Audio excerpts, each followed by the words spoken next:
Someone's going to capitalize. Child King just might be that guy. Darts through the smoke. Oh man, another one from Child King. VP with a double, triple, as Flamus flies in with all the glory. That molly could be a problem. Oh, it doesn't land on the bomb. And so they should get that defuse. Just pushes him off the wall bang from Summer. Oh no, it's getting awkward now. He's got a fresh mag in, and he's putting more damage on that bomb. He might have just won it. The 1v4 for Summer.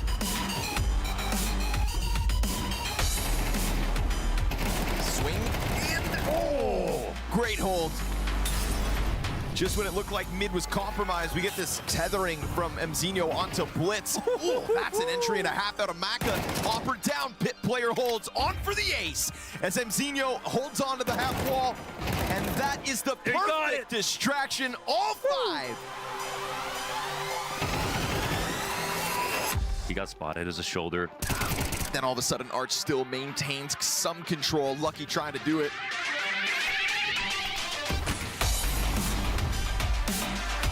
No way. Oh my god, it actually worked. Oh no! Not ideal! They come charging past him. They would have all slipped right by him. Mzinho denied it. And it feels like it's only a matter of time before 3, 2, 1 that he gets killed.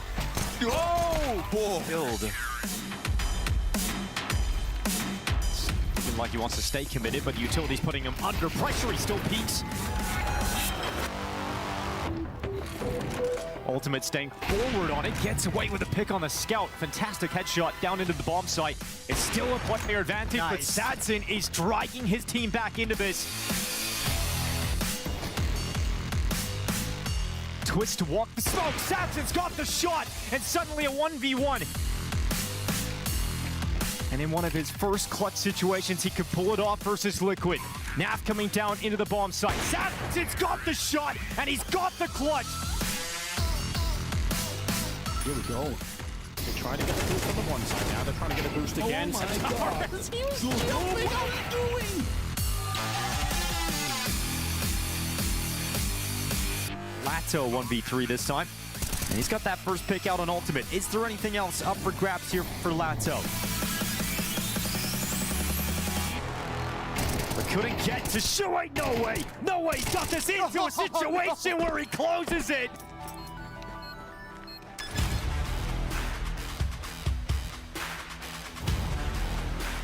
Kind of the defining character in this G2 squad.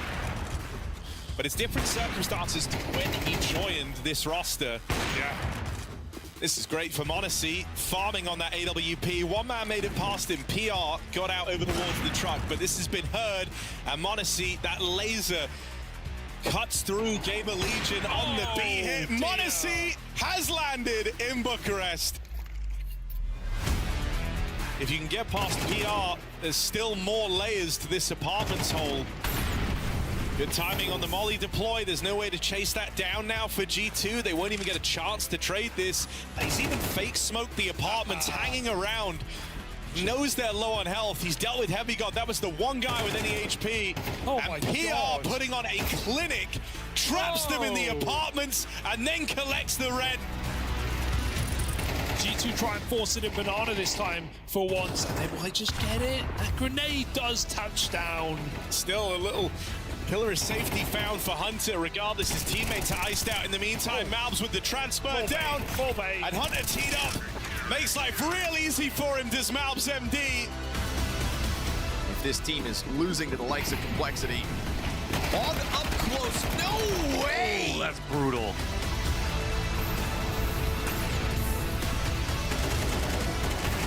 Oh, great trade potential, but Magus denies it. Two players inside of the site. Magus with the triple kill. Nyx not able to find anything as his teammates fall all around him. Quad kill.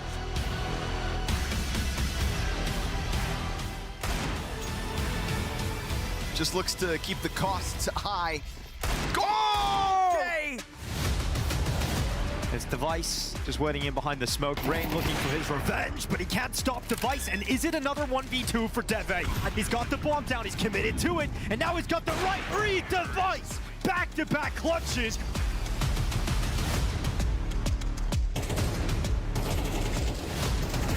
Thorns and Yabby melts them, shreds them, and nearly gets the window pick. But Elige just left in a 1v2. No health. Low HP, 18 to be exact, and he's just waiting out behind the smoke. Smoke fades now. Gap and a fight. Headshot in. Elige predicting the move to come through window, but Device was a little bit further back. But he's got the health advantage, and Device just goes into the fight, and Elige wins. Fallen could have got taken down, but again, clock's running low. Keserato holding the smoke, and he gets the bomb delivered. He actually finds the headshot through.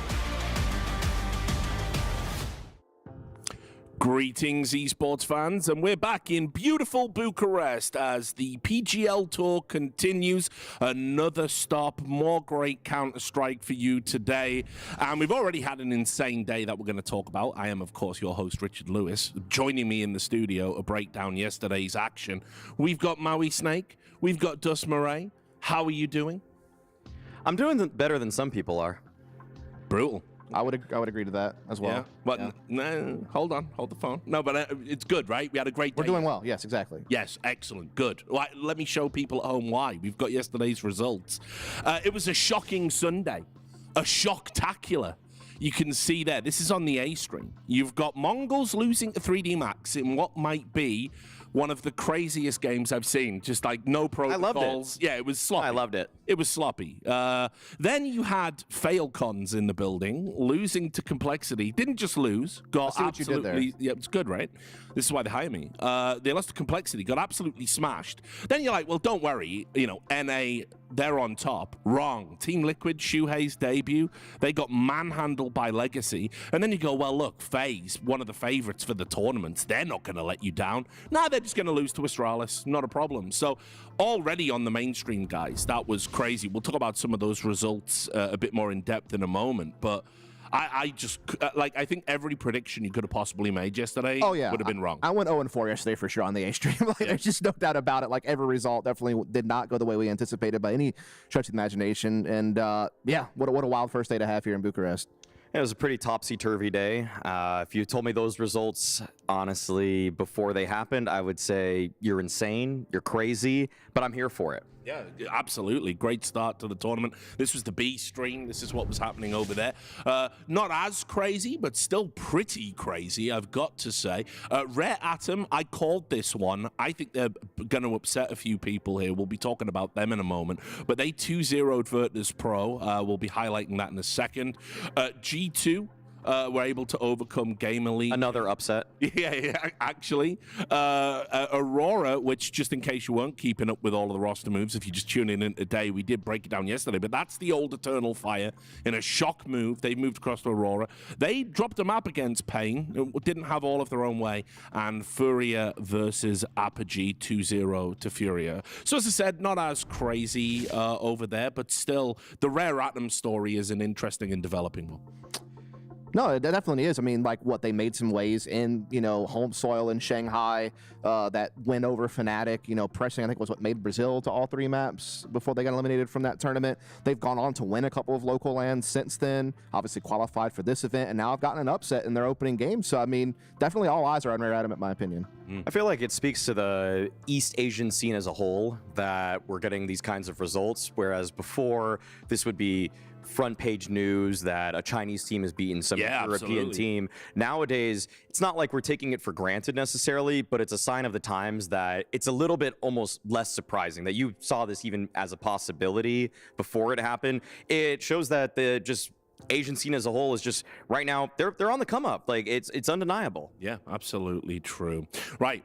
Watch as I do a proper rundown today. So why don't we talk about the format for the tournament, guys, which I didn't do yesterday, but it's fine. We're doing it now. This is the format explainer. So look, this is why as well. It's really sad. They've done an animated video that I'm meant to be talking over. Of course, we've got the group stage. It's going to go like that. It's Swiss. Look, zip, zip, zip, zippity, zabbity, do. I've never seen this format before. Yeah, never seen it. This is wild. Yeah. But they're all best of 3s. That's what we like. Yes, absolutely. And that's how we're going to get to the playoffs. which will look like this. Obviously, it's going to be those 8 teams that have gone through. We're going to be doing a single elimination bracket all the way through to the grand final, which of course is a best of 5 because MR12 has given us the ability to do that. All of the matches, of course, will be a best of 3, and then we will crown our champions in Bucharest. And this is the prize pool. Now, look, there were some alterations to how we were doing the prize pool. It was 1.25 million, but now we have split it between the prize money, which of course goes to the players, and a club reward, which goes to the organizations. But it's super important because even though the VRS rankings have been decided for the Austin Major that's going to be coming up, if you want to get a head start on next season's points, this is the tournament to do that, and prize money counts. And of course, everyone in attendance will get something for their attendance. So I think we've got a great format. I think we've got lots of positives to take. This is the most competitive format in CS right now. Yeah. I don't know if people have any differing opinions on that, but I feel like if you're doing a BO3s, by the way, like this is just literally more competitive than the major. So, I mean, it's the purest form of competition. I love it. And BO3s all the way, man. And MR12 especially. Yeah, I mean, I love Maui, and I also love his opinions, and so therefore those opinions are now my own also, and we can move on. Okay, let's do it then. Let's talk about the schedule that we've got coming up. Let's do it. That? I'd love to, Richard. Like, let's get into it, man. Do I have a choice? Right, this is what we've got coming up. We're going to start with the B stream, because remember, it's a PGL event, so we've got 2 streams. You can pick which game you want. Going to be ending with FaZe versus Pain Gaming. The Mongols had a terrible day at the office yesterday. They're going to be hoping to correct against Apogee. Team Liquid versus Virtus.pro is kind of like the fail bowl from day one. That's going to be interesting to see what happens there. Remember, Liquid betting in a new IGL. Shuhei joined on loan. And of course, Falcons versus GamerLegion, which takes on a new complexion. I mean, that's kind of a banger schedule because of all the upsets from yesterday. Like, you have some like really solid teams in 0-1 territory. A lot of them are about to be heartbreaking 0-2 starts to the tournament for some of these guys. So that's actually a fun stream to follow. FaZe Pain, I mean, that's a Blast Bounty rematch. Pain took it last time too, so FaZe could actually easily find themselves in the 0-2 hole. And this is what we've got coming up on the A stream, which is what we'll be preoccupying ourselves with. It's going to be Furia versus Complexity to close out the day, 3D Max versus Astralis, Aurora versus Legacy, and the game we're going to be talking about in just a moment will be G2 versus Rare Atom. But I do want to just talk a little bit about Shocking Sunday before we get into breaking down the first game. What was the biggest upset for you guys? Ooh, that's a good one. The biggest upset of them. I mean, I know that you're high on Rare Atom, but to expect them to come out in 2-0 VP, considering like their only wins prior to that against European opposition was only just that one series against Fnatic, who was definitely way further down the totem pole than Virtus.pro, and they weren't even able to manage to beat Made in Brazil. And I do rate VP technically higher than them as well. Like, I do think on paper that probably looks like the biggest upset, I would guess. I think my favorite upset is 3D Max over the Mongols. That is cool. Tell me why. I just love how 3D Max play. I mean, there's many haters out there, many doubters, many people that thought the Mongols choked that. They probably did in some aspects, but I just think that 3D Max deserve it. Can I bring to your attention some media bullshit? Would you appreciate that? I enjoy a little bit of media. I watch The Daily Show. Right. So I think 3D Max said that they took it personally. I don't know if you saw this. It was like a quote. They said it was on like one of the HLTV shorts or whatever, that they took it personally, that the Mongols said every time they play them, they beat them, it's easy or whatever. Oh, okay. They should just take every series personally then, and then they'll win them all. Yeah, I take every desk position personally when I'm not the host, and you are. I just think, what is this bum doing? Thanks. Appreciate that. love you too. But no, like, I mean, I think it's kind of like one of those, like, just what a ridiculous thing to say. I didn't know there was a grudge there at all. No, it's not. It's just some rivalry I didn't know about. Hey, we need more beef in Counter-Strike. You know what I mean? Like, I'm down for it. I just hate when teams try and make out they've always got like some extra gear that they can like get to. Like, if you say the right insult, you trigger them and they're amazing all of a sudden. I just think that's ridiculous. When I see Mazinho, my eyes just go bloodshot. Exactly.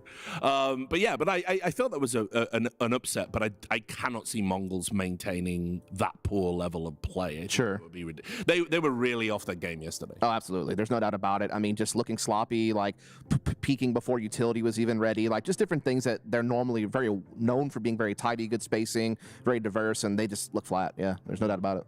We got to talk about Liquid quickly as well. Do we have to? I want to, yeah. Okay. First of all, Shuhei going to Liquid, I still think G2 are insane. Yes. Obviously, we're talking about G2 in a second. But they should have absolutely got Shuhei Agreed. and swapped Snacks out. You know what else? Like, I'm going to say this. Falcons better be looking at this, because if this is just a loan and they can find a way to break in and get that, I would not. I think that's a good idea. Okay, interesting. I like that. Poor kicks then. But yeah. I would say respect pain, first of all. Second of all, Launders had the best tweet regarding this, that no honeymoon even for them. Yes. I mean, usually if it's a first date that goes that badly, you just say, okay, that's it. No chemistry. You start ghosting them eventually. I think, obviously, they haven't had a lot of time to change protocols, but I think the worry for me is, if I was Shuhei, this is probably the worst. Like, I don't know, I might have not took the call for Liquid. He needs to get back into a team soon enough, but that first move after you've had success with another team is always difficult, and you've got to absolutely nail it and get it right. Otherwise, people might start saying, particularly with Mouse doing so well right now, oh, he was a fraud, and you don't want that. You don't want to get that reputation. It was something that played like Alexi B after he left Ents. It took him a while to earn the respect of the community back. He had to start winning again with Na'Vi. It took some time, and, it's tough when you're an IGL. But the flip side of that is A, you're making a banger salary, and then B, if you can make this team work, they have loads of talent that can help you really drive to consistent success, and you will look like a magician as an IGL, and it'll build up your stock as, hey, he took a team that had loads of talent but couldn't figure out how to get past like the top 8 of a tournament, and he took them into tournament contention in a short space of time. So it can have its flowers above those risks. Yeah, great redemption arc possibility for Shuhei there. He took Maus, who at the time of his joining were 12th in the world, to number 1 in the world. He took GamerLegion, a bunch of practically nobodies, if I'm being honest with you, to the grand finals of a major.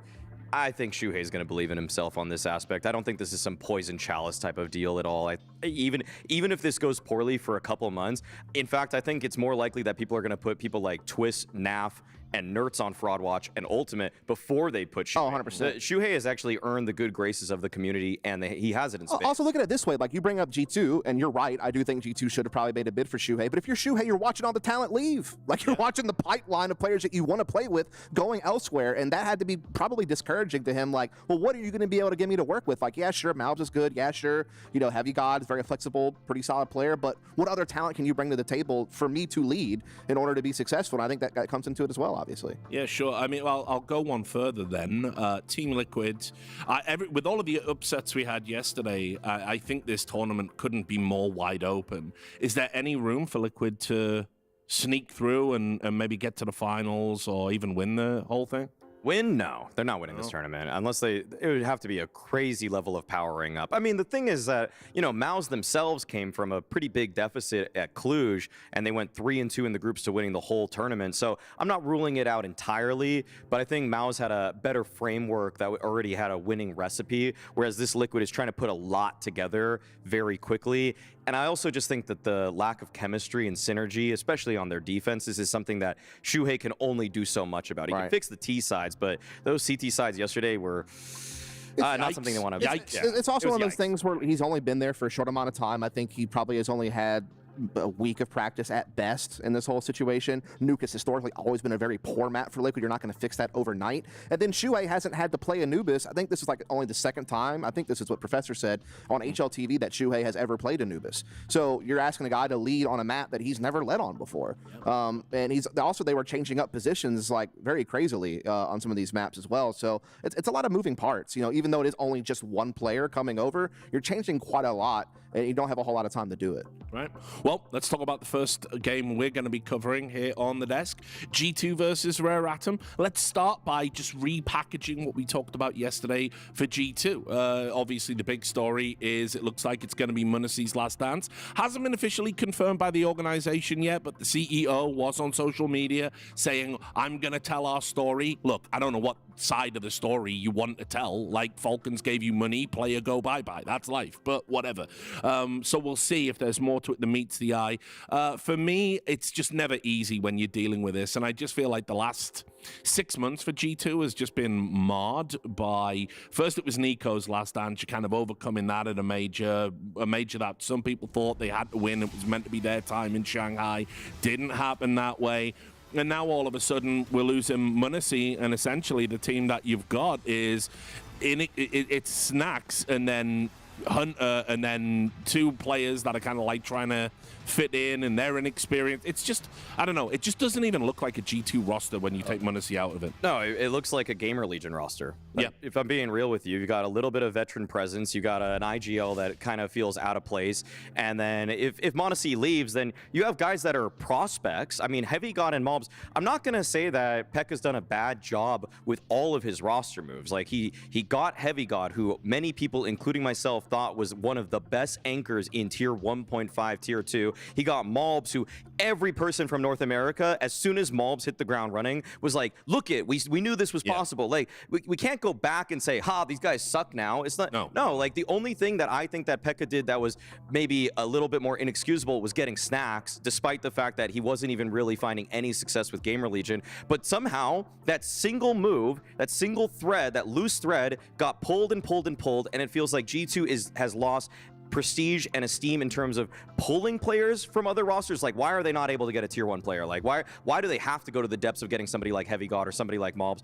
And they're also playing with Taz behind them. And I just feel like people like mongoLZ and Nico have proven now with their actions, or soon to be actions, that they just don't want to be there anymore. Because G2 has been a prestigious organization. It's one of the orgs like FaZe Clan that you see, and you're supposed to say, that's where I want to grow up and play for. But that just doesn't seem to be the case anymore. And I think what even makes this worse for them is that mongoLZ has really been the only consistent star for them so far this year. Right? I mean, when you really look at it, Mal's production has gone down. His overall entrying is still pretty good, but when he's been put in some of these new Nico positions where you have to kind of make decisions on your own, like playing mid on Ancient, for example, or some of these other maps where it's a lot about, you know, yes, he might have the mechanics, but Nico also just understood when to push, when to poke, when to lurk, when to, you know, kind of figure out his timings, and that's going to take time for Malbs to learn. And then on the flip side of that, you also have a situation where, like, Hunter has stepped up big, but some of these other guys have really struggled individually, and so there's a lot of things that are hurting this team.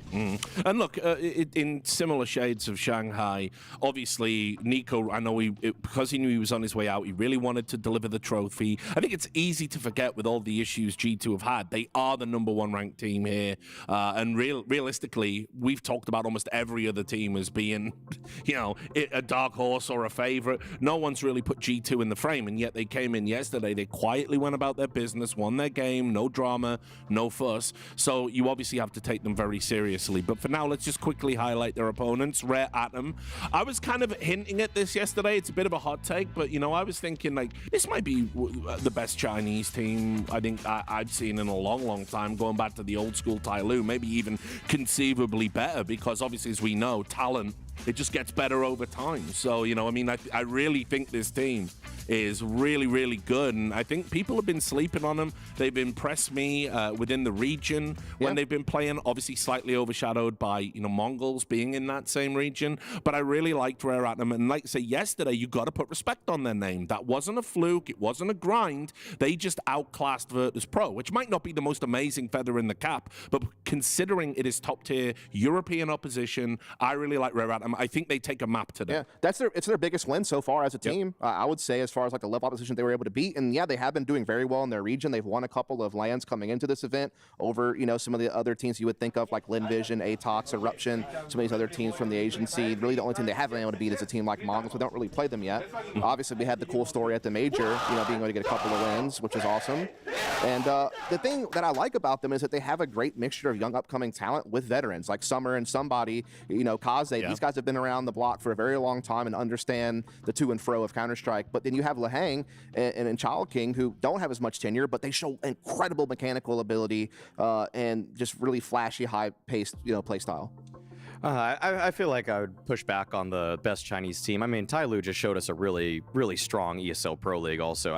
In general, I think the region's on the come up then. It's exactly. Yeah, that's what I would really get at here, is that East Asia as a whole is just looking really strong. Even throw LinVision into the mix, even though they haven't proven as much on land just yet. They're a team that can take a bite out of G2. Are they the favorites? No, absolutely not. Are they capable of taking a map? That's something that I feel like today is going to really show us, because this is even though G2 has all their woes, we're comparing them with elite level teams when we're talking about those woes. When it comes to Rare Atom, taking down a team like VP, it's like, man, there is a slew of problems that's brewing on that roster every single day. So G2, to me, more comprehensively strong than Rare Atom, and Rare Atom in some ways kind of caught a VP that was sort of lacking yesterday, a VP that even had the crossfires, had people in positions, but then they just didn't hit the shots. And that's a testament to how strong the individual players are for Rare Atom, but also I don't think they're going to get the same luxury of clean entries as much when they were doing their bomb site hits as they did yesterday. So we need to think about how a veto can be constructed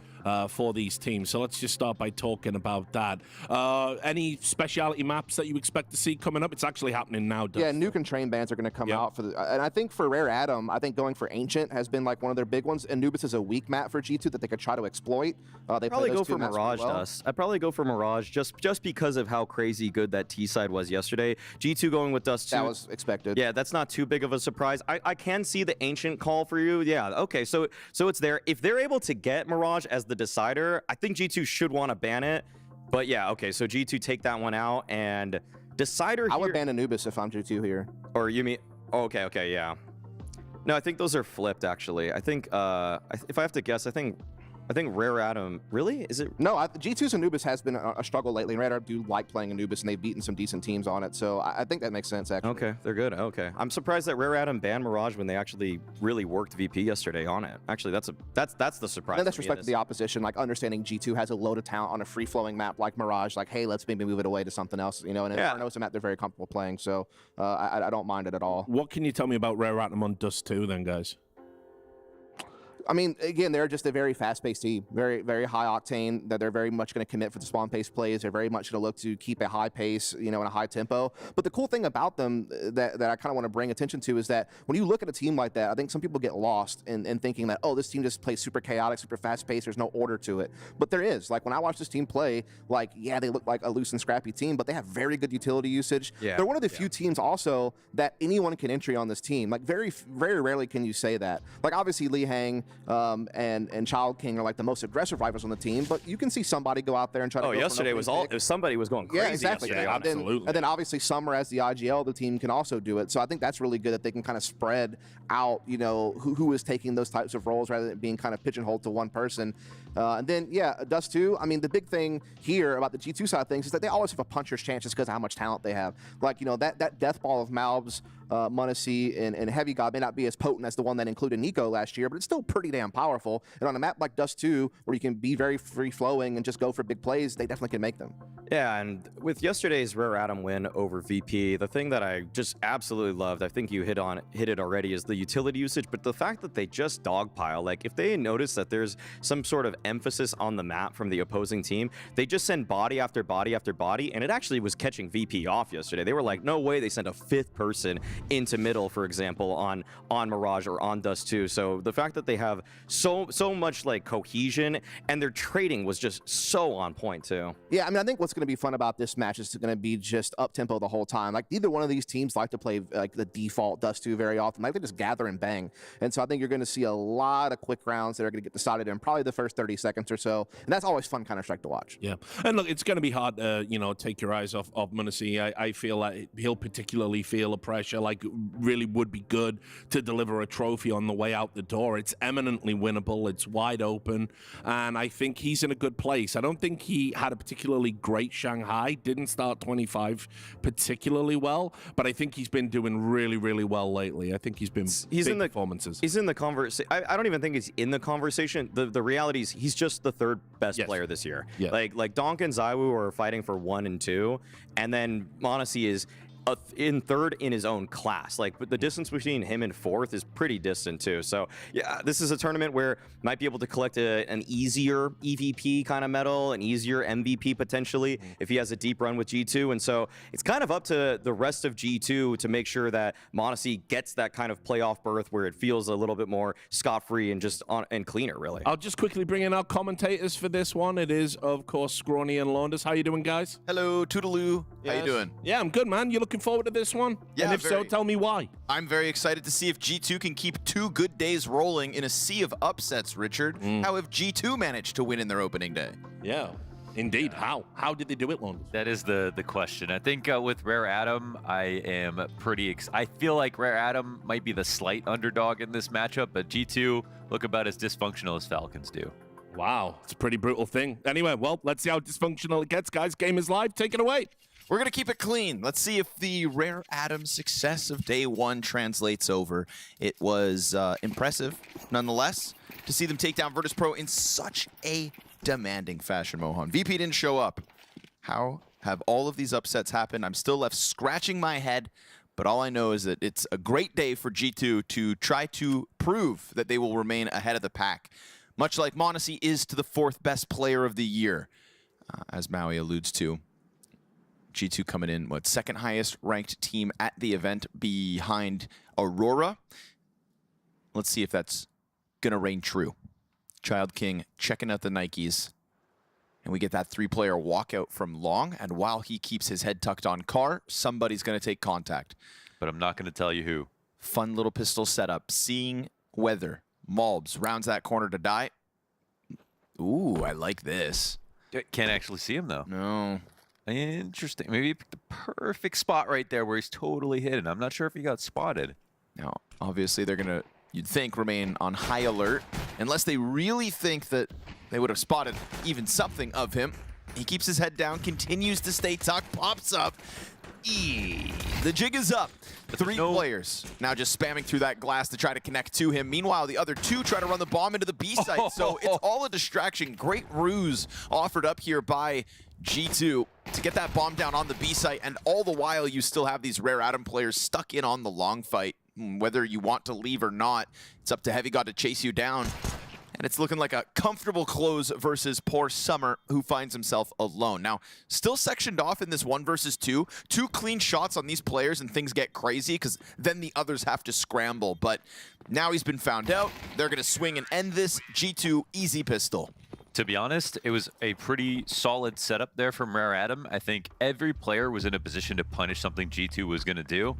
Even as they came back to the B site when they pushed him off of Long, they seemed to be at least vaguely aware of some kind of potential lurk happening. But look at that move from montage, jumping up onto the double stack, instant headshot with it as well. And it came down to G2 hitting way more shots, and Child King in a spot where he pops up, gets like 5 bullets off on guys not looking at him, but he doesn't get the kills. So close calls there, but it's good to see G2 surviving on their firepower. Yep, fun setup from Rare Atom, something that definitely could have prevailed. montage, though, right into the headshot off the AK-47. And I think, you know, Dust's assessment could very well reign true today. If that death ball of G2 players just starts getting together and plays well at the right time, I think we could still very well be in for a quick game. Yeah, it's Rare Atom who are going to be more open in consistency, who might close up a little bit if G2 prove to be too strong. I mean, G2 themselves are really inconsistent right now in terms of their just straight up aim. Like, you don't know if MongolZ is going to take over one day or not. But I think both teams have shown they have the tools to win if they're on form, which is what makes this map interesting. If this was the first game yesterday, we might think, yeah, no chance here for Rare Atom, but they did show us something nice versus VP. And a VP who has had a recent uptick in expectations. Nothing to hold back this A-split. Nothing whatsoever. CT scramble gets popped. So really this round is just about seeing how fast the time to kill is on all of these G2 players. They're passing. All instant headshots, every single one. Dead across the board. Rare Atom obviously saving in this one, so they let G2 get that 2-0 start. And I shouldn't have said as dysfunctional as Falcons, because obviously they won their game. Yeah. They beat GamerLegion, and yeah, I thought that was a little rude. Of all of the, you know me, and of all of the upsets that happened yesterday, I think G2 losing a team like GamerLegion could have been precipitated. You know, it's possible. GamerLegion have been showing some great stuff, so it definitely was worth noting. They survived that test. Games today are just crazy based on the upsets. That was the most upsets we've seen, I think, in one day in some time. Oh, dude. It was a bloodbath yesterday. Yeah. Everybody gets their major invites, and suddenly the upsets come through. pedal to the metal for opportunities across the board. Now we get the gun of somebody posted on the doorway. Smoke fades, Mondesi into the cutout top middle, did not get spotted. I wish more people molly lower like that. It's just saves so much time. Sure. It costs, you know, resources, but on T side, 2 mollies, no big deal. Just gives you this like comfort blanket of control bottom middle, lets you transition into these kinds of mid plays smoothly, and somebody's gonna try to interrupt this. But he'll pay it passively. Off the flash, comes out blind. The fact he even kills Snacks is great, I think. Very awkward for him with a pack of 4 players just charging headstrong at him. Summer sits in the back plat. Insta headshot again from Heavy God. Now, to do it versus USPs is one thing. That was as clean as it gets on a window entry into a B site that just leaves Rare Adam done. That's why you were saying last round, it's like looking at time to kill. Yeah. And we see it translate now just to the instant headshot. Heavy God's looking real fast at the moment. Now he's upgraded into the M4, can lean back on plat, and we get this potential cat drop out of Mondesi. Easy kill on Lee Hang as he is just concerned about spamming doors towards that B site. Kase is going to get him back, or has a chance to. And so we'll talk about what can be saved here by Rare Adam, but first gun round doesn't go too well. Nice and simple, like you said, double molly, save time on that bottom mid clear, transitioning into the mid split smoothly, and then tip of the iceberg, it's Heavy God headshots all game long so far. I think it's somebody is in a good spot if they have 2 players in B, but I'm not going to tell you who. But in this spot, he was actually the only other B support. So 1 kill is not enough. If he goes 1 for 1 and there's still 2 players in the B side, now they know they've got 3 seconds before the mid guys get to the window. Then they can actually have a better setup here. But instead, it's Summer who has to protect himself from the tunnel as well as the door and the window. And the double flash setup for G2 is just all they need to do. They don't need to overcomplicate that situation. I think they know at that moment when they take down somebody that it's pretty much a done deal.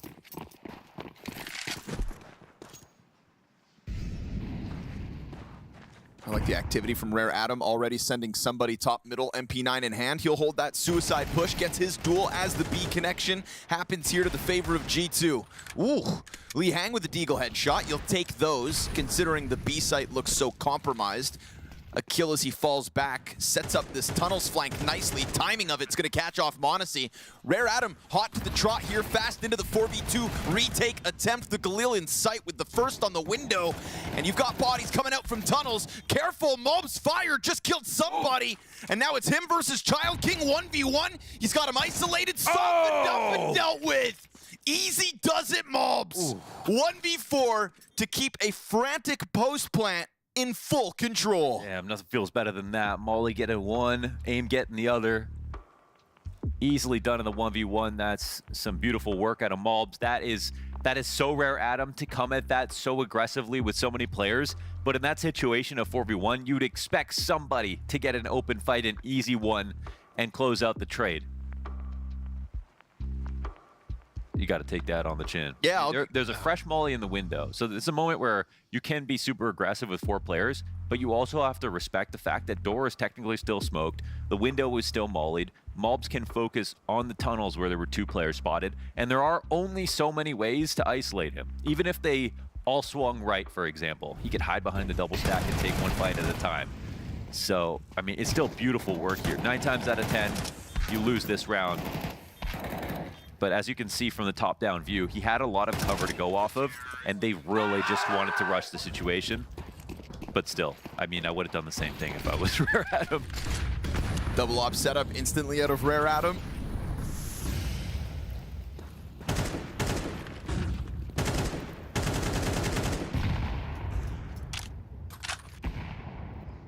You know, I think the character of Rare Adam really comes through in that round when you see how fast they go into the tunnels flank. It's not every day you find Mondesi kind of frantically jumping in the open, caught off guard by timing. They were so fast. Right? He's one of the cerebral players of CS2, and Rare Adam caught him with his pants down.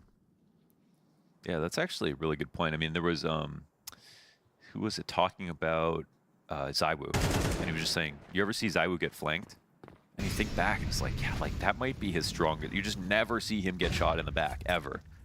And that moment from Mondesi's like, whoa. He didn't even know that timing was possible. So we got 2 ops on this round from Rare Adam.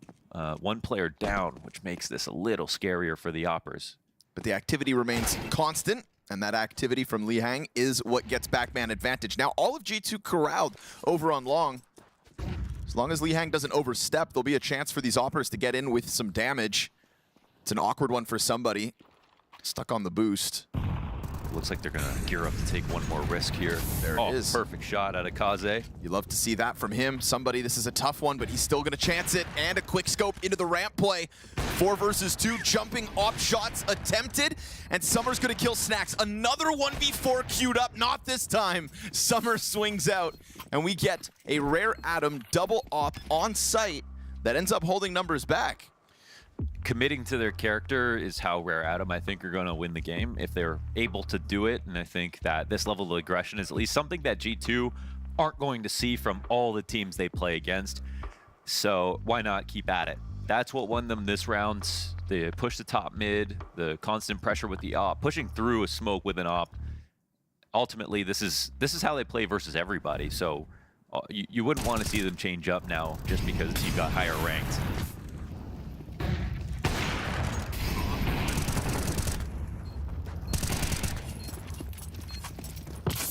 I think the retakes are going to remain strong for Rare Atom in this game if they keep up these tempos. Tethering in the trade frags, you know, barring the big clutch X factor.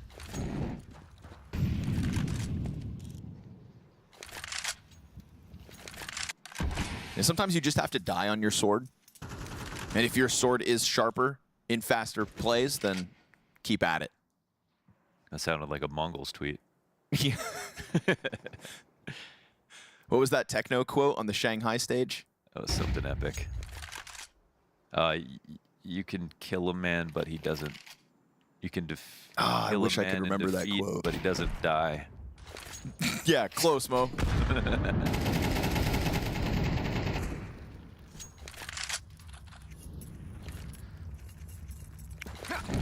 You can defeat a dead man, but you can't kill him. Oh, you're almost there.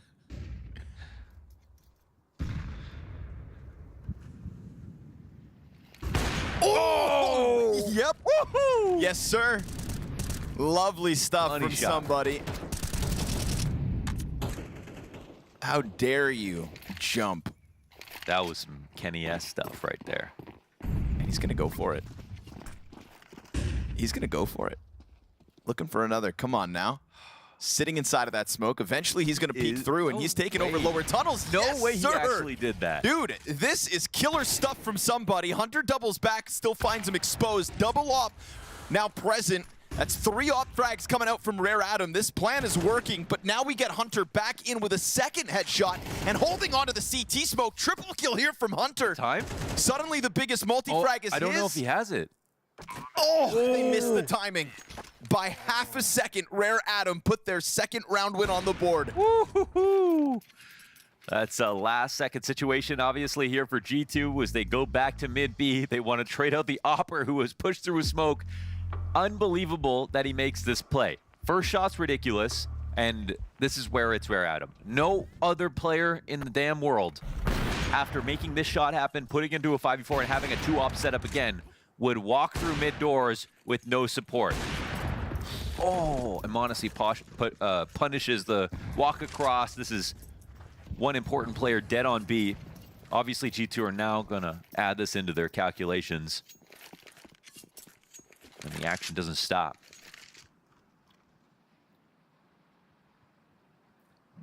It's a valuable variable getting that mid kill because it's Monacy's op and then some limited guns across the board. Full stop in spawn off that opening pick.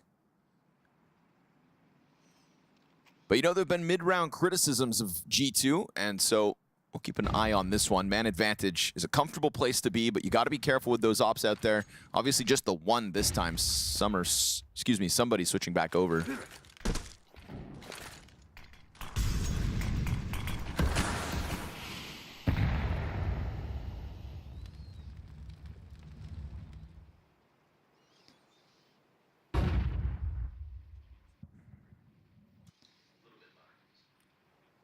There's a duel here. Left side door. Flash will work, but don't clear it exactly.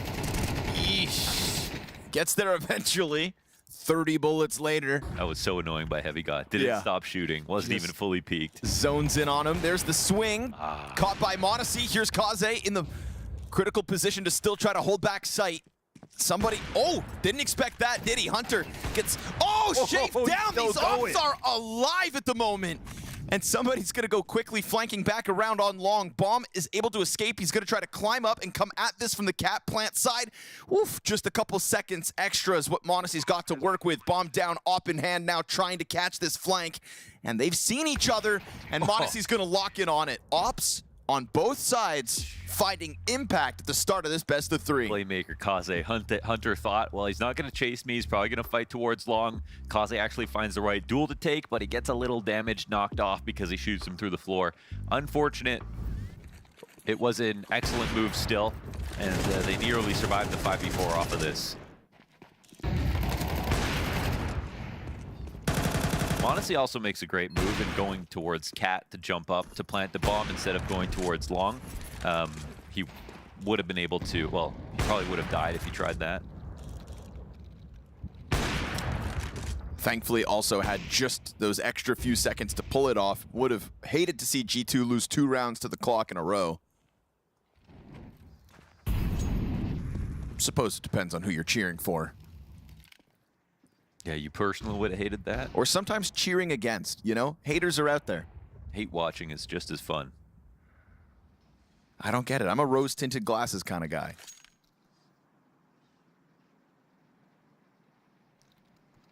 That's a fun way to put it. I just call you Four Eyes.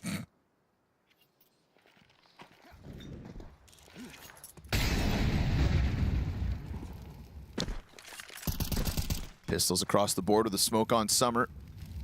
That smoke comes down on the mid doors. Snacks with a clean one. Second kill of the map. And a whole pack of teammates right behind him, set to hit this catwalk to swarm through on an A site that's now understaffed. Summer trying to walk up. Smoke grenade could give him a weird timing. And weird timings is where Rare Adam have thrived. But again, the limitations of the guns needs to be highlighted. Now he's made a loud step. Yeah, you're not getting out of there. He's made a lot of noise right now. Yes, sir. A fatal error, we'll call it.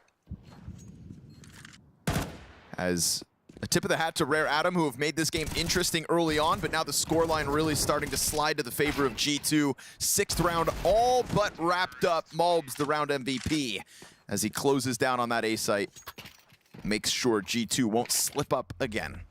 Not yet. All the right players are playing well here for G2. MongolZ, Heavy God, Monacy, top of the board. Rare Adam have put together a couple of cool rounds to watch for sure in their wins, but as we near the end of the half so far, it's only 2.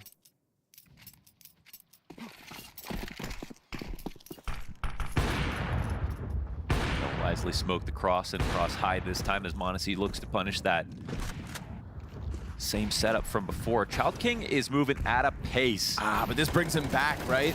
Lower contact, kind of gets him caught out on the corner. Snacks, nice trade frag over top the lip of Catwalk, and FaZe on a slight retreat, but this again opens up timings on the other end of it. It's always a distraction with Rare Adam. It's always a sleight of hand, and so that backstab comes through from tunnels. Good control for the CTs. The fact FaZe's floating out here is a little too insane. He gets found out by MongolZ, who's going to use that as an invitation to just go sprinting up Catwalk. You know, the timing of the layering of the CTs just means there's got to be an opening, and he's damn right about it. Set that rotation ablaze. You've got a door to a bomb plant wide open. That was such a crazy spot for him to be in, but man, Rare Adam, fun to watch. Cannot take that away from him. Yes, sir.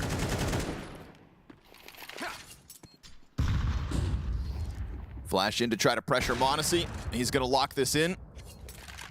Up to a 10-4 start with MongolZ right there with him. G2 just a little too sharp to get away with some of these crazy aggressive moments. He did see him just for a second, I think. It looks like Summer will get away safely. And G2 touch 7. It is a moment where if FaZe doesn't go for that push, it's actually still a pretty strong position for Rare Adam, especially with the off alive on Cat. Terrorists win.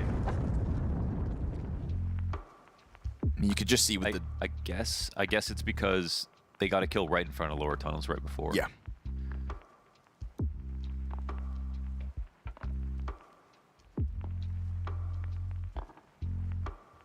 But I'm always going to cheer on aggressive teams, man. Yeah, 100%. CS2's been good for that, too, and it kind of explains how Rare Atom are taking to it. The Techno 4K quote from Shanghai for the record, men can be defeated, but never destroyed. I was so close. You were very close. Let's clear that up. Very whimsical of him. Li Hang gets deleted. Kaze's P250 hits the ground. Here's the rifle, the one rifle. And Summer's not able to get anything going, barring the one frag to Mobs. Again, it's going to be fast. If you've doubted that, then you've not been paying much attention. Rare Atom, just constantly on the pedal. And that player who walks out through mid doors does not get spotted immediately. We'll see if the 5-7 takes one down for the road. But 8-2 T-side G2. Based on recent results, Nikos just joined G2, I think. It's so funny that with all the upsets, I can't believe G2 escaped it yesterday. Yeah. You know? Knowing that they have rumored Monacy to be leaving. You know, it's really important for them to play well because they might have like the most struggle in terms of nice shot. They might have the most difficult time. They're still gonna have a good base, obviously, without Monacy, but like Monacy and Nico are their two most important roles and best players, and just best players ever. It's like so much to cover for afterwards. It's just a very muddied road if you ask about the future of G2. Yeah. You know, the identity, the decisions. Not a job I envy at the moment. Yeah, it won't be easy. Right. A period of reinvention, they call it. When I'm being nice, that's the verbiage I use. Nice wallbang on the cross. Oh, Monacy is on one. And that is what you'd love to see. Again, individual level, just putting a clear gap between them and the challenger of Rare Atom. Virtus.pro may have gotten mopped up by Rare Atom and their aggression yesterday, but G2 walk into the server sharp as hell. Did expect Falcons to look better, though, especially with... Surely. Yeah. Yeah, no, definitely. Situation. So credit to G2 for showing up with their suits on. When you say Falcons, you expected to see them look better, do you mean better than G2 specifically, or just better than what they gave us yesterday? Yeah, just better than what they gave us yesterday. Yeah. I think it's a very fair claim because we've seen much better from Falcons. Yeah. Yesterday was, I still keep replaying this one round in my mind on Train where Nico kind of backs up from Ivy while Kicksan's hiding behind the T-Con boxes. It just felt like there was like a communication breakdown within Falcons yesterday. Yeah, because like on paper, if Falcons didn't make a roster move, they should end up being a really competitive team. Yeah. If, you know, G2 maybe them getting Monacy obviously should help them, but they were stable before, so that was a little weird. But everyone gets more than one chance here. Of course. So I mean, how many times have we seen it? Teams powering up as events go on. Yeah. There's also been a string of very important events in the first season of 2025 that have concluded. Feels like there's a collective sigh of relief with everybody understanding where the major invites have sort of landed as of today, April 7th. I think it is April 7th. Time is a concept that you can lose track of. Time is a flat circle. It is April 7th. Sweet. Monday? Yes. Excellent. I know that one for a fact. Didn't have to double check.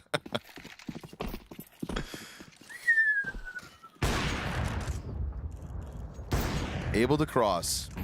There's been a lot of pressure on the B cross just because of the prowess that Monacy's brought to the server today. And now you've got Snacks opping in the middle of it all. He's the guy that got the wallbang last round, so pressure's on. Just trying to move to the other half of the map. We've got no long control with already G2 players squeaking out. Yeah, it's a really unique setup here, but with double cat and mid control, you are getting some compensation out of Rare Atom, which is good, but they have done the mid pushes so often. I think they're just feeling a little trepidation now. Somebody's sitting in the middle of mid waiting for a push to come his way. This really opens things up for I mean, this is just going to be a plant if they're not careful. Let's see. Oh, the bomb doesn't cross and the op turns around. They'll chuck it on over to the ramp players to scoop up, and Hunter uncontested to do so. Li Hang mid-swing supports perfectly that catwalk pressure that's being added. Third member already up there, still a couple bodies in middle. So how do they redistribute themselves into the retake? They tried to go one back into the spawn. That gets denied, so they're going to throw somebody at it too. Honestly, got all this utility left too. They really want a CT player, and they want to couple it with this catwalk swing. 3 players on the edge of that smoke. And somebody still continuing to try to pressure up from spawn. Late flank coming through while the bomb site itself holds strong. Kaze, the only piece to get close enough to maybe pull this off. Wait a second. And he's got cover as well. There is no real chance for Snacks unless that nade, perfectly placed, denies the clutch and defuse. Double digits G2, a comfortable 10-2 set. Very comfortable. Crazy round and another nice attempt from Rare Adam. And I think it was these close situations that went their way versus Virtus.pro that aren't going so well this time around. Yeah, really important that Snacks has that HE, because otherwise there'd be no way to stop that plant. Diffuse. Rare Adam scratching their heads thinking, how do we recover this? I remember a recent tweet from Maui Snake that I can't fully quote at the moment, but just the discussion of how like regional styles of Counter-Strike have kind of fizzled out a little recently and have turned more into like, you know, a period of just fine-tuning. You know, everybody's just trying to extract that extra %. But this felt like some real unique identity out of Rare Adam. You're talking about the consistency in the mid pushes and like some of the timings of their retakes and whatnot. Like, it is a nice treat when you do get to see a team that clearly plays a little different. Yeah, styles were definitely more distinct in the earlier days of CSGO with each different region, whether it was Brazil or Poland or Sweden or like you could name the, but now there's just with the emergence of more international teams and more people agreeing on what makes CS, you know, a good CS team good. I think, yeah, there is a lot more overlap these days. Unfortunately, that's what some of us are trying to fight against, though. The globalization of Counter-Strike philosophy.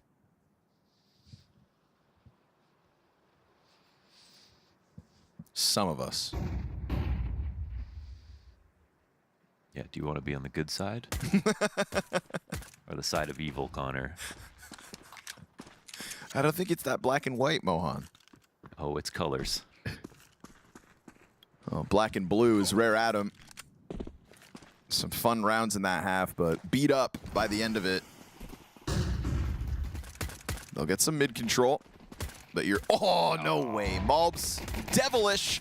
And then that door peek out from the B site. Snacks able to get out onto the boost. Tricked. And it is all too easy. Damn. Just foregoing control of the tunnels and instead slamming themselves against that mid play. All of G2 standing at the end of the pistol. Quick and easy, perhaps, this first map of the series. They tricked them at every single turn. There was so many players they had no idea where they'd be standing, and when MongolZ hits that first shot through the smoke, that's just the most annoying thing, obviously on the mid-B split. So it looks like a great round out of Hunter. 4 kills in the end. Kills. The pistol specialist, they call him. Yeah, still calling pistols for G2. Looks like that got spotted, if I'm not mistaken, on the jump. Yeah. So they'll Still be hard to deal with those, I think. Yeah, they'll try with the flashes. MongolZ dodges those fine. It's very awkward, but the swing comes through and the kill's connected. All the while, Snacks able to slip up behind them on the tunnels. m0NESY's going to look to disengage, maybe slow them down a little to get Snacks onto their backline, but he opts to go playground instead. We'll see what that decision nets him. A patience pays off. Snacks sits back. Man advantage established off of that one. Summer's hands on the M4. We'll see if things get weird. But with Snacks back here, it looks like he's going to find himself another 1v1 versus Kaze on a scout. Unless he's able to just escape towards A. He doesn't believe that anyone's here towards long at all. And it'll be heard. So, Kaze, how does he deal with this? This is one of those weird stringy rounds where suddenly there's a T in mid doors on the defensive side of it. And they still don't know about anyone outside towards long. I think Kaze coming back here works. Scout connects to the first shot. Kill him though. Now you've got Heavy God low. But now it's definitely going to be a B play for Rare Adam. They'll play it safe as well, approaching through the tunnels instead. That denies G2 any chance at spamming on the CT cross. And now the final question will be, do they play the retake? At 11-2, you better. You better. What's the punishment if they don't? Jail time. Very quickly, back down through mid. 10 years, no parole. Summer's got a smoke to block off one of the retake avenues. We've got this kit on Heavy God. We'll have to keep our eyes on that. And that last piece of util goes down on the doors. So they could try to emphasize out through window. And again, that scout a little preoccupied with the tunnels. If the players flood down, then it gets weird for that scoped gun. But first contact made, an additional dink, and Kaze shaves montage off the top of the totem pole. So Heavy God dispatched of his 2 HP, not enough to pull this one off. Rare Adam with a bit more life left in him. Nice mid round. I mean, obviously created a lot of chaos, which they've been trying to brew up throughout this entire game. But this time it finally goes in their favor. So we do see a third round, an end to the streak for G2. And a chance to play this T side to show us what they've got. This was funny because they usually you get the commitment earlier. Yeah, they flashed themselves, and then they all jiggle peek so much. I don't think G2 believed it. They were like, somebody's going to wide swing here so someone else can trade. And instead, they just all sort of kept playing for themselves and burned so much of their ammo. Heavy God had a great start to this game. Some of the kills that he got, those Galil shots were so quick. Yeah. In round 2 and 3, I feel like he got the majority of his kills in round 2 and 3, but yeah, it was just insta Galil headshots. I used as a little foreshadowing to how good G2 would be all half long. Right. Sign of prosperity when Heavy God's fragging. Rare Adam into the long charge. Ooh, Desert Eagle from MongolZ.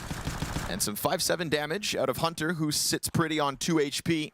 Little scary if they want to go A. I mean, there's still 2 players here, and then they pick up a gun. They're going to run right into montage, man. M4 gets scooped up. montage gets a fresh duel versus Summer. But Summer hot on it. And able to capitalize by clearing out those other 2 A players. All we've got left now, Snacks, Deegan, hand down and spawn. And it escapes him. 3K from Summer, really taking control of the situation. Even if it was a little risky, confidence looks good on him.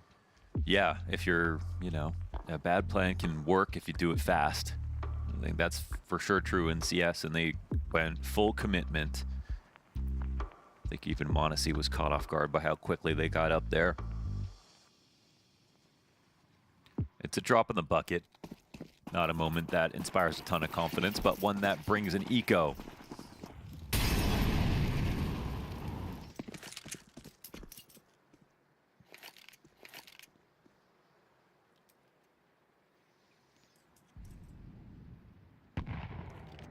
Safe to say that this is shaping up to be a good event for G2's core to be able to prove that there's still value left in this roster. I think playoffs here in Bucharest would bode very well for them. And in an opening day when so many others struggled, G2 could very well be looking at that 2-0 Swiss pool. 3 best of 3s guaranteed to fight your way into playoffs.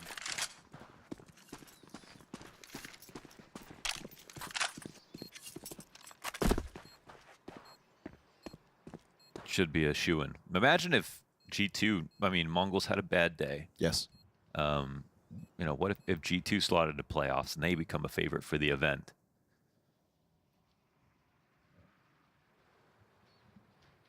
If you had asked me before the event started, I already just couldn't have seen a world where G2 don't make top 8. Mm-hmm.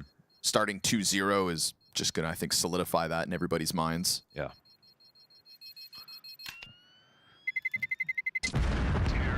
But the beauty of Swiss is when there are that many upsets and so many favorites start with 0-1 records, we're bound to now lose one of the expected teams. Somebody's going to get that 2-2 match if they're not careful. That and the Alps. Yeah, sure.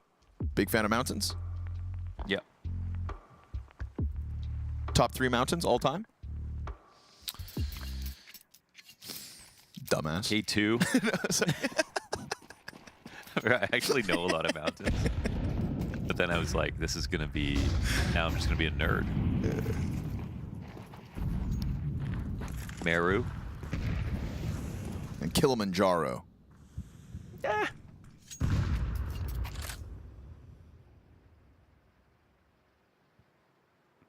Around bot time for Rare Adam. Anti-eco went smooth. And already cutting a line out through the middle of this map. We're going to get a CT position here from MongolZ. He'll try to spam as he did in the pistol. They do get by, but they walk right into Hunter. Triple kill out mid. That doorway, the end all. He's not quad done. from Hunter. Rock solid defense inside the B site. Add another to the tally.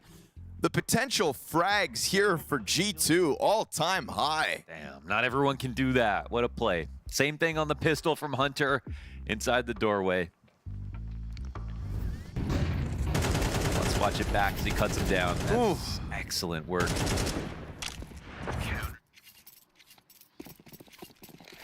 Everybody making a statement here on this team. That's the most impressive Kovac mechanics we've seen all event. Right then and there. Throws himself up into that trio of montage, MongolZ, and Hunter. Some days and some opponents, that is enough to win. Today is one of those days. Rare Adam is one of those opponents. Down into the 5 versus 4, montage comfortable angle. Little more. Oh, yes, sir. Woo! Today is going to be a good day for G2 if they can keep that up. His 20th frag. That was just art. His nicest of all. I can't even believe he dodged the flash in that moment, let alone flick back. And it sometimes just cosmetic when you flick back. You're like, I'm rolling the dice here. Yep. Not Montage though. He's hitting that every day. Coffee, a cigarette, and a montage flick. It's gonna be a good day. It was like a Popeyes wind-up. That's all it was. Sure. Yeah. That uppercut knockout. At least here for map 1, G2's pick of Dust 2 seems to have gone swimmingly. Despite some great efforts out of Rare Adam early on, some nice fast tempo play that looked like they wanted to step up to the plate, but then they met the individual prowess of a G2 squad in Bucharest. Yeah, it was a game of chicken. G2 did not blink, but I do enjoy watching Rare Adam play. They play CS in the way that you would want them to. G2, though, just too good on that opening map, Dust. Yeah, I mean, absolutely. This is G2's playground, right? It's a map where you don't have to really think a lot. It's about simple, spawn-based plays, or just, making a correct, mid to B split just the right time, or just getting your aggressors in good positions and just fragging out. And they were able to do that in spades in the first half, and Rare Adam just defensively looked flat. I mean, didn't look anything like themselves from yesterday. I really just like that the presence of mind was there for the players on G2. I mean, the player quality shows itself in more than just when they have to put crosshair to head, but the way that they're just maneuvering around bomb sites, the way that MongolZ, for example, able to win a big clutch just off of recognizing what the opponents are going to do next. Like, this is a G2 team that, yeah, sure, it's just Rare Adam, but it's a Rare Adam team that just battered VP. So one that you have to put some respect on regardless, and G2 just kind of made them look like fools in the micro. Yeah, I mean, that's fair comment, and good individual performances as well. montage, putting to bed any kind of question marks about where his head's at. He's been very focused over the 2 days since he's got here, looking really, really strong. Yeah, it's one of those situations where, maybe you kind of understand that your long-term future is going to be changing, but in the heat of the moment, you still are playing for pride. You're still trying to win. You're still a competitor, right? You still have that killer instinct. You're not going to let potential changes in the future really stop you from trying to put your best foot forward in this tournament. And it just so happens to be a map where G2, this is probably the map they look the most polished on, in my opinion. If you look at how they play this map versus some of the others, this is the map where you don't really run into as many issues as some of the others that people will critique them for on maps like Ancient, for example, that we will see later. So, yeah, just textbook performance from G2. All their firepower showed up. And when they do that, they can beat anyone. Yep. I'd like to see the scoreboard on this one because, you know, from the eye test, it will be coming. From the eye test, I feel like this was a big Monacy one, a big Mobs one. At the end, Hunter definitely popped off, but I don't even know if there was a weak link. Like, I guess I didn't really remember as many Snacks kills from this necessarily, but like nobody from G2 was really messing up for me. You know, it's a crazy trend is Hunter's actually been kind of unreal this year. Like, not only has he played well in the 2 games they've already played here in Bucharest, but he was in fine form in Lisbon, and that's not something that you have seen in a long while, actually. So the fact that he stepped up his game, it's actually pretty impressive.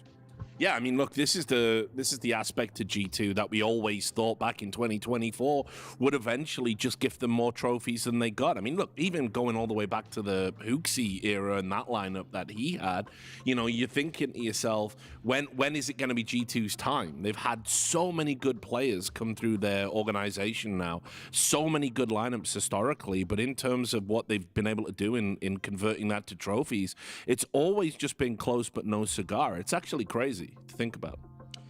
Well, I mean, they did win a handful of elite trophies in Cologne and Katowice. I guess you're just talking about the majors. I mean, not just the majors. I mean, like, I'm talking about, I think you look at what Vitality are doing in 2025. Oh, yeah. Right? And you think about, there was definitely a period where G2 could have done something similar and just been the dominant force. And it's just never really happened. I mean, look, if put it this way, if you were to say to me, we've got a roster and Hunter might be the 4th best player on that roster, I'm going to say, okay, well, you're going to win 6-7 trophies in a year. Okay. But it just never materialized. I get your point there. Yeah, I mean, I guess the bigger picture regarding G2 then would just be, can they get anything done before what seems to be an inevitable Monacy departure? Yeah. And that's why, for me, building expectations for this lineup going into this tournament is just kind of championship or bust. Like, you got to put something on the table to make Monacy even reconsider for a second what he might be leaving, that the grass is not always greener, even though it probably is for him. No, but I mean, listen, yeah. I'll say this, like, if green is an illusion to money, fair enough, but right now Falcons are getting battered by GamerLegion, so they need it. They need him. They need this guy. Yeah, absolutely. Well, I mean, also, what does it change? You know, it's not as if they have a bad roster already. They shouldn't be losing that match, but whatever. We'll talk about that probably tomorrow. Overall, I think it's easy to forget as well that this could be, you know, Monacy is likely to be in Falcons before the major. So this is it, guys. Like, last dance. Yeah, if you're a G2 fan, enjoy what you were just seeing there on your screen. Anyway, let's turn our attention back to this series rather than the macro. Let's get into the micro. That was G2's map Pick Dust. So now we've got Ancient coming up next. I thought when we were doing the veto, you guys were a little bit kind of shocked that it was going to be Ancient. No, it was like the 1 or 2. Yeah, I mean, I think for Rare Adam, it makes sense. Like, it's one of the maps they've played the most offline in comparison to the rest of the pool, and they've had some success, particularly in regional play. Obviously, had the win against Virtus.pro yesterday on this map. Tactically, they looked very sharp and well-rounded on this map, so I expect it there. I think for G2, you know, I think for them, it's a little bit misleading. Like, their record doesn't jump off the page. It's like, wow, they're a really good Ancient team. But when you think about the fact that they've beaten like MongolZ twice, they've beaten Falcons, and their losses are to FaZe in overtime, Mousesports 11-13, and then Na'Vi. So they actually, again, on the surface you might not say so, they're a pretty solid team on this map as well. And again, both teams playing a very up-tempo play style, very aggressive, looking for, you know, the big, bold moves. So it's going to be another game like Dust 2. I think it's going to be very scrappy and very fast-paced. The main development for me with G2 on this is that I think Snacks is actually a legitimately good cave player. That's kind of, I know people just expect me to downplay any of his abilities in any capacity, but in reality, it's the kind of position I'd like to see Snacks in more. There's no winning back the Polish community now, Maui. Stop I know. Stop pandering. I know. I do my best to pander, but like, them and ZywOo fans will just never forgive me for all of my sins. Sure. So him and Heavy God have a really strong connection on the B bomb side at this point. Heavy God in the beginning of his time with G2 was limit testing a lot. Like, he was really trying to fight down B, and he was getting caught off repeatedly. Now he plays a more centered style, one that actually plays off of Snacks a bit more. So it's going to be tough to just kind of topple them over on that side. And when I'm looking at the Rare Adam side of things, because, you know, they need this map to push this series forward, you need to see Child King and Ling Hang step up. I mean, they really struggled on Dust 2. These are the two main aggressors. Child King, very big as a mid playmaker on the attacking side. Lee Hang, a great BK's player in his own right. Fighting against Snacks is going to be a big battle. That's going to kind of open up those B splits. And again, what I think is great about Rare Adam is their confidence and relentless pace. Like, they are a team that are going to play confidently. They're going to play bold. They're going to look for faster pace executes regularly. They're not going to default very often. And you just need to be able to make sure that you really hone that and sharpen that and try to be as effective as possible with that play style in this first half to be competitive. I'll back them. I think they looked frustrated, Rare Atom. Frustrated, but not phased. They kept true to their style. They kept trying to be aggressive, on that limited kind of T-side they got. And, look, I definitely think it's never easy with G2. I think Rare Atom can get back into this series. I can't. I mean, look, like, one of the pitfalls I will say about G2, and I think, this will be echoed probably by Maui, is that on this map, you do kind of see some of the wrinkles in their play, in the sense that sometimes they get stuck in the mid round and sometimes they get tunnel visioned and they don't really think about what their options are to try to expand their playbook a little bit.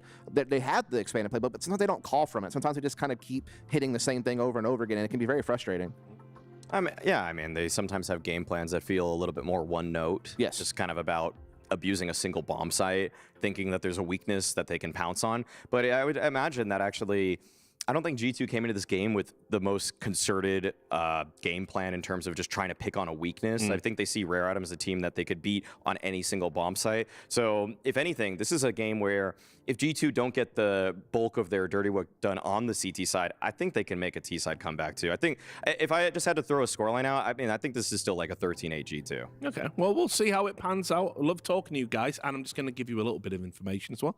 The GamerLegion Falcons game, 13-2 to GamerLegion. So don't tell Munacy. Anyway, after this break, we'll be straight into the action. Make sure you stick around. She said she loves you. But she can't love me. But I love you.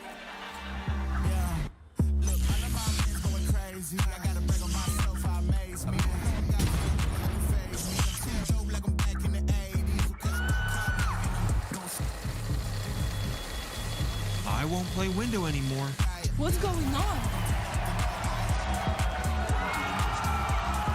Play your role. 1xBet. On to the next one. The human body was built to move. Not trapped at a desk in one singular posture for 12 hours a day. It's time your chair evolved. This is Secret Lab Titan Evo.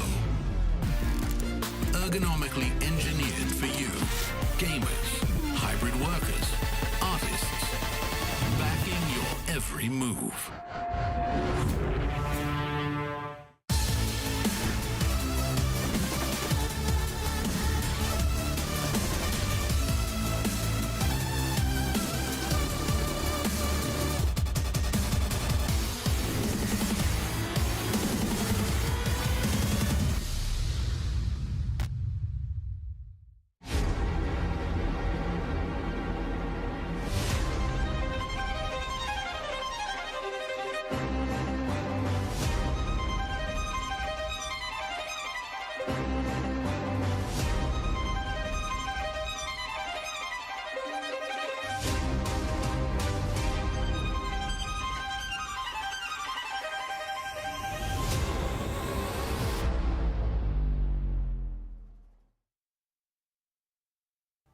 Rare Atom have taken quite the journey from the qualifiers all the way here to Bucharest. We've got Kaze joining me here to talk things through. And Kaze, first of all, just for you guys to be able to come to Europe, to play here at Bucharest, what does it mean for you guys? How important is this event for you? To make it to PGL Bucharest is quite an important event to join. How ready do you feel as a team for this event, for this challenge ahead of you? We are quite ready in kind of situation. If we started off well, if we start slow, maybe it will be hard for us. So it's kind of see what the momentum we have. Looking at trying to start well, is there something you guys talked about or something you have mentally done to prepare and make sure you can start the way you want to? Because usually in most matches, we always started slow. Yeah. And maybe later on, second half, we'll get back the momentum. So usually we try to get our started off good first, then we'll see what happens. Now, looking at where you're competing when you're back home, You guys are doing very well. You also made it through the Chinese qualifier for Astana. You sat there, you won the Mesa Asia Masters 2025. Do you feel like you guys as a team are seeing good improvement that you wanted to see?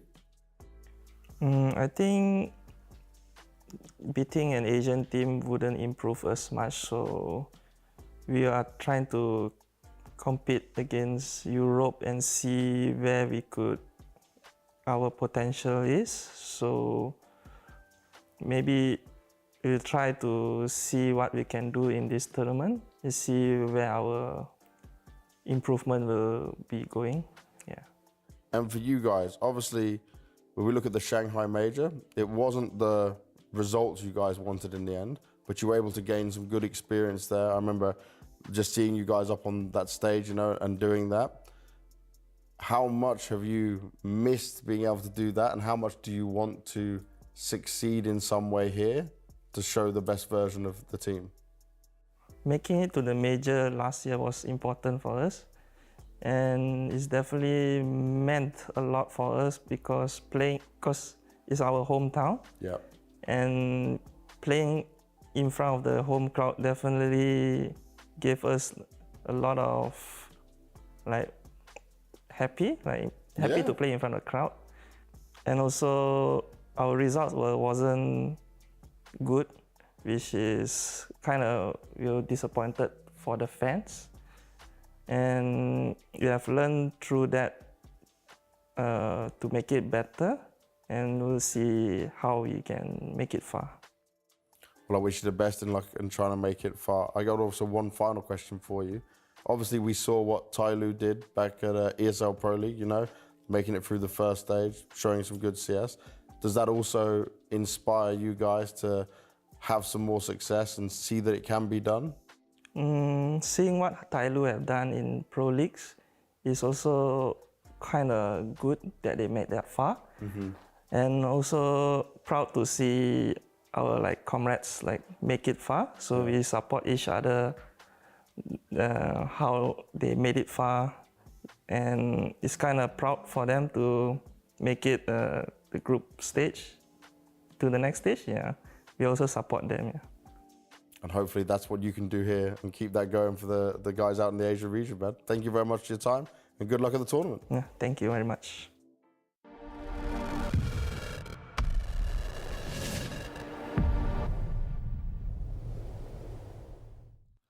High hopes for Rare Adam as they jump into this one, but obviously a reality check with the individual level that G2 brought to the table. So we'll go to Ancient, and I have in recent times, Launders, seen a G2 Ancient T-side fall apart at the seams. Oh, okay. Now, whether or not I think this game will boil down to strategic calls and clean mid-rounds, I don't know, because back on Dust 2, it was just the bloodbath. It was a fisticuffs that Rare Adam seemed happy to sign up to, right? Thrusting themselves into some of these risky mid-round moments.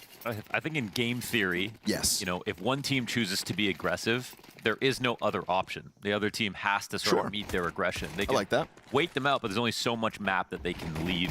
And ultimately, I think G2 are pretty comfortable trying to fight them. So fire with fire kind of feels what this head-to-head's going to boil down to, and the fire burns bright in the eyes of Rare Adam as they just charge headstrong into that A site. 3 clean kills to kick off this pistol. 4th added to the board. Poor Snacks tasked with the 1v5.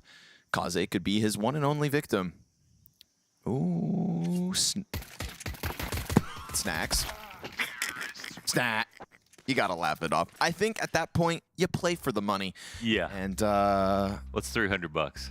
It is what it is. Rare Adam gonna pick up the pistol off that, but I mean, you just said it, right? If they play aggressive, you've got to meet it with aggression. Rare Adam comes swinging in this pistol. Yeah, in terms of like the styles of play, there's really no other choice. I think that, you know, it's just that when you play aggressive, you don't play every advantage of the game. It's just a certain style. And I think that the prevalent style across all teams right now is to play slightly aggressive. There's a lot of value to that because you can break open smokes, which means more timings. But Rare Adam take it to the next level. They're pushing a lot more than most others.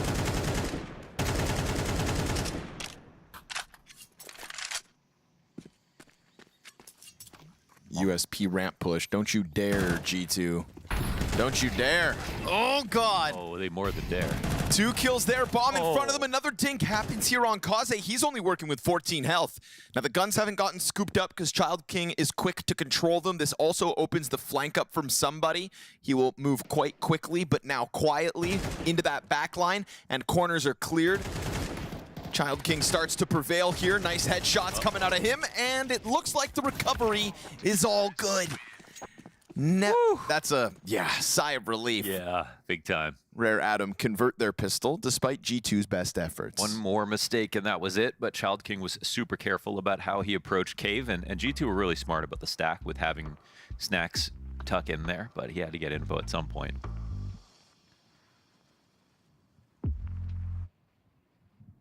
Disaster averted. Rerouting. Now it's time to go warp speed. Put your seatbelts on. Half the utility this round burned in the first 20 seconds. Snacks is able to get up into this forward corner. Rumblings of Rare Atom's approach here. They're going to hard clear. Oh, I was going to say hard clear, and then it looked like Summer almost half-assed it. It was 2 soft clears. Yeah, right? Very quick. Yeah. Almost hard. That's warp speed. Yeah, that's the warp speed clear. Back and forth and back again, and Child King out through Red Room. Timing favors monolazy on that one. Second player's here in somebody. He's going to hear the approach. Loud and proud was monolazy, and, well, somebody didn't learn monolazy's lesson. Layers on layers here in the Red Room. Fourth player is the only one left standing in the form of Hunter. He'll go back to that A site to make sure Rare Atom don't sneak out on that half of the map. That'll give them a 3v2 here on B. Smoke's down. They wait. Yeah, the main protocol for Rare Atom is if it doesn't work, try it again. And if you do that enough times, it'll confuse anybody. Ooh, Mobs gets jumped on, still picks up the headshot. Again, trades have been so efficient. There's not one person in this round with a multi-frag just yet. It will boil down to Kaze or Hunter, and that one multi-frag is what puts round 3 on the board. Oof. He walks. That's okay. Yeah, okay. Yes, well illustrated, Jay. And now Hunter, slow on the approach. Bomb at the halfway point. Kaze starting to get a little nervous. He can still walk. You can tell he's just checking every possible corner. Does that give Hunter the edge? Yes, sir. Swings out, sees him, and clears it with time. G2's first on the board. It's a nice spot to be in. It's a nice spot to. It's kind of a nice spot to be in. How do I say this? It covers, you see everything, but the problem is you don't really have a huge advantage in almost any fight. I think even if, let's say, Hunter wrapped around long, he would still be on a tough angle to like really, negotiate his swing. And Hunter walking in this way, you can see from Kaze's perspective, it's not too much he has to work with. It's just not deep enough. So that spot, I think, is at its best, especially when it's just down to the last second. Someone has to run and swing, but Hunter was smart about walking that entire time. No way for Kaze to do anything really tricky with it. Looks like mid-control will be Rare Atoms here easily this round. No one even in window from the CT perspective.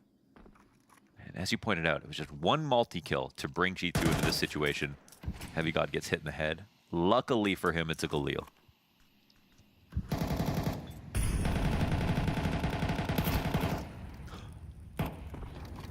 Very scary job. It's 4 different angles spammed now. Snacks is playing a different game. Wow, he just took. Like, that's too much. Enough's enough. Bails out a cave. I mean, clean approach here. Just bullets are free, folks. Absolutely. It's the final frontier of resources, is ammo. Bullets are free and smokes aren't thick. Little bit of pressure offered by Child King to keep 2 players' attention over towards A site. Couple that with the cave control and a double ramp push, bomb included. Looks like Rare Atom have done a really good job of posturing to take this bomb site. Can't say they were lazy about it. They don't have a smoke for long, it looks like, though. Well, that's why you just jump across with a bomb in your hand and hope it goes well. You've done enough of these steps properly, you have to run the risk, and it works out. That is a nice approach from Rare Adam. God, it was just such an expensive win for G2. They have no utility here for the retake, and even though Rare Adam didn't have much utility to work with either, it had just enough to get across. You got to have all the trimmings if you want to go for a retake, and right now they don't even have the man advantage. Stuffing, cranberry sauce, boatloads of gravy. Gravy and gravy and gravy.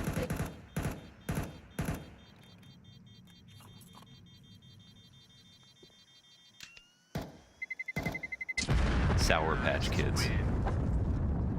Those are Prof's favorite. I'd put that in the turkey's ass. Okay. Okay. Cook it up. Grandma's favorite.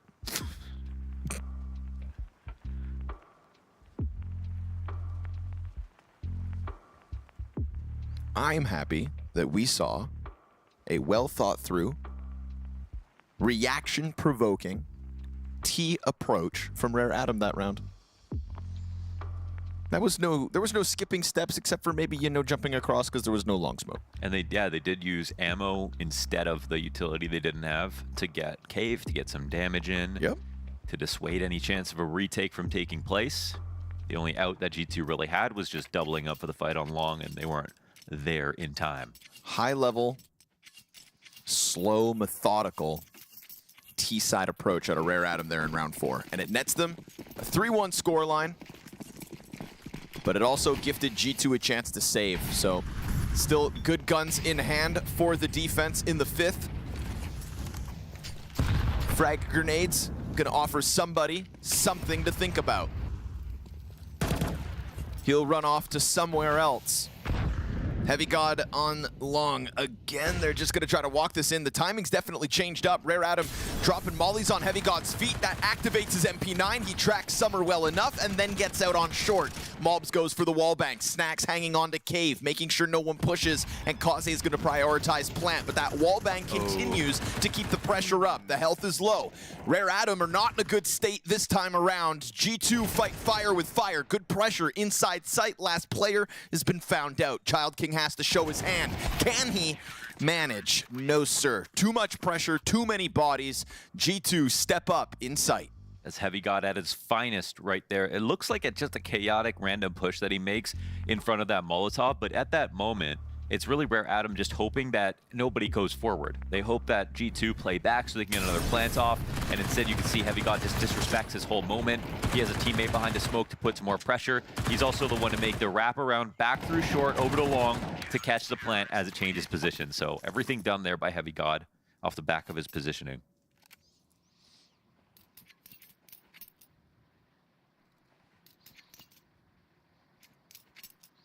It's not classical positioning, it's wartime positioning. Ooh, you know? yeah. That's the moment that called for it. That was the best thing that you could do.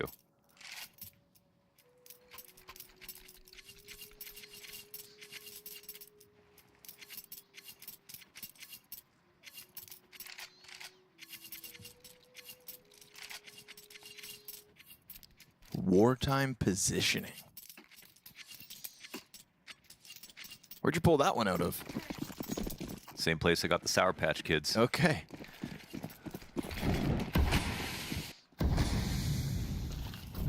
Two rounds in a row, that bottom middle util keeps Rare Adam at bay. But they do a better job of keeping the health bars up. Although you're starting to free up some space for mobs, and I've seen mobs run rampant on Ancient in mid. Hunter just sends the bullets into the smoke. That's such a big deal. If they don't make noise right there, they have a boost on mid. Well, some are still going to be able to approach here. Owned. No one's even watching this at all. No, mobs turn back around because that smoke on elbow is missing. Now it has been replenished. Hunter's gonna, mobs, come on! Oh, see you later. 2 bullets through. Lee Hang's head cracked open. And that man advantage is enough for G2 to reel back out of the mid control, looking to leave before Kaze comes around that shelf corner, and they do disengage in time. They do, but it's just as Rare Adam come into mid. Problem is, Rare Atom have to read the map correctly. We have seen them just go back into the wrong site before, and it looks like they might do that again. B site is where G2 wanted to end, but because they've rotated 3 over, they have to make an aggressive move, and it just works out too. That's the problem.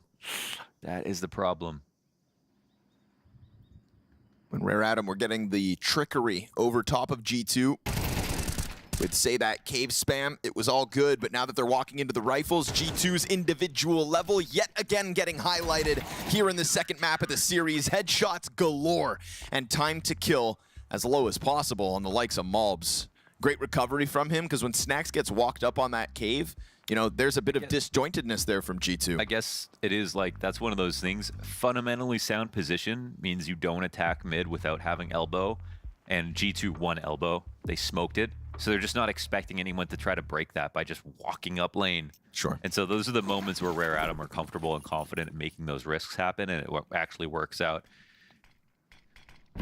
But unfortunately, they take it a step too far into MongolZ's territory.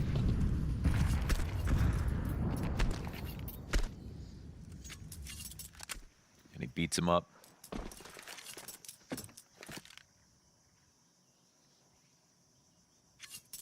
Beats him the heck up.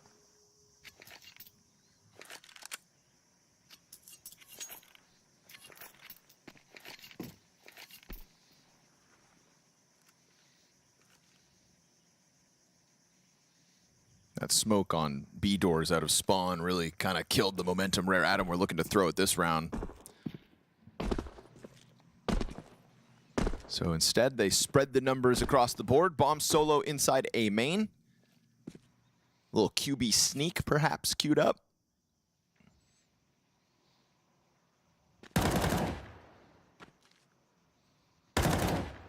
Heavy God continues to hit the headshots. Yeah. They have tried this versus him just like 3 rounds already this half, and now he's just pretty much expecting.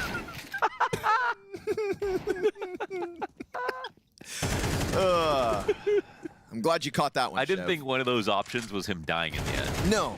Maybe he gets away, that's funny enough. Yep. Yep. All good. We've got lots of Hunter highlights in this series already. It's the look of disbelief on his face that makes it hilarious. Yeah. The fact this bomb carrier is on site means it's a plant, and there's also a gun to be grabbed off that dead body. He's the only one to get the kills this round. This would have to be the ace, though. Yeah, it would. An ace now with 33 health left in the final 3. You only need 3 bullets. You can cut off montage. Oh, that could have been the opening, but Snax here to close it instead. Still, all things considered, 2 kills in a bomb plant. We'll see if Rare Atom can be set up to find more success as this T-side's now beyond the halfway point. Yeah, once again. G2 sort of in the driver's seat. Still feels like a little stronger. Feels like a nice map for the way that Rare Atom are playing. Yeah. It seemed like Dust 2 could be that, but you actually cannot be that tricky on Dust 2. It's kind of tough sometimes. It's too simple. It felt like their tricks kind of existed within just like the unexpected, like that Kaze op post above Xbox, for example. It's like, you know, they almost signed up for the philosophy that Dust 2's supposed to be the fisticuffs. And they tried. I'll give them credit, they tried. But here they've actually just got, I think, better timing. Trying to play around with mid yet again. Child King looking to pounce on top of what is 3 players inside Donut. montage's op lingering in the front of it all. Clips the wings of the player up on boost. And so it's a redirection here from Rare Atom wanting to get out of mid quick.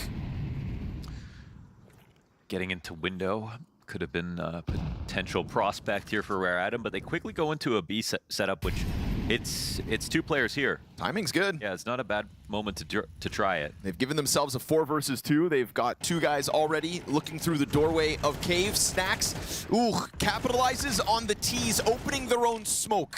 And so suddenly, you've got an open B bomb site for the plants. You wanted that smoke opened on ramp. You paid the price, but luckily your teammate's there to trade out. Now we go 3v3 in the post plant. MongolZ long flank. Does this net him much? We see Summer kind of checking both sides of lane, but now moving too much. Yeah, if he had locked into the corner and kept eyes on both ends, maybe they're able to hang on. They could still. No turn from Child King, no reaction, and that's going to cost them their post plant too. G2 5-3 come through with ease. Yeah, it's a moment I think for Summer. Well, he wants to try to get involved in the retake, but maybe could have waited a few more seconds. Comes, you know, could be timing. If someone's coming out of cave, I don't know if there's a really high level of threat for the positions on site. You know, they could have come back to play B by the doors together and the bombs planted for them still. So it just allows not only MongolZ to get in, but to just really end the round. I think also the tragedy of that is, you know, some are worried about the cave flank, but we're talking about Rare Adam, who had total mid control for a second. Right. You had 4 guys climb up Xbox, and you're still worried about mid. Just how much they kind of got zoned in and focused on the site for a second. More somebody Deagles. Racking them up. Hunter again. Yeah, I don't think he's having as much fun this map. He's been on the receiving end of some tomfoolery.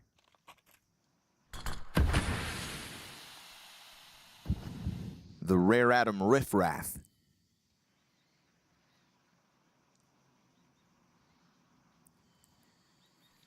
Interesting. Summer is going to let them cross. They're keeping eyes on this. Heavy God catches the jump up.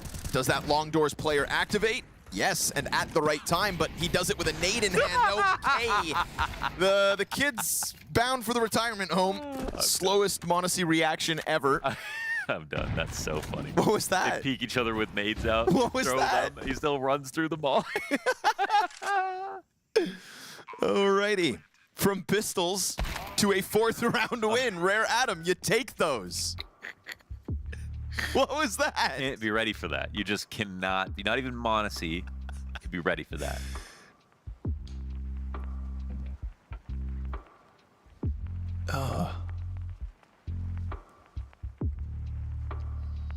Montage scoped in, tracking him through the fire, just never shot.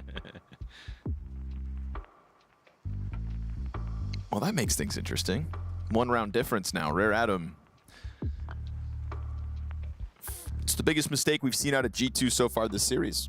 It is, and it's a tempo round, and it's actually like a really rough economy here for G2. It's a pretty massive win, honestly.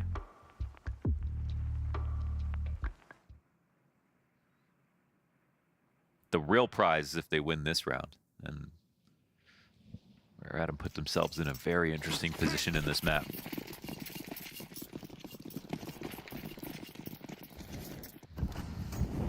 Everything will be invested to get these 2 MP9s.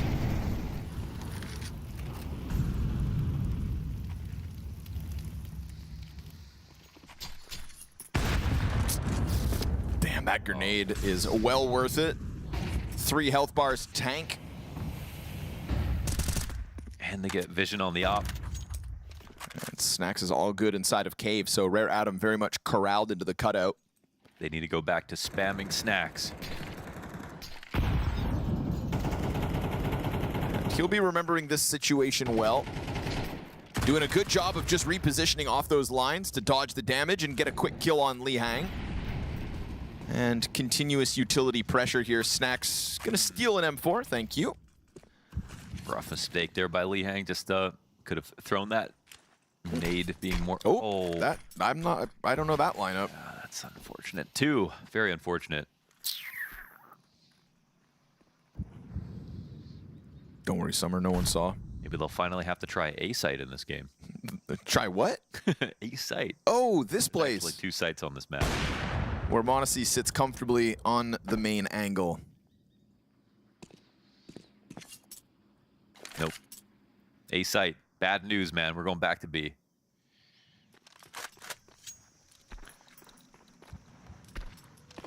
Not even, man. Not enough time. This round fizzles out for Rare Adam. Yeah, this is the best case situations. Rare Adam, they have some money left over as well, but now they've just got to spend it. So they'll get full buys in for this next round. No stress again because they won in their half buy. They're still looking pretty good.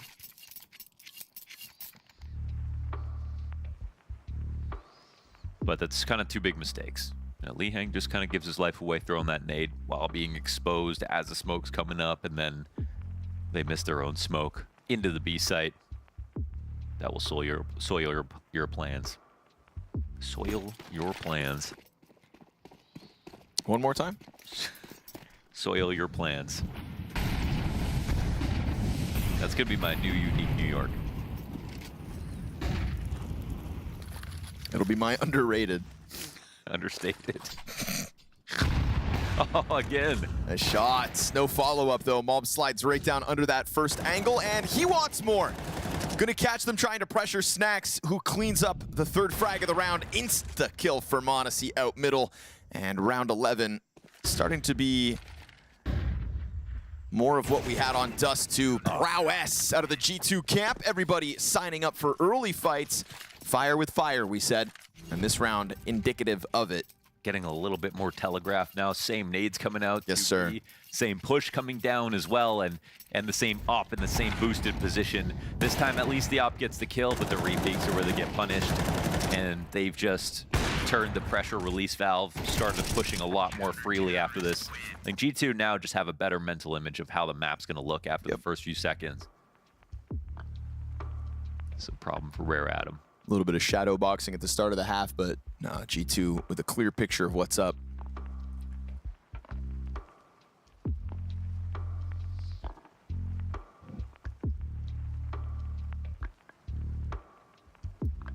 One more chance to hit A, boys.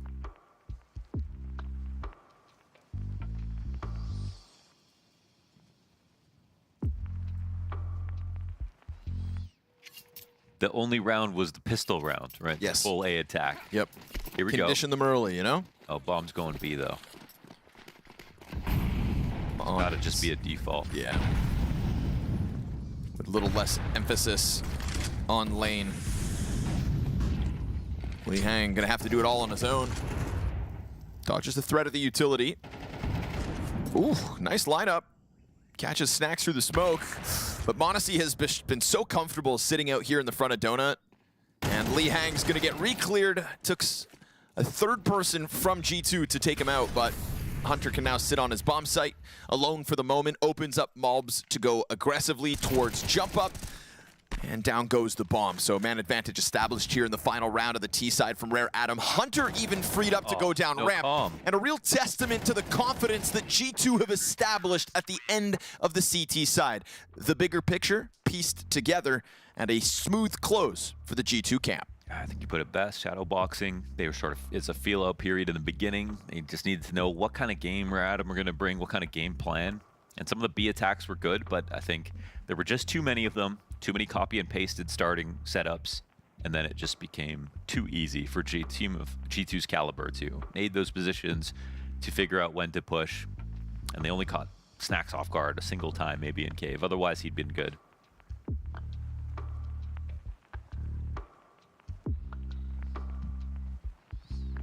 Yeah, there was that really nice, meticulous round put together by Rare Adam when they like slow squeezed into the B site, and I was hoping to get to see more of that, but then G2 just got so like they just began interrupting it constantly, and I think that's when we tap back into their potential. Mob's having a great half in mid, freed up to climb up as he pleased. And I have a hunch that after the nature of the first map, with the way they figured them out and established this 4-round lead, this could be one of those T-sides where MongolZ is just a nuisance on elbow, constantly going to be pressuring Rare Adam for that portion of the map. Yeah, I think MongolZ is looking to regain some confidence in this lineup and really show what he can do, because on his best day, he can be, you know, as good as Nico. Nico's real beauty is in his consistency.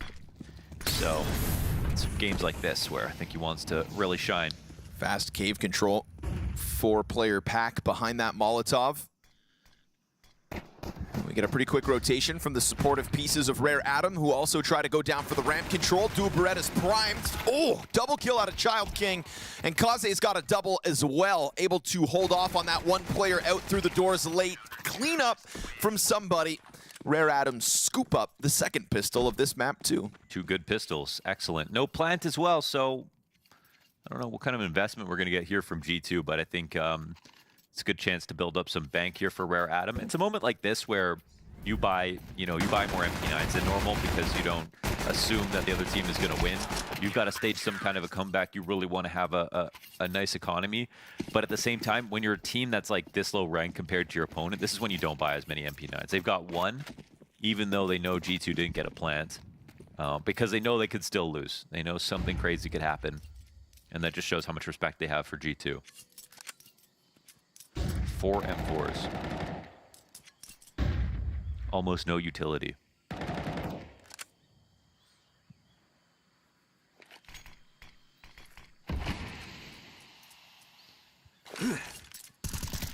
Flash pop will get you out through the doors. Bomb spotted. Nade's gonna hurt. Oh! Summer just straight up kills mobs with it. And clean up on the B ramp. That was like a worm's throw. You know, that right left? Yeah. Perfect trajectory, no wind. Jason Moses O'Toole, notoriously a good Worms player in the Counter-Strike broadcast talent world. He takes pride in that title. But I think Paula is actually the best Worms player around. Is he? He's the rattiest Worms player. He uses girders to hide inside the ground. He'll use time against you. Paula's content to burn the clock an hour in a Worms game if it means he can win. I used to write gunbound boomer guides. Gotta win however possible. And G2 think the road to victory is the A-hit, straight up. Going for that bomb plant already. It is a fast tempo out of G2 that Rare Atom just weren't ready for. You find an understaffed A site in the first gun round. And now the retake on for Rare Atom. But the smoke grenades are going to kill the tempo. That element of retakes that we know they love to play with. 3 donut. There's 1 cutout. They're waiting for the Snacks lurk, but it doesn't come yet. Snacks being very careful about this. Yeah, so many bodies on the bomb site. Feels like Snacks can take his sweet time with it. They're really running out of time now, man. This is a little too late. Bomb's at 12 seconds right now. There is not enough time for this. Even if they try to double back, now Snacks is up, out, and on his angle. It is still an open door for the save here. Majority alive, both teams, or are they? Yes, majority alive, both teams, but G2 go up 9-6. Yeah, that's a moment where if they go for the 3 donut retake, they are subservient to any extra smokes. 1 smoke blocks off the whole attack, and then they've got to run through. That's why CT is nice, because at least you can split off in the temple pressure as well as CT and go for the retake. Usually temple can take first contact, draw out some more utility that way. But if you don't take 3 points of entry, then a team that just walked in without a default is going to have way too much to use to just kill time off the clock.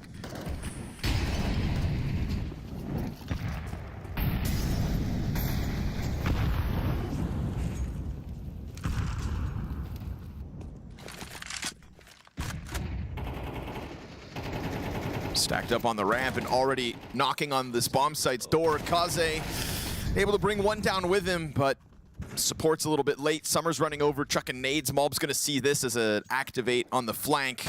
And a freebie delivered. Mob's unable to double down in Red Room. Lihang trying to keep this one alive, but now all that's left of them is to push up on short, and Summer has gotten out. Lines up 2. Oh. That's what they needed. A bit of a jumble up from the G2 camp. Snacks into the 1v2 clutch, single frag left to take. Knows Lihang was towards Red Room, but the timing's so off that he's a little cautious about the jump up. Lihang didn't see him on the ramp, it looks like, assuming that he may be pushed back. And I say retake, but obviously bomb not planted yet. Bomb, it's going to be hard to get vision of it, though. So he has to come in and try to actually clear this. Snacks thinking he's figured it out. He has. It's just about hitting the shot at this point. Oh, but Lihang into the corner and peeks out. Perfect timing to catch Snacks off guard. Yeah, solid moment there, and I think it's Summer who gets to push in through the smoke. They had their guard down on the short push for just a moment, and that was the one thing they had to be worried about. Everything else was actually covered. But with the 2 players that were back here, a little strange. I guess it's because a little utility gets thrown and then they come back to swing it. Summer saves the day.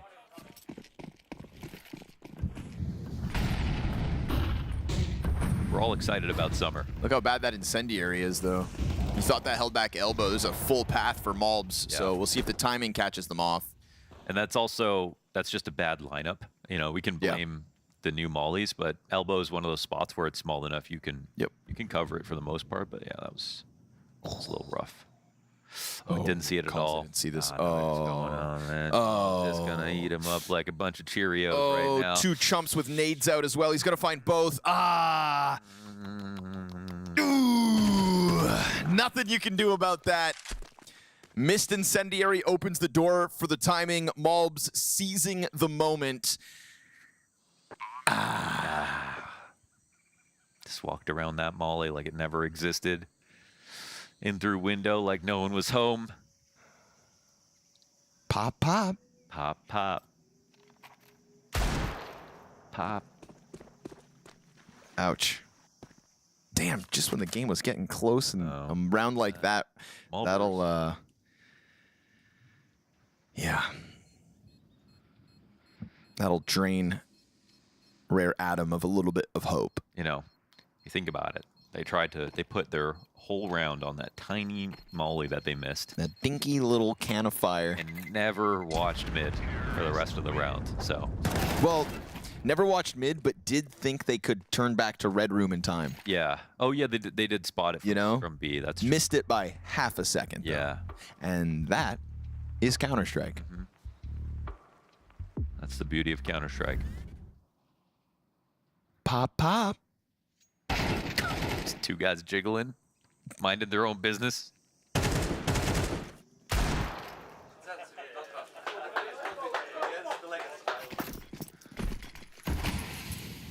From MongolZ's perspective, they look like bugged bots. Yeah. Yeah, no kidding.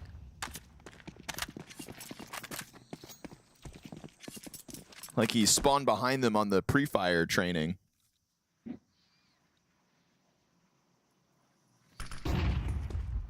Easiest round of G2's series. And MongolZ's going for the back-to-back strong performances here versus Rare Adam. From Dust 2 to Ancient, he's looked great. And in a world where his consistency's been questioned, I think this is a good map to kind of stabilize within. A good opponent for him as well, one that's willing to sign up to his gunfights just the way MongolZ likes it. Action-packed, but not much action here for Rare Adam with just pistols. Unfortunately for them, that absolute freebie of a round comes with a save in the follow-up. 10 and 11, all too easy for G2. And that A site vacant for the inevitable bomb plant. Still taking their sweet time, just making sure that they don't fall victim to another weird pistol round. The fact that Rare Adam racked up one of those against them already here on Ancient, you gotta be careful that it doesn't happen twice. 5 stands strong at the end. 2 rounds from a 2-0 victory for G2. We started the day off saying, okay, maybe there's a chance Rare Adam could surprise like they did versus VP yesterday. Even I thought like there's a outside chance that they won, but clearly G2 are just looking as good as they need to. They've got full control. We've seen, you know, 1 or 2 moments where they've made a bad decision here and there, but for the most part, I think the Rare Adam have caught them off guard by just being an atypical opponent as opposed to being a better opponent. Unfortunately for them, it's what you would expect. Blood in the water here as far as G2 are concerned. They go headstrong into a B site. And again, trying to put the buy together, but Rare Adam's still so limited in util and in weaponry that it is smooth sailing for G2. So they thought. Child King lines up 2 kills through smoke. Unless he popped it open. Didn't catch his POV, but he also gets Modesty off the bomb plant, and this is opening the door for the very slow double flank. Child King takes cover in the smoke, his refuge only temporary, but the distraction everlasting. That's somebody to try and capitalize. A second player from the same avenue, unexpected. Lee Hang into another clutch versus Snacks. Round 2. And Snacks puts fire on the bomb. Wide swing into the cave denied. They'll go 1-1 in the head-to-head as G2 have 5 match points. Perfect. Pulled back in another clutch for Snacks. This one to get map point, series point.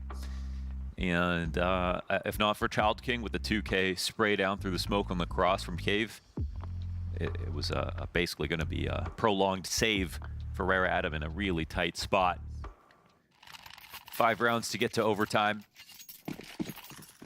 No M4s to do that. And we just got news that GamerLegion have crushed on their map 13-1. That's Falcons 0-2 in the Swiss pool. Wow, they got smacked. Falcons lost 13-2, 13-1. Wow. We all saw the complexity tweet yesterday. MongolZ has decided to stay on G2. That is so surprising. Losing is one thing. But they aren't even putting up Rare Adam rounds. No. That's a calamity. But back to the Rare Adam hope here.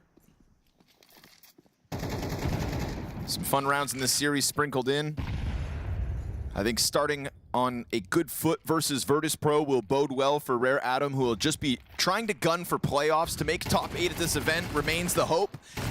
And G2's form just looking unshakable. Remember that they dominated GamerLegion the same way GamerLegion dominated Falcons. Actually, not even that bad. But now down to a 2 versus 4, and G2's camp just looks very strong. It feels like everybody was on the same page for G2 today. Yeah, man. I just want to see them now versus an even stronger opponent. Yes, because sir. like, they're out looking pretty damn good. Like, how close would a game with them and Mongols? Yeah. How close would that game been today? It's kind of the question on my mind. G2 going to be making a run into playoffs, what feels like now guaranteed. How deep will remain the question. Li Hang looking for a little more playtime versus the G2 squad. Child King damn near gives it to him, but his Desert Eagle finds only the one. A lot of clutch attempts for Li Hang, this time outnumbered and getting flanked as well. We get this eventual activation out of Hunter that will surely catch him off guard. Slowly, but surely, Hunter on the approach for the final kill. They'll close it. G2 waste no time today. A great start in Bucharest with a 2-0 secured. That is 3 matches guaranteed to get them into the playoffs. This is the G2 we all hope for. Yeah, it's got to be said, we didn't really talk a lot about G2 when we did the day 1 pre-show and we were making our predictions, paid a lot of attention to other teams, but they've come in under this weird cloud with MongolZ leaving. I am sure after this tournament, no matter what happens, we're going to get some clarity about his future. But for now, you can just see heads down, get it done, 2-0, looking good. Coming into this event, I really would have propped up Aurora or the Mongols over G2. G2 would have probably been my 3rd pick to make this, make a deep run here or to win it all.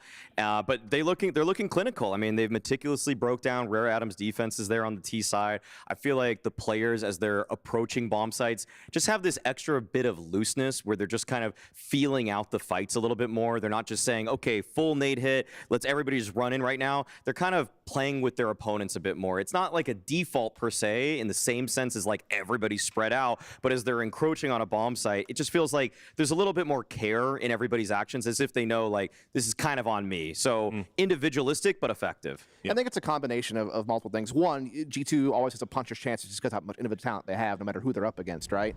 Then you put them up against a lesser experienced Rare Adam team that doesn't really have the reps against European opposition, and that's going to give them another edge. And then when you just see how the rest of this thing played out, while Rare Adam initially had some good ideas and got some success going on the T side, it just felt like they ran out of steam kind of midway through the first half. And it wasn't for not a lack of trying different things or, you know, playing to their strengths that we normally see, but it just wasn't effective. They weren't getting the training that they needed in those later rounds. G2 were just blanking them with their mid-aggression or just overall trading efficiency. And then when you flip sides, look, I think that like Rare Adam did not have any proactive defense. I was shocked by this. Like, I didn't see them really giving much of a fight to G2. They gave them way too much respect and space, and MongolZ really took advantage of it the entire game. Yeah, absolutely. We'll talk about that in a bit. I mean, look, I think the useful aspect here for Rare Adam is this obviously is one of the tournament favorites. It's good to get some reps in against that level of opposition. You know, you get back to the hotel, you're probably going to watch the demo, and it's going to be useful for them moving forward. I'm not going to, like, count them out and think, oh, VP was a fluke or whatever. I still think they've got a few twists and turns to come their way. They showed me enough in this series, I think. I feel like the hype of what they did to Virtus.pro still lives on in a way. the fact that they have an ironed out play style, I'm a little bit fearful of what Dust mentioned, that they were a bit more on their heels in this game than we're used to seeing. Also, just didn't really get any of the flashy kind of star power plays. Like yesterday there were moments from people like Somebody and Child King where I was like, oh my god, they're just headshotting so fast. Today they just played people that were way sharper. I mean, Mobs, montage, like you're just not going to win as many duels versus those kinds of guys. And to your point, Dust, as well, I mean, I just thought he was an absolute nightmare for them to deal with when he got on that, like, kind of, you know, that when he was having that run where he was just seemed to be able to go anywhere, sneak around, and, you know, backstab. He got so many high impact kills. Yeah, it's one of those things where he controlled middle. It's a new position for him. That's the role that Nico used to play on this team. He has taken up that role, and it's a spot that's tough because it requires a lot of individual decision making out on your own, stranded usually, unless maybe you're going for like a 2 or 3 man mid hit. Then maybe you have some supportive elements, but a lot of times it's kind of just on you.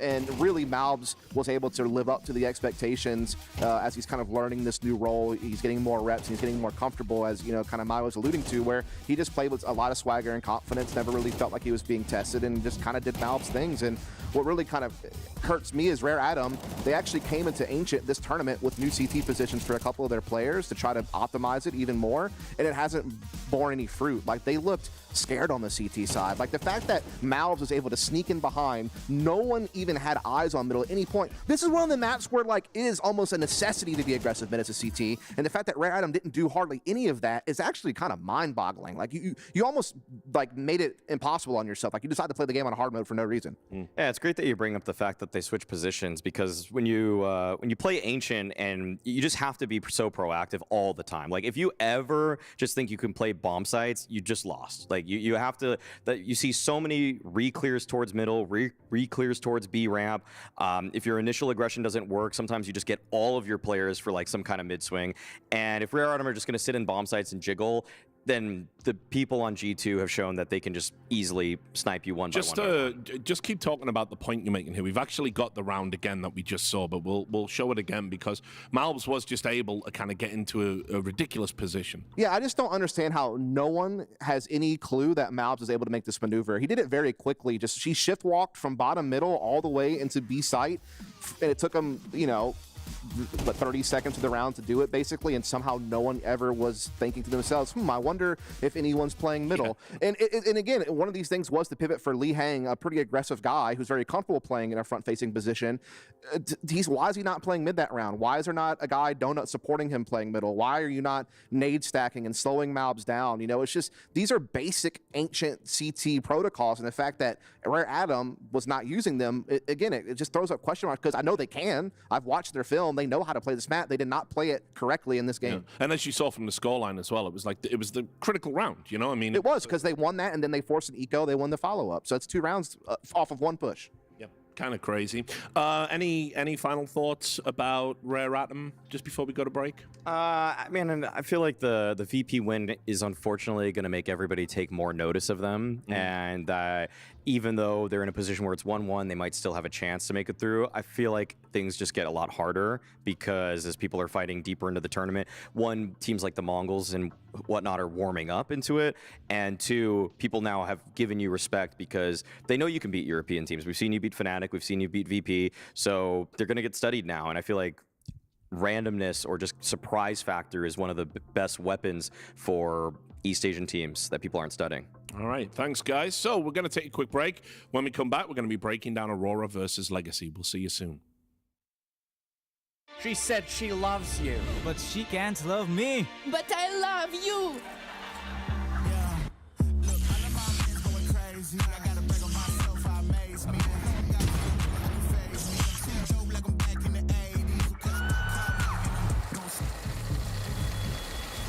I won't play window anymore.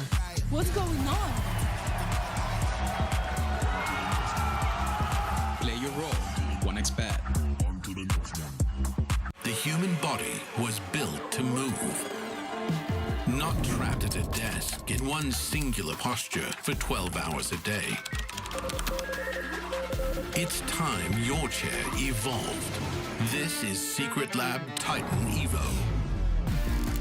Ergonomically engineered for you, gamers, hybrid workers, artists, backing your every move.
Yes, welcome back to PGL Bucharest. We're now going to be covering the second series of the day, which is going to be Aurora versus Legacy. Obviously, we'll start, guys, by talking about Aurora. One of the biggest talking points of the last week, which has been kind of crazy out of nowhere.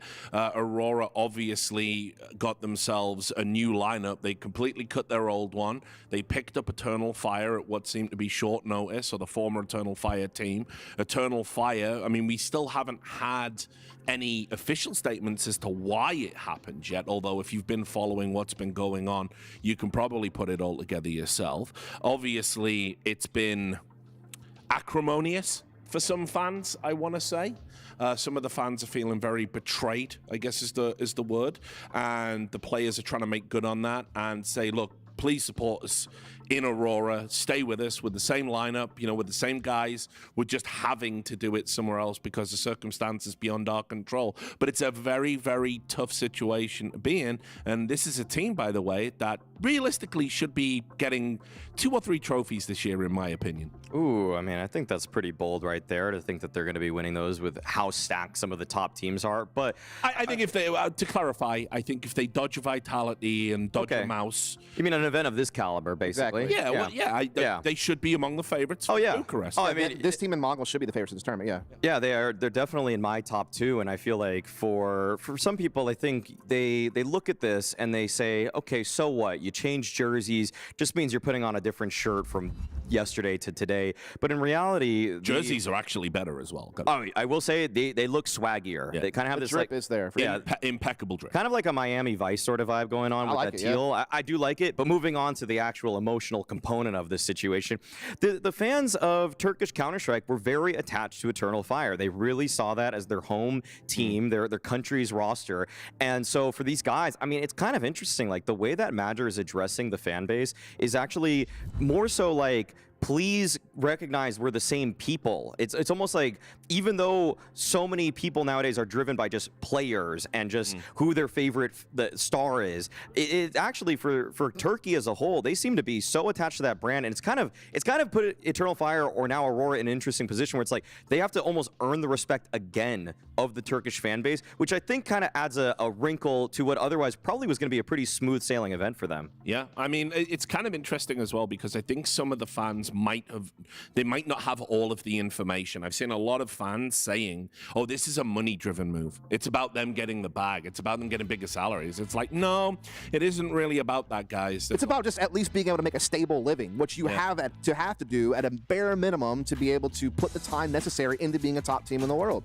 And so that's really the way you have to look at it. And the crazy thing for me is like this team came into the year hot, and they made the finals of Blast Bounty. They had a top 5 finish at Katowice, but they had that dip. They had that dip, afterwards where they were losing to teams that you just don't think they should be losing to, like Falcons and Tyloo and Team Liquid and 3D Max. Like those are teams they should be taking care of, and they weren't. Now I will say, I'll just cut you off there. I think they're in the same class as the Mongols, really, for me now, where it's like it's very hard for me to actually believe in them going to tournaments and winning tournaments, even though I look at the team they've got on paper and think it should be possible. There seems to be some sort of mental block they can never overcome when they should be favorites. Yeah, I mean, I think the difference being is that Mongols really only shocker loss to me was the Astralis loss at Cluj, whereas I just named 5 or 6 here for Aurora. But That being said, at least they did well at Lisbon. Thought that was a nice bounce back top 4 finish for them. They clearly have the talent. I mean, Joda has been a fantastic pickup for the team that definitely did increase the overall firepower of the squad. Wakadia looks like a better version of himself this year than last year, which is a nice bump up. And then look, yeah, we can critique Xantares, you know, having a couple of off games in some of the elimination matches they have played, but he's still overall one of the best entry fraggers in the world, and Wasik is still very much himself as a top opper. So they do have a buttload of talent, and they have everything they need to get the job done. It is just that mental block you were mentioning, I think. Yeah, and we can talk about a little bit about Xantares here before we move into talking about Legacy. Obviously, one of the players of 2024. I mean, you know, still fantastically talented, is getting on in years. You have to wonder, you know, if you're going to have that good year where you do pick up those 2-3 trophies, really kind of cement your legacy, you know, it kind of has to be now. It definitely does. I mean, if Xantares was evading HLTV top 20 lists for much too long due to the lack of team success, well, now he's got it. Problem is that feels like he ran into a little bit of a rough patch at Lisbon, for example. He had one of his worst events that I've seen it from him for quite some time. Of course, the caveat being that he had to be hospitalized immediately after the event. Although some of the fans did not hold back on him for performing poorly, I feel like I can give him a pass for the fact that if you're going to immediately get hospitalized after an event, I don't think you're going to play it 100%. All those years of carrying big finally caught up with his back. Oh, yeah, sure. Okay, there we go. Anyway, let's talk about Legacy. Sure. Obviously, we can highlight Lux a little bit as well, one of the developing IGLs. Yeah. And they beat Liquid yesterday, and they beat them straight up. It wasn't a fluke. Yeah, I mean, this team has actually been very interesting because obviously when you look at this roster, you're going to recognize some names. Lux obviously spent a lot of time with Pain as kind of their other aggressive rifler before they picked up Davideus in his place. Obviously, Dumao has always been touted as like a young, upcoming talent from Brazil. Even to this day, he's only 21 years old. So, I mean, he still has a lot of room to grow in that regard. But I think what's been nice for them is they just kind of all of a sudden like had a spark and really pounced on it, you know, being able to win the South American qualifier for this tournament as well as IEM Dallas. They're doing well in the ECL League in the Americas, and they're all performing at a very high level individually. And I think one of the greatest things about what happened with this is when they decided to bring in Lux, they actually gave Dumao like all the star roles you would want to give a star player. And so now he's getting to be, I feel like, featured more, and he is really delivering in it. I mean, Dumao and Lado have been playing on rosters together for 4 years, from I think the early iteration of Imperial, back when they had a different logo. Yeah, Gaming, I think I actually played against them at least one time there, just got absolutely bodied, by the way.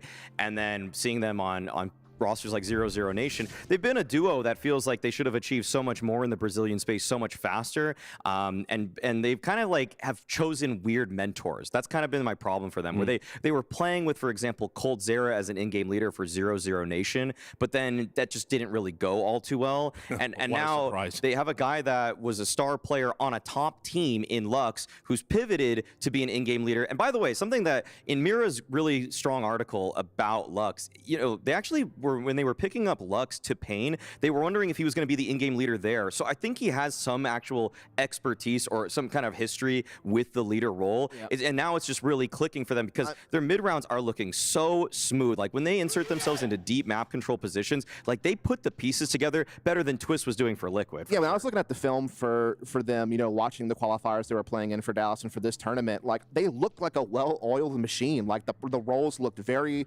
well-defined, as you kind of alluded to. Their mid-rounding looked really good out of default. They had a couple pacing changes. They had really everything you could want. And as we go into this map video, I think things are just tough because we haven't seen Legacy play offline a lot. They have a pretty much a winning record on every map online, with the exception of Train, which is their permaban. So we don't really know how good they are. Like they beat Team Liquid yesterday on Anubis and Nuke. So that's all we have to go off of. And I think that could benefit them today, because if they go back to Nuke, it's not really a map that Aurora is necessarily known for, but they actually go for the Mirage here for themselves. And then, of course, Aurora, they love Anubis. I would be shocked if they go away from that here, as they do just pick it practically every single time they can. Decider, though, I feel like if I'm Aurora, I would move away from Nuke for this exact reason. I'm almost surprised Legacy didn't pick it. This is a tough one, because when you're Aurora, like picking into Anubis is tough because that is Aurora's best map. You know, and they're one of the best teams in the world. So picking into Anubis is, or Aurora pick. I'm sorry, I got that one mixed up on the end. So yeah, everything looks about as what you'd expect. Inferno Decider is interesting though, just because I feel like that's been kind of a middle of the road map for Aurora. Yeah, I mean, okay.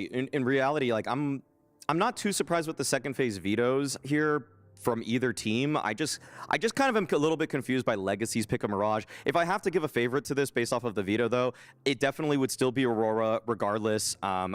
Anubis is their best map. Inferno, to me, it's like their third best map after Dust 2 and Anubis, so they're going to feel really confident here if it gets to 3, and they might even just take it in 2. I honestly think that it would have made more sense for Aurora to play Nuke than to play what they picked in Inferno. You Aurora pick Nuke? No, not pick Nuke. I think Legacy. In the last phase, I think it would have made a little more sense. Their Nuke actually has been pretty decent lately, Aurora, honestly. They've beaten some decent teams.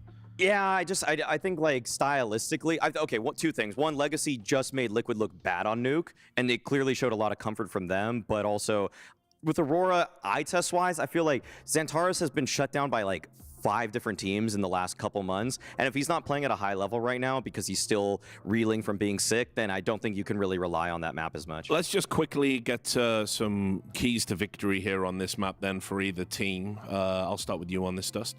Yeah, I mean, Mirage kind of being the opening battleground, we have not seen Legacy play the map at all yet offline, and so the only results we really have is playing against like smaller regional teams, and so I don't really know how good it is, but if they can just kind of keep, you know, the type of play style that they have and make it effective, I think they could succeed here. I mean, they look like a sharp team on Mirage when you watch them on paper. It's just they haven't been tested against top-level opposition. Meanwhile, Aurora has talent in spades, can play multiple different styles of Counter-Strike on this map and be very effective. They have the heavier hitters that are more proven. And so, yeah, it's going to be an uphill battle for Legacy, in my opinion. There's no doubt about it.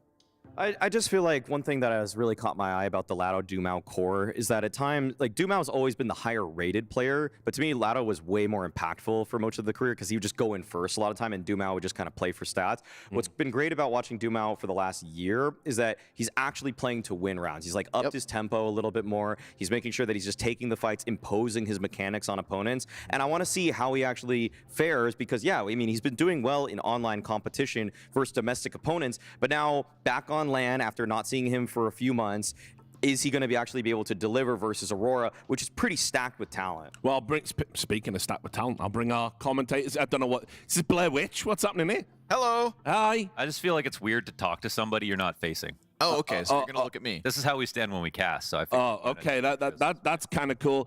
You said yesterday, Londis quite famously put some respect on Legacy's name after they beat Liquid. If you can beat Liquid, you can beat anyone, Aurora. That's what I'm saying.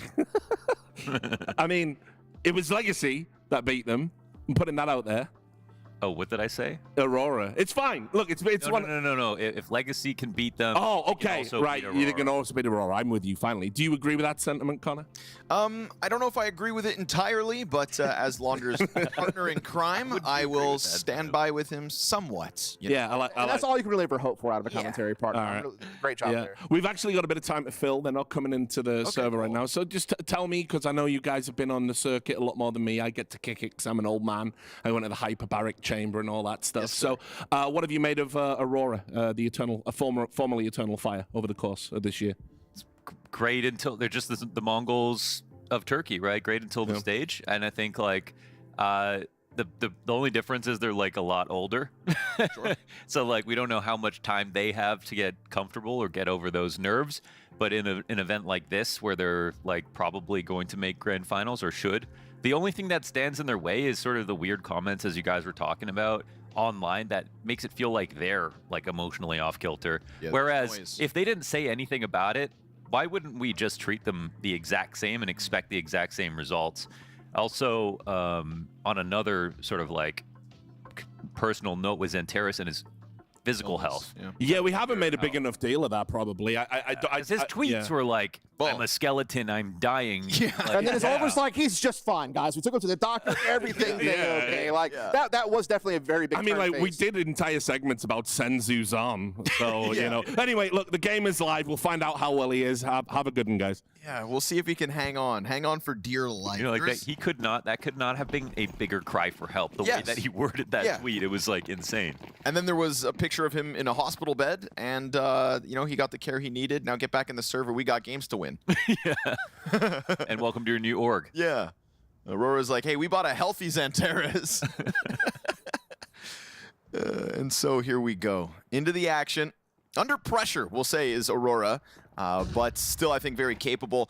We saw what happened from Rare Adam's perspective, day 1 to day 2, kind of unable to replicate the show-stopping upset that they were able to put forth. I think maybe Legacy could find themselves in that same boat as well. It's all great when you've been waiting quite some time to get your first taste at LAN, and then you dominate Liquid in your opening matchup, but now suddenly Aurora are a different beast. So, shall we? What do you got to offer, Legacy? Right now, it's a bit of contact towards the B apartments. Going to keep most of Aurora preoccupied, but Jota doesn't seem to be buying your snake oil. He positions up into the jungle, where snakes thrive, and he will too. One tap into Lotto to kick it off, but where Lotto is, Dumao's never too far off. And that duo is where I think the eyes will fall in this matchup today. Woxic, he gets his. Xantares holds off on the murder hole. And all the while, don't forget, Bomb is down in jungle, so these kills trickle in all across the map. Sadzin tries to get active, and that's an Aurora pistol in the back pocket on the Legacy Mac pick. Yeah, and this is where I think, you know, you create more memories in the New Jersey, and you just remind people you are the literal exact same team. The only thing that has changed is the fabric. Like, that's the only thing that's... The fabric of their existence. No, don't put it like that, because it's really not that deep, honestly. I think it seems like there's a lot to learn about exactly why, you know, the change feels so drastic. It almost feels like they're scared, you know, in some sense of switching over. Which is insane, man. Yeah. That's kind of, you know, because you would expect if you were a fan, I mean...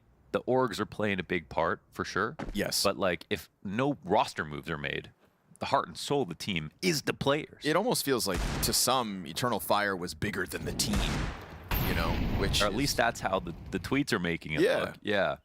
Yeah, it's scary. And I think maybe that's why it kind of shook up Aurora a little bit. But let's be real, these guys are professionals and high-level competitors. You win a few games, everyone forgets. Yeah, exactly. Because at the end of the day, that's literally what matters more. You know, you'll save up enough money to buy their new jersey, and all will be good. There's no way that just happened. A crazy back and forth, and obviously Issa makes the audio. You have to knife him, Jota. Come on now.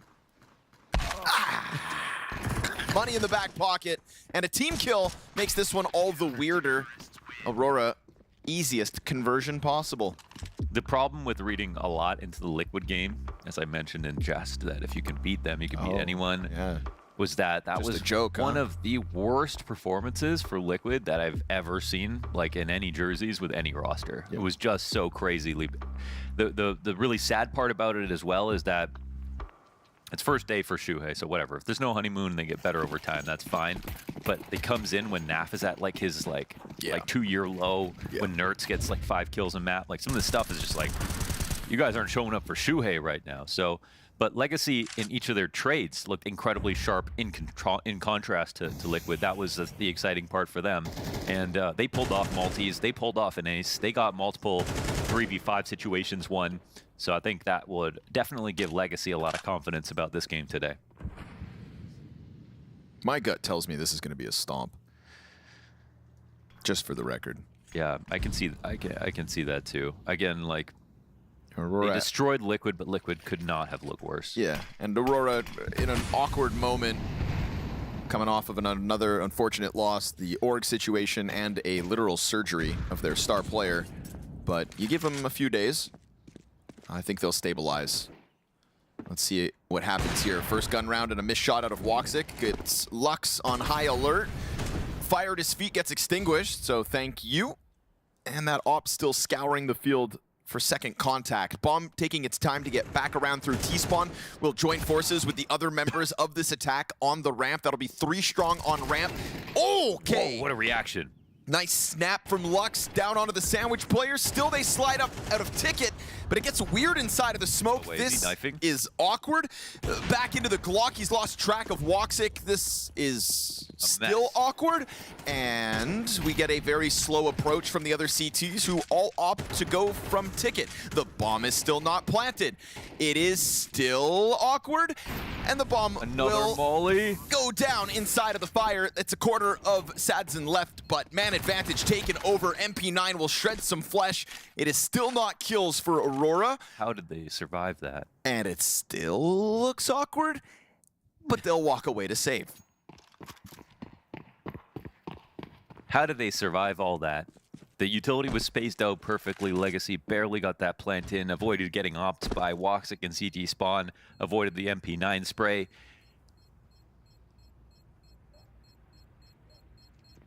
And saves aren't guaranteed here either.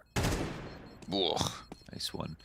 The cool part about Legacy, though, just like looking at the team, like it's a pretty cool team, right?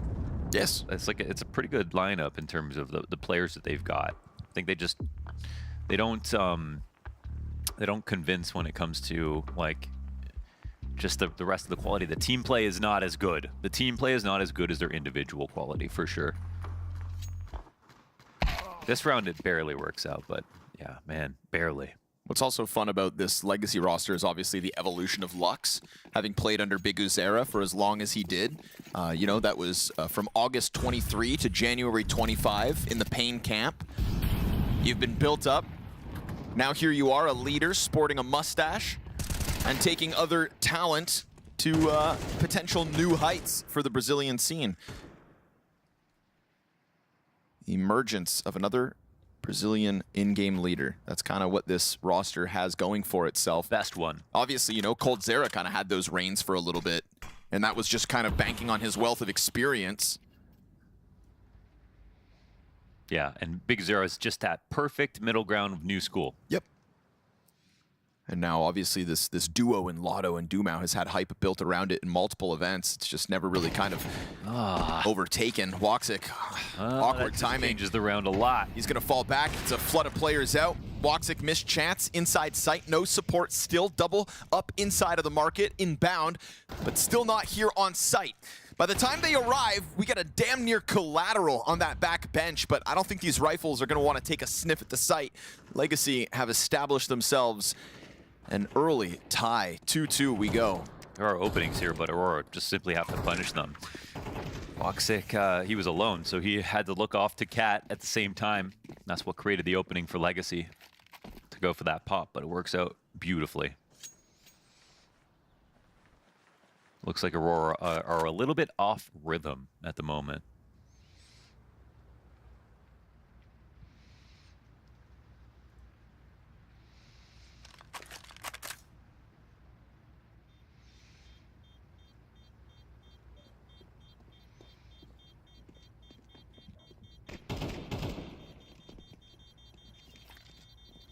It's just such an unknown quantity, I suppose, with Legacy, right? Waiting to see them on LAN.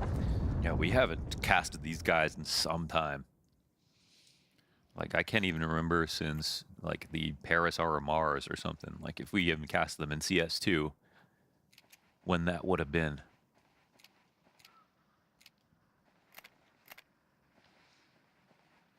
Maybe it would have been the Copenhagen ones. I'm not sure. It's nice for them to get an opportunity like this. Yeah, you and I specifically, it would have been Copenhagen. And that's when Nissim was still playing for Pain. So Wikadia's sick of the shenanigans, right out into the mid-attack. 3 rifles obviously here for Aurora.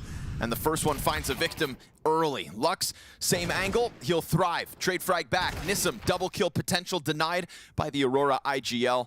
And now it's dual Berettas in hand for Xantares, looking for that gun bottom mid. He just kind of awkwardly walks around in connector, gets clipped, and man advantage established off of it. Legacy will waste no time from this point forward. Catching the catwalk attack as well is excellent awareness from Lux. And so I would say Legacy starting to skate through Aurora, just quicker to the draw in some of these moments. You know, you get caught out by the swing from Wikadia, but then it kind of stalls, still sitting bottom mid on the same angle, gives Lux a great chance to get the kill back. He doubles down this round and takes to the top of the charts for Legacy, leading with a 6-3 scoreline as Legacy go into the lead. Yeah, it was a nice try, but it wasn't a full buy from Aurora, so they at least get their 2 kills.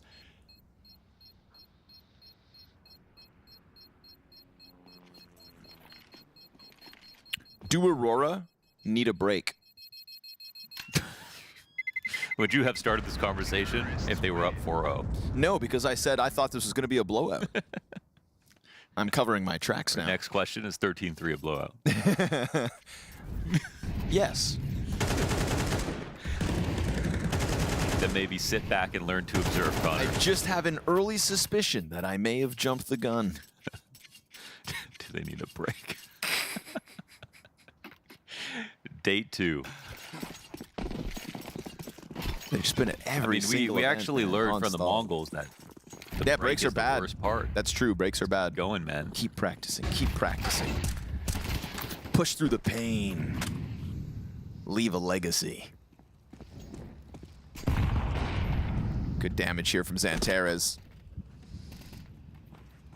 Do Legacy need a break? Average day trader right here. Chucking the Molotov back will get Wicadia out of his deep cat corner. Still got a bit of mid control to work with if you're Legacy. Oh. That's good timing. Yep. Yes, sir. Nice way to recover one of the 2 man advantages. Legacy looking to now join up inside of the apartments. They could go headstrong 3 versus 2 on B site if they want. Yeah, with the cat player, I think they, Aurora are in a pretty solid spot to actually fight instead of just fall back and go for a retake. But Madger's worried about the window timing now that they saw that boost take place. Let's see. This will be a real test for Legacy. They've shown us some good stuff, but there have been a couple of fortunate timings their way.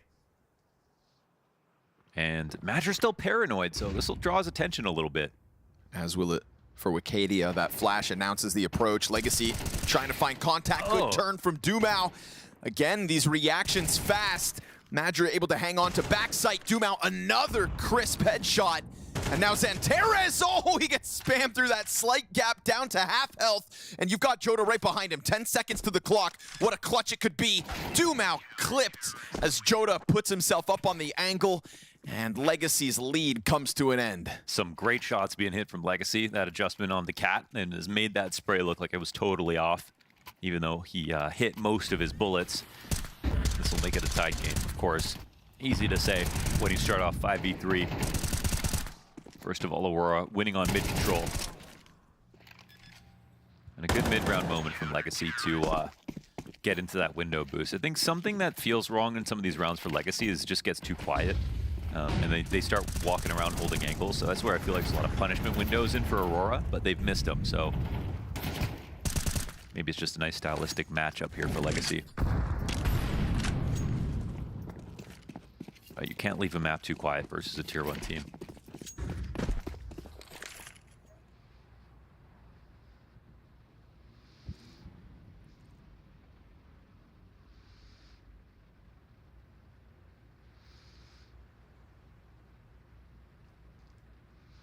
Here they've intimated that they could have had mid-control. There could be someone top boxes.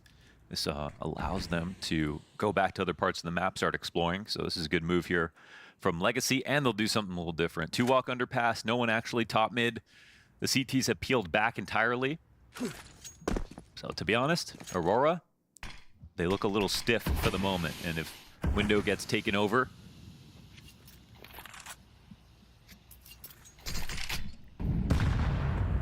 things may get a little messy.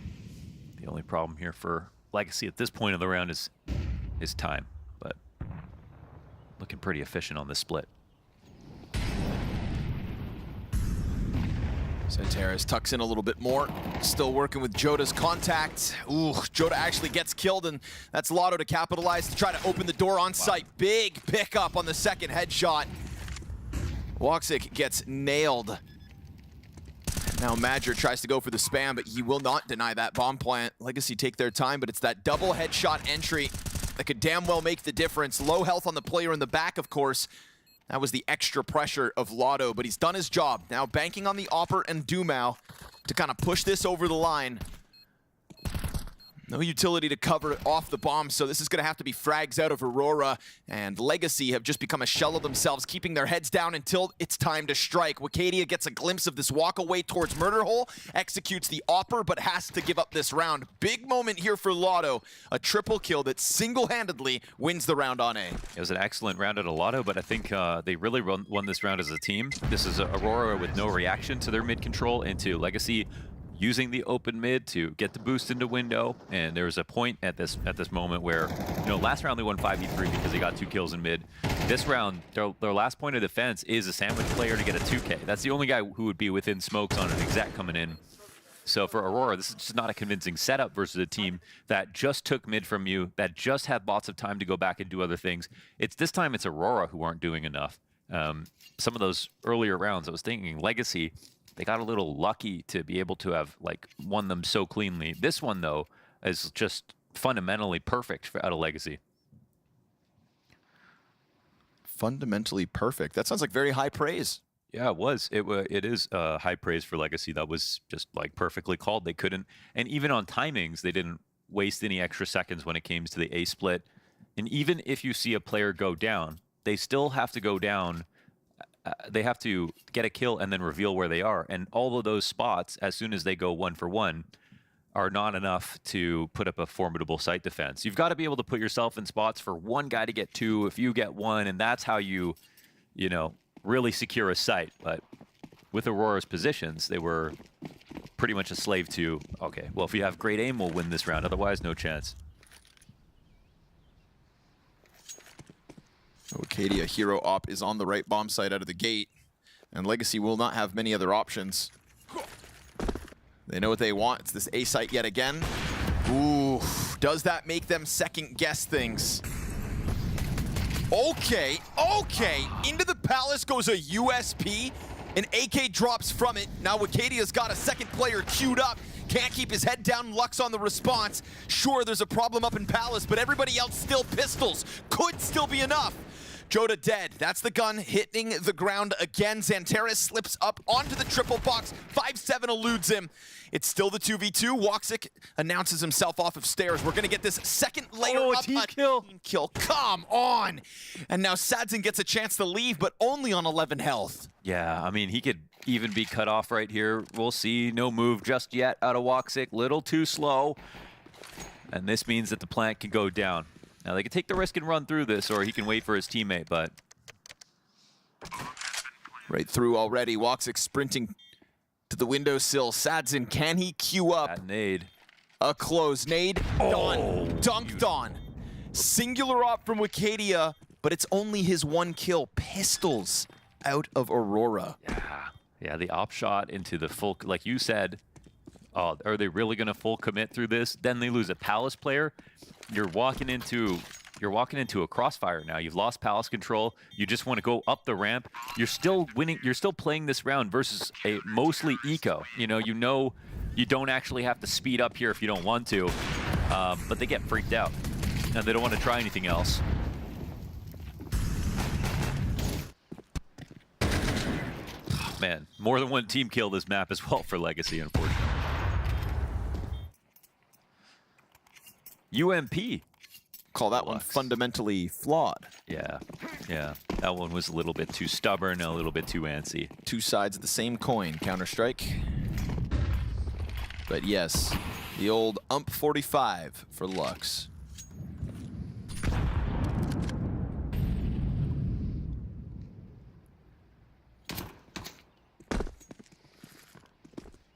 Now they're doing the round previous, but faster through underpass. It's interesting because they're never using top mid, which can be tricky, but it also means that you're not watching things like this. Yeah, Madger finds spacing.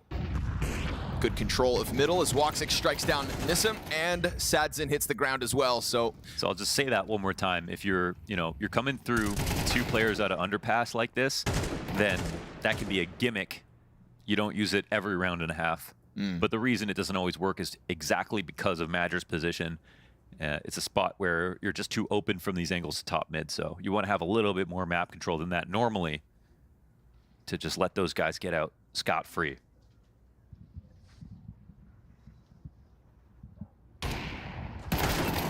And layered up for the close as well. Now that's a good round for Xantares. 2 convincing kills. Trying to catch up to the Major top performance. Legacy's money has dried up.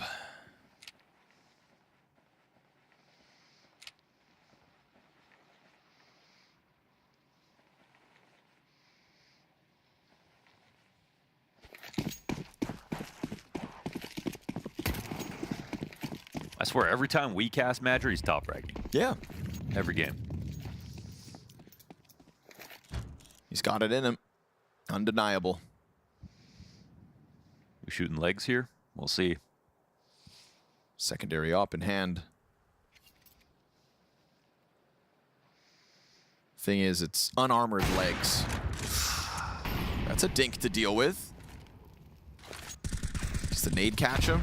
Yeah, there you go. Soften up the Legacy attempt. Wait a second. Yes. Unarmored legs the same as armored legs, because there's no armor for legs, right? It's a great, I mean... I actually don't, because Kevlar wouldn't extend, would it? I mean, realistically. Yeah, realistically. Realistically, for no. sure. Just only in Counter-Strike. That's actually, you know what? That's a shortcoming in my game knowledge. No, that's like a... Realistically, it should. Int. But in Counter-Strike, still just an 85 damage op shot in the legs, right? Yeah. Unarmored legs, though, sounds weak. Yeah, bro. Unarmored legs. Okay. We didn't need the... Okay. We've got professionals here today. Never skip leg day. Never skip leg day. Fast play out middle. We get a little top mid action. This time Lux looking to slide right in on timing, and Woxic turns around in time. He was a little fascinated with the Palace, but wary with all those smokes out mid. And Lotto's gonna get chased down. Spray will not finish him off. Major definitely hot on his heels.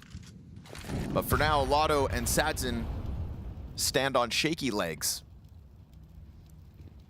Winning upper B, though, with this push is just the worst part of all. At Legacy, it takes a long time to clear this back. You sometimes need 2 players. You certainly can't do this with low HP players, and it ends up being an A flank. So, I mean, we've seen them before, persistent about their one idea if they want to come up towards A, but it will not be easy.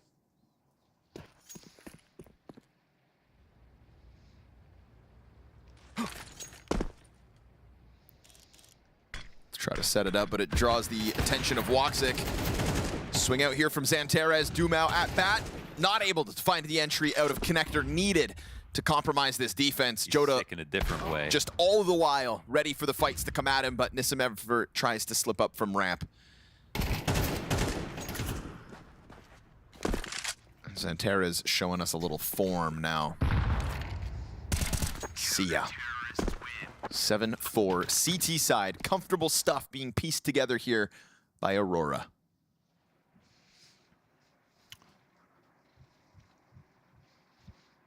That's one of those spots that's hard to get to, but just has so much value with the Major push. It's kind of wild to think. I mean, they know how much damage he does. They get the first kill, too. So you almost have no way with the amount of players left over to come back into that, unless it's really late into the round and you turn it into a full B hit. So I think Aurora knew from that point on it was over. Ooh, that was awkward. Yeah, he still gets the shot bit. From the truck to the barrels. Can't scare Wicadia. Rock solid stuff. This double op has just been plucking Legacy players out of the round. And Aurora have certainly powered up as this CT side's gone on. This was a 4-3 game. And now looking for the 5 consecutive CT round wins to close out the half. Scout shot, all that Sadzin's got to offer. Hits it. But low health wouldn't be problematic for the double W of Aurora.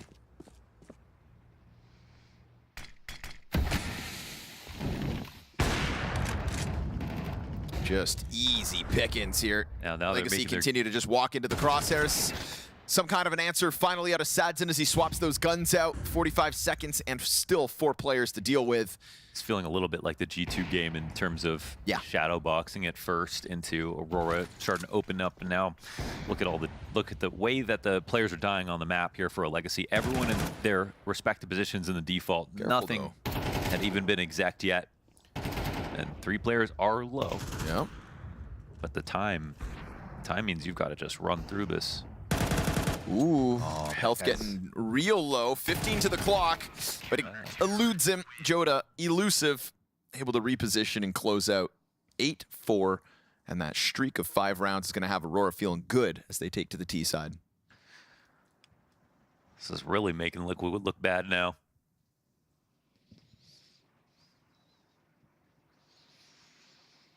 Again, though, it's the power of like preparation. You sit there waiting for your first game of an event. True. And then the next day, obviously, 24 hours to react to your opponents. Yeah, it's opening day of the event. I mean, that's maybe, you know, we got 3 upsets in a row. Is it 3 in total? No, more than that, surely. It's more. Felt like everything other than the G2 game.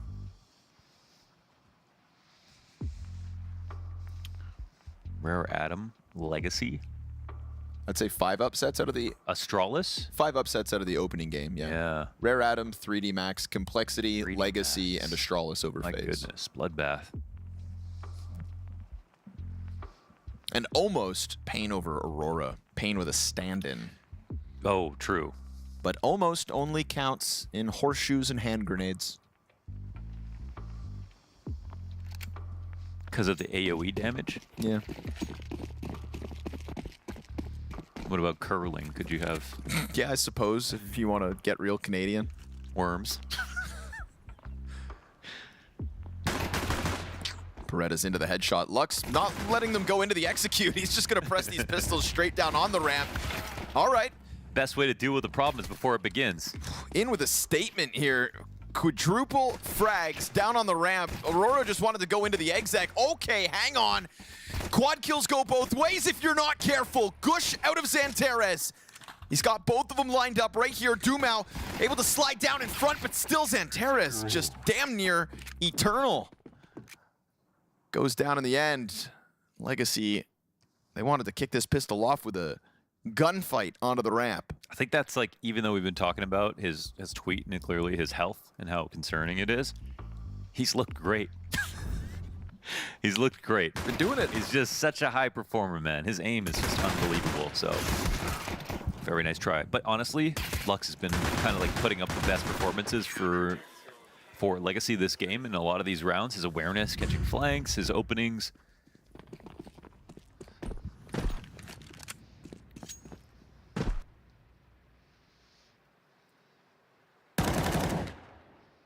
Timing. 2AT.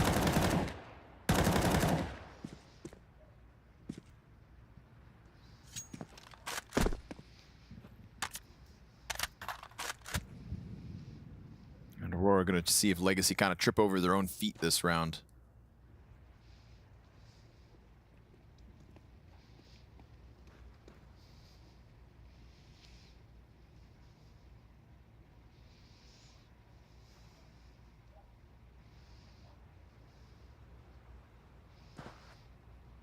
Were you around for when Summit would say Orknade?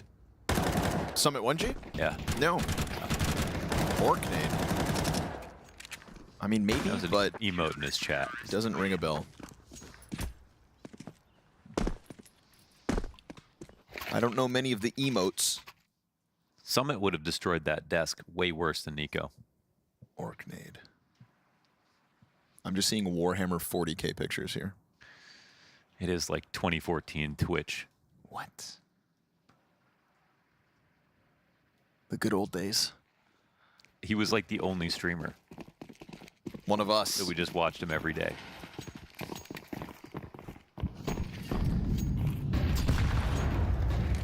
Manajumas. Okay, here we go. Gun round for Aurora. That aggressive pistol stance that Legacy take have stunned them out of the gate again. So here's the more classical approach to taking over mid control from Aurora. Utilities semi-decent here still from the CT perspective. But it doesn't look like they're going to take any kind of map control back. Maybe I'm wrong here. Sadzin at least walking into mid. This is definitely an appropriate reaction. Lux can focus on the window a little bit more. They just have to be vaguely aware of any kind of palace timing. And now, well, it looks like they've got Legacy in a bit of a stranglehold. But very smartly, they continue to expand. Instead, oh, no, they're coming back. This makes B a little weaker. No one on Cat. Double setup in the site. A window lurk to be potentially queued up, or he just there to catch rotators. This will have to be one hell of a defense. At least this off angle could catch one off, but he doesn't even finish the kill. Nissim softens up a couple. It's not even that bad of damage. Dumao off of bench now revealed. It's a single kill from each of the defenders. Good start, and still damage is going to start racking up here. Dumao to give himself a flash and a swing. Wow. Clean headshot and execution of Xantares, and he's going to end it. That is what you need. Big multi-frag from Dumao to just lock in sight. Absolutely fantastic hold, and that's that aim coming through. We've seen awesome individual moments already from Legacy, and this is a good establishing shot of the round for Aurora. If you just take a snapshot and you look to analyze it, how did this position end? Aurora win most of the time. They have, there's no Cat player, 2 guys in sight curled up. You have a window player ready to catch 3 rotations that are potentially going to come through. There are a lot of ways that Aurora could have won that round, and the one way for Legacy to have won it is a multi-kill on the site hold defense.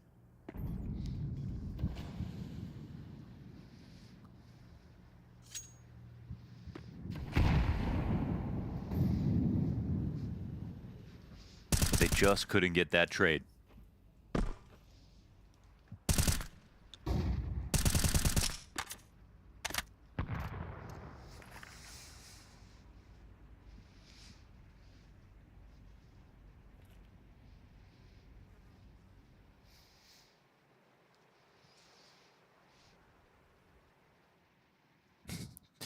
Holding that flash up in the air when you solo B is always sketchy. Nobody walks up on him. There you go. Now we right know. Back to it. Just confirming what they had a hunch of. There was no expedition force taking over top mid nor ramp, so just an inkling from Dumao and a good lineup. And a well-timed frag at that. Nissim confirms it, has to deal with the full-on push, and it gets stopped in its tracks. So nice and easy anti-eco to reclaim that lead. We are all tied up at 8. Now let's see if Legacy can close this game. I think we've seen some good rounds. They've survived a lot so far. Definitely Aurora not looking like they're at full strength themselves. And Legacy, again, got to be teaming with confidence after their win yesterday. You gotta rub the mouse pad for good luck. Like a genie. Yep. If you had one wish, what would it be? For Danger Zone to come back. Not world peace? That's kind of wild. I'm a selfish son of a... Could have literally ended hunger instead of wanted Danger Zone. $1 million for everyone? No? All good, man. I said what I said. You're a bad person. I just want surf back. Yeah, actually.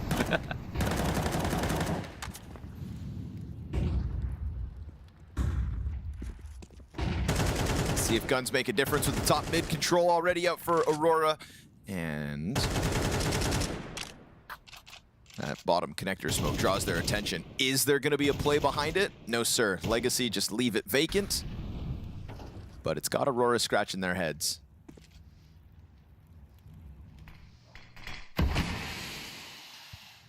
Main difference on the map this time around is the op on B. But it's unsupported entirely here. It feels like there's been a couple of opportunities that Aurora could punish Legacy on this B site. Yes. They got away with the timing 1 round ago, and obviously it was just versus pistols. This time it's looking a bit bleak, but Lotto's going to cover that from across town. Where? He was on default A site, this angle. The bomb was always intending to go A, though. They've got the A ramp play, the Palace player in place. Even though B was weaker for a second. 3 players up, ready to fight. Incendiary will burn out and still give Legacy a demand on the hold. Now suddenly they start to fill that feed. You've got Aurora in with the entries and Joda to make the difference. Sweet timing as far as he's concerned. Oh God, missed op shots from Woxic makes it weird. And second CT to drop down into connector. Bomb is planted behind triple. All's looking good. Nade with Dumao's name on it. That was sketchy. That was super sketchy. And they know there's still an op on Cat, and that op would have had 3 opportunities to get the kill. If he didn't jump, the guy crossing default to plant the bomb, there were ways in. Well, it's 2 rounds of good staging out of Aurora. This time, though, fortunately for Legacy, they actually have like the heavier stack site getting attacked. But ultimately, there's still like a lot of good positions. Like you had ladder room in play. You had like a lot of fog of war for the CTs around middle again. And ultimately, the trades are just better this time around as they test A. And Aurora will keep the lead.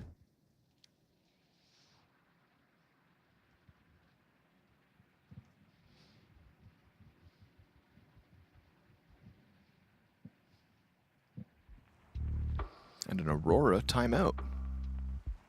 A little fine-tuning demanded of it. Yeah, there's got to be some discussion to be had. I mean, they lost the opening kill, and Woxic just randomly found one back. And I think after they got the refrag, they thought, okay, now's the time to take A, but it was still pretty heavily stacked, so maybe just aligning their reads with their defaults.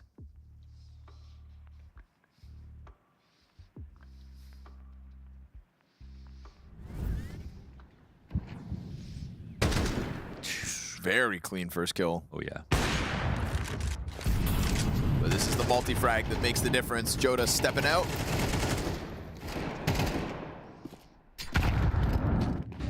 Not easy to crack into the bomb site with both those kills. He pulls it off.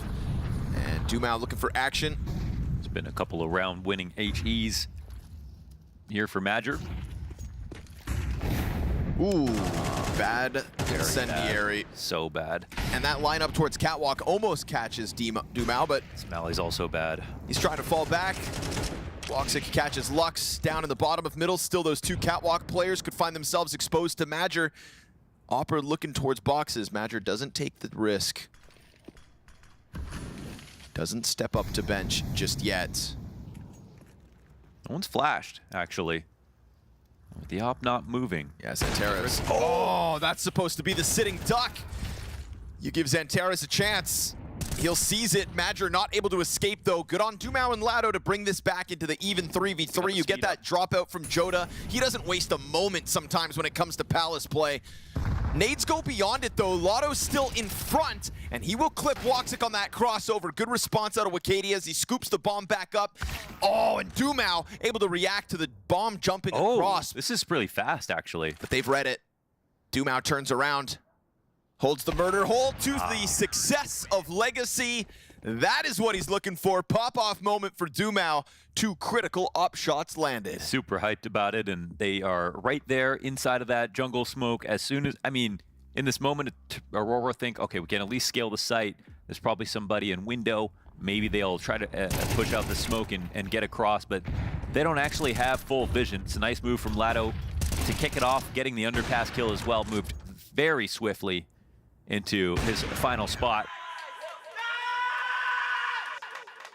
All right, that with Reverb hits different.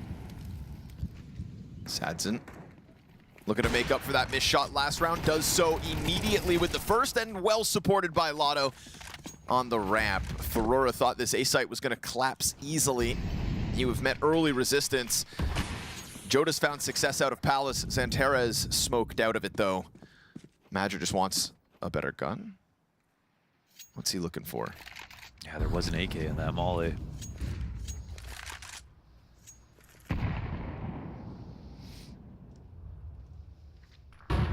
still there, but he missed it. If they're going to still go for this, you're going to need an unbelievable round out of Woxic. That's the only way.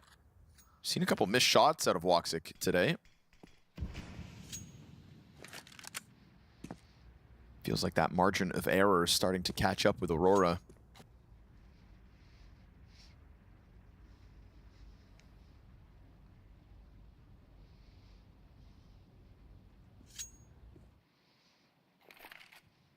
Haven't seen Nissim this pushed up. Let's see if we'll find out if this game is strong. Xanteris needs to go wide, and he doesn't. Clean spray. Shuts down the hopes of it. Woxic 1v5 already. A second defender in the site. So if he's hoping that he's caught them on an empty bomb site, he is wrong. Bench player breathes down his neck. Dumao again in with a closing kill. And that is Legacy in the lead, folks. Double digits secured. I can even adjust that statement. Xanteris doesn't have to go wide, but someone does. The only way you lose both players there if you both just take the short swing and try to fight one-on-one. And that is a very CT favored engagement. Obviously not knowing which side you could be on or how deep into the angle. It's like fighting into mid on Anubis. Same sort of deal. Back to it with this ramp emphasis. Yeah, we're really losing grip on this game. Oof, smoke spam. Easy first one for Lotto and well supported. Just as many CTs as Ts here on A. Okay, Matcher, wild. Galil, he's on for the ace. 4 kills from a mag of Galil. Walking back spray transfer like Allen Iverson. Fading away out to the A ramp. All of that carnage, all of that chaos, and he collects every single Legacy player in his sightlines. Just to leave, opening up the possibility of the full B departure. Obviously hasn't. And you can start to see that doubt creep into the mind of Nissim. He goes over to connector, still not too far off. Smoke grenade for Madra as well. Incendiary for Nissim. If he wants to try to burn him into a gunfight at an inopportune moment. But for now, it remains silent across the map. Yeah, doesn't jump out. Has a smoke in play. He can plant default or he can walk across. He really just wants to get the info before he plants. And at the moment, there's no close positions being played here from the CT side. And let's see how he uses his smoke. He connects it to CT. Really? Oh, he just jumps by. There's the shot! Yes, sir! It is all Madger. Oh, Captain, my Captain. 20th frag secured. Wow. That is what Aurora needed. That was an elite clutch out of Madger, man. Watch this man. Right here, he is the one playing front sandwich. Mow down into the fadeaway on Dumao. And an op shot to close. I've seen Simple miss that op shot, okay? To tie the game at 10, to keep Aurora alive. And one of my favorite things about Madra is when push comes to shove, dude, he can have some huge games. I'll always remember to get Eternal Fire into the Copenhagen Major playoffs. He plays lights out at a time when the team is having a tough go of it. Oh. He's trying to keep Legacy at bay. Man advantage held on to. Dumao blinded. Some uncertainty as to what's going down in middle. Xanteris creeps out as this pack of Aurora members heads over towards A yet again. Yeah, really tough spot. They've tied up a bunch of players to hold this. Xanteris could get caught walking around, which is exactly what they need. Just the one. Oh, fast headshot. Nice one from Xanteris. Clamps down on Dumao. Catwalk control taken back over. Nissim looking for pieces to play with, but bomb plant uncontested. A site cleared out. Legacy, you can go ahead and transition to a save, because now Aurora have kind of got you by the throat. This game was out of their control until Madger put together that clutch. It was slipping entirely. Legacy had him. A 1v4 ace. It's been a litany of amazing plays already in the past 2 days. You know, I think that is sometimes the fun nature of scrappier events where we do get teams that don't have as much Tier 1 LAN experience in the mix of it all. There are purists, and then there are fans of entertainment. And when Counter-Strike gets scrappy, you gotta stay on the edge of your seat.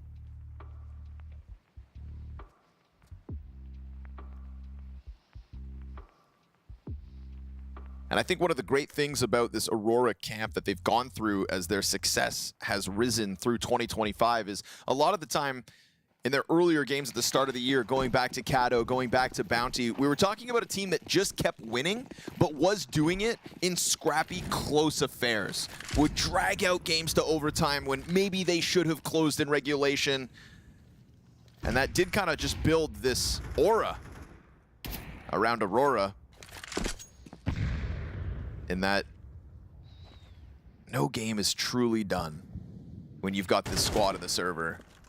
So shooting for their 12th here in the face of a triple MP9 buy out of Legacy. It is a Legacy, though, that is starting to inch their way into the appropriate bomb site. Check out this stack in connector. A couple players actually peel back. And in that transition away, a leg shot for Wicadia to deal with. There we go, Dumao cleaning up what was left of him. This would have been devastating if they didn't find that trade, but now this MP9's kind of caught off. Dumao really wanted to just win that duel and get out of there. Wicadia gets a kill well beyond his death. AK-47 caught top mid, bomb plant at B, and that is a smooth transition from an Aurora that has kind of underplayed this B bomb site. They slip that bomb down on it with the apartments flank that comes out from Nissim. They seize that opening with both hands, and a post plant to give them a 12th. This will be Legacy to concede it, and 2 chances to push OT. Unreal, man. It's just a game-winning play. That ace out of Madger. So good. Totally changes the complexion of the future. That's what Counter-Strike's all about.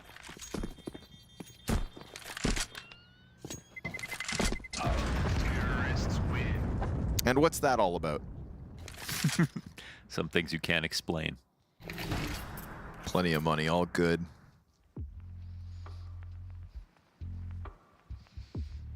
The survivability of Aurora cannot be questioned.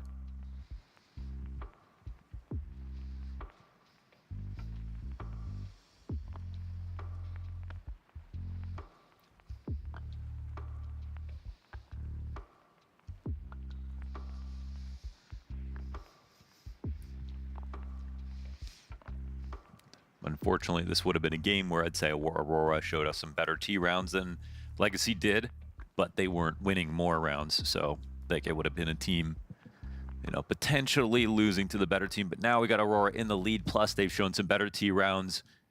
It's Legacy who have to step up now. I think exercising a little prophylaxis on a round like this and getting more mid control early might be a better antidote than sitting back, because they've done that one too many times. Only uses upper B pushes when they've been low on guns. Yeah, same with their ramp plays. They've prodded it a couple times, but oh, here we go. They will take it. Nice shot. 5v4 established by Lotto. Bomb now awkwardly in T-spawn as well.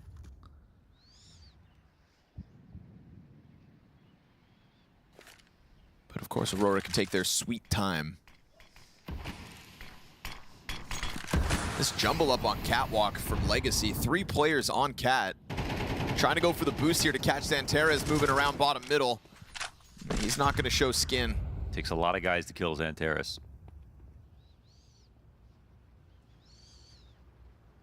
Madger's in a great place to punish this boost. I mean, it comes down to Madger's awareness, but it's actually kind of uncomfortable to be up there unless you're fighting deep into mid, and they've already used the boost once. How much does he want to activate, though, before the apartments players get close? Oh, the timing! Goodness, the timing is unreal. 46 seconds, though, and B players are moving. Ladder player makes the difference on the trade frag. Dumao's gone unnoticed, but now he starts burning. Surely somebody hears that? No?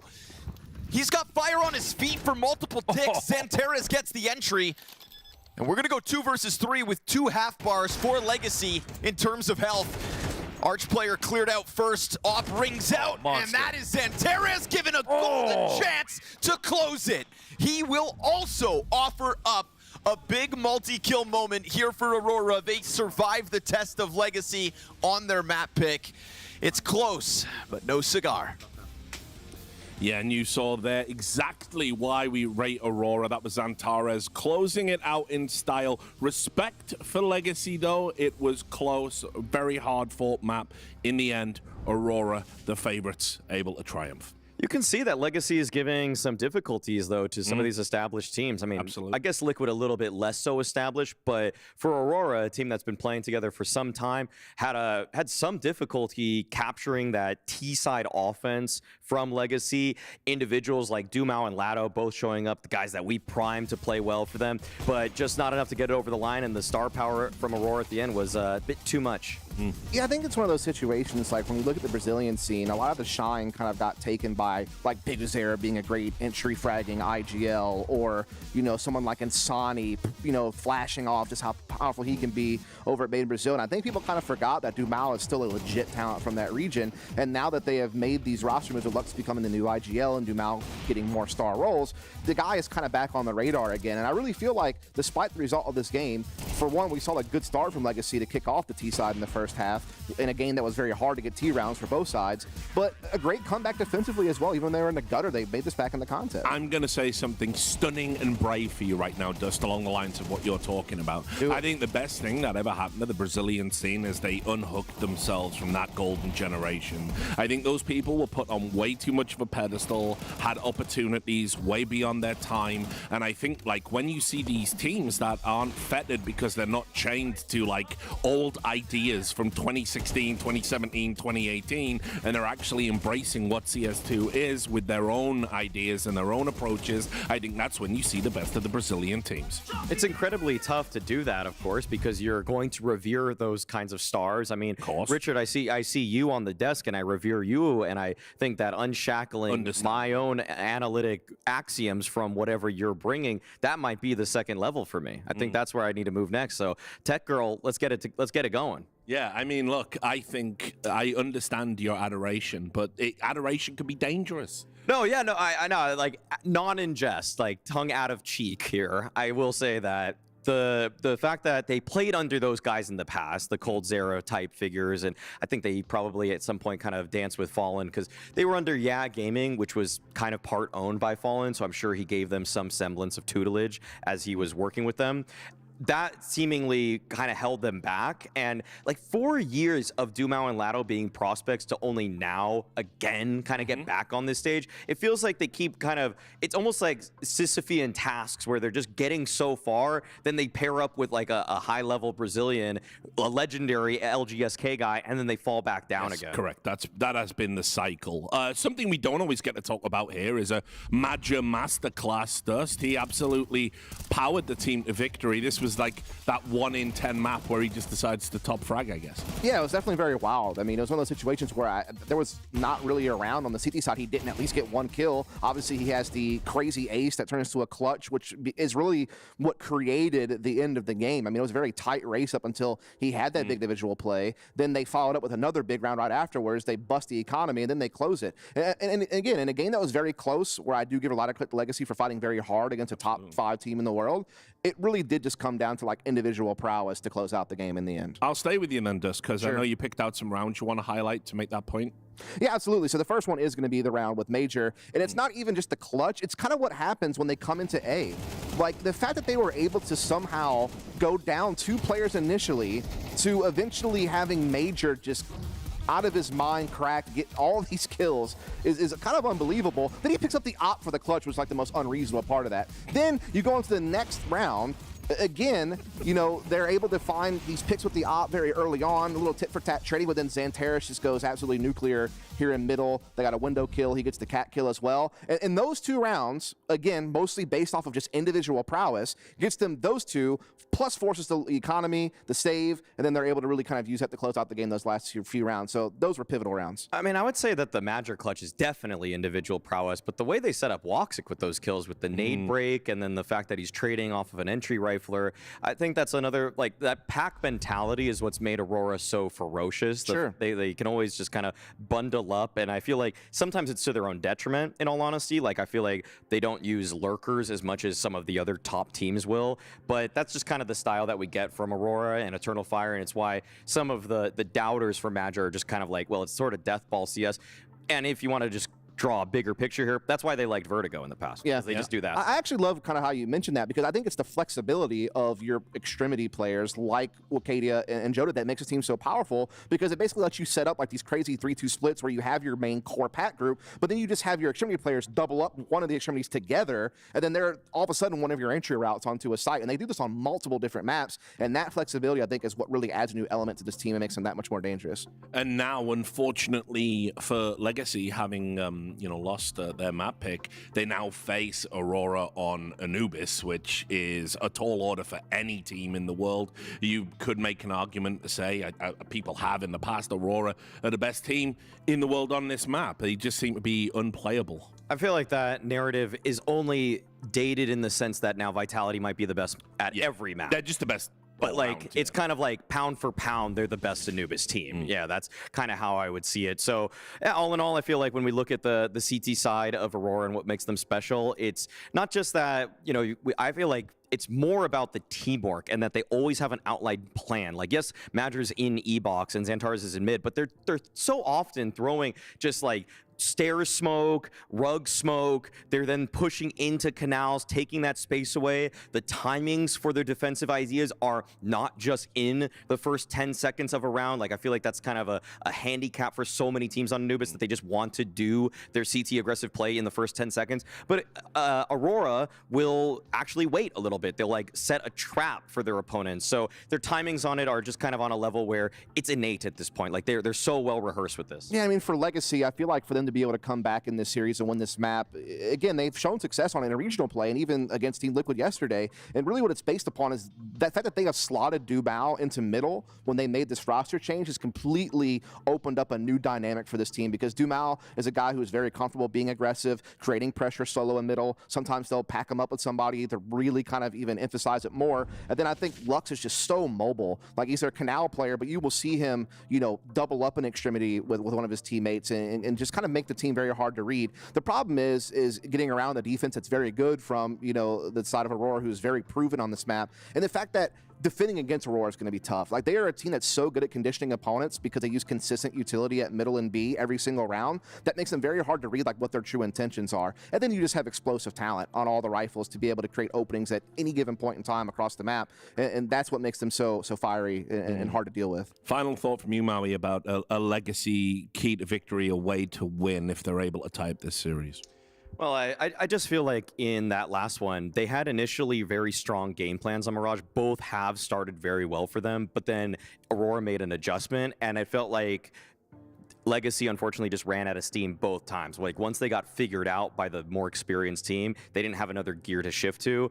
I don't know if they're going to develop that in the span of a map here, but I want to see variety. That's my key. That's my key. Okay, awesome, guys. So we're going to take a quick break for you all at home. When we come back, we'll be straight into the action on Anubis. See you soon.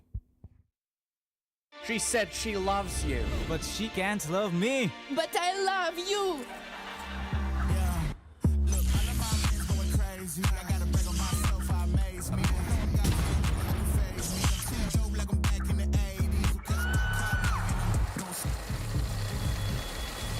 I won't play window anymore.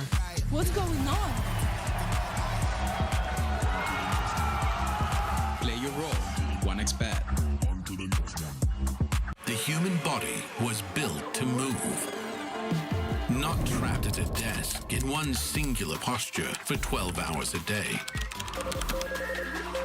It's time your chair evolved. This is Secret Lab Titan Evo. Ergonomically engineered for you. Gamers, hybrid workers, artists. Backing your every move.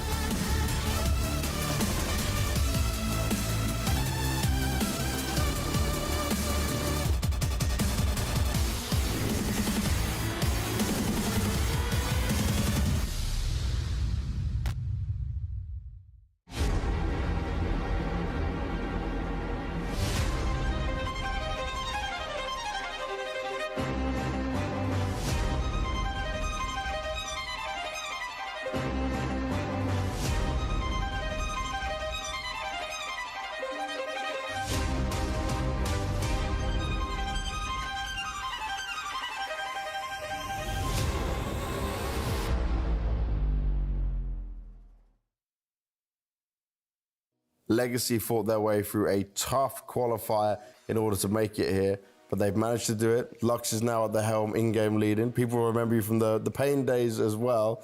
I just got to ask you, how has this changed for you being the main caller, the main in-game leader now for a team, and a relatively young team as well? Well, in all my career, I always thought that I would be an IGL in the future, and I didn't think it would be like this young. I thought it would be like in 2 more years. Yeah. But now I think I have the experience that I thought I would need to be, and yeah, I'm really happy to be doing this. And what's interesting, right? You joined the team, but also Nissim joins the team at the same time, who obviously you played with back on Pain when he was with you guys for the Copenhagen Major. A lot of people were very excited about that. Did you have input in that, or was it just a coincidence? No, only a coincidence. Oh, really? Yeah, only a coincidence. They were already thinking about Nissim. Yeah. Because of the functions in game, you know, the holds and stuff. And he's, I think, one of the best in Brazil doing this role, like lurker and anchor. And yeah, it's good to be back playing with him. Looking at the players you have and the team you have alongside you right now, how do you feel your chances are when you come to a big event like this? Because this is a whole other step now. I have like Dumal and Lato, who play a lot of tournaments. They're really young, but they got the experience. They play like, I think, like 3 majors. And they got a lot of potential as well. Like Sedzin is like a new op on Brazil, new opera. And man, like you will see these insane flick shots that he was like, I don't know how much sensitive. It's like Woxki. Oh, Woxik, yeah. It's like Woxki, and it's crazy. And we got Nissim too, that player, a major, but don't have as much experience. But yeah, we are trying to find our space in this scene, and we are ready. And in terms of being ready, you already spoke to me in this interview, but like you practice and play from North America a lot of the time as well. Yeah. Why is that North America over Brazil? Because we hear about how many more active teams there are in Brazil, but what's the reason for you guys? The reason why they changed, because it was in the last year, and this will be our last year in America. Okay. You know? We'll just play in this challenger, and we'll be back to Brazil. Like do like the same that Pain and MIBR is doing, like qualifier for the tournaments, playing on Europe, boot camping when we need, and that's it. If you stay like 3 months, we'll be not as good because we'll be practicing against the same teams all day, you know? But if you play like 2 weeks, you can play against Call, NRG, and Wildcard, you know, so you can practice like really good. Looking at what your expectations are from this event, to me it seems like you guys want some more experience for sure, but do you think you can do some damage here? Yeah, for sure.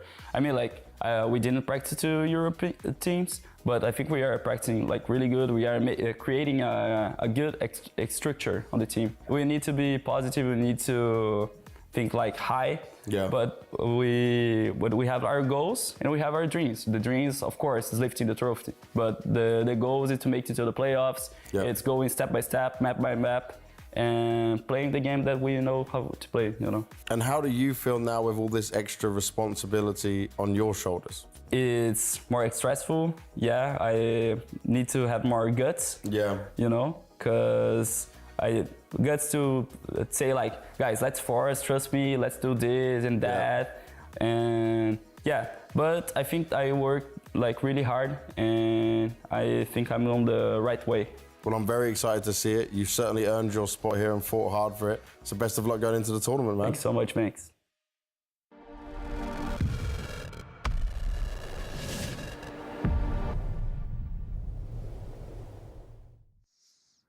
Legacy may have turned heads yesterday with a victory over Liquid on Anubis, but that was Shuhei's second ever Anubis recorded. So how big of a win was it truly, in contrast to an Aurora that we know dominates this map? Yeah, that is a really good point.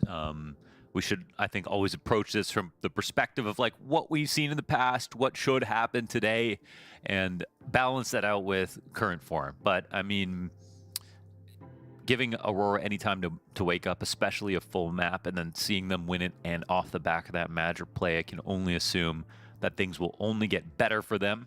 and harder for Legacy. Yeah, I mean, we just saw streaky victories in both halves there for Aurora, right? We had good starts off of the back of pistols for Legacy, and I think they showed us how they beat Liquid yesterday. yeah, definitely. Yep, and then I think Aurora showed us why they are at the top of the team list in 2025, because adaptations and an ability to bank on heroics here and there are one of the reasons that they do work out these victories. So will they be able to do it again versus Legacy? Can Aurora go up 2-0 in the Swiss pool in their first outing in their new fabric?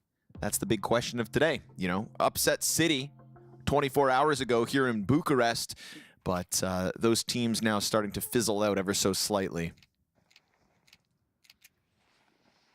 It's never easy doing it back to back, and it sure as hell won't be easy here on Aurora's best map. And did we have 2 pistols, one from Legacy last map as well? One for certain. Yeah, second one they definitely did. So I'm starting to think now. Beep boop beep boop beep A couple of good starts. No, sir. Both teams won their CT pistol. Okay. But but Legacy won round 3 and then went up 4-3 early.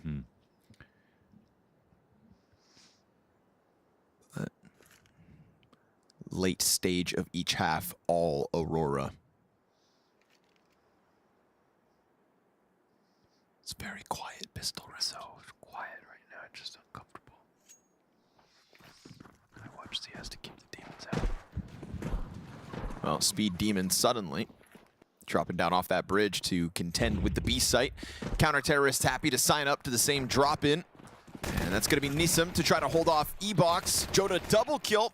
And the response is to take him down. Now, bomb to be planted. Okay.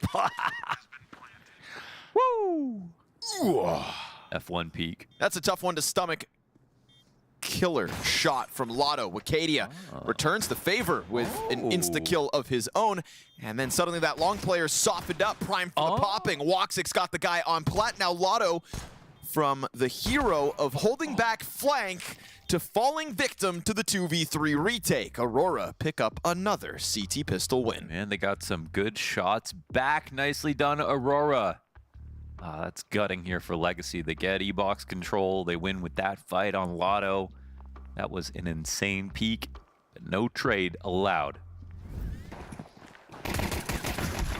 4 guys peeking into the E-Box. Everybody wants E-Box these days.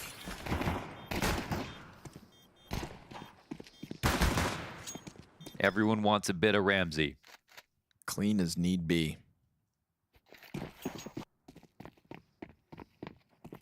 Hero AK on the field for Legacy. We'll see if they can upend the early momentum.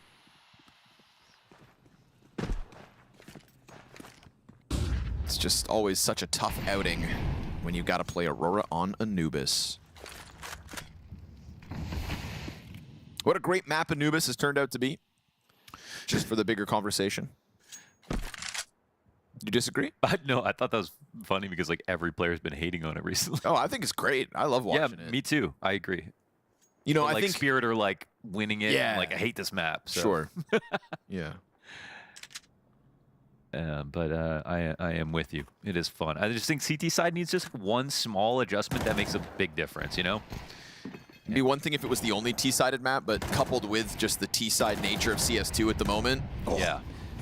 A double dunk from Xantares with the frag grenade out middle. And then suddenly, this one gets swept away. Poor Legacy. Thinking you had a chance over top of Xantares. I think not. Arcadia locks it in. 2-0 start. Show me the double dunk. Show me the money.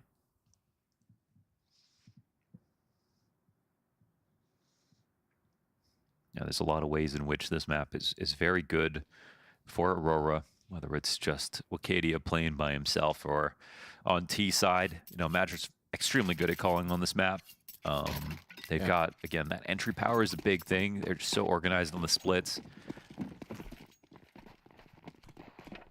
You could just consider this map very difficult right now because of the CT sides, but it just really speaks to how good Aurora are that they can rely on it.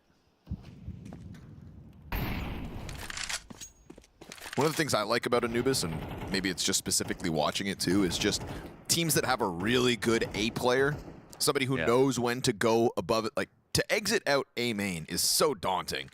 But a player who knows how to do that when and where, love it. Right now, it's all about this E-box entry. Lux actually survives that fire, not getting the final 10 health. And so 5 versus 4 for Legacy in their first real gun round. Nice find out of Lux. Lots of mega impactful kills out of him, man. A site vacant. But will Legacy be brave enough to try to go here? This is quite a call, it looks like, on the stack for Madger.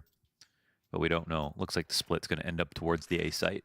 Wicadia will get the first information. Jota rotates back around through spawn, and now they have an idea. Oh, 2 kills at once. Yep, simultaneous. Not to mention that 1 kill from Xanterez opens up the threat of just attacking the back of the A site. A little labored, Woxic gets there. Jota's timing in between the 2 Ts. And you've got 1 flash to his right side, but he doesn't clear it. Looking. Oh, he puts his head on a silver platter for Lotto. Ooh, that's just because he heard 1 run by and another walks up. I think that was confusing to try to read. And he really just wanted to catch this 1 guy off guard. And that is going to force Xanterez to have to go to the save and not even try to follow through with his flank. I think Aurora were pretty lucky to even get close on this round, considering the spots that they took their fights in. Aurora. I wasn't gonna make fun of you. DJ Aurora. Aurora. Aurora were very lucky to even get close to winning this. As you can see, all the engagements in the mid. But that's a cool stack that was called, I think, towards B, because you're not gonna win with just 2 guys there, right? You have to really follow the momentum on this map on CT side and reinforce and leave something open. And that's why that A player you're talking about is solo so often. At least why the best ones are. Well, up until that, Aurora were errorless. That was brave, but you executed it so well.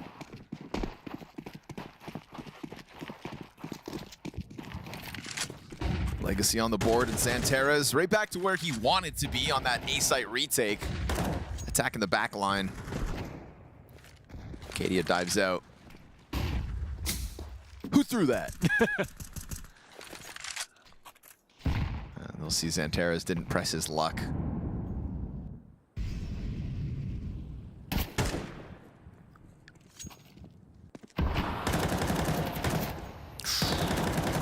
Dangerous. But Wicadia staves it off for the time being. You do got to be dangerous, though, with the spams from this side. Softening people up in the mid round is really key, actually, for multi-kills later on. And otherwise, it's quite a desolate position. Not much going on until everything at once.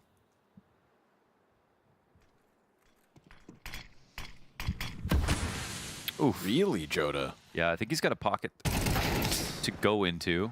Oh, Woxic doesn't look as pretty. Oh, the flash.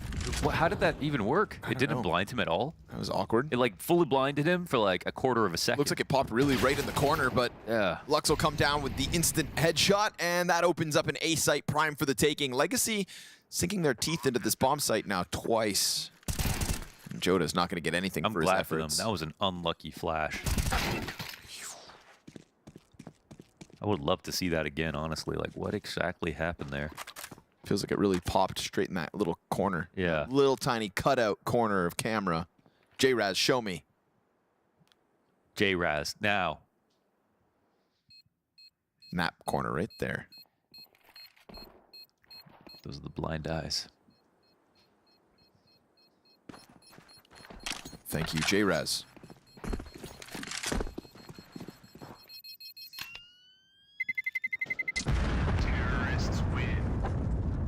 All I wanted to see was the full effect of the flash.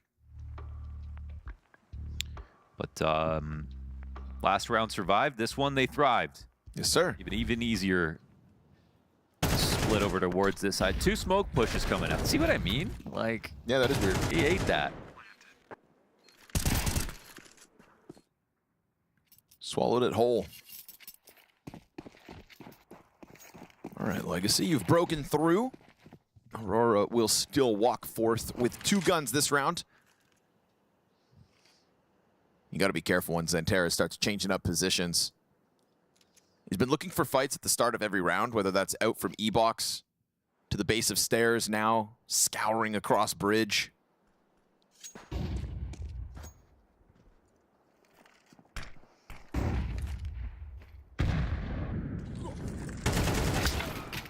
And there's the second rifle. Ooh, dangerous effective already. Madger, though, walks back into a similar angle. Lotto not going to allow him to get away with the multi-kill. Xanterez starting to reposition too. At the least, Wakadia is able to grab that gun, but he's not working with Kevlar and gets cleaned up. Lotto double kill to get this entry rolling. And now Sadzin can just bank on the op, but a missed shot opens up the threat of Woxic. They come in and clear out Plat regardless, and good thing they do. This is nice, man. Legacy. Solid. Yeah. All their eyes dotted on this round. Really good trades in through E-box. Even though they lost their first duel, they just kept coming back to it. As long as they actually keep E-box for the split, it's a round with mostly pistols on it. Almost no armor. Okay.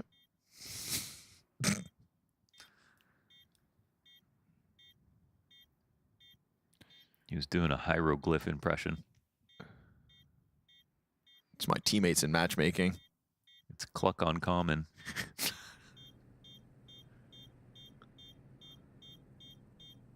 That's Pimp training for his triathlon.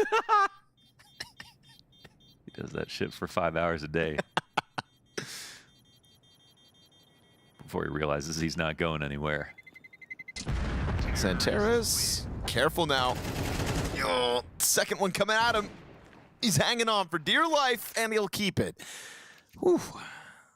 Looming threat there as Legacy tried to get all 5 down for the count. It's that Dumao Lotto combo. Yeah, man. They're looking pretty good here. Yes, man. sir. Pretty impressed, pretty surprised. Yeah. And we saw some quality play on Mirage. It's sort of just like not all the rounds, but even on the other rounds where they look a little less inspired, it's not like they're making egregious mistakes or, you know, letting Aurora slip in. They're pretty close, man. Legacy are doing good. I mean, not to kick a man while he was down, but I think Sadzin literally makes the difference back on Mirage. I feel like there was very little op impact from him. He had a 0.56 rating. Very sad. It's a very real anomaly on that side. Meanwhile, again, like the Lotto... Sadzin means... What's that? Sadzin means little sad. Little sad. No. That's what we got on Mirage. A little sad op presence. But this, again, the duo. That's like calling yourself Usain Slow. yeah, sure. It's a quick bolt through middle this round. Legacy already trying to challenge down into camera. And again, they will slam themselves against this part of the map, but it's just getting kind of bolstered by Aurora. More bodies nearby. So nice redirection. I think this is a cool call by Lux to just try to suddenly pop onto a B site instead. Joda's MP9 to be challenged, but it's supported by Madger's SMG. And he's got himself the double kill. Reload desperate in the corner. Glock drive by to get it secured. And now that bomb's got to be picked up, but the Opera goes to clear flank. Not so sad this time. And leg shot. And Nisam off of jail. Can't finish it off. It's low health. Glock in hand. Another 2 kills to be had. But they end up scooping up the frags. Aurora come through with the save. Nisam just totally bottled it, actually. Like, there's no excuse for that one. That's really unfortunate. Solid gun, solid position. Player not looking at you. Pistol coming in. Other players low. Just needed to do that little bit to give Sadzin his round. He was excellent here, especially coming back with the op into E-box for that next duel.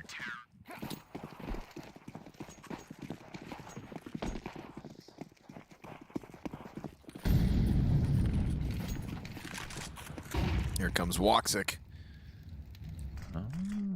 Just gonna go all the way out there. Yeah, I like that. Woxic does like to go on an adventure sometimes. That's why he signed for Cloud9. Yeah, that's right. Henry G's wild adventure. Yep.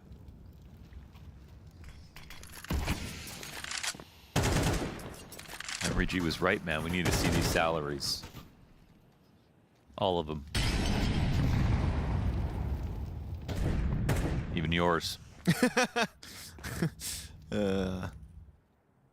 Who's asking?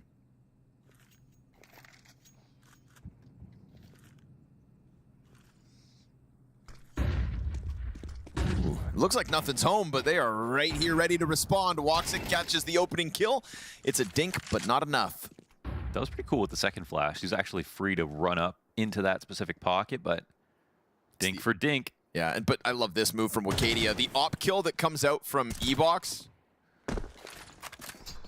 And then suddenly it opens up the push. Xantera is ready to hold back Dumao. And now Joda, along the wall, drops bomb down in front of him. So Aurora players all ready to capitalize on the creation of their teammates. You get the pick outside of A from down inside of the E-Box. Instantly, Wicadia runs over. Now you've got bridge control off of the kill that comes from E-Box. It's all just coming together nicely. Yeah, they created kind of a butterfly effect off of one frag, and yeah, they kept every piece in place to perform a punishment. Nicely done, Aurora here. No telling who's doing better at this point in the game. They're both looking good. Well, Aurora has more rounds, so I think that means they're doing better. It just doesn't always. What do I know? Never liked Math Guy. Woxic definitely starting to gear up for this constant pressure that he's throwing out to Legacy at the bottom of the stairs. We saw last round when they smoked it and he tried to play against. Wicadia signs up for a wild spray down in A main, and then Woxic's op is very mobile at the moment. You got Sadzin in an uncomfortable 1 versus 4, slowly getting crept on from behind. Feels like a time is limited situation, but still working with the AK, hasn't considered his flank just yet, and that'll be the end of him. Joda steps forth for the final frag, a 5th round added to Aurora's. And the other part of this is that it is T-side for Legacy. This is a place where they're more likely to look good. I actually totally forgot about that second Anubis game for Shuhei. Yeah, just doesn't play Anubis, which is why we thought, like, you know, maybe Twist would keep calling, at least for that map specifically, but... Yeah. Hey, maybe he did. Maybe, I don't know. Legacy were able to get 7 rounds on their T side versus Liquid. That's a good grenade. That was a massive grenade. But they go both ways. Oh. What is that? Oh, it bounced off the wall. No one ever gets them both. I know. It's like when it's just jumping next to another player is still just so finicky. Oh! Lots of nade damage this round, by God. That's what you like to see.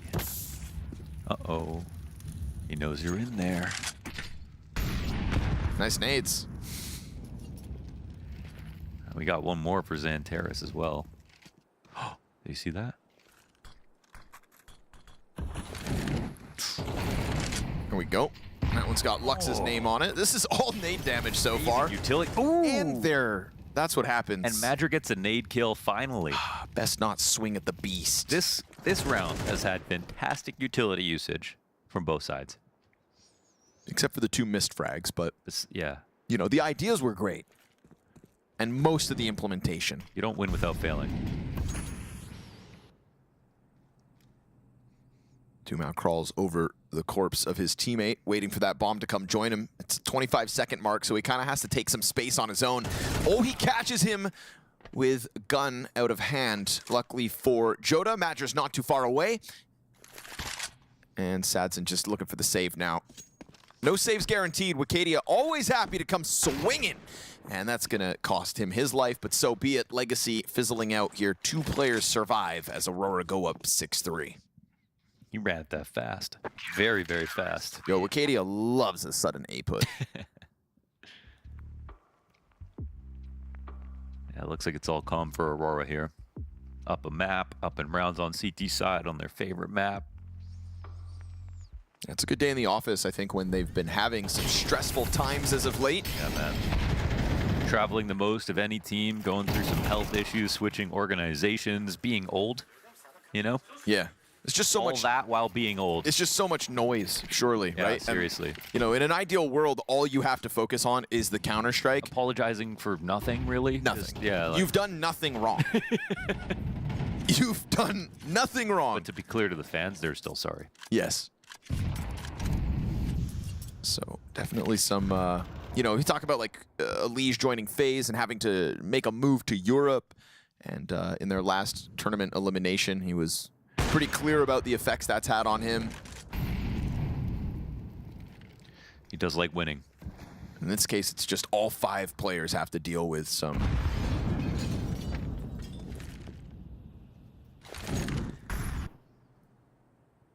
baloney, we'll call it. Ooh, there's a bit of baloney on the flank. They're watching it, right? Yeah, yeah. Nissim is. Yep. Nicely. It'll pay off. Good awareness, just in case, you know? Yep. Nothing else to do. Remain vigilant. Xantares, though, doesn't just kernel up. It, right? He's safe about these peaks. That's actually awkward, because I think he hears it, now he can walk the flank. Lux checking, finds a sitting duck in Wicadia. Yeah, that's a bit of a silly moment for Wicadia, not even clearing this. Also already have the other push going on. Yeah, it's like when Xantares decides to go for a little clear but doesn't follow through with the full push, Wicadia doesn't have that same safety in mind, and that's what opens up this A site. But he's got teammates who can just clean up everything if not for Sadzin, who finds the headshot on the camera push. Oh, bomb denied! And Xantares cleans up 2 of those 3 kills. We got a Woxic frag in the middle of that on the guy on Fountain. Okay. I was like, which one did he get? He got the first and the third, but damn well could have got that second if not for the op striking him down instead. But yeah, let's contrast those 2 decisions, like Xantares versus Wicadia. Xantares on the edge of pushing out, clears it with vision, and remains vigilant, stands where he is, stays in cover, doesn't expose himself to any kind of death. Wicadia gets out a main. Running, stomping, gush, gush, gush, gush, gush. Stands in the water, exposes himself to boost, doesn't clear it. I guess he was walking, but yeah, wasn't even looking up there. No. So, previous round ran out. Yeah. But they played this round like they were going to win, and guess what? They were right. He said, I thought you got that one. Yeah. Still a beautiful second kill, considering Crosshair snapping all across the screen. That's one of those ones where, you know, Legacy are just fighting to get some kind of footing in these rounds, and Aurora are just stomping on them, running at them while they're trying to bomb plant. No comfort, really, is what Legacy have found themselves having to deal with here on Anubis. They're officially playing like the better team now. Yes, sir. It's coming through. Playing like the better team with confidence on the map they should be confident on. Oh, you don't see that enough. Yeah, nice lineup from Nissim through smoke. Oh, man. Not clear, though, buddy. I hate to break it to you. It's a nice smoke spam, but the follow-up decision costly. Here we go. Lotto fire spreads behind him. That's almost unfair. Xantares arrives on the scene with a bomb now on site. 2 versus 2 is where we go. We'll see if Aurora can pull out another round that Legacy fight tooth and nail for. Sadzin and Dumao versus Xantares and Woxic. The same duo that just pulled off that 2 versus 3 inside the A site, but now you gotta wait for the damn temple smoke to fade. Luckily for them, by the time it does, no follow-up utility here from Legacy. Dumao waiting for the long contact, but Xantares down. Woxic, he'll do it with the pistol. Back onto the op, and that queues up the Sadzin trade frag. A 4th found for Legacy. The end actually works out very nicely with the double A push crushed. It was sort of, it must have been a disheartening moment to die in the molly right there as soon as you realize you have the round in place, and the 2v2 retake could have definitely ensued, but they at least stand strong here. It starts off with Nissim on this, which is nice because people are always lurking the smokes, because if you play on the right side and they flash through, you can maybe hide in it. You can actually turn beforehand and then turn back and catch them running through, as we saw Wicadia do previously. Double op adjustment comes out from Aurora. Woxic, we've seen him go for these more aggressive walk-ups. Gets covered by Joda. He's going to post the op on Ruggs. Surely that was spotted, right? Yeah, you would have thought. Okay, oh, that's out. Impressive. Damn. That was impressive. Accuracy recovered as fast as possible. How do you have crosshair placement ready for Double op.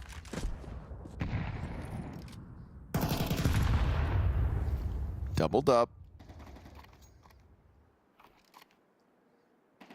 Would love to see Nisam go for the same smoke spam.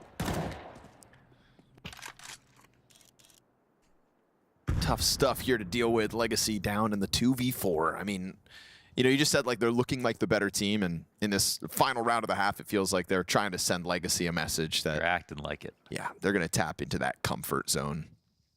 And the comfort comes by way of no longer having to bank on Major post 1v4 aces. This is all other 4 of the Aurora members doing their jobs well. And Joda, we saw the frustration when he got caught with a grenade in hand. Just a round to go. Acadia, yeah, not too concerned about that flash. Wrong guy. Yep, out into the corner. Nisam loses track. And so 8-4 is where that half ends. They start playing with a bit of ego, and I think that's great. Looks good on them. Yeah, I mean, you have to. That's how you actually show that you feel like the better team. Yeah. That's how you close off more of the map. And it's also how you don't reveal too much of your game plan. If you play like you're playing against the best competition possible, and you meet them exactly where they want to play you, and you show all of your deepest protocols, then you're just kind of sacking the rest of the tournament, right? You really want to make sure that these wins are as easy as possible. And that's where you just sprinkle in a little bit more aggression than you normally would. And you try to get into their heads a little bit. Because Legacy, for a moment, were looking like they were meeting Aurora, right? They're actually playing almost as well as them, which is not something we're supposed to say with a team like Eternal Fire, who have comfortably broken into the team. First time. Yep.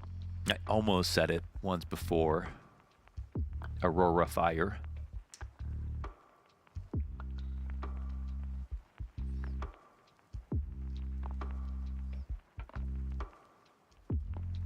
It's another early T-side lead, dude. They did the same thing over on Mirage, and then we saw adaptations come through from Aurora. What goes around comes back around, and it's always to Aurora's favor tonight. So the teams you'd anticipate to win, looking to put some distance between them and those capable of upsets in day one. It really messes with my brain that these teams' logos are the color of the T's and CTs. Doesn't help. Just happens that in this matchup, it makes the HUD look all zany. It's the perfect matchup. So if you are at home confused, it's okay. Sadzin trying to run away from his problems here as bomb site gets flooded. Nisam's got nowhere to run, but that's fine. He'll fight. Triple kill from Nisam off the fountain is big. To go for a pistol win. No more Magic clutches. That's what they're saying. Don't let this happen again. This would be the first terrorist team to win a pistol round this series. And Madger scoops up the bomb. But they're playing together, okay? Madger's super smart in these clutch situations. He's not seeing anybody flank right now, and just a casual spot from camera. And because they're playing together, they do have to push into this. Oh my goodness, Lado's a little far ahead, but easy done. They'll do it with confidence. When this is the duo that's left over, I think that's when Legacy should play with confidence. Here's the triple kill, though, from Nisam. This is so nice from him because he's so aware of what's happening to his right as well. Yep. Now, a very good example of positioning, using that fountain pillar to just block off heaven and sight. Yes, sir. Stamps his name on the pistol and gives Legacy a little boost of confidence at the start of the CT side. That confidence could be shaken as Aurora comes through with a force buy of their own and sets their targets on B site early. Get a push out into A main for Legacy, but here comes the util, the full exec, and a solid hold out of the gate from just the MP9. Lux on the recovery of his scoreline here gets a triple kill, full house effect on B. Legacy not shaken at all. No joke, that's harder than it looks to stop, and they put themselves in really good spots specifically for that full-on hit. So not losing a single player, not allowing a bomb plant. That's a small victory. Scoreline gets somewhat tight here.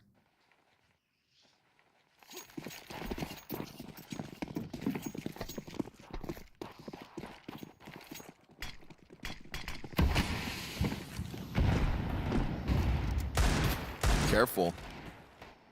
Little newfound confidence. You take a swing at a Deeg. Careful. Joda gets his. Still a chance for Wicadia and Santeras to collect theirs. Nisam mowdown denied. Wicadia stands on 8 points of health. That bomb now trying to challenge site where Dumao is alone. Santeras into the SMG. But numbers thinning here for Aurora. One more Deagle shot and this gets really strange, but they take out Santeras at least. Yep. Madger put to the clutch. They're terrified.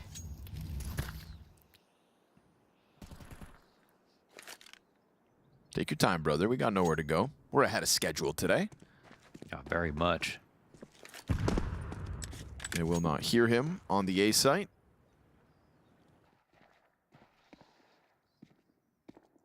They could lose this.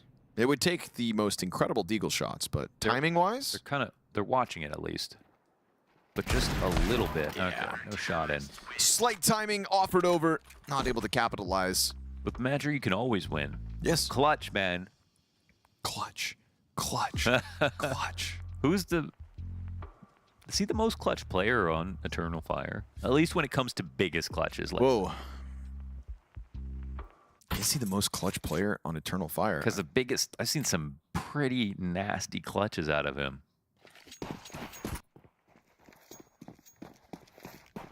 It just feels wrong to say he is. It feels wrong to say he is. That's what I said. That's what I'm saying.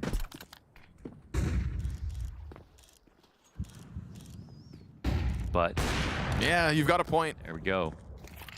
Just feels right, man. It's at least in our games. He tough frags every time we're casting. Yeah, sure. Yeah. The macro stats on this do not back this up at all, but no, small biases like that are real. It's like 3D Max.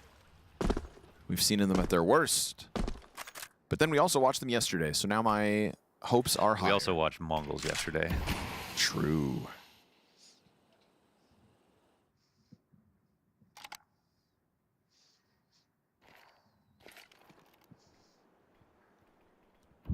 Yesterday was an excuse for everyone. Except Falcons, apparently. See ya. No, they're just setting themselves up for a nice reverse sweep. Oof. Pressure's on now. E-Box has been compromised. They damn well know it. Still 3 defenders in position, 30 seconds to the clock. Utility starts to blanket the positions of Lotto, but oh, he's not able to hang on to the pillar. So, okay, Sadson with the wall bang. Thomas queued up. That is a shot and a half out of Lux. Denies Xanteras, sends him spiraling. A late E-Box emergence now from Woxic. Wicadia's recovery. It's man advantage for the T's. Hands busy on the plant. Okay. Triple kill Wicadia. We saw him trying to thrive outside of the A site, constantly signing up for fights. Well, this one comes to him. That was tasty. And I mean, the way that he was shooting just as the smokes were coming up, just causing so much chaos in the minds of Legacy at this moment. This is how he set up this play. Perfect cover. I mean, he dies. Guy planning probably dies. Like, everything rests on him in all 3 of those final moments.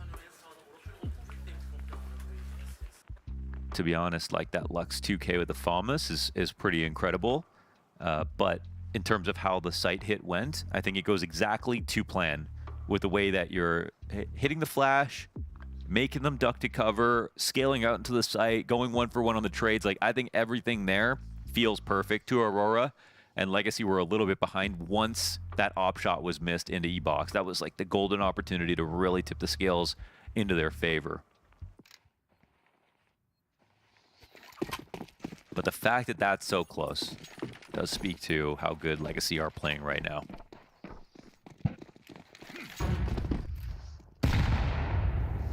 They're even complimenting the quality of like NA practice for the best teams, at least, that you can play against. Mentioning how hard they've been working. Shows.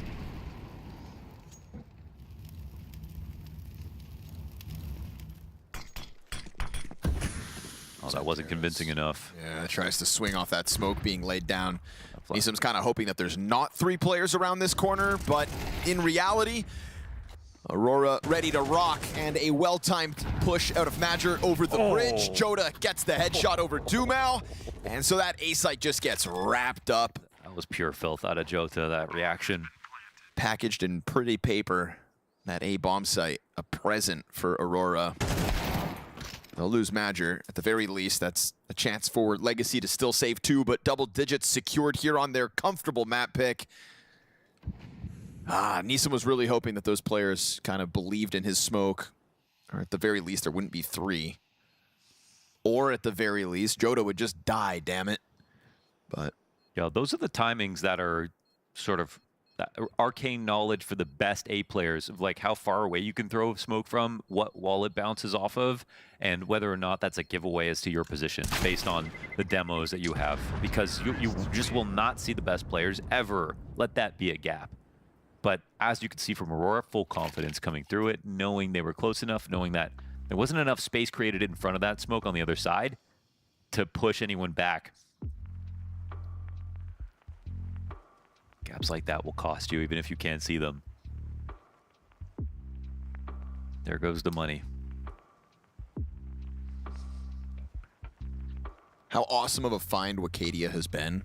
Yeah. Turkish Counter-Strike to evolve into the state it did this year. Obviously, Joda is the final piece that really elevated the roster, but, I mean, you know, Wicadia's just got that extra factor in him. And we're starting to see that sitting pretty at 17 kills. He's just, to me, he's such a fighter. Yeah, he's really smart too.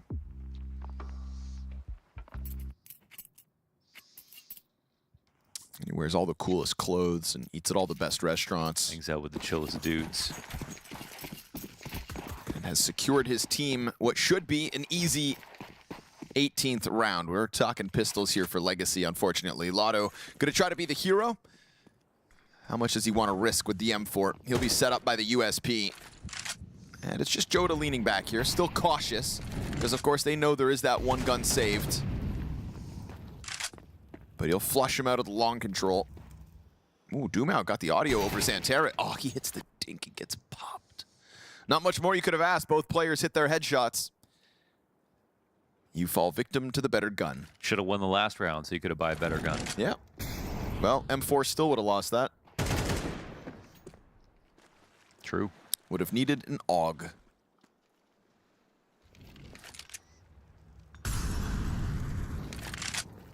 Is the AUG one-shot headshot? Yeah, at close range. God, I can't be wrong about two things today. I'm not going to be wrong about two things today. AUG in a minute. Okay. Oh, but I'm filled with self-doubt. It's definitely the Krieg.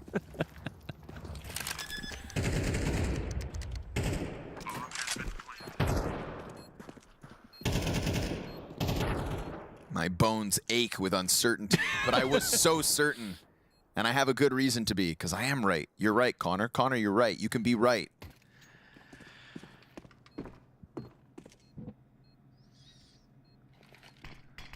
That could be range dependent. It's changed in history, so let's see.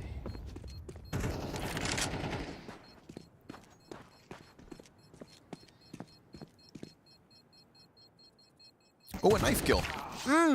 Love that. Yeah, that sound is so satisfying. It's not because I'm a killer. Gets a save an AK and grab some extra money for the road. Not bad, Legacy, but obviously the road is coming to an end by the looks of things. 2 rounds away from the win here, Aurora.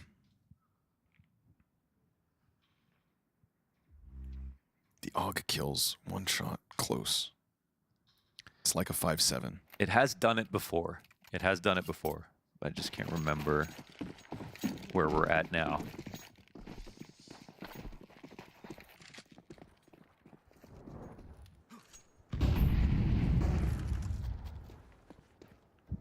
I really need this, Mo. Today you need this. I need it bad.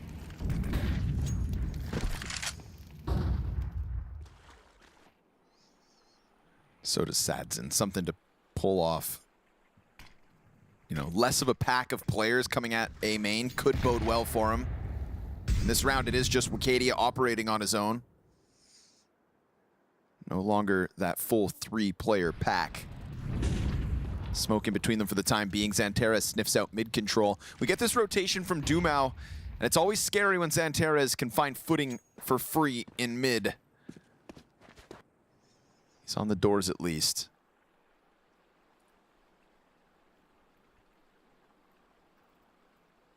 But now while Sadzin comes back and Wicadia was once alone, locked in the corner and the opposite Opper approaches. Missed shot. Missed it. And now Wicadia is going to try to jump on him. Chance at a second here, but now it's also Xantares to take his time down from camera.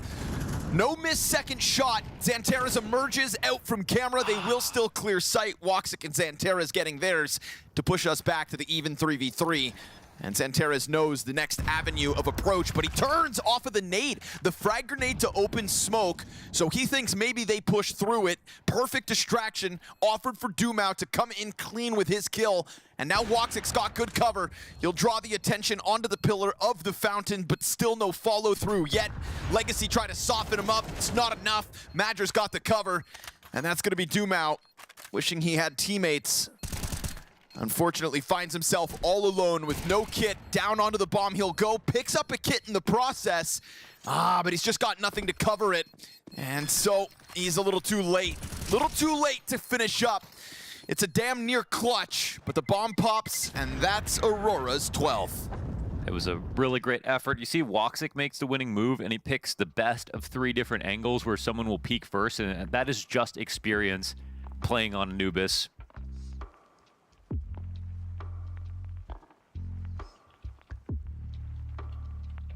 Down to the fine margins. They bait them out on every angle. Felt like they were really playing with Sadzin. All that attention over towards Long opened the door for Xantares. And I mean, that retake only made possible by Xantares turning around. Feels like if he locks in on storage, no chance.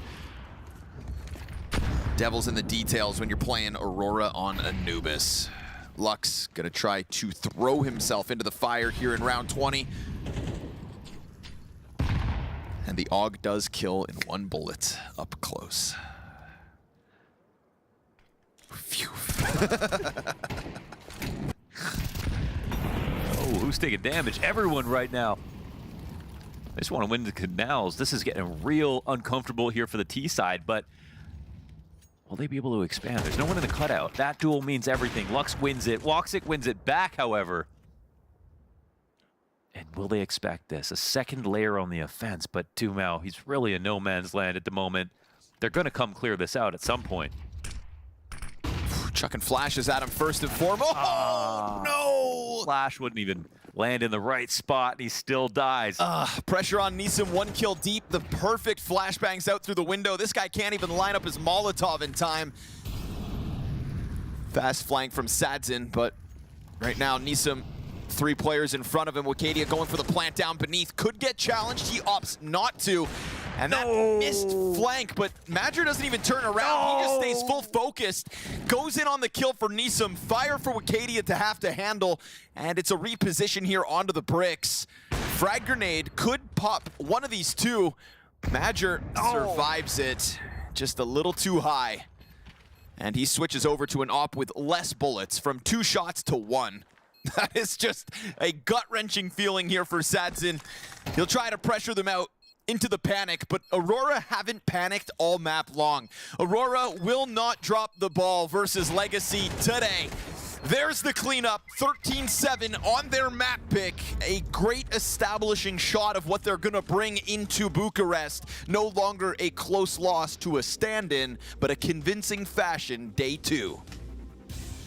Yeah, thanks a lot for that, guys. So, Aurora, they are getting it done. got to feel a little bit for Legacy. Obviously, I think they missed their opportunity when they let Mirage slip. It's never an easy prospect to play Aurora on Anubis, but ultimately job done. Aurora looking very good, and all of the attention about the sudden move that happened literally just before this tournament started doesn't seem to be affecting them at all. It was very, very solid series.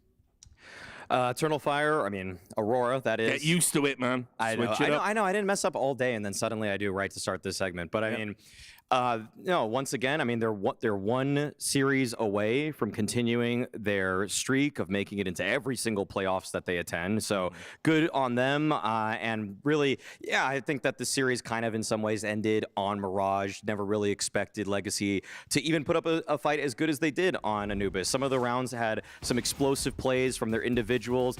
Dumao, the guy we highlighted in the pregame, actually did some pretty good work in the middle of the map. But all in all, Aurora just so much proactivity on their defense. Like they get so much of the dirty work done on the harder side of this map with the continuous canal pressure, the way that they're able to also just hold on to the bomb site so much better than other people. It's like an exec can come their way and somehow people are still capable of multi-fragging. Yeah, it was definitely a tough day at the office here for Legacy in the sense that they just never really got going on their T side at all. On a map that is so T prevalent, to not be able to produce it early on is just kind of unacceptable in a way, and it's also just very damning how it happened. You know, Maui kind of alludes to the proactiveness of the CT side of Aurora, and he's absolutely right. You know, whether that was, you know, playing up tempo with the op, you know, playing aggressive angles, whether it was even times just like pushing out the extremities and catching a guy, you know, by himself. You know, that's kind of your main job on the T side when you're playing extremity, is to counter any type of CT aggression and be able to prepare for whatever type of mid-round or late-round execute that you want to go for, and they just were never really able to do that.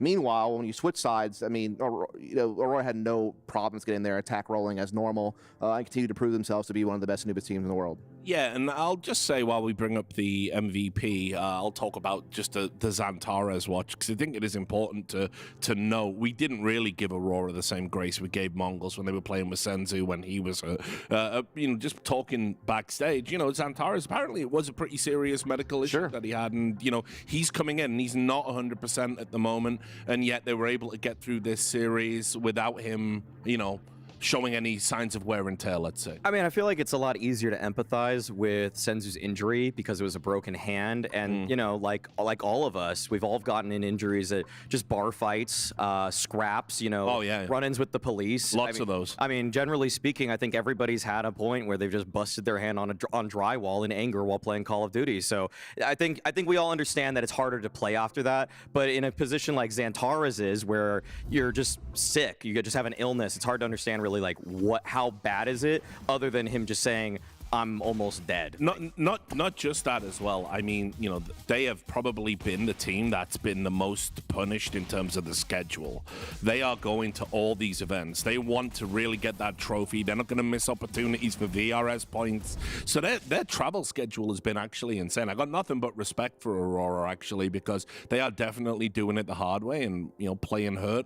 It's one of those things. It's always a factor at events. Yeah, it's one of those things where, like, Xantares is still one of the best entry fraggers and buy rounds of anyone in the world. Like, you know, he's still winning over half his opening attempts on the T side, which is a rare class of player to have, all whilst going through everything that you've just mentioned. And really the only dark mark against him was that, like, he had that, like, really bad elimination game in Lisbon or whatever the case was against one of the best teams in the world. It's like, come on, we're nitpicking at that point if we're really hyper-focusing on that one little one-off. I think, really, for me, that the scarier thing about this team is really more when you broaden the scope, that you look at them and you see how they've dropped series against teams they probably shouldn't be losing to throughout the course of the year in some of the group stages they've played in. That has been the more shaky thing, I think, about the team than individual performance. But so far, they're getting the job done here. They're off of a really nice finish at Lisbon top 4. And if they keep this pace up, they're remaining right now a tournament favorite at this point. Yeah, well, thanks a lot, guys. It's been fun to hang out. Quick day for us. But the desk is going to bring in a fresh set of yappers. It'll be Tech Girl, Yanko, and Professor bringing you the rest of the action. Make sure you stick around. She said she loves you. But she can't love me. But I love you.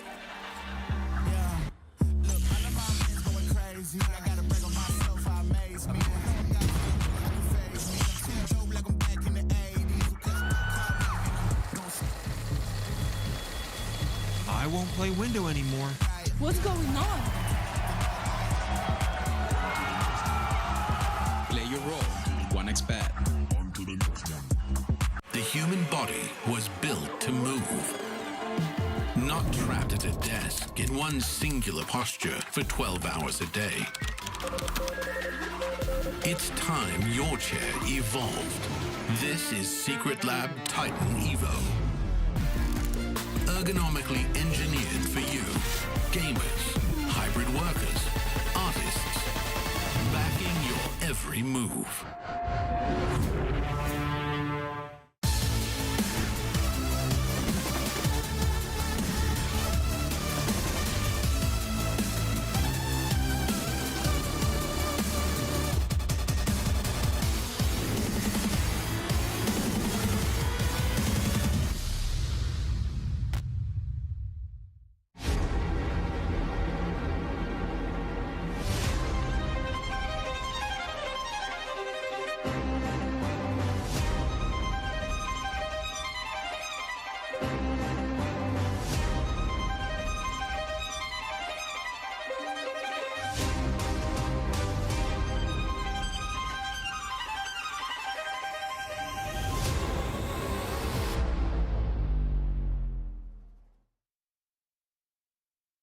.3D Max are coming into PGL Bucharest, refreshed after having a bit of time away from officials. I've got Maka with me here, in-game leader of the team.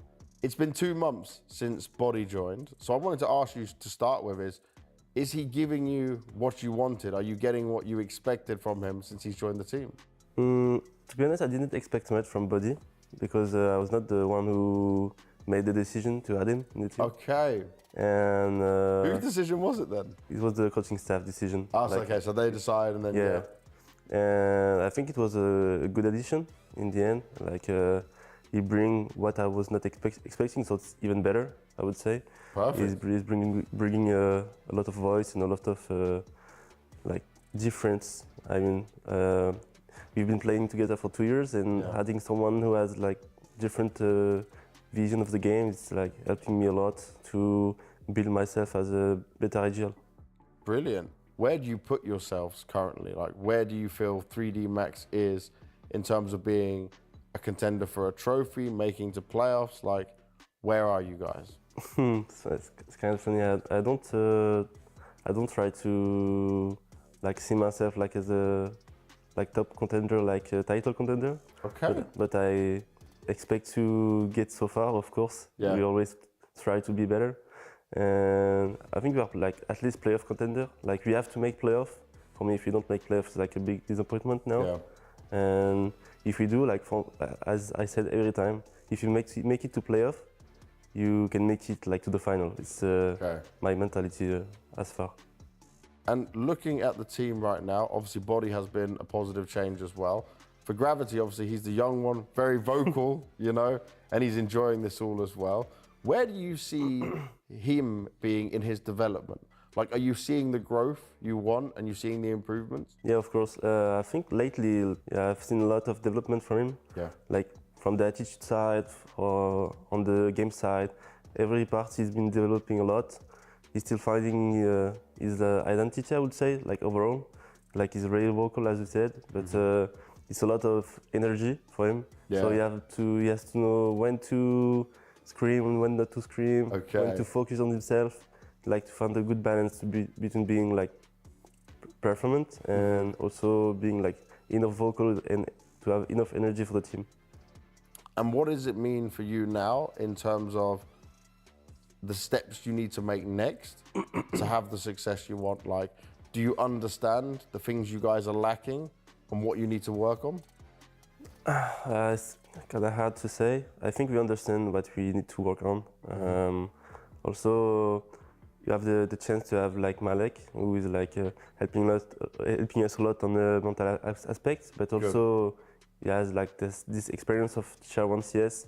Yeah. So he has a good point of view of the situations, and I would say it's like helping us a lot to go in the right direction for the team. Yeah. And with going on that right direction, you said going playoffs is great, and then if you got to playoffs, you can look at the trophy. Do you feel like this is the team right now, since adding body, since all these pieces have come together, where we can see the best 3D Max ever? Oh yeah, I would say so. I'm pretty sure we can be even better than we showed the past events and even at the RMR, and just find the right balance for our mindset, and just let's see what happens game by game. Game by game, step by step. Thank you very much for all the insight. Good luck going into the tournament. Let's see what damage you can do. Thank you.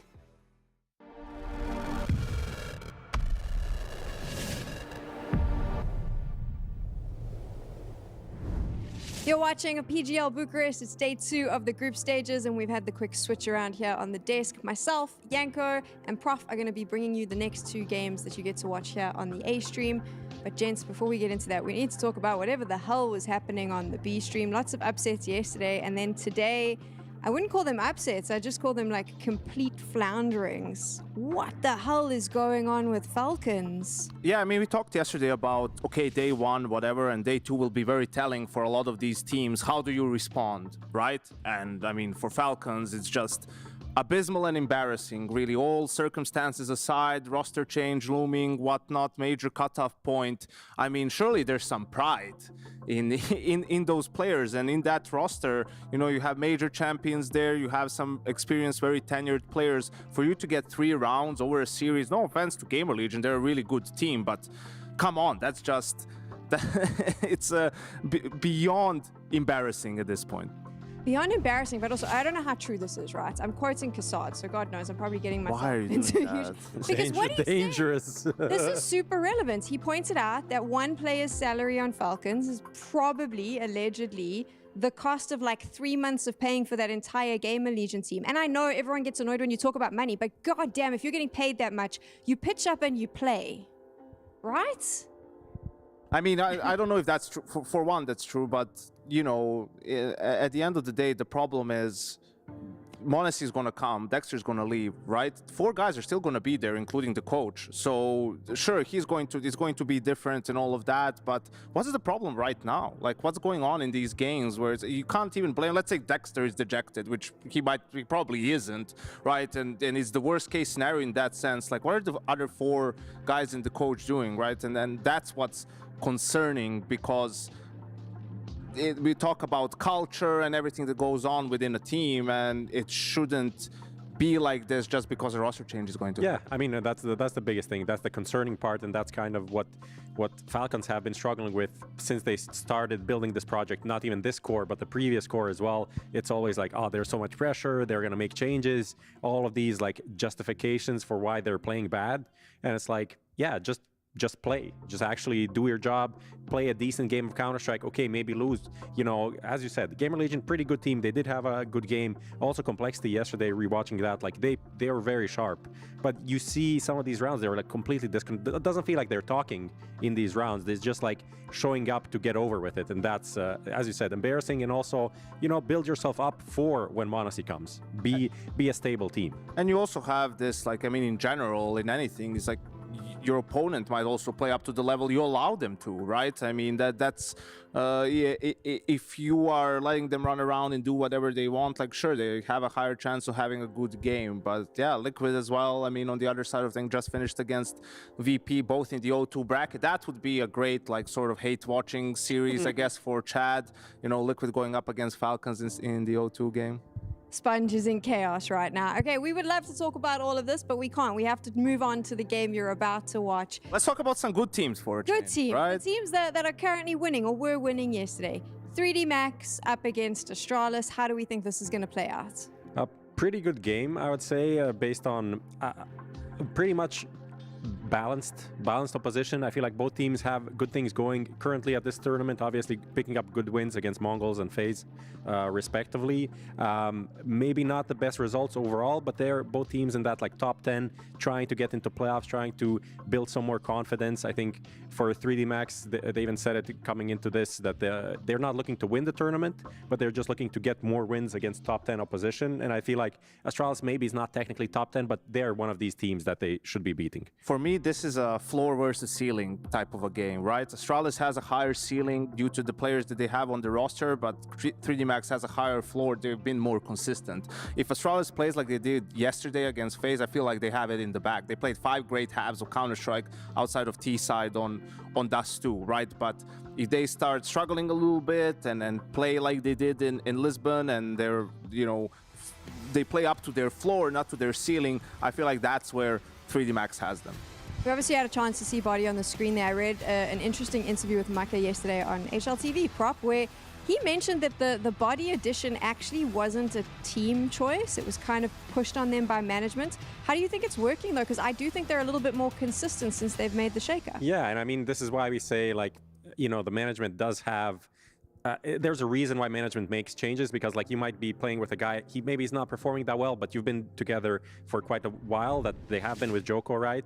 And they don't want to change him. And then, management's like, okay, let's pick up Body. They're like, I don't know, but what he brought is a lot of experience, a lot of aggression, like just individual quality. And what Body was in Fnatic was not the Body that we have here, or the Body that was before when he was playing in Falcons, right? So I think he's back in his own groove in this team in a French roster, and is proving to be quite a good addition. And I really like this quote from Maka, because everyone just says, oh, what's the goal? Oh, it's to win the event, right? And here he's being sort of realistic and honest. It's like, yeah, of course we'd like to win the event, but the main goal is to keep performing well against top 10 teams, right? And get some of those wins, which I think is the next step for them, right? I mean, in the same interview, they were talking about them being the gatekeepers into the top 20, top 15, the tier 2, right? And that's the next step in the evolution for 3D Max, similar to what we've seen over the last year for the likes of the MongolZ and Aurora, right? And they've been making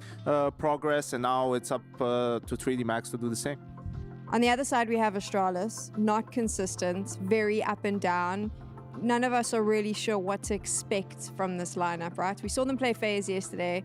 I don't exactly think it was inspiring. They got the win in the end, but it wasn't like you were watching this going, wow, this is a team that can contend with the top 5. Yeah, I mean, but I don't think that's like where we expect them to be right now, considering all the issues Astralis have had over the last 3-4 years, essentially. Like, I mean, even just since they had that original everything winning roster, they've never really been contending for titles since then. I like to hate on Astralis as much as the next guy, but you guys are taking it too far.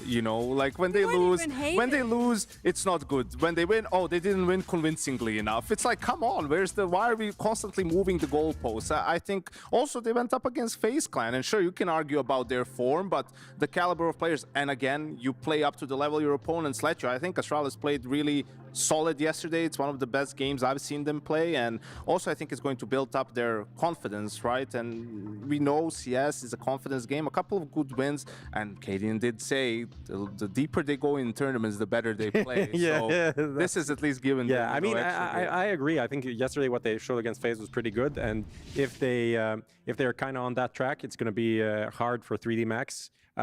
This is also an interesting quote from Stown. I think just because it reflects pretty much the same that 3D Max is saying, like, okay, we're here, we do want to get as many games as possible, but our focus is somewhere else, and our focus is on the MRQ that they have to play to qualify for the major. So whatever they're doing here is just essentially to get into form and get on track to be a team that is kind of has the aura in the server when they join and play against a Perry Vision or something, that they are the better team. Yeah, exactly. When they've been hit and miss in the qualifiers so far in the first part of the season, and you want to get that, a couple of good wins, clean wins, and then you go into the qualifier and have nothing to worry about, because let's not forget Astralis' track record. The last couple of majors, there is none, right? They failed. 4 majors missed. They failed to even qualify for an organization that has the most. Like, that's really, again, using this word a lot lately, but embarrassing.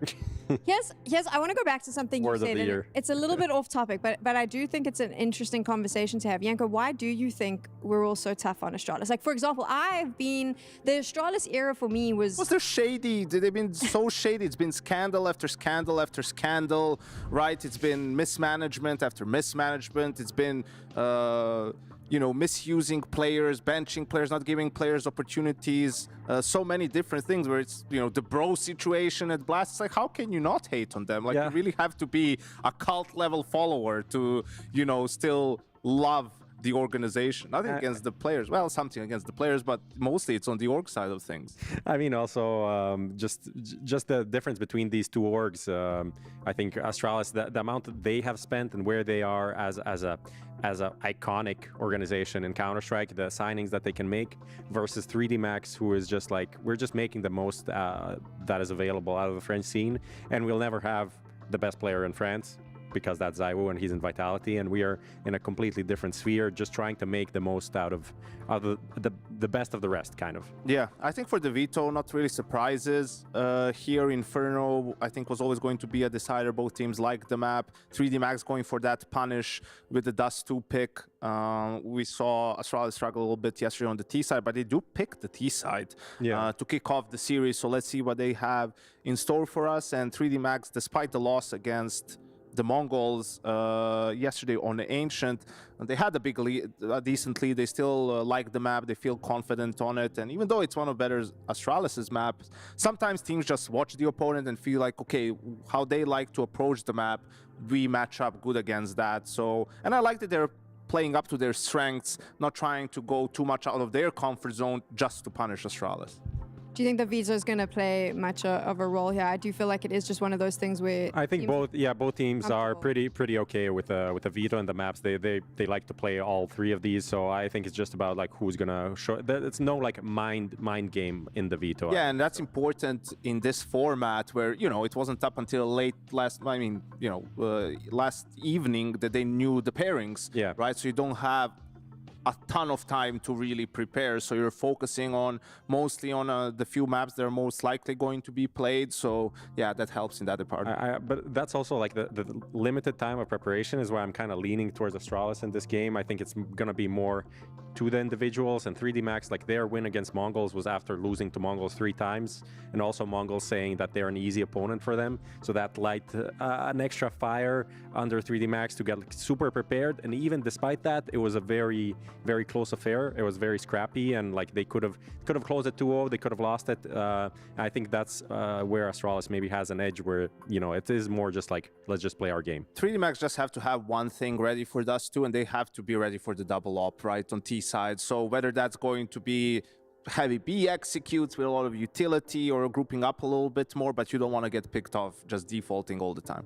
So both of these teams had victories yesterday, and you get a victory now as a viewer because Moses and Dinko are going to be commentating this game. What's up, gents? Oh, I like these intros. Yeah, I like Sab. That was really good. I like Sab. You know, I never thought I'd see the day Yanko up there on his soapbox defending Astralis. That was something special. I'm nothing if not fair, Jason. That's true. You always have been. You know, he is reasonable at the end of the day. So I think for Astralis, it was great to see them at least win yesterday. That was cool, but let's see what they can do versus 3D Max. That was cool. Yeah, that was cool. Seeing them get a win. Yo, did you guys see this at all, Yanko Prof, yesterday? I was feeling like shades of nostalgia of like old school, like heroic, like end of CSGO with watching Astralis play the game a little. Okay, we saw a lot of things yesterday. Jason, take it away. Thank you, brother. Enjoy the rest. Yeah, the way they were calling yesterday, Caden had this team working yesterday, just had that like little vibe to it of old school heroic. So maybe he's got something cooking. Maybe this Astralis team is pulling it together. Regardless, they got a big build up into the MRQ next week. Oh, here's Extra C sweating down inside of the lower tunnels, getting taken out by Stown. The swing of the Julies. Maka somehow not getting anything done. He actually did some damage on the Stown. Ster will finish him off, and Device making sure that the Glock works for Astralis to draw the numbers even. Now the leap into the B-bomb site comes through. The bomb firing its way out into the top boxes, but Maka making sure those Jewel Berettas sing at range. Cadian down, and so is the bomb. And now Device is separated from Ster. He's stuck in middle, and they've got to still track back to the tunnels to get that bomb back. And 3D Max realized that, so they move in. Gravity and Maka now have a really strong position that makes this almost impossible for the likes of Device to pull off the 1v3. Now Body waiting to the left side. Oh my god, he's gonna try a knife, and eventually decides the P2K is the better Fair option. play, good call, but I like the attempt at it. Some extra bonus money. Yeah, that's I love the decision from 3D Max in the 3v3 to retake the B-bomb site. Flash over, just push that player. You know you have them split and segregated. Take your 2-on-1. Don't give them the time and the space to kind of work the round out and let Device have his chance with the USP to get some picks. So really well done from 3D Max after a brawly opening to this pistol. All the aggression and lower and mid-ramp. Yeah. And 3D Max, the French side, come out on top of it.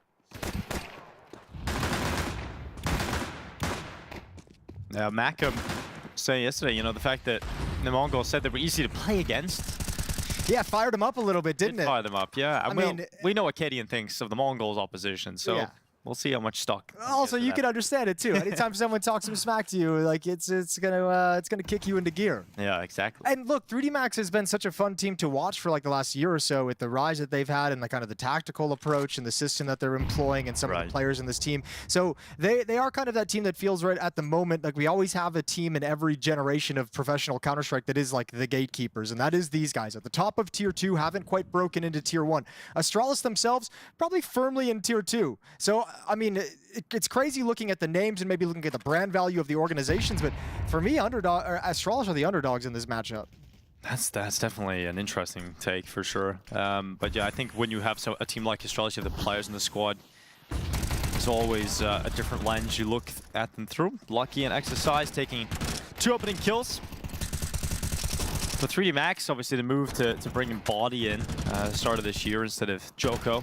It was one of those rosters been together for such a long time. They had that journey they built up together, but they realized they'd hit a ceiling, right? And when you look at a player like Body, obviously has a lot of experience from previous rosters. He played G2 back in like 2016, 17. You know, bring him in from the Fnatic project, and I think it's a move I didn't expect, but it kind of makes sense. I think it doubles up as well. It's almost like a little twofer because they've talked a lot about how much that experience helps, and he helps them work through strategies and different issues, but also his not only his experience in terms of the length of the time he's played, but he also went out and like kind of did that double pony project trying to reinvigorate and rebuild French Counter-Strike. So he's been at the helm of teams as well. He's got a lot of experience from a couple different perspectives, which is super valuable. And obviously he's come in now and delivered when we all said kind of like, oh, Joko is such a hard fragger. Like how do they expect Body to kind of replace him? He's found his own way of doing things and his own style of finding impact for this squad. So things for 3D Max feel like they're coming together. Now it's just a sense of what's the ceiling going to be? Well, Maka going for picks out through top mid with that scout. Everyone's on the nose strip, man.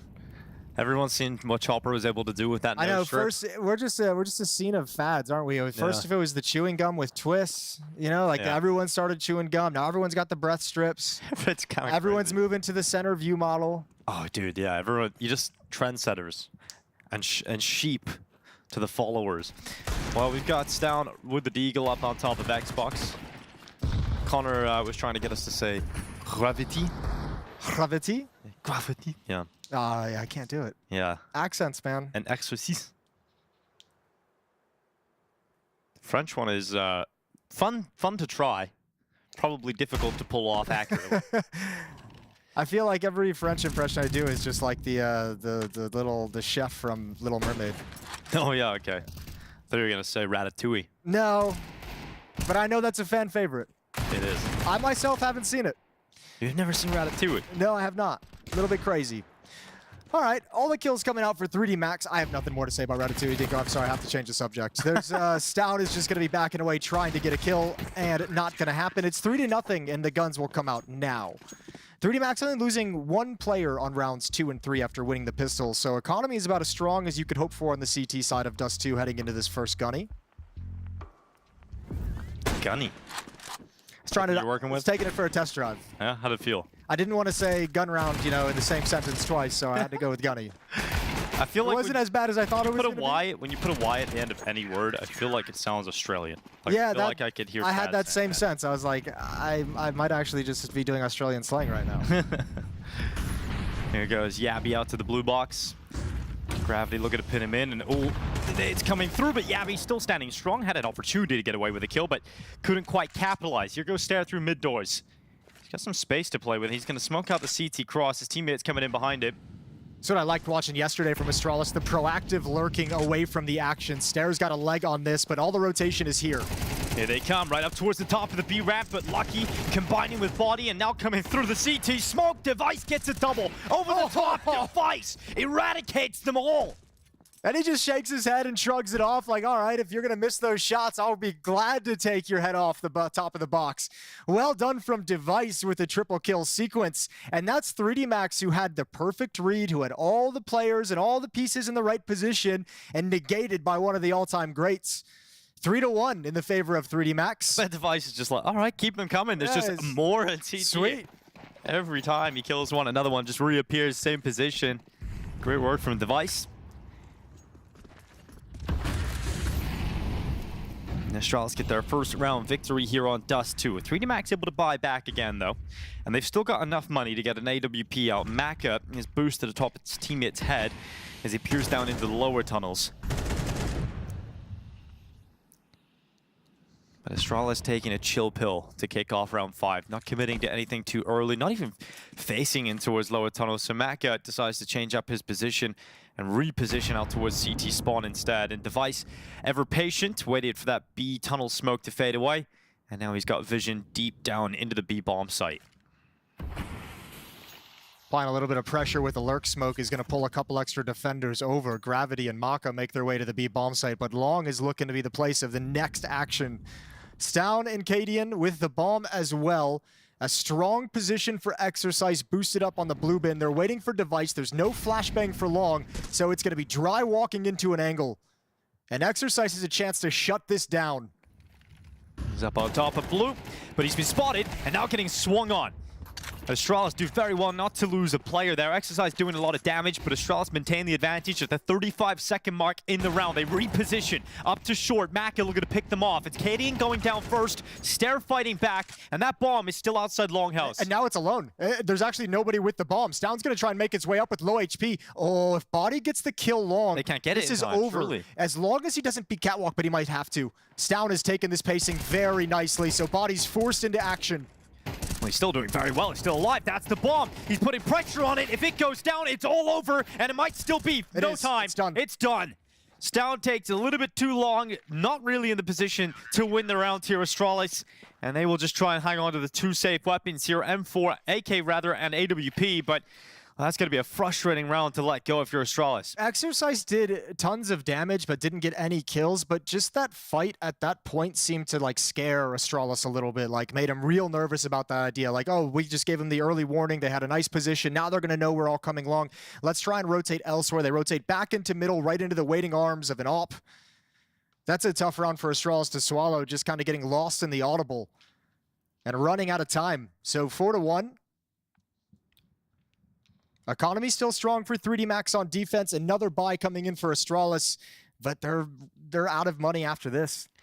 Yeah, I mean, we had some concerns about the T-side of Dust 2 yesterday when, you know, it looked pretty good at the start, and then they just couldn't find that couple extra rounds right at the end to close out the game versus FaZe on the Astralis side of things. They couldn't find the answer, and that's definitely something that you can maybe worry about if it continues into today. Yeah, that's a really good point. The way it kind of like just stalled out at the end of the Dust 2 map yesterday against FaZe.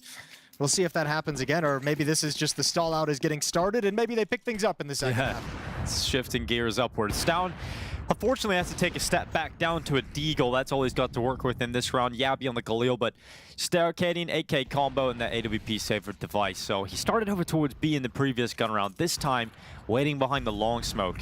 And he might get that challenge versus Maka. But the Frenchman will back away, leaving Exercise in his stead. Timing as it clears.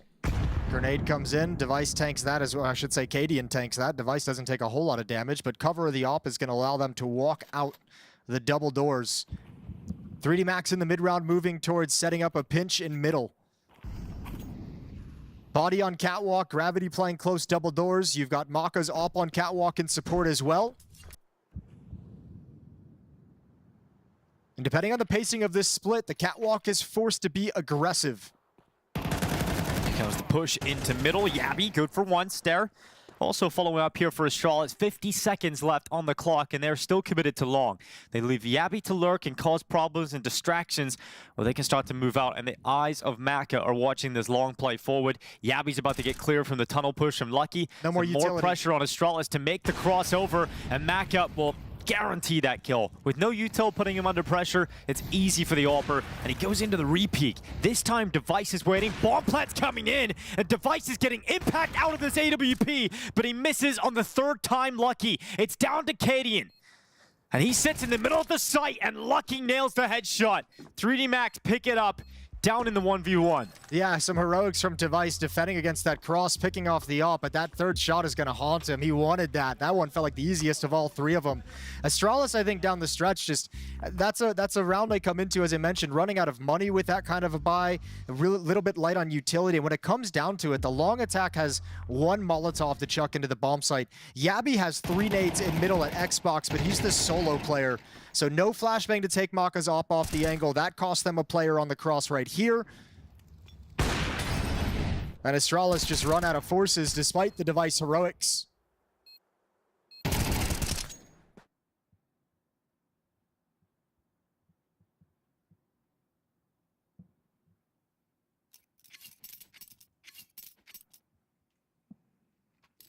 Max looking real good to start this series. They are, and the Astralis economy in a weird spot where, yeah, you do have enough to get a mixture of Galils and AKs out here. Now that you mentioned that, that's just kind of triggered my memory a little bit. Is you mentioned that fadeaway on Dust 2 against FaZe yesterday from Astralis. A lot of that was due to some bad economic decisions down the stretch. Yeah. They put themselves in some weird place with their money that caused them to lag behind.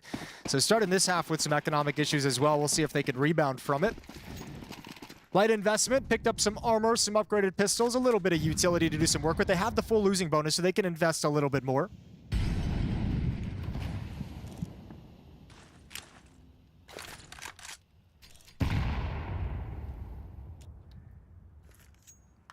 Body pushing all the way through the tunnels. Good positioning from Yabby, and very lucky in the end to actually get away with that pick on the Deagle. Looked like Yabby was about to have a disaster class there, but able to control himself.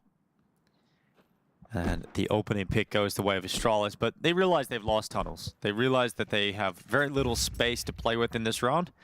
They're going to try and take long control now as they move forward into that. The bomb is coming back to join Device and Yabby, and they would have to retake tunnels where currently there are 2 players in 3D Max.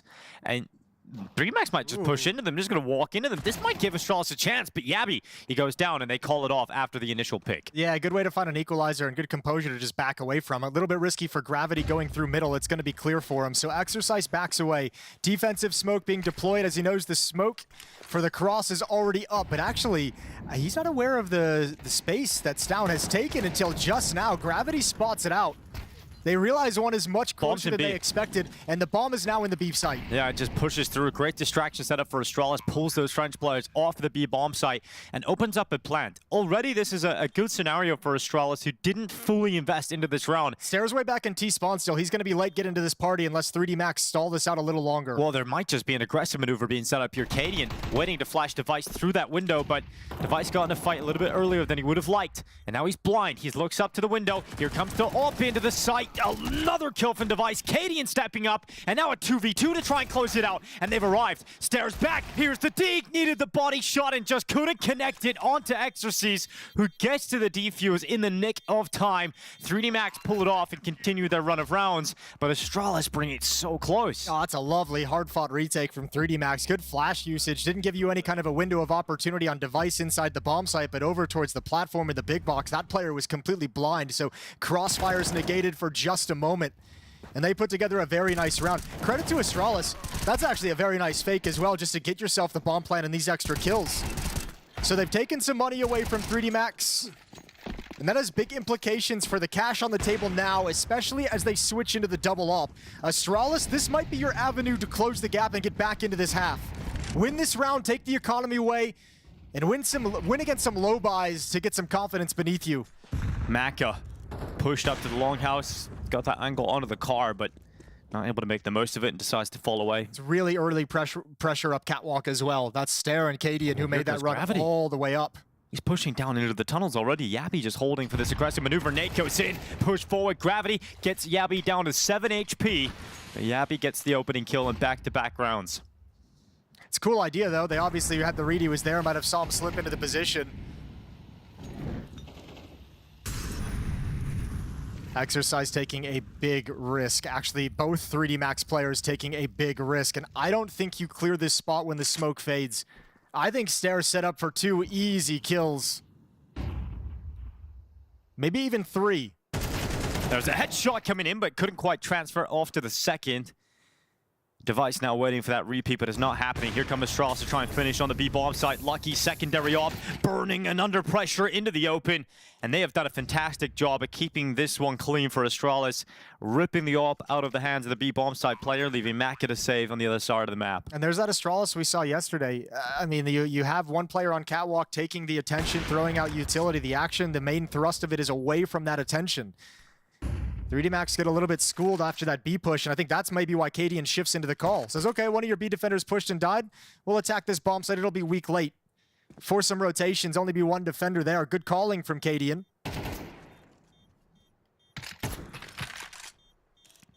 Then Maka desperately trying to save the op. It'd be the only weapon they have, and he's already tagged up. Yeah, Dink, now Cadian's running after him, jumping around the corner.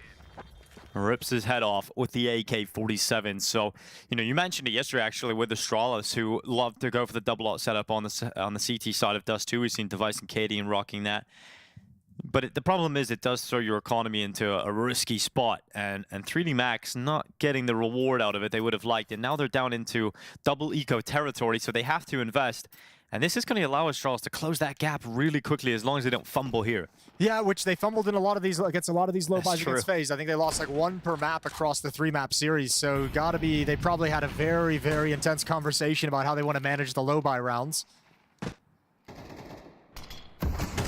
So far, so good. Here's the swing out towards long, and Stown bails from the fight. You see how rapidly and intensely he was calling that he spotted 3 players, and Maka ripping the head off Yabby. It's a good start here for 3D Max's force buy. Now, due to the information at long, you've pushed catwalk quickly, but a dink as well. An immediate dink is going to really temper this attack. Stare doesn't want anything to do with it. Gravity at least connected onto by the grenade of Cadian. Yeah, but look at the pistols. The pistols are controlling all these fights. Even Stown is really nervous about them pushing into his position. You see how jittery Astralis are. Cadian trying to make a move to make them feel a little bit more comfortable as he slowly pushes up short, closer and closer to the A bomb site. Lucky waiting at long side, but look how deep Cadian has got. Undetected. He's creeping up right to the bomb site, but if he checks Goose, he might expose himself here. He's got a good angle, but body just rips his head off with a P250. 40 seconds left. Stown still stuck at long and loses the fight to the 5-7. You have the B bomb site, though. Device is inside the B bomb site. If you're Stare, you just have to knife out, run, and hope and pray that nobody's in middle, but you've lost your time. They're about to push him. They're going to push him. No scope is there. Bomb spotted, though, and now he's surely going to be boxed in. Device might find a way out. Stare's got to book it. 20 seconds. Smoke goes down at CT cross. That should hold them back. Exercise. Oh, he's got it. He's got the position. Here's the steps, but Stare hurt him. And now Exercise holding the tunnels. It's chaos. Bombs down. Device nowhere near it. And Astralis are going to lose to the force buy. Oh, it's disastrous. They never felt comfortable at any point in this round. At least Device gets the AK into the next one, but that was their window. That was their chance back into this first half, but they do fumble it. A banger scout shot in the B tunnels. You get kind of forced away from long, take space on catwalk, immediate dink from the 5-7. They just got stopped cold everywhere they went. Pistols coming on top of every fight. And it's happened again, that old familiar nightmare from yesterday. You get that sinking feeling if you're Astralis of right when we're on the verge of being able to close this gap, make this a close game. We finally have that hard-fought economic reset. We fumble the bag. Brutal. 5-round lead now for 3D Max. Guns back in their hands. And Astralis playing this game on nightmare mode. They look so stressed in those situations where they're up against pistols. Well, I think they could feel, especially the dink that comes out onto Stare on catwalk that forces him to be passive, and then Stown out towards long. He's just trapped. I think they could feel like they might have the better weapons, but the positioning was so much stronger for the CTs in those engagements. Especially when you have a low HP player who can't be as aggressive in terms of trading or covering you. Well, 3D Max have put themselves back in a strong position on this defense. Get forced down into double eco territory and win the force buy. And then climb back out of the hole. Maka. He's going to get that AWP again. Look at Lucky. I love how 3D Max play so aggressively over towards the tunnels. Constantly aggressive. Oh, we've seen some of the pushes in the mid round and even a little delayed. And then you have 2 players in lower as well that are there to help out. Good battle. Stair might have seen I think he's seen him. He might have seen his legs, but now a crossfire in upper. Oh, this can be so brutal. Flashbang, that hurts. It blinds everybody. 5 bullets, he goes down. But there's one more. Yeah, and yeah, they saw him earlier. Yeah, great. Oh, my shot though. Cadian's gonna nail it, but Device goes down. Body does very well to get a headshot off there before he dies. And so it keeps it at a 2v2. And it keeps it as a 2v2, and if you're 3D Max, you have 10 times more information than Astralis. They have no idea where you are on the map. You've spotted the bomb on the back of Cadian, who's got 2 kills. You know they're in tunnels. So Maka's outside B, and Exercise has a filthy timing on this flank. Here he comes around the back. Stown committing to the plant. Now he's out of commission for the next few seconds here. Bomb planted. Cadian with eyes on the double doors. Misses the shot. And now Exercise knows he's got to deal with the player at the car. You don't re-peek at the door until Exercise makes his next move. They know the planter is still committed to the bomb site. And Exercise trying to bait Cadian forward, but he hits the shot on the doors, and Exercise could never find a comfortable spot to actually round and take that fighter car. He never went for it though. No, he never did. He kind of really was lazy inside that bomb site. Never actually went to try and take down Cadian with the op to allow Maka the opening. He never actually went for a play. He was just kind of hoping for a follow-up peek. So back to pistols for 3D Max. Yeah, it feels like a missed opportunity there. And I mean, look, it's nice they won the previous one, but you're going back and forth with a bare minimum losing bonus now, which kind of sucks in about every single way. Yeah, Astralis have actually just got themselves out of the woods, it feels like. 5 rounds to be collected at this half, most likely. Now as Device gets the opening pick. Maka to go down that 5-7. Stown is having nightmares dealing with pistols alongside, but here comes Astralis, speeding up with a pack mentality at short, and that grenade definitely softens them up. Makes them a lot more susceptible to going down to some of these weaker weapons. Smoke to confirm the plant safely. Cadian's going to put it down. And here come the 5-7s. More damage done. Lucky connecting. 3v3. And they still have an AK to play with here, 3D Max as well. This could get out of hand for Astralis. Cadian only getting 1 pick. It's still even on the numbers. Bomb is planted for short, though. And that is the one saving grace here for Device and Stair. And Stair's rifle makes it work onto both. So Astralis do take 4 and survive the scare of the pistols this time. Yeah, but Astralis just can't have a stress-free anti-low buy, can they? Everything has to be a challenge. Everything's work. But they survive it this time, 7-4. And just by virtue of that losing bonus never building up and 3D Max trading rounds back and forth for these last 3, they've got no cash yet again. So mostly pistols, deagles, a 5-7, and an MP9 on the board for 3D Max in this final round of the opening half. Astralis have done just enough. Battered for most of this half, but that one reset is what they needed. Exercise through the back. Deep to the back of the head is Stair. Yabby making sure it's a quick trade. And he'll dive down into pit. So smoke blows open. Stown's given another kill. Maka made a quick work off. Astralis have the space at long. Device got to get boosted up and clear over the smoke. Not seeing anybody from 3D Max swinging just yet. Good flash. Device blinded, gets his eyes back up on that upper bomb side, but Body's Deagle rings out with another kill here. Yeah, you're right. Astralis can never have a stress-free round, even in this kind of scenario. This one isn't stressful just yet. And no, it's okay. That one's fine, but yeah, it was working in that same direction, wasn't it? Lucky's going to be alone with his MP9. Looking at the smoke wall. So Astralis do get up to 5. One's flanking him out on catwalk. So Lucky, there's just nothing you can do to win this round. No, and that catwalk player now. Yeah. Round the back, Cadian secures the 5th round here for Astralis. Not the prettiest, but securing the last 2 rounds there at the end is massive. So will they get themselves a decent enough half to work with? On their CT side yesterday versus FaZe, that was their strong point. Yeah, and the desk mentioned it. I believe Yanko or Prof, one of the two of them mentioned the double op setup that obviously we know Astralis will enjoy running with Device and Cadian. We saw it yesterday on Dust 2. That was one of the prime pieces of their defense on this map. So just the desk saying 3D Max better be prepared for that, better have a plan. I think it was Yanko saying basically you just can't default. You have to have some hits onto the bomb sites when you think they're going to switch into that double op. Otherwise, the odds of you just getting picked off and losing too many players before you can really do anything, it just increases. So let's see what they have in store for us.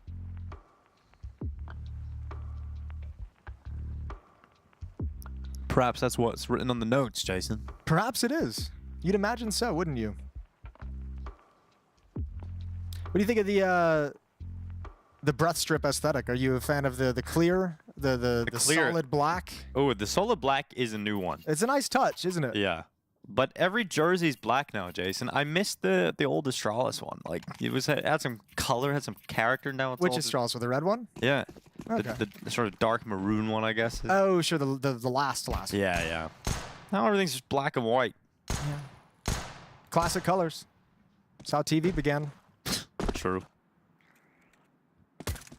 Cadian and Stown looking to combine in mid. Cadian spotting up top. Stown looking down at the lower tunnels, but he's been detected on his aggressive maneuver. 3D Max just chilling out across the server at the moment. Exercise going to climb up on top of the Xbox. They'll take short control. Astralis' reaction to take a little bit deeper control of long, getting Stare into the pit. No play from Carr with a USP of Stown. Just in front of it. Sees the smoke coming into that CT cross. Stown passing information over. Gravity's dropped down, so Stown takes a few steps back to play from long, and they'll play A on the retake setup. Now, there's no kit available on the CT side at the moment, so they've got to be quite quick in terms of getting this retake going. Fight's going to go down here. Device versus Lucky in mid. If Lucky takes down Device and takes out an element of the flank, that's a really strong position now for 3D Max. You now have no one coming up catwalk. Yeah, it feels hard to get into this round for Astralis. They didn't challenge for a pick early when the site take was coming in, and you have no kit, you have no utility to get back in this retake, and the kills are going against them. So this pistol's over, and a knife kill. Oh my god, he just ran in and knifed him. Hell yeah, he did. I like that. Yeah. Get your bag. 3D Max play of attitude. Gravity's a little quieter than usual. He started the year off just screaming at Apex. I love that. He's been a little subdued. Yeah. For sure. Yeah, he had a fun pro league. Yeah, you're right. I mean, these 5-on-5 like retake pistols are always such a crapshoot at the end of the day when they come in. When you see the round play out in this fashion, it's always like, okay, good luck CT side. Like, you know, do your best. You better hit some amazing USB shots. Yeah, especially when you don't challenge for when the short play's coming in, and you don't even get a pick that gives you a small advantage. Body running down into lower tunnels. Yabby's aggressive play works out though, and he doesn't get away, but Cadian does. Yabby's still hanging around. Are they still aware? Yes, Maka is aware of the possibility, but they haven't found him yet. So this is going to need some time off the clock and also a little bit of chaos. They walk right past him. Yabby sticks around. Does he go back into the upper tunnel? He thinks they're still in middle. He thinks they're still in middle. But his teammates get the information that they're not because they're peeking through the mid doors. So he can start to play into the tunnels. Here's Device trying to hold, but Yabby's missed the perfect timing, but he can still make this effective. Runs around the back, low HP right in front of him. He shreds two. And Astralis now have a two-man advantage thanks to Yabby. He can still go against him as Exercise his AK-47 runs out of ammo, and it is the peak from Cadian to confirm the 6th round for Astralis. It's all over the place, but Yabby, the hero for Astralis in this one. I think 3D Max just, they might have just assumed that he actually got out of that smoke, but they just tried to pull that off a little bit too quick without clearing lower dark. That was always going to be a potential danger in that kind of a play. If you don't wait for that smoke to fade and make sure that it's actually clear and someone's fallen back. Now the risk you run there is that buys the time for more players to shift over to the B bomb site when they realize you're not in middle. But that flank is perfectly played from Yabby. Yeah, great information being picked up from Cadian to enable it quickly as well, as he was searching up mid. And Astralis needed one of those. We've seen them lose so many of those throughout over the last 2 days. I think they've like literally lost one per match against Low-Buy. So the fact they're able to win one in this map here on Dust 2, quite nice for them to be able to keep this close. Climb up on short. Exercise has himself a scout. He's having a game. 19-9. There's a lot of hype about him. I mean, at least internally within 3D Max. I don't think it's necessarily caught. His teammates love him. Yeah, no, his teammate. Well, they're talking him up like one of the big things. Like they just say he's incredible. He's one of the next star. He's one of the big star players. And there's a nice pick for his resume. Yeah, that's going to open things up completely. They start to flood in. Device holding down, but Gravity's got the pick back on the Tech-9. Oh my. A dink on the stair. Oh, Astralis. Oh, it's getting rough again. 3D Max opened up by the Scout of Exercise. Bomb is coming down. Cadian's now trying to nip in back with this AK-47 on ramp. Yabby's rotation might have arrived just in time to combine with Stair. Here's the mid flank from Maka, looking to be a nuisance. Doesn't really have the weapon for a long-range fight, which puts it on. Oh my god, the Tech-9 in the 1v1 and another one. Another loss, another heartbreaking round loss for Astralis. Yeah, Yanko said he's been saying this word too much lately, but I'll throw it out there. Embarrassing. I mean, that's a Scout and mostly Glocks, a Tech-9 and P250s mixed in there. Some of the players not even having armor whatsoever. But again, like this pick is one thing, but just in all the engagements follow-up, there's like a dink randomly given out. So the long player Stair has to go passive because he's got 15 HP. You get dinked up, you can't take a peek. Just the little bits of damage done throughout that round by 3D Max make Astralis have to play it so passively. And you were just saying, oh, it's good for Astralis to finally get one back. You know, they're usually on the receiving end of those kind of losses. Here we go again. I mean, obviously that keeps happening. You're just not going to win. Like, it's just going to be too many problems. You know, we talk about how strong their double op setup was. They're not going to have enough money to get that out. I mean, that's the problem, and that's why we've seen the double op setup, especially in MR12, not really be employed a whole lot, is the economic cost of it is crazy. It can just bury you. And, as you're mentioning, there are some games where it's going to be hard to even get to the opportunity to have a double op, and this is one of them. Cadian's rocking Kevlar and a USP right now. Just in case. Just in case he needs to pick up a better weapon. Well, double smoke on the doors. Some CTT smoke action. Mack gets flashed around the short corner, and he's going to start sprinting up. Taking quite a bit of space. And no one challenging. Astralis are more committed deep long at the moment. Cadian's going to hear the steps, of course, and that's going to draw Stown back. And he's just gonna land a banger with a deagle here. He's got some help. Stairs out to the right side. Maka getting caught. Okay, Stown is landing bangers, and suddenly Astralis have a shot at winning this round. Stown is just on another level with a deagle in this round. 3 kills in a flash, and Cadian's USP, Kevlar. Turns out that's the play. Yeah, there's that armor coming into effect. Survives the fight, gets the kill. What a round from Stair. The drop down from 3D Max, and they just get wrecked. Yeah, Stown just landing everything. Well, 2 players shift back from long, and they're ready for this fight on the drop. They're not even worried about the bomb site, right? They're just focused completely on the drop play. Cadian hears the sound cue of the ankles breaking on the fall to a ramp, and that gives them all the information they need to be primed for the exact fight. Yeah, he's happy with himself there. Dude, this is such a scrappy game of Counter-Strike. It's just so back and forth, low buy win after low buy win.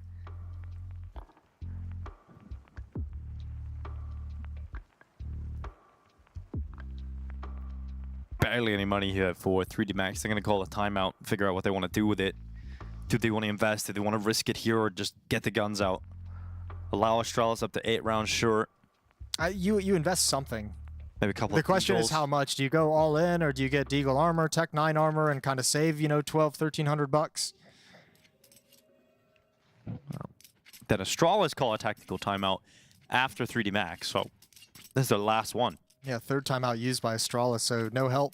I think Rugged realizes, guys, okay, Stown has given us a gift here with that 3K with the Deagle. Yeah. We have to make this round happen. They've had to win these last 2 low-buy rounds just to stay in this game, it feels. Like, it would have been like 10-6. It would have been no money for Astralis. So the fact they're even alive, yeah, Stown's giving you a real lifeboat. And they had one at the end of the first half as well that kept them in contention, so...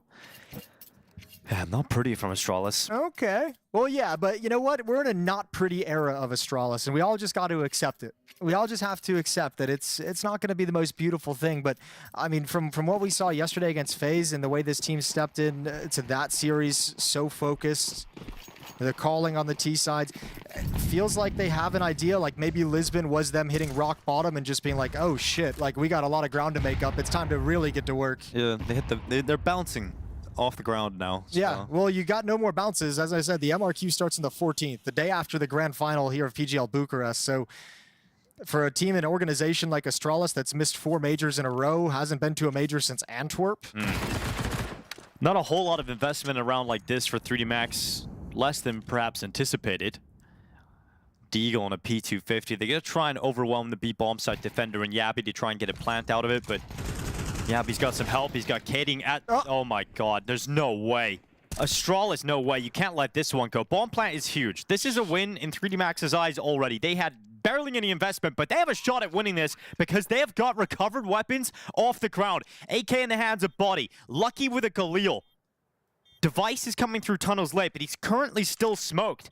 And does Body want to get aggressive? He's waiting for the perfect timing to go through that window as the high health player. He's got to win this. He's been spotted. Stown now with eyes on him. Body could still do this. It's difficult, but he could still pull it off. Over the top, headshot in, and he gets away.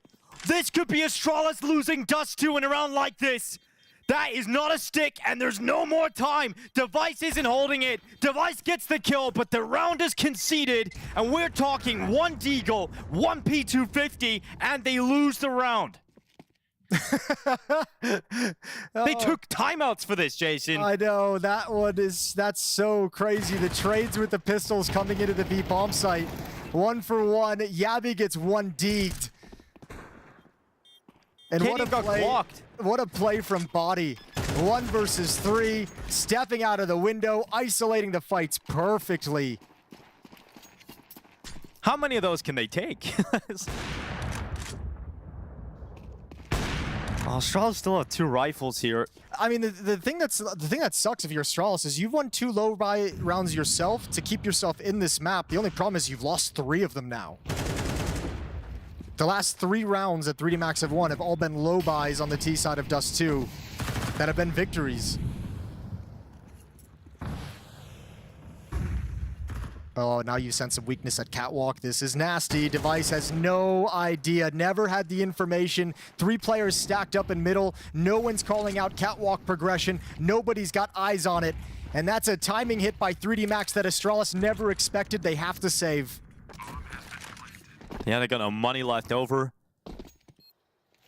This is the best case scenario for them as they get into the next round with 1 M4, 2 MP9s, 5-7. But that previous round loss might have just broken them completely here on Dust 2. They have many lifelines, many opportunities, but they just could not win the rounds they were favored to do so. 11 rounds to 7 in favor of 3D Max. And there's a real world here where we have an entire half of Counter-Strike where Astralis' CT side just never has a buy round. Like a full buy with everything you want. That's a good point. I mean, especially for how we've talked about they've wanted the double op setup and they want to eventually get there. Yeah, you're never going to get there in this game. And certainly now, you're right, they've never played with like more than 2 rifles, I don't think. Yeah, if we're talking double op, we're never now 1 op. It's been a real rough half in that sense.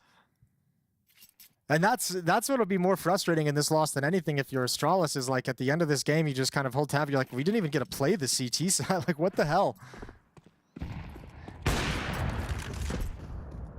But they've had their chances to convert those rounds and give themselves those opportunities and build up bank. They've just fumbled it, as we've highlighted, 3 times in this half.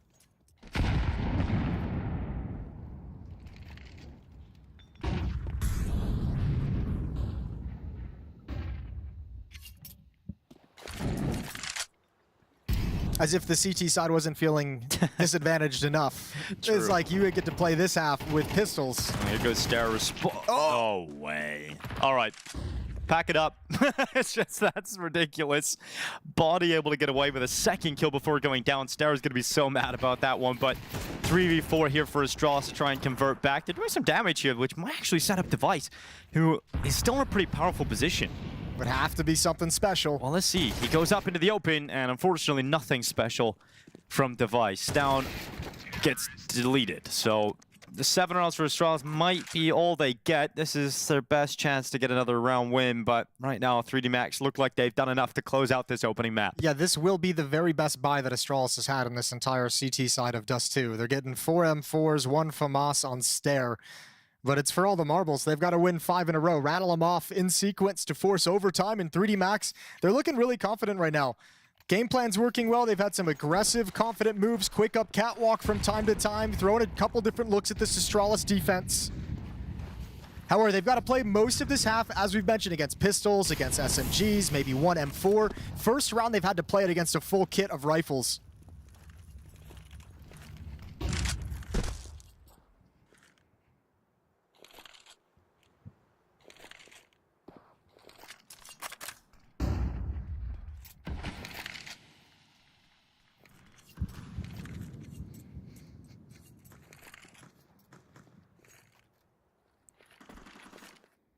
Catwalk execute about to go down.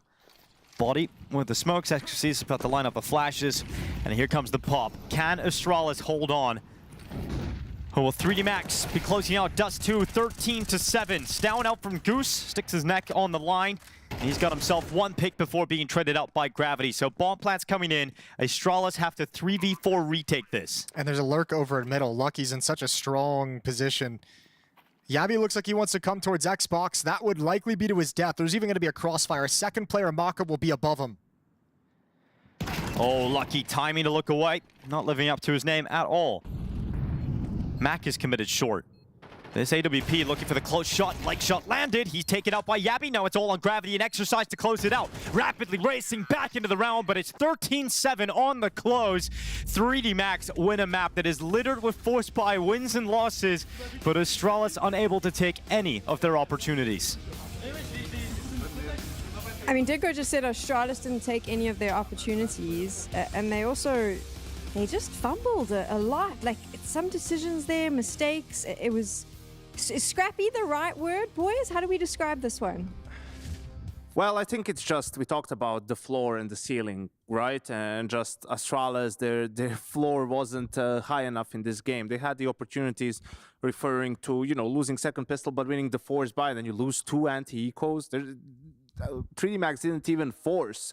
It was, you know, a couple of guys on not armored pistols, you know, 1 scout or 1 deagle on top of that, right? And Astralis just finding ways to lose those rounds, never could get going on that CT side, which actually looked pretty good yesterday against FaZe. Yeah, the economy was just so difficult for Astralis throughout the game, even starting on the T side, you know, and not getting... We saw just the device round where he got the 3K in mid.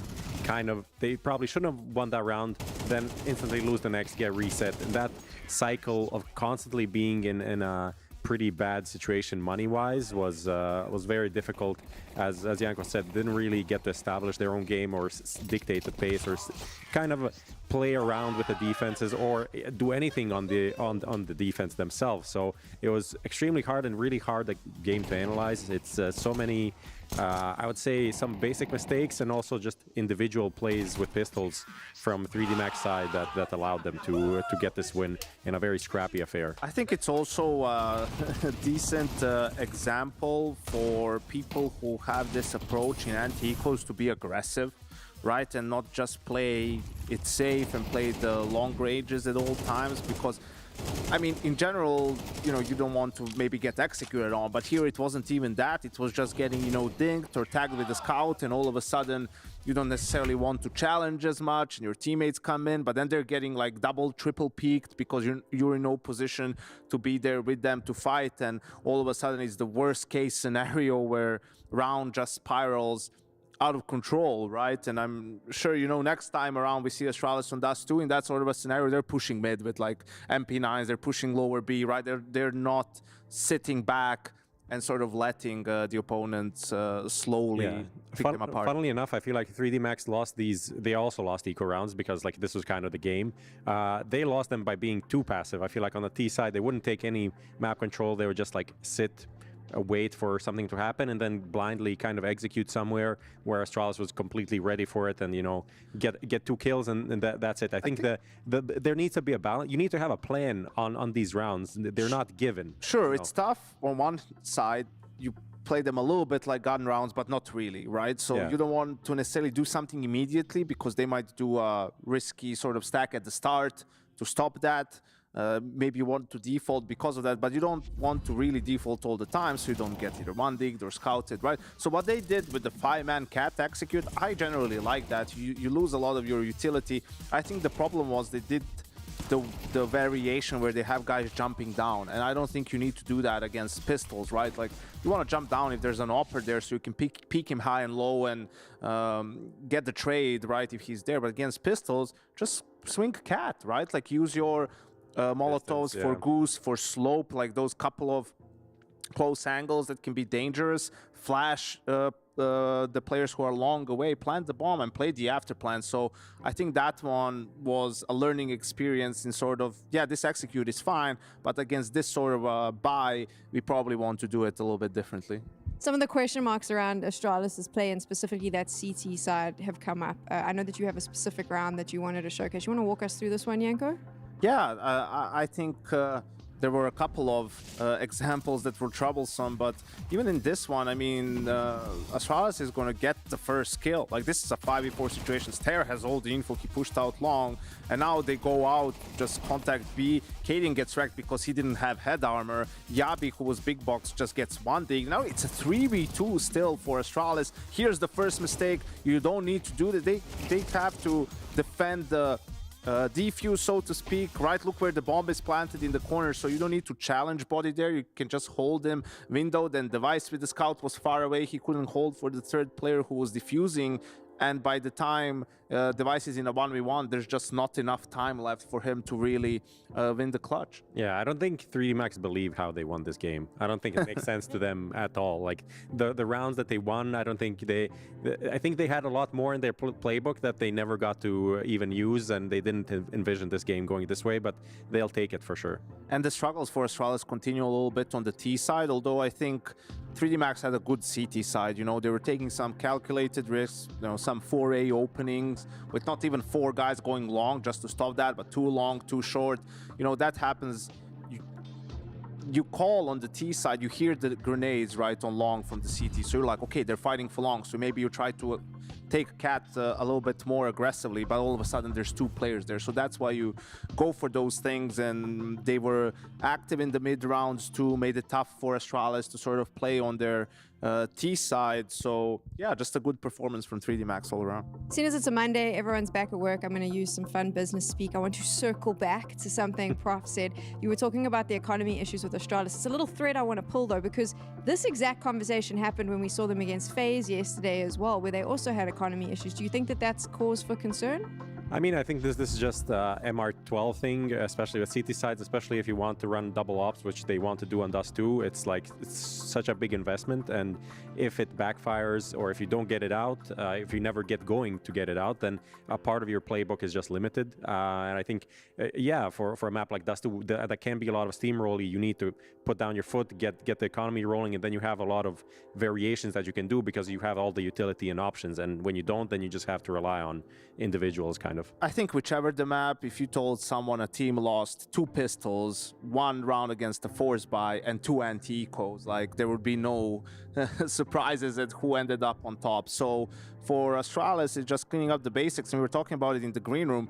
Before that B round, the anti-eco they lost, they even took a timeout after 3D Max's timeout. So 30 seconds wasn't enough for you to get all your ducks in a row. You take another timeout, your last one, by the way, and still you end up losing a 5v4 anti-eco. So to be honest, I don't know what Raga can say in that. It's just like, don't get one. Very strange. Yeah, don't lose. You know, it's 2 guys on the B bomb site. They're coming in with mainly pistols, a Glock, a Deagle. You know, kill them coming in. That's kind of the round. Not much to do there. Think about when you guys were there watching Portugal versus channel that energy. I think that was my thing with the question though, is basically trying to insinuate like, what the hell is going on strategy-wise with Astralis? Some of the decisions that we're seeing look questionable, but let's see if that continues, because we are moving to their map pick now. It is Ancient. How do you think that this is going to play out? I don't know. I don't like to you know, knee-jerk based off of one bad map and be like, oh, this is now they're gonna mentally crumble or whatever. They're professionals. They lost stupid rounds and games in the past. Nothing new, I think. So I do think it's still a pretty good map for Astralis, but also a really good one for 3D Max. They play it quite a bit. So honestly, again, how are they going to establish themselves? How is Yabi going to be in this like B taking space over there? I think that's and the fight in mid with Body and Gravity versus whoever is going to be coming out, popping out through the smokes there probably, and maybe Cadian. I think that's going to dictate a lot of the game. I think for Astralis, it's important to not have another bad start, right? Yesterday against FaZe, they were really good at, okay, when they want to fight mid, but also changing up the pace with some B contacts, some A quick executes, right? And doing that when you're playing from behind is more difficult. I think it goes without saying that they need to clean up their game, right? Because losing so many anti-ecos doesn't matter the map. You're not going to have a great time. And you know, 3D Max, I mean, they're no slouches on Ancient. They're not going to feel uncomfortable on this map, but I think Astralis deserves the benefit of the doubt because Dust2 was a struggle yesterday too, and Ancient looked much better. 3D Max's ceiling might not be as high as Astralis's, but the truth is they've been consistent, far more consistent than Astralis, so it could be an opportunity for them to punch a little bit above their weight. However, we'll have to wait and see if Astralis can bring it back. We're going to take a quick break, and when we return, Dinko and Moses will take you into game. She said she loves you. But she can't love me. But I love you.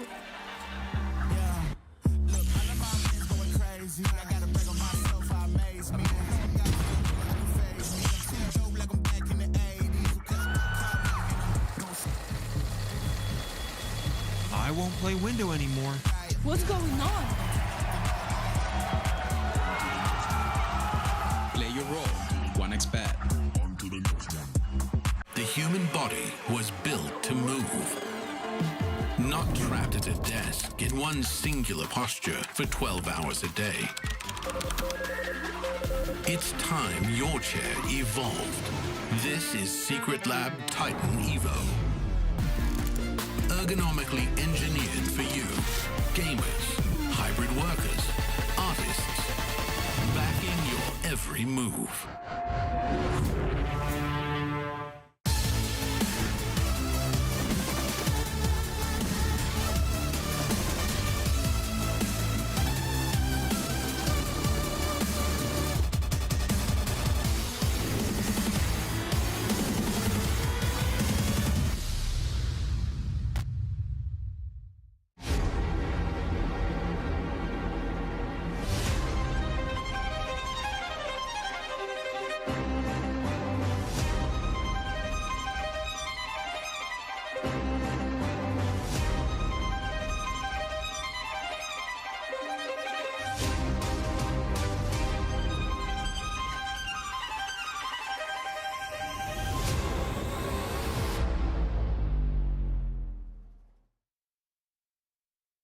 It's time to play lineup landing, and I've got Astralis' device with me here. You've been playing for a long time. Are you still up to date on all the smokes, the utility you need to be throwing? Oh, we'll see. People have crazy lineups. Yeah, this isn't too crazy. I believe you should be pretty fine with this. Okay. We'll put your knowledge to the test with it all. That's good. We'll get the first one up. Yeah. Starting on a map that I think you enjoyed this one. It's just the door on B. Oh, nice and quick. Nice. But I use a different lineup, but it's a door on B. You use a better lineup, right? Easier lineup. Now, this one I don't think you're going to be too happy with. It's Anubis. Then. Yeah, the next one's going to be Anubis for you. I think this one lands in, I don't know if I would call it pop or what it's called, in the little small room on the B side, or what? The connector? Could be, yeah. So you got the connector goes down to water. My other guess would be deep middle, like in the left side deep middle towards B. Well, this one I don't think anyone's going to hold against you. Look at this special one. Oh, so B rush smoke. B rush smoke. Oh, B rush smoke, you say? Yeah, okay. Or what? Yeah, otherwise you wouldn't throw it from spawn. Well, we're going to Dust2 next. Okay. So this one we should be back to normality, right? Yeah. This is the molly that covers like both up and down in the cross. I don't know what you call it. We call it element. Oh, you call it element? It lands so it spreads down and it covers the default plant too short as well. And it covers down. Okay, yeah. It covers down and covers the plant if it's a good molly. It doesn't cover down, it's a bad molly. All right, Inferno, this is another good one for you. Okay, let's see. It's just a short molly that lands on the roof and spreads down. Boom, correct. Does what the Dust 2-1 should have done as well. So this one was the correct one. Yeah. Dust 2-1, we need device to show us how to do it. Yeah, for sure. But you are correct again. Now we're going to Mirage. Should also be easy. This one lands in connector. There we go. And it's actually a good one because it spreads out a lot. So you can sneak into underground. If Okay, so you can pass through. if you're a daring player, yeah. All right, we're going to nuke now. It's a floor molly. Or is it? Usually you throw the floor molly there, but I think this one burns the catwalk. Because the floor molly is lined up differently. So I'm going to take floor as your answer. Okay, yeah, then I can't see but backwards this, onto okay, it. this is also a skeptical lineup. Oh, a skeptical lineup. You needed to go in the right window. I think this one goes in the left window. Yeah, he gone left window. All right, play it through. It goes through the left window, right? Yeah. I mean, it sure looks like it does the job, but you want it to spread a little bit more so you can't angle, use the silos to angle HUD. Okay, so yeah, you can't get the cover from That's it. how the pros do it. They line it up a little bit more to the right. There we go. And your last one. Okay. Because you've been on a roll. You only got Anubis wrong, so you're doing very good. It's this trained. one is, we use it almost every round. So it covers T connector. But you can also throw it from some of the spawns. Oh, you call it T connector? Ah. Quite like main. T main, yeah. We know this one lands, unless they failed it. It can hit the train if you don't walk too far enough. Oh, you messed it up. Yeah, but this is actually, this is quite deep. This is quite deep, but I like it. It's a good one. Well, 6 out of 7, that's pretty damn good. Good, yeah, Anubis. Yeah, it just had to trick you a little bit, you know. That's true, that's fair. Thank you very much for playing. Thank you.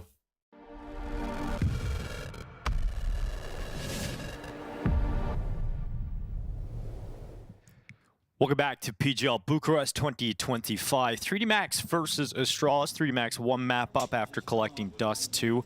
We've now gone to Ancient, a map that Astralis looked much better on yesterday, so we're hoping that they're going to be more comfortable on this affair, Jason, and can play themselves back into this series. Sure, this was the first map yesterday that made them look like their T-side call-in was really, really strong from Katie, and we'll see if he could repeat it. Not a great map in the pool of 3D Max. They've had some, they had a close affair on it yesterday, 13-11 loss against the Mongols in that series victory. So we'll see what they can do here against Astralis. It looked like on Dust 2 to me that they had some really good prep work of knowledge of how Astralis was going to move around the map. So if they come into Ancient with something similar, I'm a little bit worried for this Astralis side. Exercise on the jump up, going to get contact. B is a retake passive setup from the defense. Gravity's going to be smoked off. Blind shots don't land. Bomb should get planted. And then Astralis has to try and hang on. They will not have cave control. Mac is on a quick flank, but Yabby actually turned back to, or rather, Device has turned back to watch for it. Mac is now not really able to make this happen, so now he's being pushed and repelled and forced away. Astralis pushing after him. Stown's going to get that pick, so 3v4 Astralis in the post plant, but they don't have the bomb down, so that's a big problem. So they're now moving through Donut. We've got Stare already trying to take space on H, get that bomb out of there, and Stown has actually got himself a headshot exercise, so they reopen the chance for the plant again. This is the same pistol round Astralis did yesterday against FaZe. They rushed the V bomb site, got in, the bomb plant got canceled, they backed out, and they tried to re-aggress upon it. They're just doing everything all over again. Deep nade, good nade on the body, and it's going to set up this long flank from Stare, which 3D Max just does not expect, and Astralis is waiting for it to get in the perfect position. Stare is still creeping in behind, silently slinking his way behind Body, and he's got that pick. Now into the site. Maybe they can finally plant the bomb. Here goes Cadian down on default. Gravity's got closer, and the headshot landed for Stown, and he comes back to the angle, but Lucky on the peek out with the Julies has got himself in a real difficult clutch. He's sandwiched between Cadian and Stare out to the left side. And Lucky moves into the open. Cadian just takes his time to line up that headshot and close the pistol round in favor of Astralis. 3D Max just got stuck in a situation where they didn't know where anyone from Astralis was. They didn't know how much space they'd taken or where they could have scaled to, and they just felt like they didn't have any decisions. Like the two players in middle and jump up and outside Jaguar, just not really moving, not really trying to attack into the bomb site, not gathering information, leaves Body on his own behind Cube for so long, having to worry about a long push, a short push, and the red room flank. Just a brutal round for 3D Max where they get put in a position where they can't really work together and don't have any good options. Astralis take a pistol and no investment from 3D Max. They stay on the pistols with no armor. It was almost enough over on Dust 2, just a few upgrades. And they might actually have a shot at winning this, but it's a bit of damage done to the device. He's down to 6 HP. Katie getting rid of Maka. Yeah, this is all good. It's done. 2-0 for Astralis. Do you think French Counter-Strike is coming back, Jason? I mean, look, if you're gonna call 3D Max French Counter-Strike, then yeah, I'd say this last year has been a nice little rise for 3D Max / French Counter-Strike. It's actually been one of the kind of talking points within this team. I know NBK mentioned it, I believe, when he was on the desk back at Blast, and just kind of talked about how the fact that they're able to just all speak in their native language in French gives you a much easier, like, clear detail and plan of how you kind of set things up and how your system operates. So, look, I don't know how much impact that's going to have over an international team, but certainly there's some advantages to it. Well, they've climbed themselves into the top 10 position on the Valve ranking. 14th on the HLTV ranking. So, been doing some great work, 3D Max. It's been quite a nice rise, and I mean, if you look at them on the HTV ranking, as you mentioned, at 14, there's some teams above them that I would say that I would probably predict 3D Max to beat. So I think there's a little bit, I think 3D Max could climb those rankings relatively quickly within these next few events leading into the major. 3D Max starting in stage 2 of the major due to their VRS ranking. Good opening kill for Yabby, but Exercise is still here and trying to hang on. He's traded off in a 1-for-1. And all of a sudden, 3D Max has to scramble to cover the A-bomb site. Body diving out of Temple into the crosshair of Stair. No problem for Stair at that kind of range in that fight. 3D Max not really ever in a competitive position in this round, so they're saving on the other side of the map. Astralis are going to go 3-0 up. And already it feels more comfortable than it ever felt on Dust 2. Yeah, it really did. That's a nice first gun round and a nice job to start this half. I think a lot of it, I think if I'm honest with you, I think the call from 3D Max to push in towards A main, one of the strengths we saw from Astralis yesterday was, and what's given me like the heroic-esque deja vu vibes, is kind of their ability to apply pressure on one side and attack the other side at the same time. They have like these 1-2-man units, one applying pressure, one being the aggressor. I think 3D Max wanted to kind of put a stop to that early or make Astralis a little bit nervous for it by pushing in towards main. Unfortunately, it's kind of backfired. They lose that fight and get exposed at the bomb site. That was lucky in Exercise with that push. We'll have to keep our eye on that when Astralis is applying pressure in B lane, throwing utility into the B bomb site. 1 or 2 players challenging A main is something Astralis really, really liked against FaZe.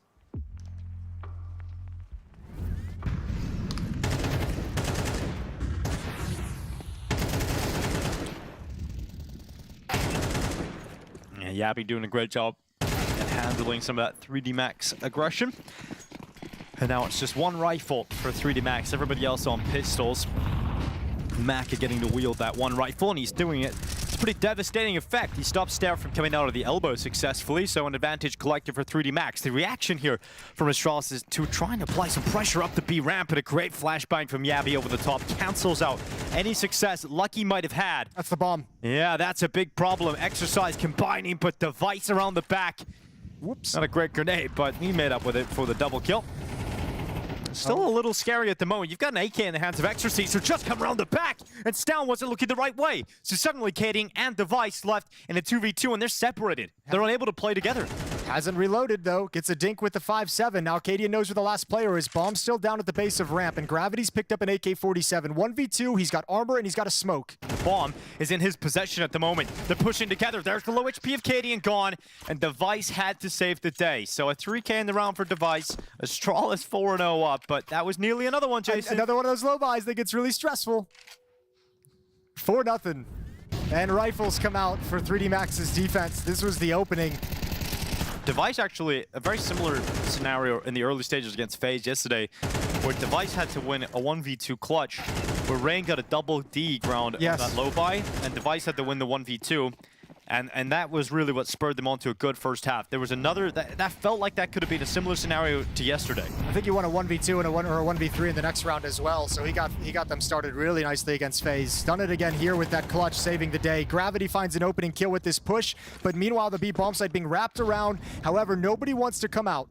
Nobody wants to play just yet. They realize the defense towards ramp might be a little bit tough to break through, so Astralis hits the pause.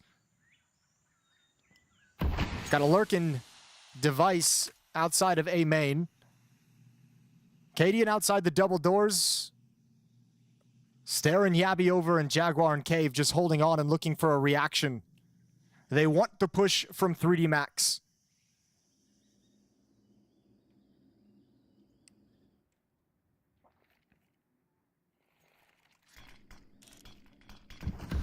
Here comes Stare. Creeping ever closer, but good utility from 3D Max slowing them down. Device has just walked right past Body. He's got to be aware that he hasn't fully cleared it, but he's just going to take the A space instead and a Body, trade position. Yeah, Body's taking the space towards middle. If he goes all the way to elbow, he could actually shut this bomb down. No way. But they're going to get the donut way too quick. Yeah, okay. Hustling. Okay, so Astralis worked themselves out of the danger. But he gets the info at least. He hears them sprinting, but he's not really in a position to challenge much. But his teammate's successful on the other side of the map. Gravity taking Stare down. Bomb plant here for Astralis and a 3v4 post plant. Yeah, but where do they set up? Okay, you're exposed to A main, so Body's got one. Now Donut and inside the bomb site. Device in an impossible situation. Well, Device looking for impact again here for a squad to keep this start going. Two players coming towards CT spawn. Grenade goes in. Now it's a 1v1 fight, but Device loses it, leaving it on Yabby with a MAC-10. The MAC-10. Yeah, this isn't the weapon for the job, but let's see if Yabby can make it work. Exercise can defuse, protected by the corner, and so that defuse would always have been difficult to stop, and Yabby falls regardless. So 3D Max, thanks to a double kill from Gravity and the information play from Body, are able to get their first round win here on Ancient. Really nice retake. A lot of it due to that positioning of Body. A nice free kill over at the big box, and there wasn't enough time for Astralis to spread out into better positions after that bomb plant. So first CT round on the board for the French side. And we get a timeout immediately from Astralis to not let him build up any momentum. Money's looking a little bit sparse on the Astralis side as well, so a conversation of what might be the potential last buy.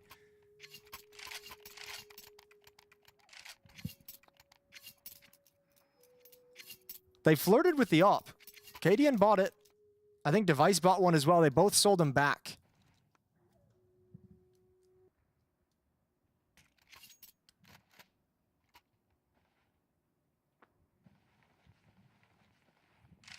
And we'll be underway into round 6.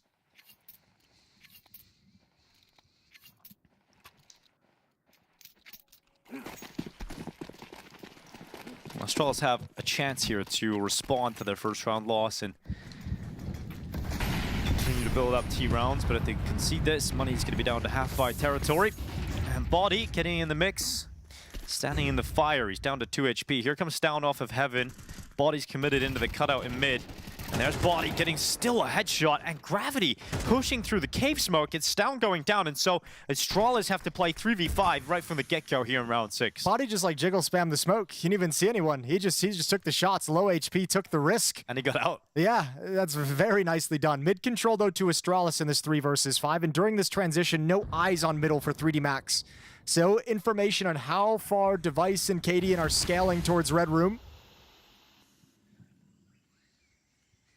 Meanwhile, the defenders that fell back into Donut from middle have pushed towards A main. They'll clear all the way through, staying mobile and proactive on the map, likely to wrap around through middle.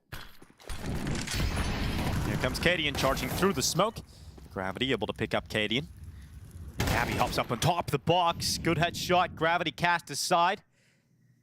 Device is fully committed deep into red. Maka, the backside spotted. The taps come in a 2v3 situation with 35 seconds left. Astralis still can recover this, but difficult as Device has to make a risky play to cross quickly into the open and just take a straight-up fight against Lucky, which he loses and forces Yabby into the total 1v3. He's got that first headshot. Plant goes down on default, but the ramp flank coming in, the spam from Cave to distract. Yabby still looking towards CT, and because of that, Exercise gets an easy headshot on the walk up the ramp. I thought Yabby jumped out of his seat, because I jumped out of my seat a little bit on that kill. That was a jump scare. Yeah. Bomb plant doesn't tip them into the territory of getting a good buy here. You can get a half buy, you can get Tech 9s out, Galil maybe, but for Astralis, oh god, that's tough. That's tough to have to swallow that. Well, you had to expect this if you were Astralis as well, though, if you did the research into 3D Max. They like being aggressive on the CT side. They like pushing, they like getting stuck into fights, they like being creative in how they approach the fights. So you get the mid push, you get a player ready to pounce through the Jaguar smoke while another player spams. Do a very good job of masking that aggression. Mag 10 into Jag. Stair just letting off every bullet while blinded. Now you mentioned 3 Max's aggression in some of the early rounds. Well, they realized that they have likely shattered Astralis' money, so not going for that super aggressive style right from the get-go, but here comes a little bit of aggression later into the round, but great read from Stair. Fantastic work from Stair. He gets both kills from the aggressive maneuver from 3D Max, and this has put Astralis in a great position because Cadian's also moved out A. And Exercise hasn't even considered it. And now Cadian's going to move into Temple towards CT spawn. It's Lucky rotating over, and he seems aware of the possibility, but this is all down to timing. Cadian has found a seam in this defense he can exploit. Oh, it's perfect. Round the back, line up the headshot. Commit the execution and grab the AK-47. And you have to save if you're Body and Lucky. There's nothing you can do to try and recover this. You don't know where anyone is on the map. There could be lurkers at every step of the way. So time to just hunker down and try and save the weapons as Astralis is already on the hunt. Device goes down first. Now, if you want to, the one thing you don't want to do if you're Astralis is hunt too much too early and give away the opportunity for them to get back into the round. So everyone eases off after Device dies. And that'll be 5 for Astralis. Well, this is a round where Cadian's able to find a gap and get a bit of alert going. He did that quite a bit yesterday on the T side of Ancient. He was finding a lot of success and great timings. He did a really good job working them between the bomb sites. He himself pushed up into Red Room and was that kind of pivot point for the team when they needed a second option. I've talked about how effective they were on the extremities and attacking into him yesterday. Yeah, this is a map that Astralis look pretty damn comfortable within their pool of play in this T side. And starting to really rack up the rounds here against 3D Max. Terrorists win. 3-round lead, but there's money for the French defense. Body can drop a gun over to Exercise. They'll have a full buy into this round, but they'll spend everything to do it.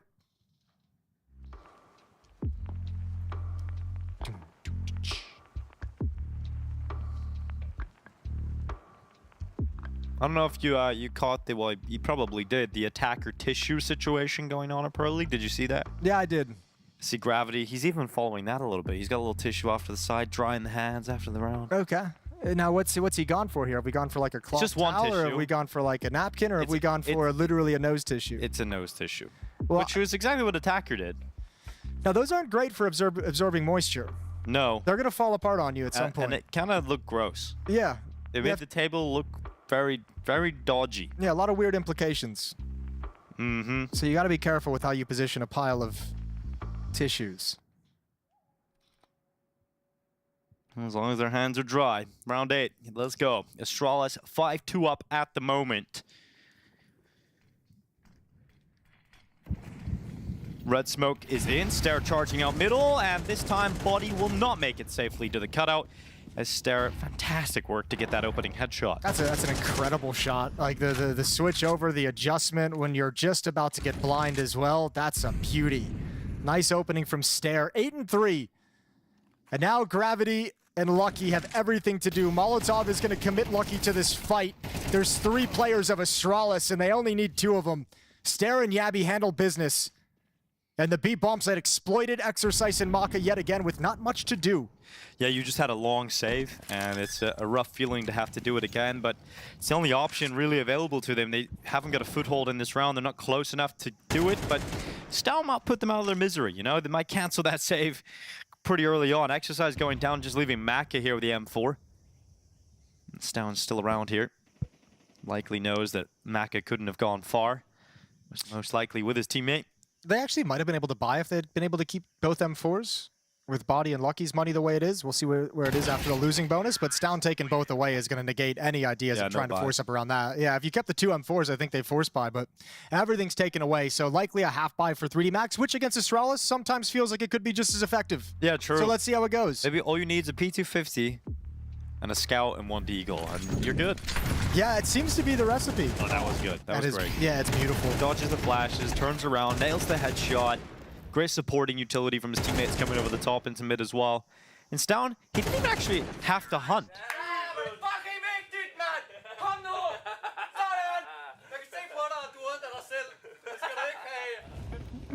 Very happy about that. All right, Danish translators, get on it. I need to know what that paragraph was. He was dancing. He had a little Cadian. He had Cadian laughing. Exactly. That was good. That's Stown in a feel-good moment. Getting some kills on the board. Here's the donut play start, eating shrapnel. Okay, they're walking into a stack, Jason. But the flank is coming in at least from Cadian. Like, Cadian should save the round here. There's the flank around CT. He's the insurance policy. It's all good. I got a little worried when they were walking towards the A stack, but it's all good. Handled it well. That's, I mean, obviously a very fast flank from Cadian, but even the Molotov towards the back boxes, the nade, the spam, they knew what was possible there. So Astralis in complete control. Now up to 7-2, a 5-round lead, and they're blowing 3D Max out of the water, who needs something to turn this around. They need some individual heroics, a nice aggressive push, a stop of some kind, anything 3D Max to get some life back.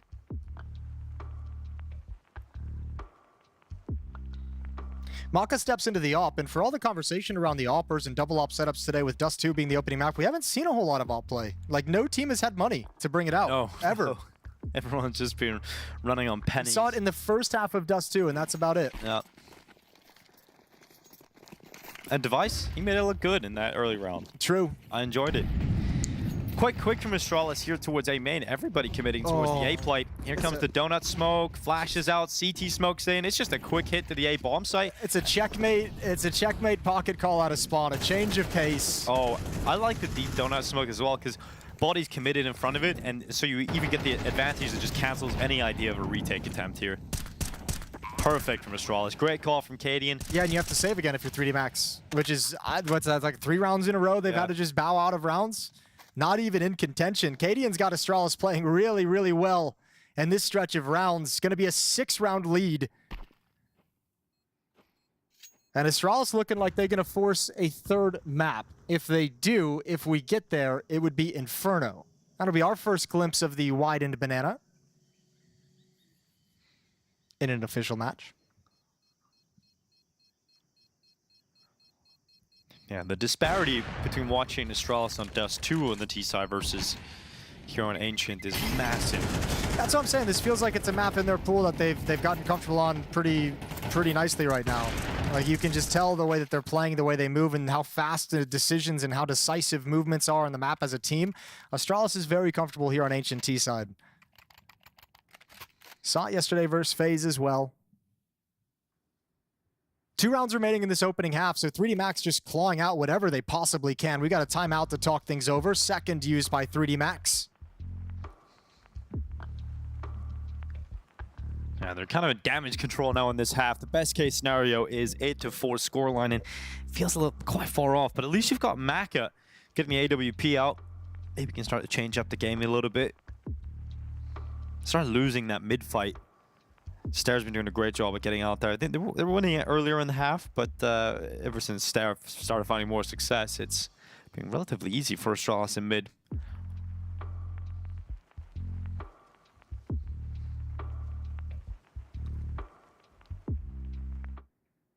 Sometimes I can feel there's a parallel between Elbow on Ancient and Banana on Inferno. Like, if you're just the front guy in that, you're just getting naded, blasted, just trying to get that one pick and create the space. Hey, B-Rush, here we go again. Cadian really taking the leash off. This is unreal. A-Rush last round, B-Rush this time. They get stalled out initially, but with that 1 kill, they're going to keep pressing forward. Nice job from Lucky. 1 more would be special. Everyone's blind. Everyone's held back for the moment. Bodies arrived. A little bit of spam. And Astralis starting to get comfortable now inside the site. It's theirs with that kill from Cadian. Yeah, he's just fragging out with a bomb on his back. He's just fighting everybody. And eventually he'll have to No, you can't plant there, buddy. Wishful thinking. Maybe. No one's tried it before. Bomb's gone down. Wall bang through the smoke.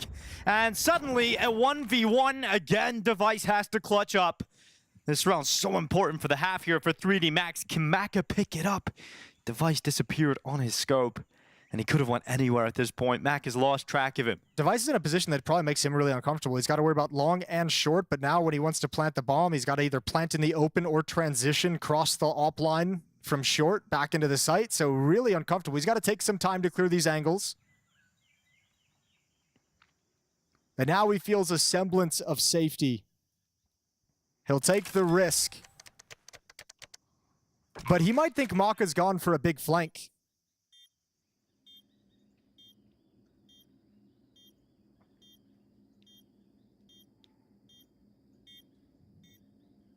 Just patiently waiting back in the cave corner. Maka not making any play yet, expecting Device to walk into him, but this is costing crucial seconds. He has no util. No kid on his back. This is crazy. He's got to go. He's got to get that. Whoa! That's the way he does it. All right, Maka waits to the final seconds, then just runs in and no-scopes Device. That is insane from Maka. That could not have been the game plan. That's insane. Device does nothing wrong. Maka's got every disadvantage in the scenario. He just no-scopes him, dude. What? How is that the move that wins him the round? There is so many ways he could have played that, and that is the decision. Honestly, I was thinking he lost it because he played it so passive. You have no information of where Device has gone. So mental. Maybe you want to peek right after the plant so you know kind of where he is. Yeah. But that's just a blind running no-scope. Well, they needed a miracle. Yeah, they got one. Go ahead and get your 4th round off of that.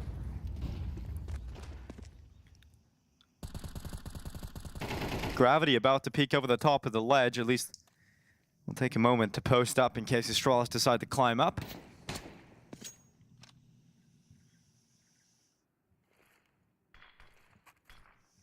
If you're Device in that situation, you just, yep, I guess that happened. Yeah, okay. That one's gone against me. Well, there's some of that aggression mixed back in. The aggression to take control of B lane. Very quiet from Gravity and Lucky. Looking for the jump up on top of the box. Lucky watching for the walk through the double doors. And Gravity, patient as always, is going to have his chance. Yeah, very patient. Still standing in the same spot. Gets away with one on Device. Yabby waiting for his time to strike, but they've actually got eyes on that. Lucky just checking it every now and then. You can't get out of this. Oh, and this down play. This is coming back to help him out. This is huge. Wrapping around the back. Gravity's gone. Lucky pinned in the cubby. Yabby's still aware of this. He's going to go peek. He's going to hit the dink. And Lucky's still waiting. Still fragging. Still doing damage, but eventually forced out by Yabby. Bomb now arriving for the final B play of this half for Astralis. Oh, oops. Nope. This is a little awkward now for Katie. He has to fight his way out of the doors instead. And he's got that pick on Maka. Body just waiting for the crossover. Bomb still on the ground. Yabby has to fight his way forward and exercise. Walks right through the smoke. Astralis grabbed their 9th round win on the T side. A beautiful T side in terms of the haul here on Ancient. Well, that round is actually won by Stown. Just his choice to take such a fast positioning towards Jaguar and Cave. He was there for most of the round with nothing to do, and once they spotted out this push in B lane, he's the solution to wrapping around and breaking it up and catching them off guard. Without that kind of advanced angle to get that jump on him, Astralis would have been in a ton of trouble. 9-3, spectacular first half. They just carry over the success from FaZe yesterday. Looking sharp, looking well organized and well structured here on Ancient. Now it's about closing things out on the CT side. Just don't let it slip away.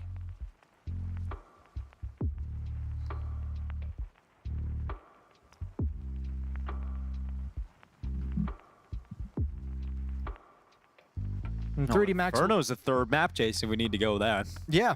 It feels like we are getting ready to go to Inferno. It feels like that's in the cards, right? Especially after we'll see how the pistol round plays out. But 3D Max has shown some good T sides. Just feels like this map, not as much cool stuff as we've seen on some of the others. Maybe not as effective as we saw on a map like Dust 2. And obviously now a massive hole to climb out of as well. Pistols live. Flashbang on Body and Maka. Insta-smoke just thrown out towards Red Room right now. 4 players coming out middle for 3D Max, and it's a stack here for Astralis. Lucky, Katie, and blow for blow. Here comes the overwhelming forces into the donuts. Down does very well to turn back and fight Body in mid. Stare relinquishing control of CT as he drops back and plays towards Temple instead. He'll group up with Device as they start to move forward. Gravity waiting for the peak as it all goes quiet. Here comes Stare forward right into the crosshair. Gravity's going to nail that one, no problem, but going to be aware there's more players coming through Temple. Device just diving out. They don't have the confirmed position of Stone, but soon Gravity will spot him and just swings for the final headshot. Yeah, that's a great sequence from Gravity. Spectacular headshots in all 3 players. No one from Astralis can clear him out, so pistol round is there for 3D Max. They get take a deep breath and look at this comeback as promising now. 5 rounds back, convert this one, it closes quickly, and Astralis is buying up. So convert this, and then a round 15 save, and you're 3D Max, you're right back within striking distance. Oh, 4 MAC-10s. 4 MAC-10s. Either going to be a lot of money. And the AKs alone. Or a lot of risk. The AK, yep, could fall into the hands of Astralis quite quickly here. Yabi decides rather to move forward, but Kadian's gone. Yabi burning, still makes that 5-7 sing. And the MAC-10 comes in, it should get a swift upgrade into that AK on the ground as well. So Maka collects it, Device is making his way over to the Temple. He's gonna land a banger on the Deagle. And the util comes in, will sever off his information flow, and Device is just pinned back. Yeah, time to save these weapons. You know it's gonna be a full save for Astralis in the next round, so they'll just use these Deagles and armor all over again. 3D Max. Looked a little sketchy, looked like there could be some difficulty with the double push in A main, but they handle it just fine. So they're up to 5 to the 9 of Astralis and closing the gap slowly but surely.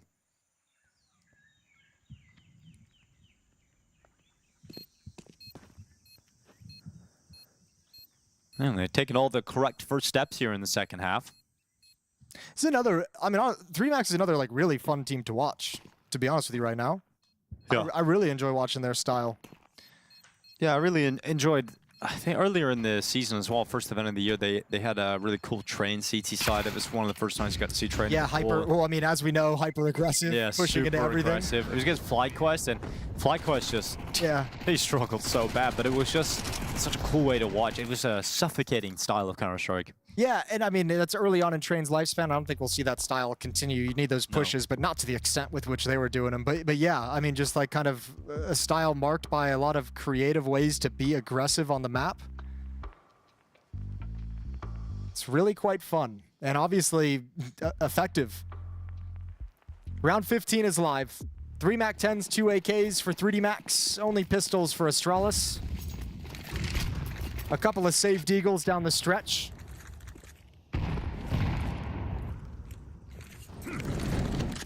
Body. MAC-10 at the front. Yabi forced into the open, and that weak USP is melted away. So the B-bomb site is the perfect call here for 3D Max. No resistance, really.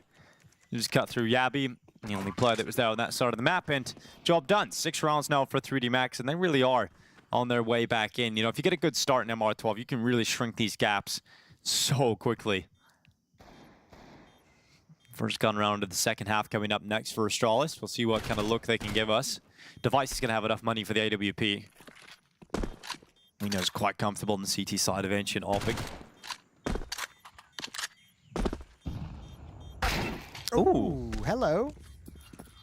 Very few things in the world as satisfying as a good Deeg shot. I know. I don't know how they magically made it so beautiful. Yeah, it's just... But for 20 years now, 20-some years. It's one of the most satisfying feelings.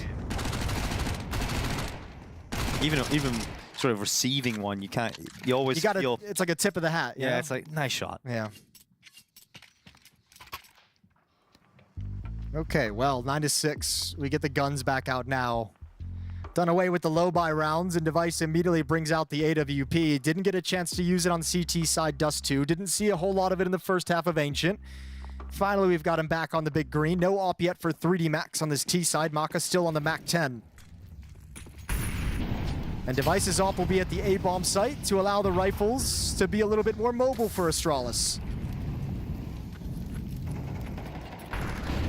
Cadian has kept a MAC-10 from the previous round for economic purposes. He's got 3,200 in the bank, so that's another AWP saved up with his decision to stay in the MAC-10. But depending on how this round plays out, he could get very exploited, depending on the scenario with that weapon.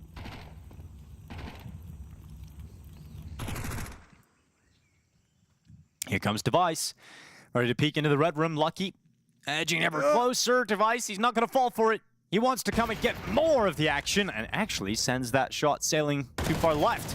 And here's Stown, only one from that cave push, so Device is rotating back over to B. He's also worried about that red room, but his teammates have arrived to cover that issue off, so Device can focus his resources on committing to defend his B bomb site, but as soon as he comes back, Exercise nails the headshot. Device has nowhere to go, and suddenly Astralis fall to just 2 players, and they're getting flanked. To everything right now going right for 3D Max until that pick from Yabby. Cadian with a MAC-10, trying to win it alone. There's an upgrade on the ground, and he actually moves forward, but he's fumbling through. He got another MAC-10, and now he's got the AK. Lucky in front of him, and the pick comes in. Cadian actually wins it. How does he win it? I have no idea how he got away with that, Jason. I can't believe he sticks the landing and pulls it out. Scrambling with that. It looks like it was about to be a crash landing. I was set there and I was like, oh, perfect. I set this up so nicely. It's in the clutch as well. This is where he can't win with the MAC-10. He's got to run out into the open to switch it out. He picked up a USP or something? Like, he picked up the sidearm? Oh, man. It was hard to tell in that crazy chaos, but yeah, he got the AK in the end and still wins the clutch. Well, that's an important round to win that for Astralis. They had lost that. 3D Max so close to pulling his full comeback. And he recovered the AWP, which he drops to Device, and the money he saved by keeping the MAC-10 he used to drop a couple of M4s over to teammates. So that extra money actually turns out to be a huge factor. It's not quite Astralis on the brink of the reset that it might feel like if you're 3D Max and losing a round with 4 players going down for Astralis, you feel like you've got him about to be broken, and it's just not the case.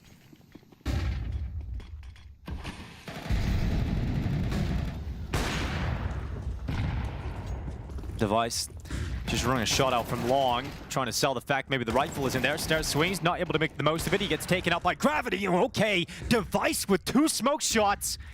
That is much better for Device. And that has put his team in a real solid spot to try and close this round out in their favor. Sold out the bomb plan as well, which allows everyone on the defense from Astralis' side to get very comfortable. Body has the bomb. Yeah, he doesn't feel comfortable to plant just yet, but Devices swing into the open. Lord. Body bags 2. And now Cadian left 1v2. Bomb can go down shortly. And once again, they ask Cadian to clutch. That's filthy from Body.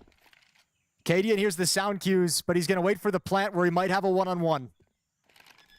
Plant is coming in now, but moves into the open. Lucky just transitions out to wrap Body with a peek. Instant response from Lucky. Looks so casual, too. Those are some stone-cold shots out towards long. Peeker's advantage be damned. Just chilling. Holding the angle, and 2 players swing into it for immediate headshots.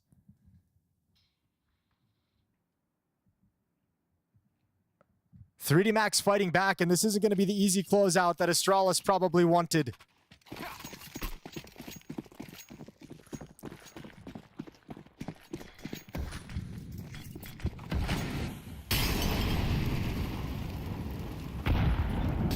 Astralis playing aggressive into Jag. They're going to swing out of the smoke, and Stown makes it work. Gravity down, and so the reaction for 3D Max isn't to stand around and fight that. They want to take space and go into Donut, but they're about to barrel into a 3-man setup on this A site. Great chance for Astralis to steal this one away. Upgraded weapon on the ground, but it's not even needed. Clean shots from the 5-7. Yabby making it work, and finally cast away by Maka, but it's a 1v4 needed from the Frenchman. He'll go to the AK. And Cadian pinned back. He's got his teammate Shadow giving away his position, but Cadian just swings on it.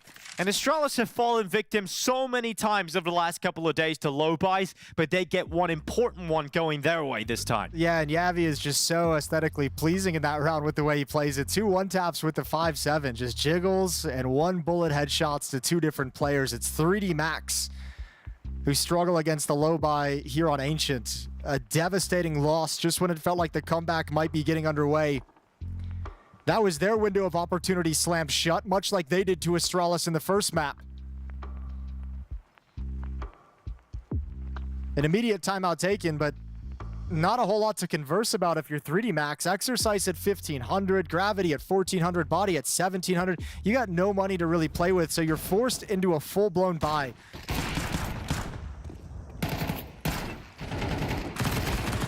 Economy down the stretch, favoring Astralis and ruining 3D Max as Tech9s come out on board.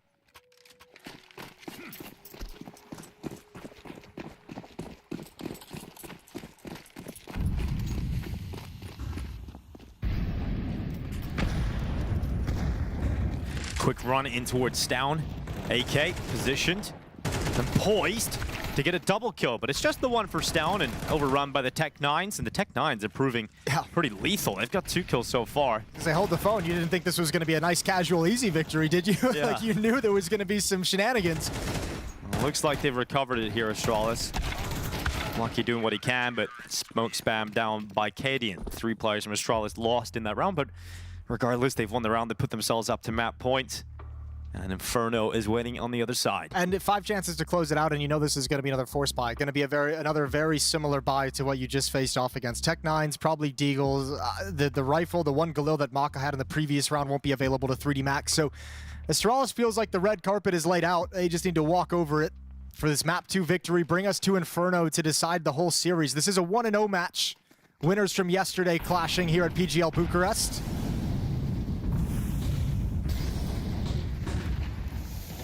3D Max over MongolZ, Astralis over FaZe on day 1.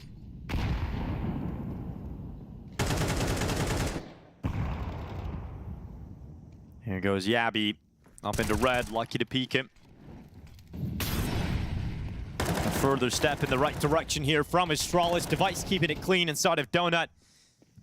And after a one-sided defeat on Dust 2 in terms of scoreline, Astralis able to bounce back here on Ancient. 13-7 victory, a map that is clearly comfortable inside of their map pool. And we've got Inferno as that 3rd and final, Jace. Yeah, felt once again, Ancient just feels so clinical for this team. Really solid calling from Katie, and I like the style on the T side and obviously closing things out emphatically on the defensive side of things. Astralis looking good on map 2, but they've got Inferno next.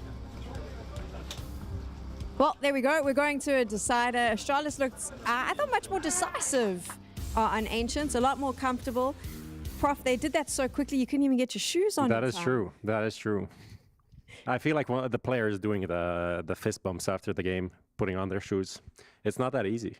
We enjoy watching games in our socks. It's like we're like a fun little group here. We're matching outfits, taking our shoes off, enjoying our... Yanko's going to slap me. I can see it on his face. I guess people have different definitions of fun. That's all right. It was a game. It was a game. It was definitely, honestly, not that exciting. The scoreline... Thanks, bro. What? Tell us more. I mean, just started with 3D Max losing pistol, trying to get some aggressive openings, dying, and then Astralis just taking control of the T side, doing whatever they wanted, taking mid control. Stair did a lot of things. We'll probably talk about that later. And just punishing 3D Max's CT side that just wants to go for plays all the time. I think that's, why I said I don't really think maps are necessarily T-sided, like people talk about that a lot. I just think it comes down to the economy, right? Whoever has control of the economy, that's who ends up coming out on top. And naturally, it's a bit easier for the Ts to have better economy, right? Bomb plants being a part of it. And also, if you lose pistol, plant the bomb, have a decent chance of winning the 2nd round. And then that ruins, the next 4 rounds for the CTs pretty much. And I think that's what you saw a little bit in this game as well. Astralis managing to win pistol, convert, win the first gun round, right? And that enables all the pulling of the defense that we saw yesterday against FaZe Clan as well. I'm just disappointed because I thought we were having such a great time matching outfits, watching the games, taking our shoes off, getting super comfortable. I was singing that hangover song with the 3 best friends that anyone could have. Yanko's like, it's not fun. Prof is like, well, that was a game. Both of you are on a very different level to where I'm at. I'm disappointed. You just get too ahead of yourself, Sam. You like to sort of, you're the react master, right? Oh, Falcons, turn off your CS division, right? Astralis, they're going to win the tournament. They lost the first map. 3D Max, French CS is back, right? Like, you need to let things sort of develop a little bit, Also, this is what you get when you get two like Balkan, ex-Yugoslavia communist guys on the desk, just dead inside 24/7. But not like these young kids in a different vibe. Talking about someone that's not dead inside, Cadian, amazing game. We saw him pull off some lurky stuff that he did against FaZe yesterday, just finding the timings to go out on A. He got around pretty much himself, getting a deagle kill, letting the rotation come towards A, and then we saw also the clutch, which made no sense, just like most of Cadian's clutches. I mean, fair game. I know that they lost this map, but I do kind of want to turn some attention to 3D Max because it's something Moses said during this particular map where he said, like, they're actually becoming quite enjoyable to watch. Their style of Counter-Strike Not this time. Not for Prof, but I mean, there was some interesting stuff. It's not like they didn't try. This is the Cadian round with the lurk out, and yeah, didn't pull an eco right there. But yeah, they did try to do some stuff, and they did get some CT rounds, pushing like 3 guys B lane or something like that. But overall, they didn't have, I don't think, that many possibilities to do much in this game. Yeah, great game from Cadian. I think also Stair was very important for Astralis early on in that first half. I think he was very impactful, putting pressure on Cave, just finding openings. And that's what Astralis was doing a lot at the start of the first half. This was just insane. I mean, just, you know, kind of game sense. Okay, I'm just going to random spam this, finds a kill, finds both kills. And that's why it enabled Astralis from this point on in the half to do the A rush, to do the B sort of rush / contact play, right? Because all the entries, all the impact, all the openings that Stair was able to find forced 3D Max to invest more resources, more manpower in that sort of mid to cave area, try to battle that, which obviously leaves them weaker and more open on the extremities. So that's what enabled Cadian to sort of make a couple of those good calls and for Astralis to have such a strong first half. Yeah, I mean, I kind of mentioned it in the pre-game. Stair's importance going mid, and then on the other side, Body. And I think Body had an okay game, but definitely didn't come out on top in that fight. And the fight that they were trying to take over and over again in mid, and just were forced to give it up later in the half. Key takeaways for Astralis from this particular matchup, what would they be? I think just back on track, right, on not their own, but back on their map pick and sort of getting things done. I think that's where they're at right now. You know, if they get the maps that they like, they're going to feel super comfortable, and we're going to see good CS from them. If not, it can get a little bit shaky. But I do feel like the maps that they like are literally Ancient and Infernal, pretty much. Yeah, maybe Train in there. That's why Train was important yesterday. Yeah, I feel like Train could be that moving forward. I think their Dust 2 is not horrible. Like, they have a lot of losses, but mainly it's to like Vitality, Spirit, and teams like this where you're not really expected to win as Astralis. But I feel like, yeah, the depth of the map pool is not really there. It is these 2 maps where they look like a pretty good team.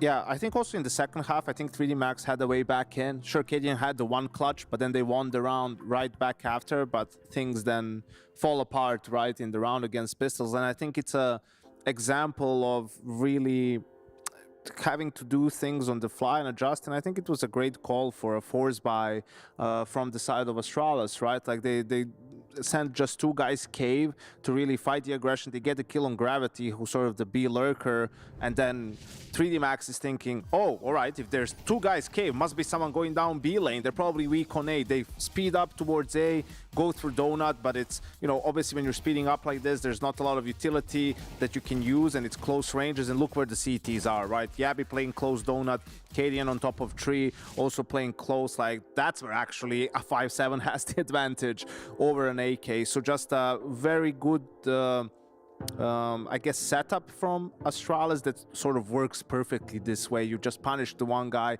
they speed up to the other side, which is actually your strong point, not the side that you aggressed.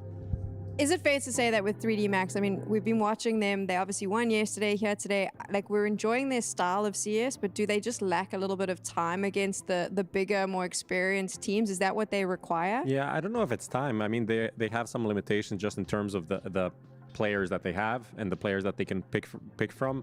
They got an upgrade in Body, and it did add a bit to their game, but I still think it's somewhat limited. When you look at the new guys on the block, are Exercise and Gravity, who are not, I don't think anyone talks about them as like some top 20 players in the world or something like that. So I think they just have limitations there, and then they're trying to bridge that with strategy, which is pretty good, but in close games it doesn't add up sometimes. I think they also need a little bit more poise, right? Their slow game needs to be a bit better. At times we just saw in this round, but other examples too. And on the CT side, right, a lot of the reliance is on early aggressive plays. Even in this game, you know, first gun round, two guys swinging A main immediately, right? Great. I mean, if you can find an opening, it works. But if you get punished there and lose out the trade, I mean, that's the round pretty much done and dusted. So yeah, we'll see. That's something more for the future. But on Inferno, I think they'll feel fine too. So we should get a good game here for the decider.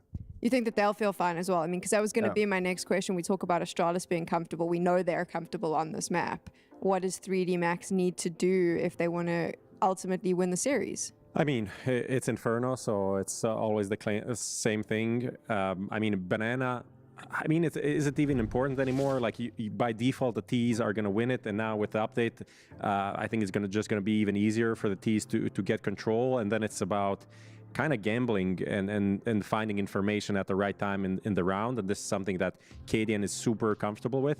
I think also, like, 3D Max also likes to do, essentially gamble, go for proactive plays, and find the right time. It's going to be a stressful game for Maka, right? Because on this map, also Astralis, some mid-round gambles, right, that are not necessarily telegraphed or don't make too much sense on paper. So you don't want to fall into that trap of second-guessing yourself all the time, right? You want to call with conviction. And I think despite the Banana change and being a little bit more difficult for the CTs, you still have to fight it, right? Not every single round, not full-on aggression at the start of the round, but you need to figure out a way to fight for it. You can't be giving it away for free, and teams will probably have to get a little bit more creative, but it's still the single most important part of the map.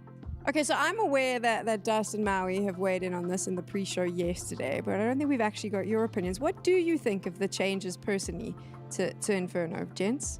Feels like a change for the casual player base and not for the pros, so that's kind of it. It doesn't seem like anything we need with the state of the CT Molotov right now, so maybe the CT Molotov will change and then this will make sense, but as it is right now, like, no one asked for this.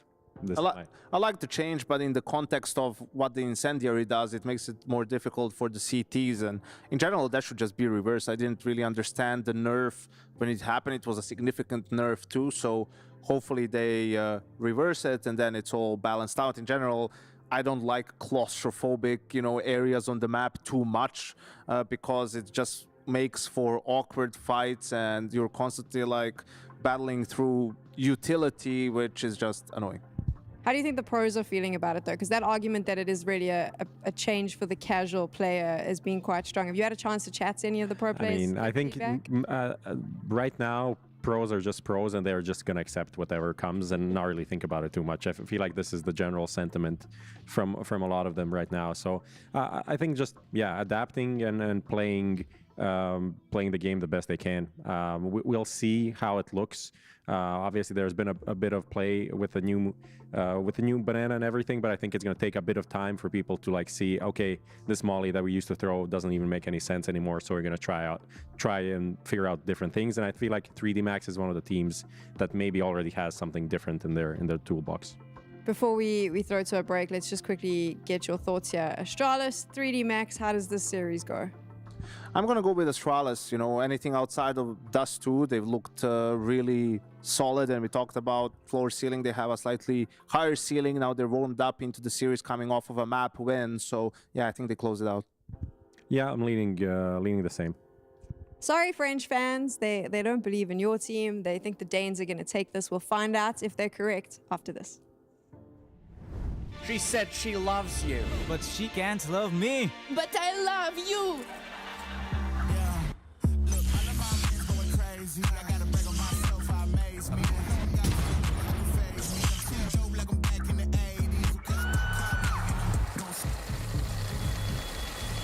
I won't play window anymore. What's going on? Play your role. 1xBet. On to the next one. The human body was built to move. Not trapped at a desk in one singular posture for 12 hours a day. It's time your chair evolved. This is Secret Lab Titan Evo. Ergonomically engineered for you, gamers, hybrid workers, artists, backing your every move.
We find ourselves on Inferno to decide the best of 3 between 3D Max and Astralis. A 13-7 win for 3D Max on Dust 2. A 13-7 response on Ancient from Astralis. Yet to be seen where we're going to go in this third and final, though, Jason. Who have you got edging out right now? I feel I'm still in the 3D Max camp, I think. Yeah, I am as well. Although I'm impressed with the level that Astralis has come out with this the first 2 days of this event, beating FaZe yesterday and then taking 3D Max the distance, looking great on Ancient, obviously. I don't know, this map I just feel like it should just be it should just be a very close affair. First map was heavily skewed in 3D Max's map pool. Ancient, the second map, was heavily skewed in Astralis. This is a return to a map that both of them play and enjoy and win with frequency. So this should be more of a battle between the two teams. But the economy is obviously always going to play such a huge role, and it has in this series so far. So a lot of it's going to come down to the money situation these teams find themselves in. Yabi and Device to defend this B bomb site. It's going to be a full-blown execute. Molotov, 2 smokes.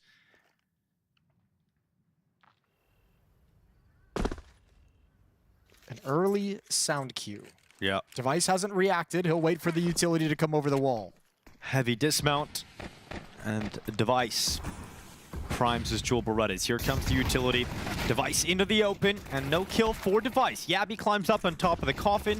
It opens up and swallows him whole as Lucky gets 2 frags in for 3D Max. The pistol's done in favor of the French. Yeah, nice combo with the smoke break and the flashbang coming over as well. Device with those dualies trying to play behind it with all that ammunition he can rattle off so quickly, just gets wrecked. Good shot from Stair, but it's going to be a losing effort. Pistol round for 3D Max off a very standard B exec.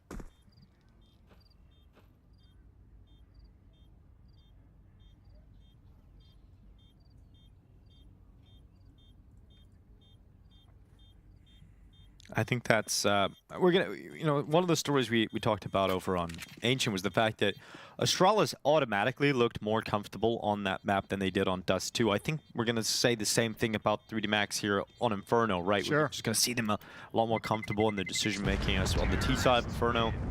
We should be, and keeping an eye, obviously, on the banana that was widened.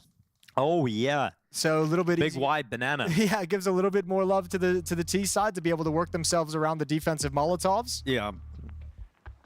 So we'll see how in the early days. Damn, it just really did get very hard for the CPs, didn't it? I guess maybe it's not super early days, but we'll see how these teams are adjusting to it if there's anything different. There's the pistol, there's that smoke break and the pounce on through. Kindar's just mad. You know? He's like, come on, you couldn't have done that a few months ago. Yeah, true. Device looking for a pick down mid with the scout, but he's forced back by utility, so he'll play him behind that.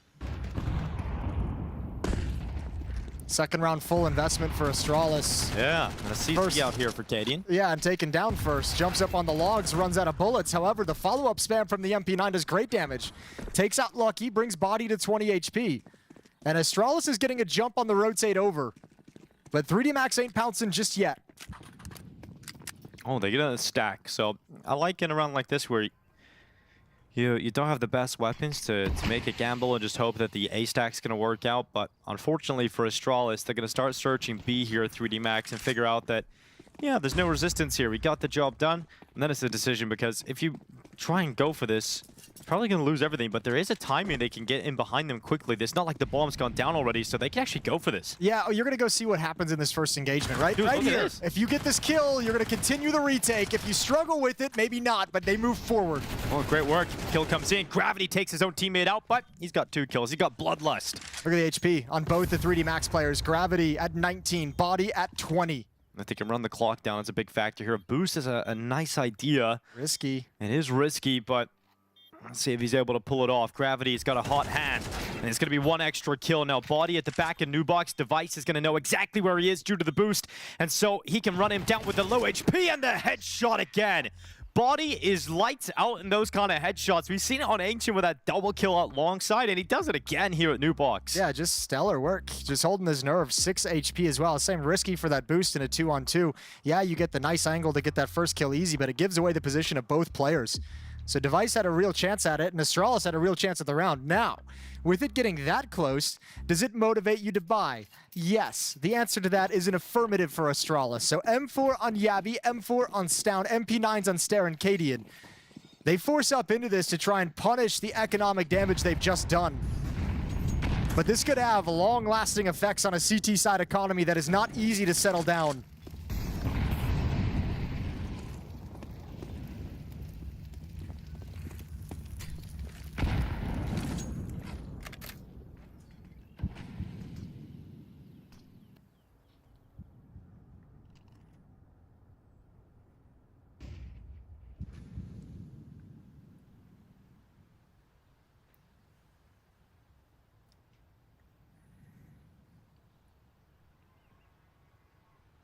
Just a pause in the action as 3D Max take their time to figure out what Astralis have. Is there any early utility usage? But Astralis holding on to their limited utility. I think they sensed this by how this round kind of opened up from both teams. So they're trying to bleed some of this utility. They know if there is a buy in this round, Astralis is going to be missing some of the bells and whistles.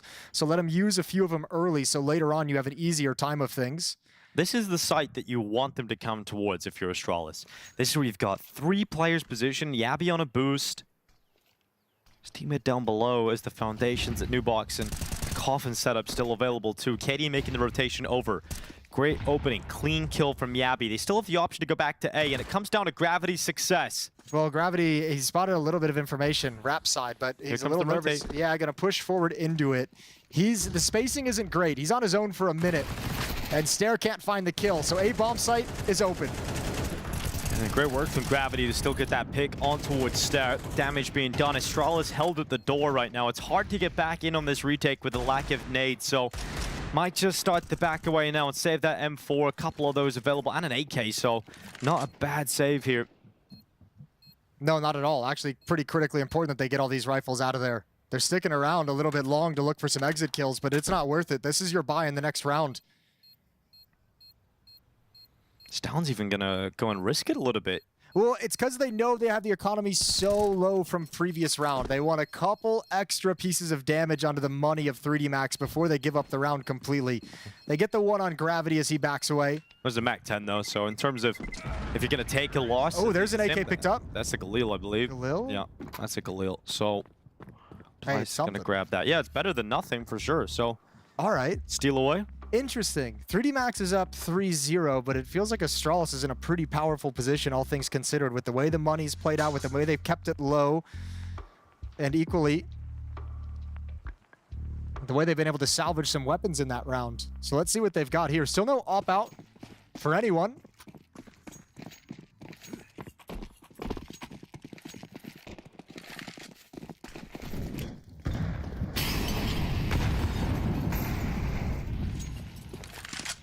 Max heading their way up Banana. The wider Banana. Fire still spreads to both sides. Body. He's established control. Mac is alongside of him. And they're going to just start dumping nades immediately. This is a quick decision to go into the B bomb site here for 3D Max. Astralis going to be ready for it. Great grenade. Plugs Lucky out. And here's Yabby up on top of first Oranges. So far, not so good for this attack from 3D Max. Yeah, very ambitious call. I have to imagine called from spawn that they just wanted to kind of run up and brute force this B bomb site, and boy, do they get destroyed. Right at the attempt, the nade blows up Lucky. Body's got no chance coming through the smoke, and then 3D Max just doesn't have the players to make it through. A good hold from the Astralis defense at this B bomb site, which has been under a lot of pressure in these first 4 rounds.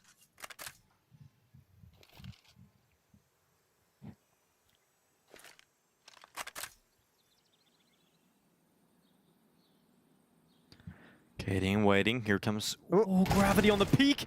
Cadian gets back around the corner just in time. 35 seconds to make this final play work for 3D Max. Utility put in place. Molotov to the back of the site. CT cross smoke deployed. Hey, they found a way in. And they have forced their way in. Now Maka needs to do the heavy lifting. And unfortunately for the side of 3D Max, he is cast away almost immediately. So cancel the plank, go for the fight. Bomb down 15 seconds. Exercise just can't do enough. And Astralis' initial B hold was strong enough to stop that round from really going anywhere. Yeah, but I mean, even impressive, they found a way into the bomb site in that 3v5, and if you've been able to get that bomb actually planted with some safety and some comfort, that bomb site's tough to retake, so it could have been something there.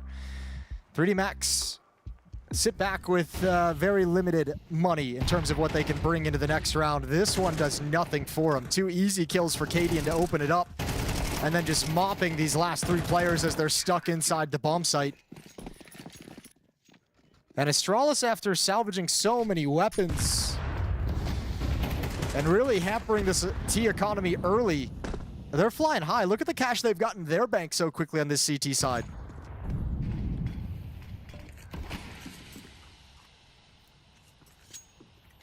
Deep smoke can allow Astralis to rotate a 4th player back to the A bomb site. That's Yabby who comes into support. Cadian who sticks around a Banana with smoke Molotov.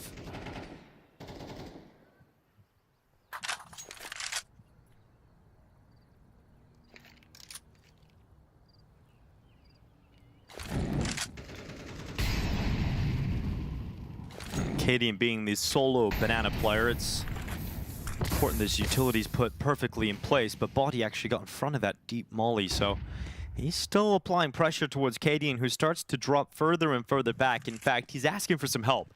So Stound's going to come back over and try and help him out here. The rotation's still a little bit off, but 3D Max have slowed down. He used to smoke deep Banana, and they were already past it, so it's kind of gone to waste. He'd love that for the main choke point of the B bomb site right now.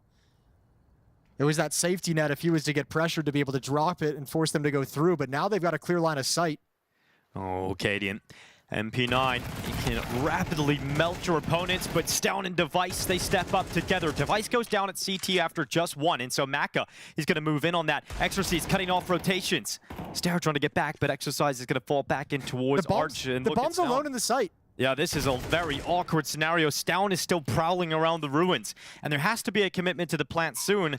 And so the bomb does go down, but Exercise is still at Library, and I think that element of confusion has kept Stare here. And Device need to move in. And excuse me, Stown has no HP. He'd love to do something, but doesn't have the health. Yeah, now body, good dink, great dink. He's always looking to try and close it. If he's able to close it out, P250 out towards Banana, and now Stown moving in on low HP in front of him wasn't enough to get it done. Now Stown is looking towards CT, but Exercise has already moved, and the sound cues. There's Stown on low HP, still pulls it off for Astralis. Oh, that's incredible. The pre-fire spam, a little bit nervous.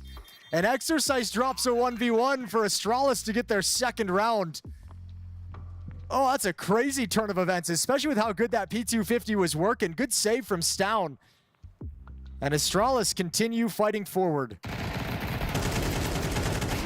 Yeah, he gets dropped low a little bit later into the round here. Some extra damage done through the wall. It looked like it was more than it was, and then Stown's able to turn with the AK right at the end. That is huge for Stown to win that round for Astralis. That was chaotic, though. 3D-Max are all over the map. I think that round didn't have to be as stressful for Astralis. I think it did come down to that detail of the mistake on the smoke, of dropping it, throwing it deep towards Banana instead of saving it for the choke point. I gave him the opportunity to kind of walk in and play contact to great effect. Nice 3K there for Stown. He's off to a hot start, 10-2 at the moment. And a tied scoreline, 3 apiece. Money's finally back here for 3D-Max. T-side starting to feel stalled out, though. Haven't had too many gun rounds of play to see the full game plan they'll have, but they're taking a timeout. That kind of call for the B contact push through the smoke, break the smoke and go. Felt early, and they've been very focused on the B bomb site in these first 5 or 6 rounds. So we'll see if they decide to attack elsewhere. Device has his op out, so CT side, the defense, the nature of this is going to change. Now you can see that mobile op moving around the map, and if Device starts to have impact,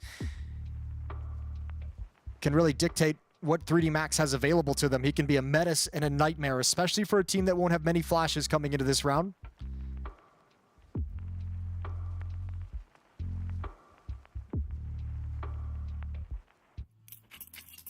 Three in a row for Astralis on the CT side.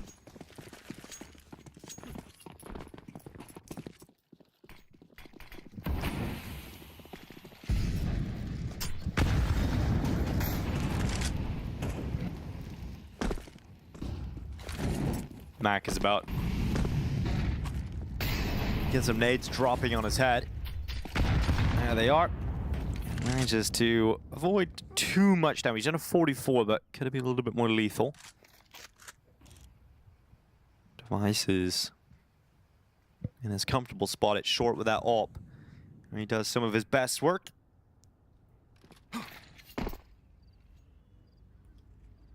Earlier in the half, we've seen some quicker calls for 3D-Max, in particular towards that B-bomb site, but slowing things down. And a great smoke spam here for Lucky. Stown's not going to be too happy about that, and they've lost one of their biggest players here, Astralis. Device did not get back into the site. Fortunately for Device, they didn't peek that corner because he would have died.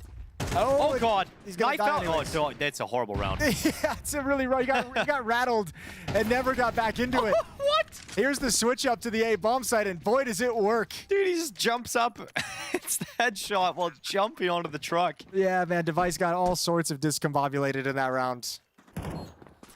Yeah, that round just sucks for Astralis on so many levels. Stown gets spammed down through the smoke in Banana. Device just gets rattled and then dies at long, not really expecting to be so far out. And then Stare gets jumping headshot by the AK. Well, a lot of this is the fun of what 3D-Max brings to the table that's enjoyable is they take some pretty aggressive timings. Like, I think Device in his head is like, okay, most teams, what they do, they smoke left mid, they do the molly, they do the flashes, they take brackets control, and they kind of settle in behind this utility, get comfortable, and then they make a decision from there. Well, 3D-Max gets up mid, here's the op shot on lane, and I don't even know who it was. Gravity, I think, makes the decision to just push rap side super fast, super aggressively. Seizing their opportunities. Well, maybe that's one way to kickstart this T side again. You said it stalled out. They had a timeout ahead of this round. It's the first time they've really attacked the A bomb site on a gun round, just like gone to it with attack. Yeah. Yeah, it's worked very nicely. And it also helps they got that one pick at B too, which obviously weakens the defense. That's part of what allows Gravity to make that decision, is the knowledge that you killed the B defender and the A support rotator is going to have leaned to the B bomb site that early in the round.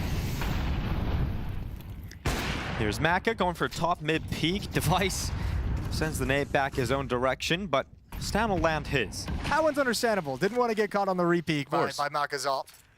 But Stoun's at least landed in the right spot, so the damage that Device is able to output early was finished off by Stoun. So teamwork to grab the opening kill, and Yabby down to 1 HP.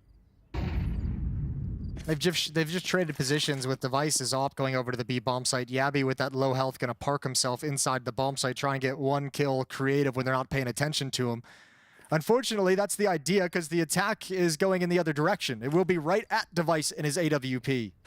Here's the flash out towards CT, but Device goes for the pick. Can't land it, goes back again. Also a missed shot. Third time lucky. No scope up next, but can't connect it. And Cadian at least getting one through as that smoke was dispersed for just a moment. But does he go through it? He does.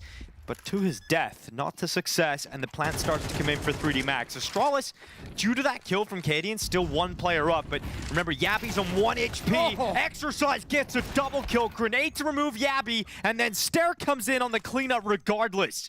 He still wins the round, and that one extra man proves enough for Astralis. That's a sketchy retake. Astralis almost let that one split. Cadian getting a little bit tricky, trying to go through the smoke a little early. A blind kill as well from the player over in water.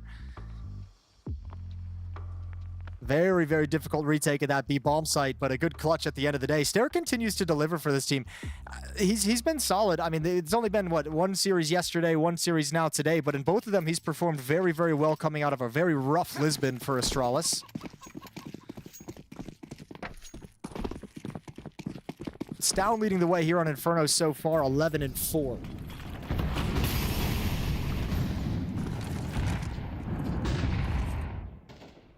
Look at Stoun. You can tell he's having an 11-4 game. He's pushed all the way through into the T apartments, taking a risk here for Astralis, but has gained so much space on the map. There hasn't been a whole lot of love from 3D Max's T side over towards apartments. We mentioned they've only really attacked A once. There hasn't been a whole lot of presence in apartments. We saw like a lurk smoke a round or two ago from Exercise, but that's mostly about it. Look how far he's going. Yeah, so Stoun's just like, all right, I'll see if you're here this round, and you're not, so now I know what's happening on the map. Well, if Device can slow them down, which he doesn't on the first attempt, then this allows Stoun's flank to become even more important. Here's the fight. Oh my god. He did not make the most of it. Mac actually just jumped right by. He got the information that it's a fake, though. Yeah, unfortunately, there's not enough time to get players in position to do anything about it. Stair was left on an island all on his own, now smoked off, now bomb being planted. And they know that Stoun's still around here. In fact, reconfirmed by Maka, and that's got to be very frustrating for Stoun. You get all that space, you get the flank going, you think you're about to get the perfect timing through the banana flank, and then suddenly Maka runs back past your crosshair. You get involved in this awkward fight. Your element of surprise is gone. It's not early enough to allow your teammates to set up for the final A defense, and it all just comes crumbling down around them. You got to give credit over to 3D Max as well. It's really cool calling in the sense that we've mentioned it a couple of times. The emphasis towards B, the lack of attention towards the A bomb site. So you set up a very, very nice fake. Two players pumping out utility, simulating an entire B execute. One player committed through it, and it bought just the exact window of opportunity combined with that flank to find Stair on his lonesome at the A bomb site. Good round, good call from Maka. And it's given them the lead, 3D Max, 5-4.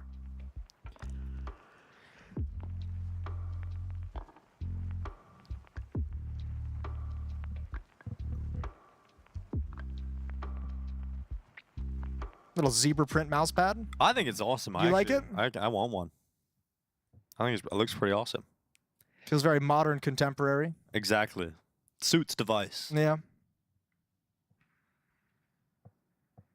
It's not quite the anime mouse pad that Chopper brings. Not to the table, quite but the anime mouse pad, but we'll give him a break. Chopper really does a service to the entire community with that one. He even turns it to face the camera so we can all enjoy it in its full glory. Well, yeah. And he also brought us the nose strip first. True, he has brought that into play, which has been a huge revelation amongst the scene. And he brought us donk. So I think Alex has been casting with nose strips now. He has, yep.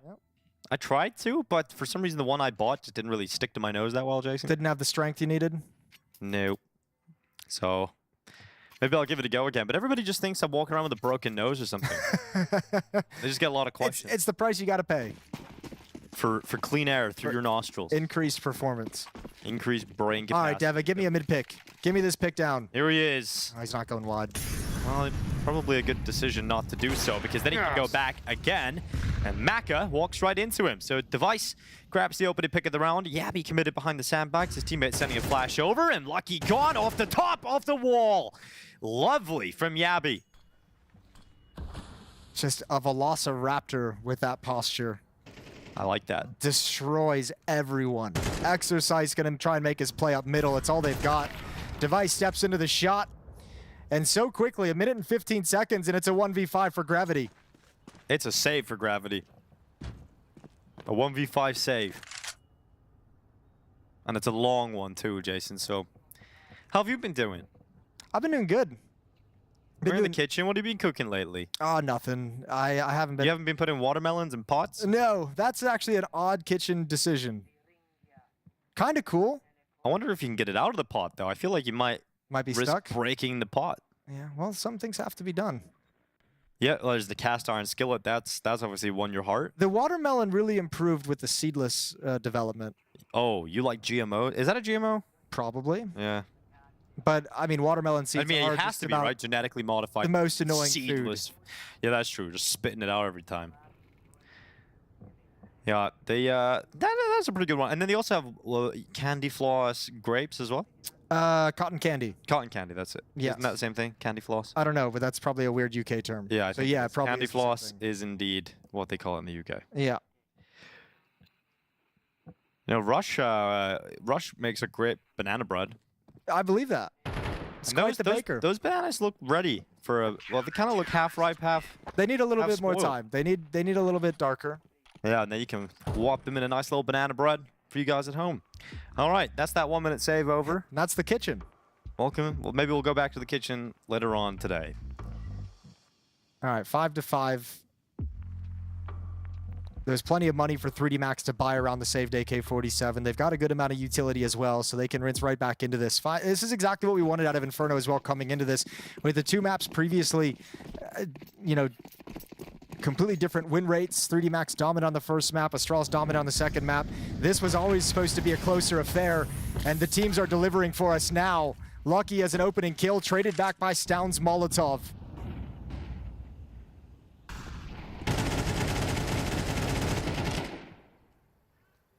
Lucky. Waiting for that fight against Device. And it's not going to come because Cadian's requested the AWP to the low HP player, then Device peeks into the open, and I bet he wish he had that AWP. I bet he's happy he didn't die. There's two ways of looking at it, yeah. Absolutely. That's the second little miscue we've had from Device with a peek. Cadian is worried about the archway play. That information's been passed on over, that has been left open. Yeah, one lurker up mid just throwing out utility to show bracket control and top mid control. It's keeping two defenders frozen, but Astralis is never going to break up this 2-2 split. So it's a two-man setup to defend the B bomb site. Device and Cadian. Cadian's going to be the man on the AWP. Device with the AK close at first oranges. And if you're the B defenders in this round, you're pretty certain it's coming to your bomb site at the end of the day. With all the gunfire, ooh, good molly. No. Now you're certain. Now Device knows. And Device just put out his utility a little bit too early, so now it's stand and fight and hope you can show some might. And, well, for Device, it's nothing. So Lucky clears out the B bomb site. It's a save call for the remaining members of Astralis going into the last round of the half. And yeah, that's got to be frustrating for Cadian. That molly comes in while he's on 2 HP. He just burns. Yeah, no chance to get out in time whatsoever. So Stoun and Stare left to be the ones trying to save these AK-47s into the next round. Should be no issue. No hunt coming in from 3D Max. Yeah, it's got to be a little bit of a frustrating half for Stoun because he's obviously had a great game here. He's trying to bring them to Stoun Town, but No one from Astralis showed up with him. It's interesting because they've been going away from him for the most part. So, you know, it kind of highlights sort of the issue is he's gotten a lot of these kills on some retakes and some late round scenarios at the B bomb site. They're not really attacking directly into him. So yeah, he's recovered and saved you a few rounds, but he's not really able to dictate a whole lot just by virtue of him being out of the action by role, by position.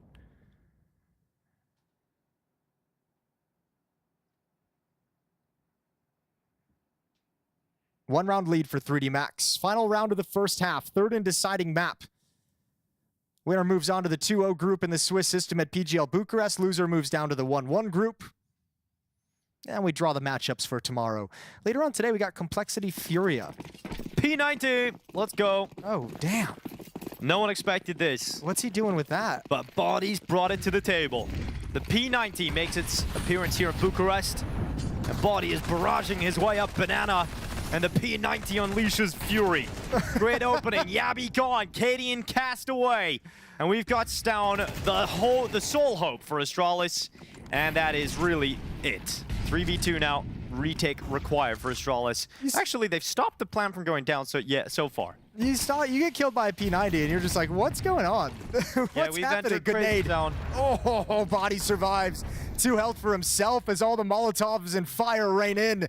Device over the top, looking to turn this around. Give us one more, Body. No, he's not able to get it this time on the P90, but Device looks to clutch. 1v2. He got the first kill, I believe, while his teammate was still up. So, looking to close this. Flash goes over the top of the CT smoke. Device expecting an aggressive play, but not happening. This is good, though, from Device. He's delayed this long enough for the smoke to fade away. And also, to sort of put some thoughts into the heads of 3D Max, he could have wrapped around Ruins. Well, they're trying to do the same thing to him right now. They're trying to make it feel like there's a potential. They just fell back and went to the A bomb site. So at some point, Device, you have 2 options. At some point, you're going to have to start peeking and jiggling for some information, or you just take the gamble. You call the bluff, and you just say, I'm going to sit here and not peek. Here's the information play. Oh, what? Peeks into the open, and a great shot from Lucky. Patience pays off. And there were periods throughout that first half where it looked like 3D Max were stalled out, but yeah, they reignited the engine. Had some really nice answers and rebuttals. I think, you know, the heavy emphasis on B early, starting to get kind of shut down a little bit. You pop back to the A bomb site, get a nice win there, and then you can start working Astralis around the map. So yeah, I mean, to end this half, 6 rounds exchanged back and forth, traded between the 2 teams. Yeah, I mean, that's got to feel like just one of those frustrating CT halves for Device. You know, every time we cut to his POV, there was just something that felt frustrating happening on his screen. He wasn't feeling the timing as well as we normally do. He never got that up rolling on the CT side. Would have been a nice tool for Astralis to have. They'll have to make do without it. 7-5 in 3D Max's favor as they switch over to defense. Astralis going to attack into it, and we'll see what Cadian can call here. If you're wondering the context of this matchup, this is a 1-0 game. Astralis beat FaZe Clan yesterday, and we watched 3D Max defeat the MongolZ. They're having a bit of a rough time at the moment in Bucharest, the MongolZ. Yeah, they really are. Which is a shame because this is the event where the top 4 teams are gone. And you're looking at teams like MongolZ and Aurora to say, this is your time. Yeah, these are the kind of tournaments where you really want to see MongolZ grab it and take some big steps. Ooh, nice shot. Without Vitality, without Spirit, without Mouse here, like this might be your best chance all year to lift a trophy in some sense. Oh, straight through the smoke. Down, not going to be happy about that. So Astralis have lost 2 players early in this pistol round before it really feels like it's ever started. Yeah. And you've got utilities. You obviously had an idea of how you wanted this to go. And step 1 of the plan, dead. So probably plan B is dead as well. So let's see where they go with plan C. Yeah, it can be a very frustrating pistol round because you're just like, great, we have no good options now. 3 versus 5. You do have Body very low on HP. He's tucked himself into pit at the broken wall. He's buddied up with Exercise, so he can be the bait. You take down Body. You don't expect a second player to be there, and Exercise pops up. We'll see how impactful it is because they're coming right at it. Molotov into the position, though, from Cadian could be spectacular. And he's throwing out smoke to his teammate. Cadian's going to get the Molotov lined up, but not towards the pit. He's actually mollied Stair.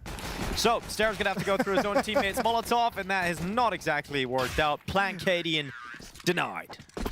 Like a little pixel throw, and obviously it bounces to the worst possible. That's a pistol round Astralis don't want to remember. I think you do want to remember We that. forget that one so pretty you never do it again. I mean, so there's not much you can do about that. That's just a great shot. This also very unfortunate. Can't do anything Last about that as bullet well. through the smoke.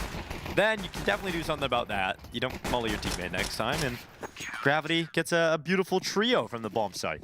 That's pistol round over to the advantage team, so a 3-round lead as Astralis force buy into round 2. Tech 9s and Deagles.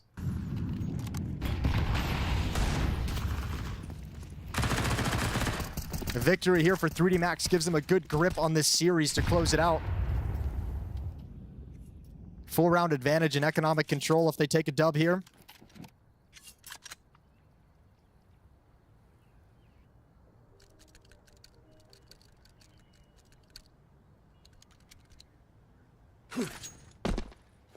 Very chill. And while this utility's up to start this round, like the first 30 seconds are kind of going to be these Deagles just looking for picks.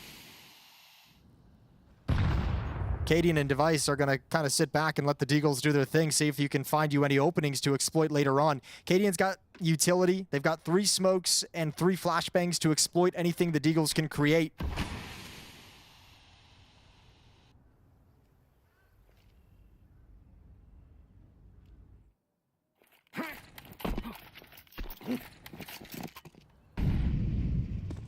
Push down Banana, comes at the right time for Body. And he gets information as he peeks up and he spots all the T players from Astralis looking towards that A bomb site with nades in hand.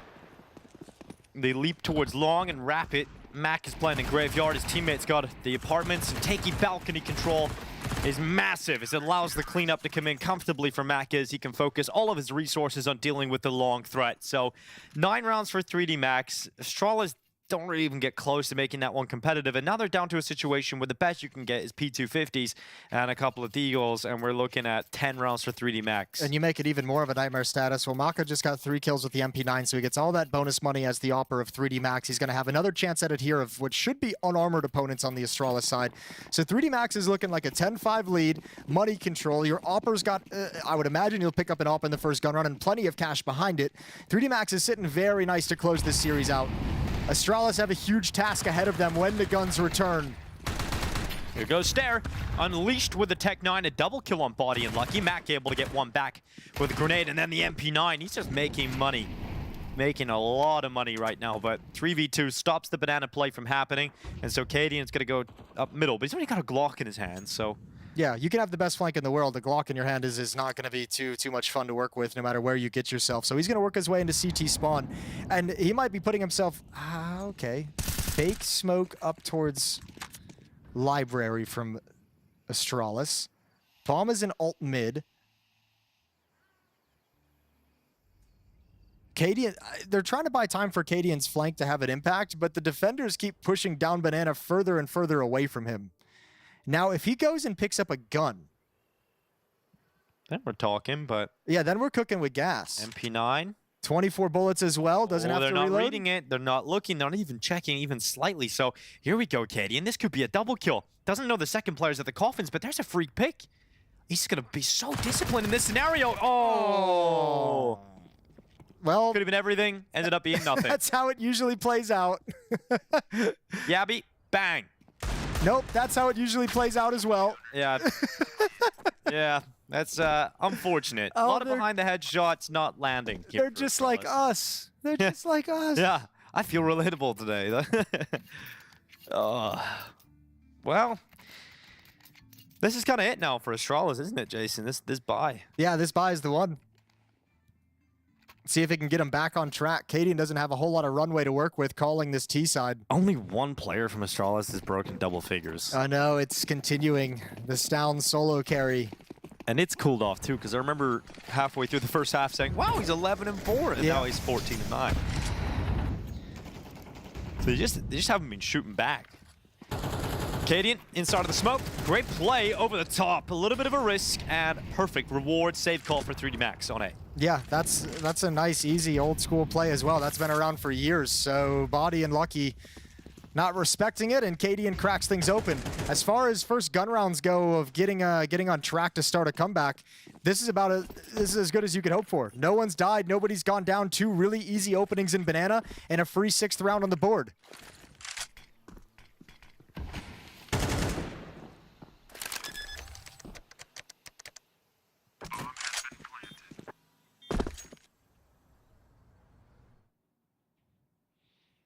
Actually allowing Yabby to hunt a little bit here. There isn't a whole lot of money for Astralis, but need to inflict some damage in their minds. Mac is AWP, not going to be stopped. They're going to continue throwing bodies at this. They could end up being very expensive for Astralis, who haven't stabilized in the economic realms, whereas 3D Max have plenty of cash left over.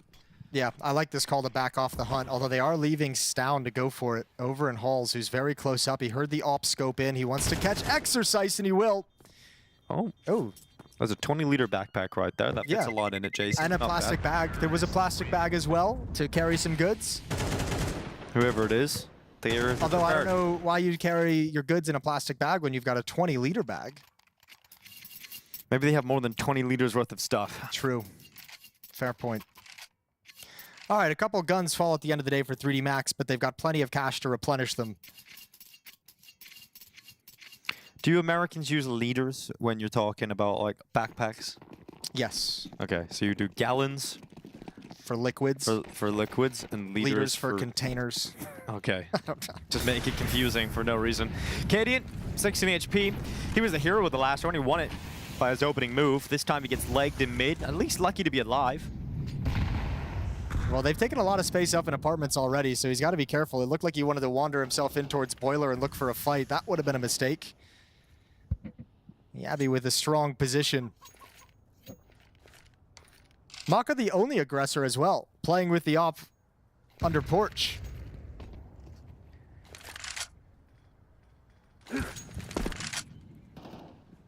And the entire T-side, the entire Astralis attack is here as well. No one in Banana, no one looking for a Banana push at top mid ramp. All 5 players working up mid and Halls. Here goes Maka. Swinging towards short, gap at top mid, spotted down, drop, goes back again. This time, a bullet to the head from Stair, who doesn't stop, and in fact has his next fight against Exercise, who's under a lot of pressure, but fortunately has a great teammate in Gravity. Exercise is out of ammo though, but Gravity stepping up again to defend him, and Cadian was tagged early by the AWP, so does not have the health to funnel out of the apartments, and has to back away and hang on to this AK-47. And it's okay as long as he hangs on to the AK. If he loses it, he's going to be a little bit hurt for what he can bring Doesn't look like he's going to get away with it, honestly. Look how close they are. They're swarming him. Surely they get his scent soon. This might be the last place you look, though. Hiding in plain sight is Cadian. Is it? It's true. Oh. But he moves out of plain sight into very plain sight. All right, 11-6. All the guns taken away. Cadian stuck on 3,400. Everyone else has got plenty of cash after the very first decisive round victory for Astralis. Built up some money they can spend now, but still 5 rounds back and didn't close that gap enough, I think, before 3D Max put a stop to it.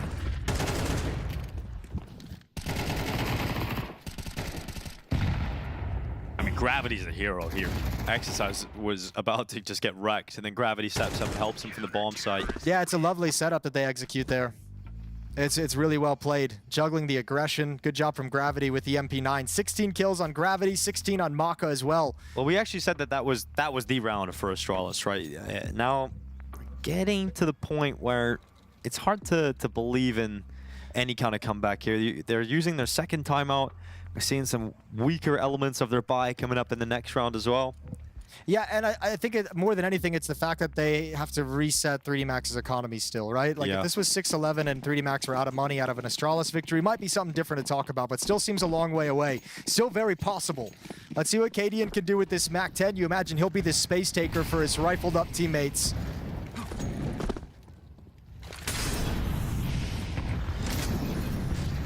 Four-man defense to start at the B bomb site. Gravity hustling back now. And Astralis is already up mid.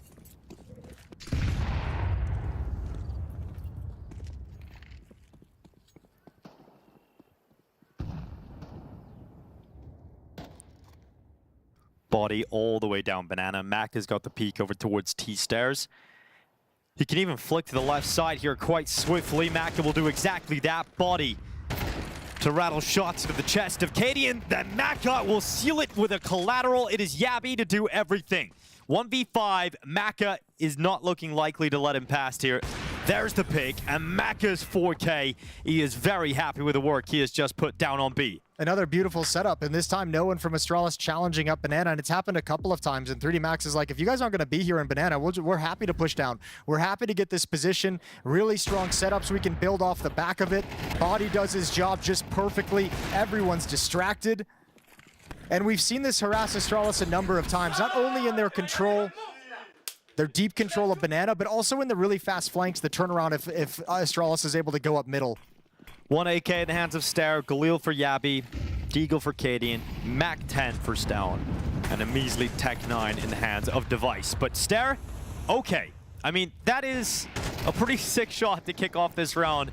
And he's going again, his second one through the smoke. Maka gone, but Gravity just deathmatching his way down middle is keeping them in this, but Device had to find that kill and does so through the sky with a Mac 10. And Lucky's gonna back off.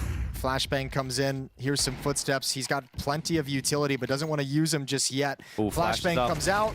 It's huge. Lucky able to close out on Cadian. Couldn't close the map though. An exercise comes damn close, but Stare, with barely any HP, opens and closes the round. I'm not going to be super critical because it's a little wild situation and I don't want to be nitpicky, but both those players on 3D Max had Molotovs at the end of that. Both of them could have dropped. Lucky could have dropped one from the bomb site to stall that out.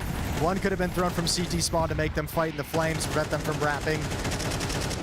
If I had to guess, felt too much pressure to pull the utility out, and also probably wanted to a certain extent Astralis to commit to where they had both players. Yeah, I thought Exercise was definitely going to use his as he came in on that CT rotation. I thought the flash he had was a molly, but yeah, went with the flash play instead. Would have been a stylish finish to the map, but not to be. Half the health gone from Maka. It's hard to replicate the opener that Stare was able to get in, and look how much damage is done to Astralis here. Look how much damage is done to 3D Max as well. They've just exchanged HE grenades, chunking both teams down. Maka brought to 18, Stown brought to 24, Stare at 33.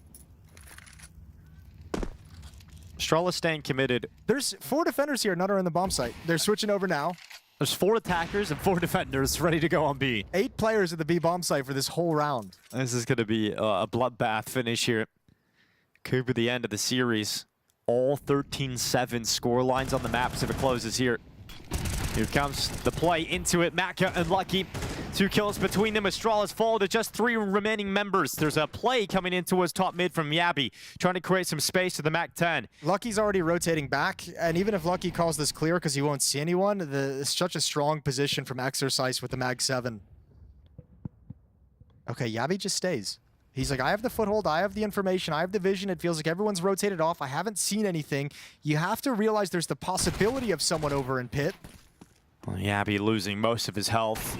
The Mag 7 able to close out that kill, second in as well. And Device, the grenade lands right on top of him. And he gets shut down at range from the Mag 7. 3D Max topple an Astralis who struggle with firepower. 13-7 score lines on all 3 maps. Viva la French Counter-Strike. Gents, this wasn't what we expected. The discussion before this was that Astralis should have it in the bag. So tell me, what was 3D Max doing that allowed them to clinch the victory in the end? Sam setting us up here for failure, as always. So, like, we're leaning slightly towards Astralis. So this was never like a clear, dominant, their favorites. Of course, Prof is going to try and rewrite history. Just stand by your opinion, Prof. Yes. Said it. Own it. You know, we were wrong. It's fine. Why were we wrong? Because 3D Max won both pistols and converted. That usually in MR12, you just netted yourself 50% of the rounds, and Astralis struggled to win consecutive gun rounds, especially in the second half. It really did feel, looking back now in hindsight, that round where Stone is flanking and he's like in great position. Astralis looks like they're going to close out the round easily, and that would have finally broken 3D Max's economy, who, by the way, didn't have to eco once in this game. It was the decider, right? That round gets sort of fumbled, and despite Astralis winning the following one, like that, they failed to break the money of 3D Max. If they got 7-5 potentially off of that on the CT side would have given them a buffer on the T side to maybe get something going. Yeah, I mean, as you said, the pistols, but also there's a bit more to, I feel like the 3D Max, those opportunities that they had and some adaptations, their executions toward in some key rounds made the difference. I also think Body, I was looking at some point, even though his maybe kill death didn't look that great, it was like 8-12. He had 7 opening duels, 1-5. I think that kind of stuff, winning these opening exchanges, making space for Maka to essentially do what he wants to do on the map, made a big difference. On the other side, Astralis didn't really have someone standing out that much. People did, I mean, the casters talked about Stown. I think Stown fragged a lot in the opening few rounds, and then after that cooled off quite a bit. He was at 11 kills, I think 5-6 rounds in, and until the end he ended up on 15. So nothing really on the individual level showing up for Astralis.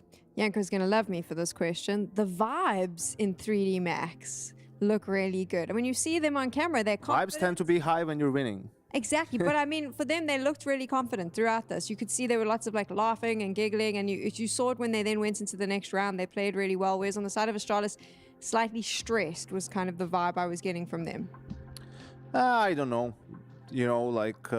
we have no idea what's going on in their heads, so the question is pointless. I don't know what they're talking about, right? Obviously, you're going to feel good if you're 3D Max and you're playing from ahead and you're winning and you don't ever have to eco. And for Astralis, it's just frustrating that you never really get to break your opponent.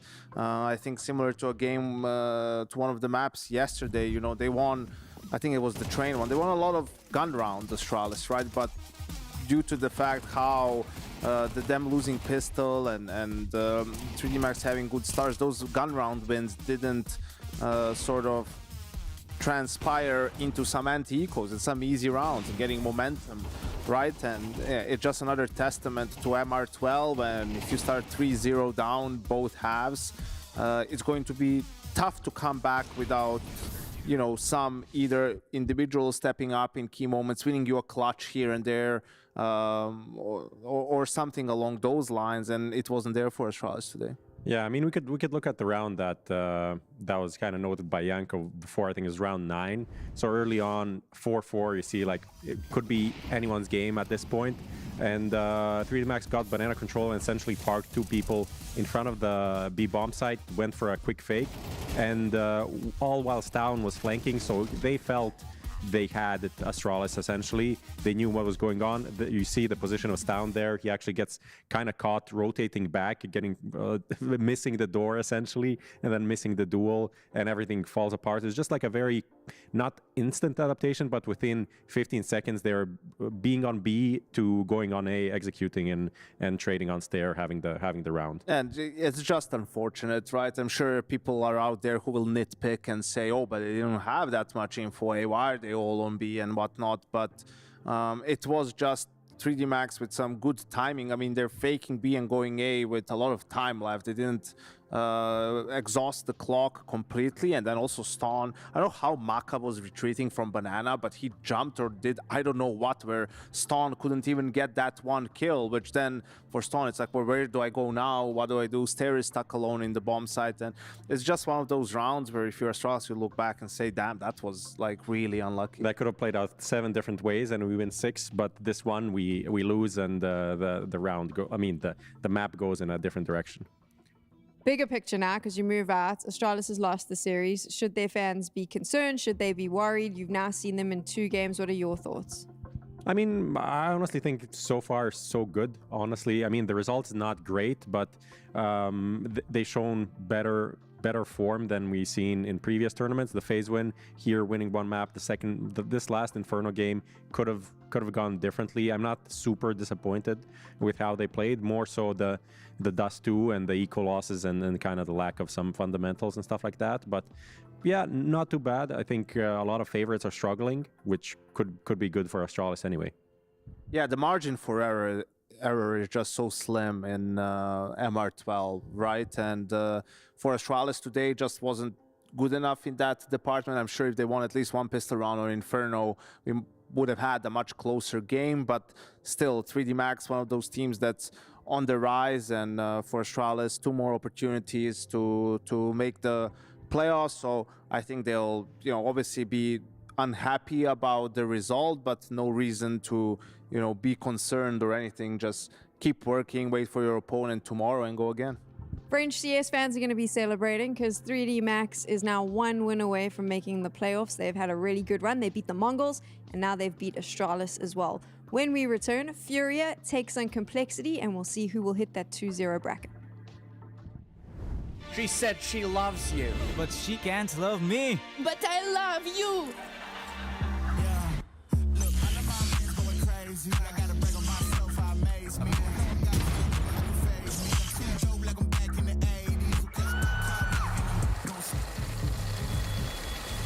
I won't play window anymore. What's going on? Play your role. 1xBet. The human body was built to move. Not trapped at a desk in one singular posture for 12 hours a day. It's time your chair evolved. This is Secret Lab Titan Evo. Ergonomically engineered for you, gamers, hybrid workers, artists, backing your every move.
The group stages are well underway here at PGL Bucharest. It's only day 2, and you have had a WTF moment at least 3 times yesterday, twice today, and it continues.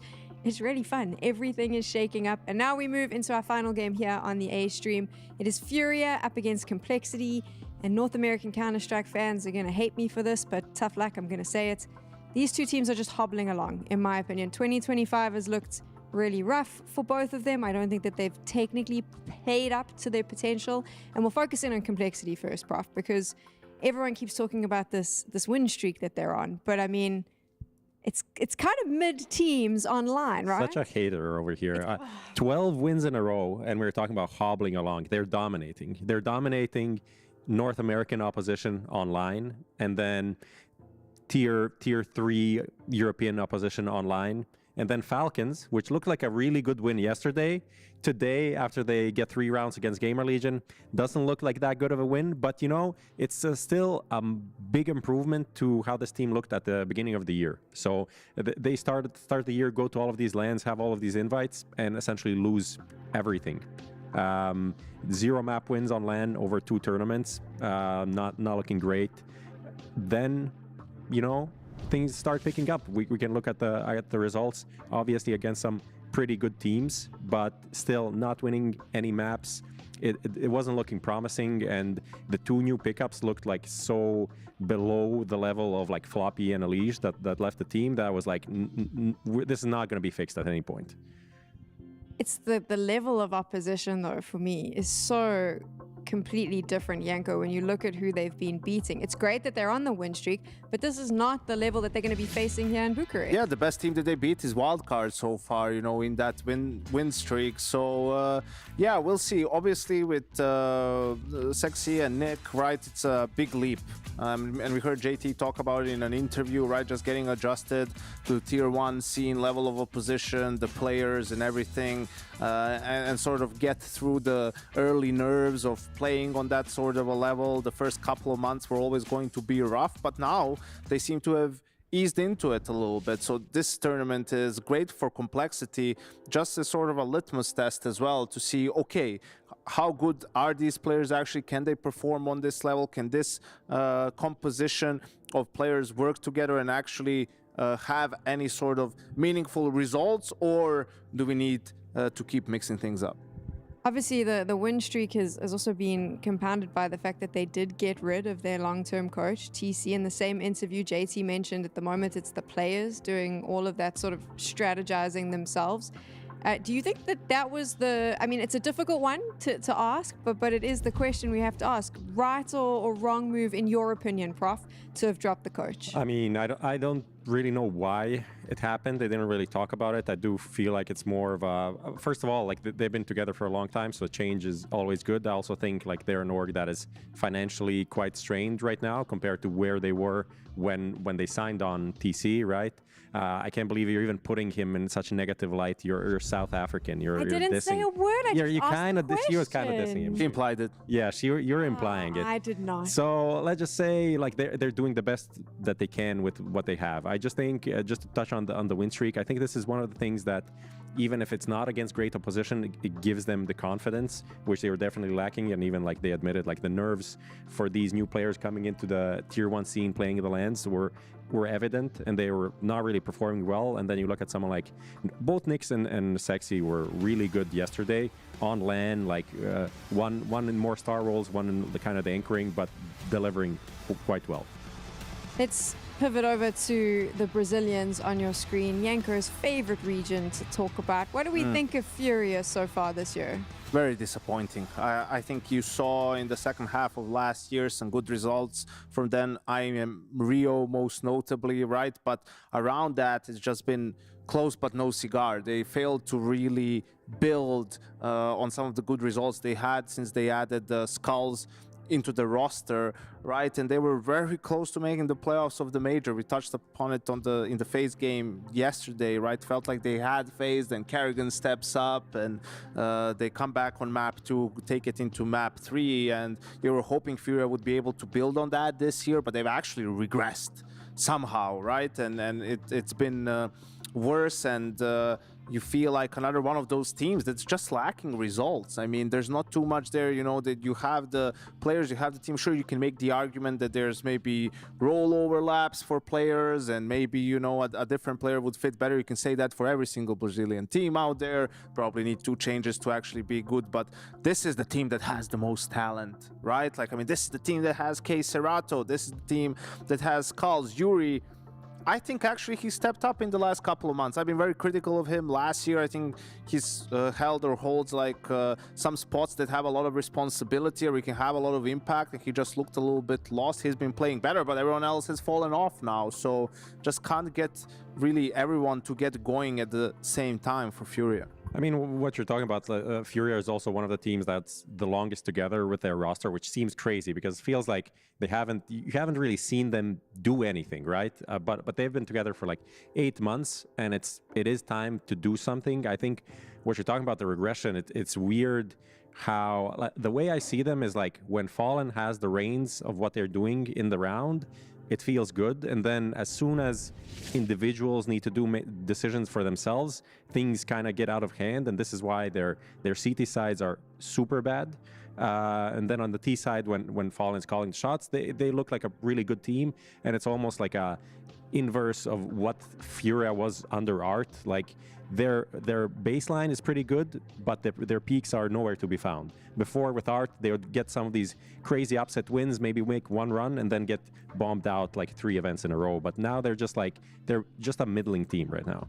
Yeah, that's the frustrating part. You know, on the CT side, it's a lot to the individuals to play smart, right? Not give up advantages, to have good communication, to have good awareness of where the gaps are, you know, that your opponents might try to exploit. So that's also why I had them making the playoffs, right? Like, it's also easier to have a good CT side against weaker opposition, right? At times you don't get punished as much for maybe some of those mistakes, and also hoping that some of the players can step up a little bit, right? And deliver some of the rounds for Furia.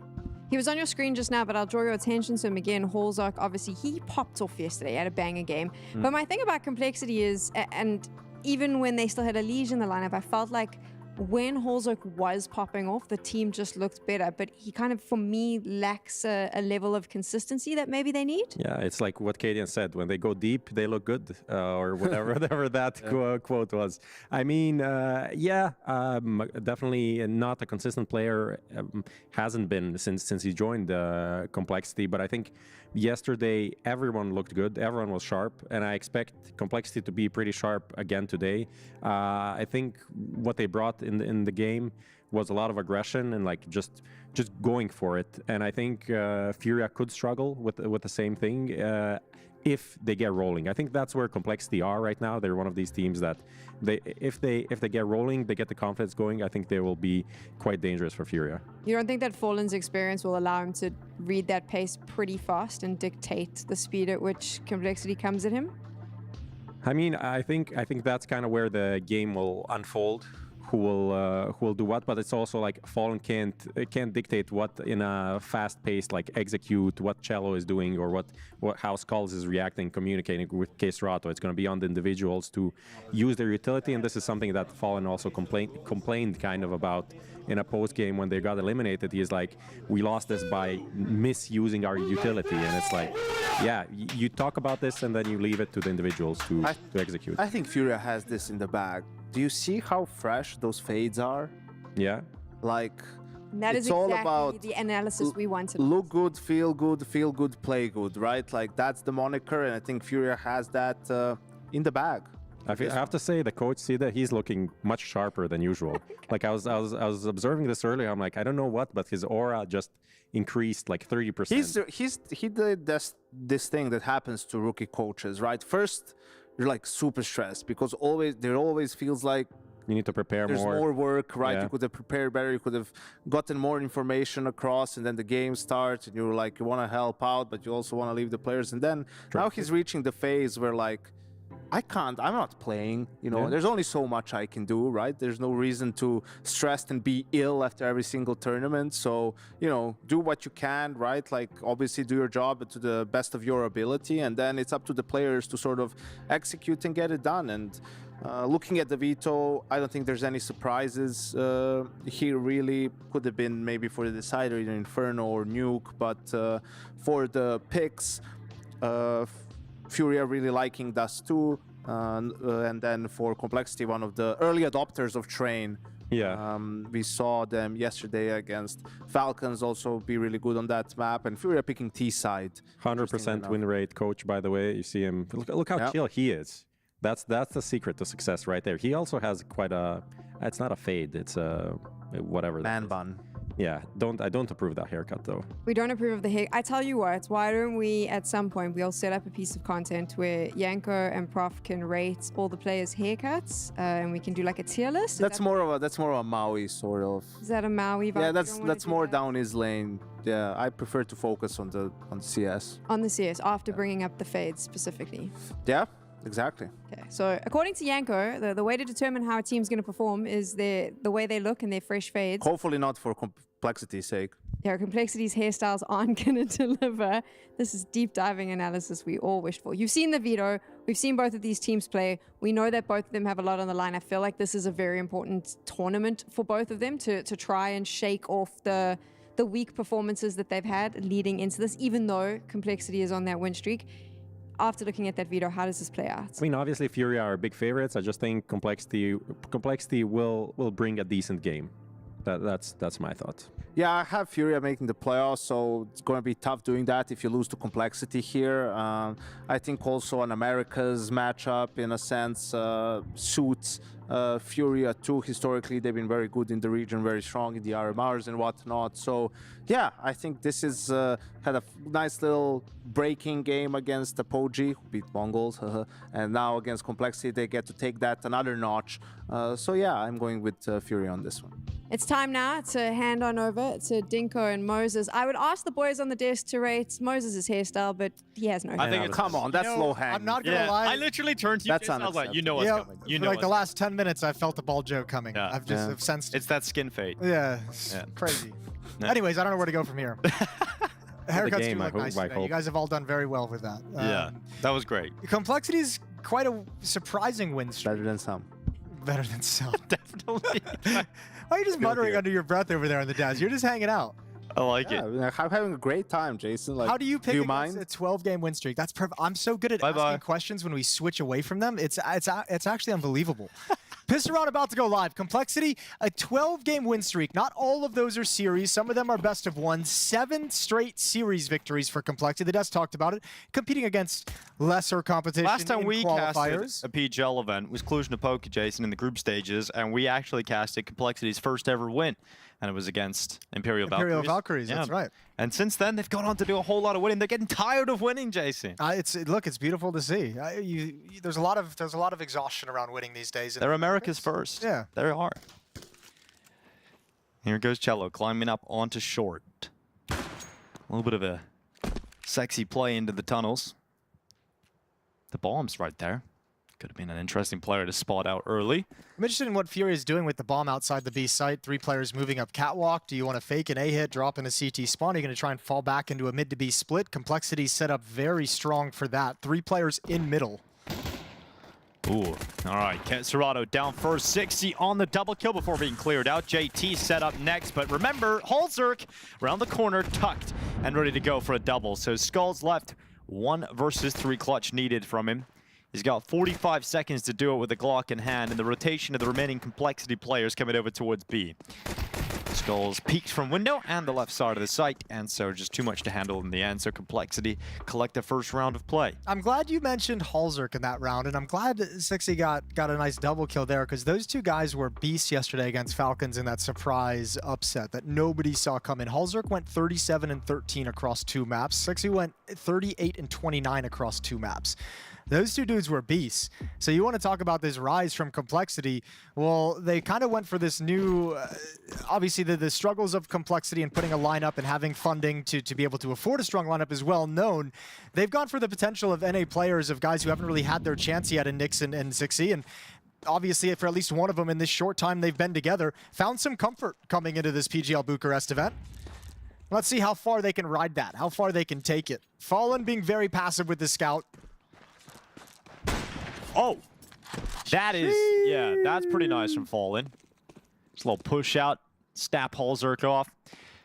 Seeing Furia were boot camping in their usual place in Malta. So they're coming in prepped, ready to go here. 60 looking to pressure up towards top mid and trying to make up for that early deficit that Fallen has caused them to have. Well, when you take away the information from them now, don't even get a chance to look. And Furia hasn't actually left T-spawn. They've just basically, this whole round has been spent letting Fallen just play from suicide, just jumping up, spotting info. Serato just hanging out, hands off the mouse. So it's kind of cool you have a pick, but now it's like, okay, well now you actually have to do the work. You know, you got a nice easy one into Halzerk with the sniper, but now you got to get grimy. And you got no armor. You have really just 1 deagle. I almost didn't expect to be here in this situation. Fallen's got another one, though. The Glock's running into the MP9, though. They could just get melted. JT looking to make some money. Fallen up next, and another kill on the scout. Okay, Fallen, now there's weapons to pick up. Yeah, all right, looking like Legolas out there. He's just playing the trade game with this scout. Good shooting. He found the pick on Halzerk, traded off a couple more kills, so it's just down to Sixy and Grim. Playing in middle, smoke covers the vision. The jump up on Xbox as well. And Complexity has no idea until just now. Okay, Serato even makes it up. Fallen's leading the charge.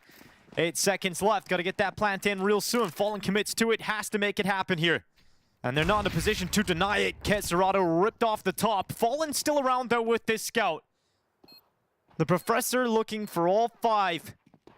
And they're creeping close. Is there another one to offer on up? Scout goes out to the left side. It's Yuri this time chiming in. And Fallen trying to flick down. It's a 1v1. Fallen's gone. Yuri's got some low health, but a chance to close on the hard work of his leader. And that's exactly what Furia do. Oh, what a round from Fallen. All the openings you need. The trades, the pick, Yuri to close it out in the post plant 3 versus 2. Rough start for Complexity after winning the pistol, and that advantage is taken clean out of their hands. That's a brutal round to lose. Fallen just cutting through them. And then Yuri is given the opportunity to close it out for his team, and he makes the most of the situation. Yeah, those are some precise shots with the MP9 to get Furia started. Force buy from Complexity in round 3. They're fully invested. Smoke broken open. Nothing from the scout of Hulzerk. It's an AWP on the other side. Fallen's upgraded to the next level.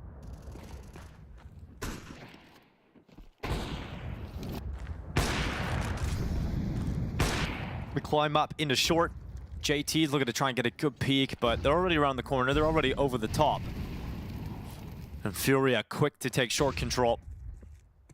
Fallen's got the upgrade into the better scoped weapon. Nearly gets caught, but Yuri protects him.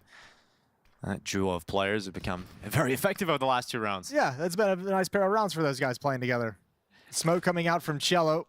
60 inside the bomb site. You've got Hulzerk with the scout who has to get some tags on these cross so the pistol can do some work.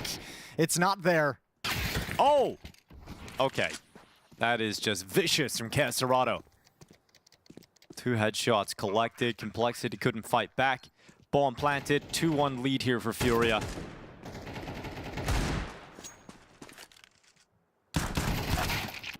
You know, Yanko is saying that expecting Furia to get into the playoffs.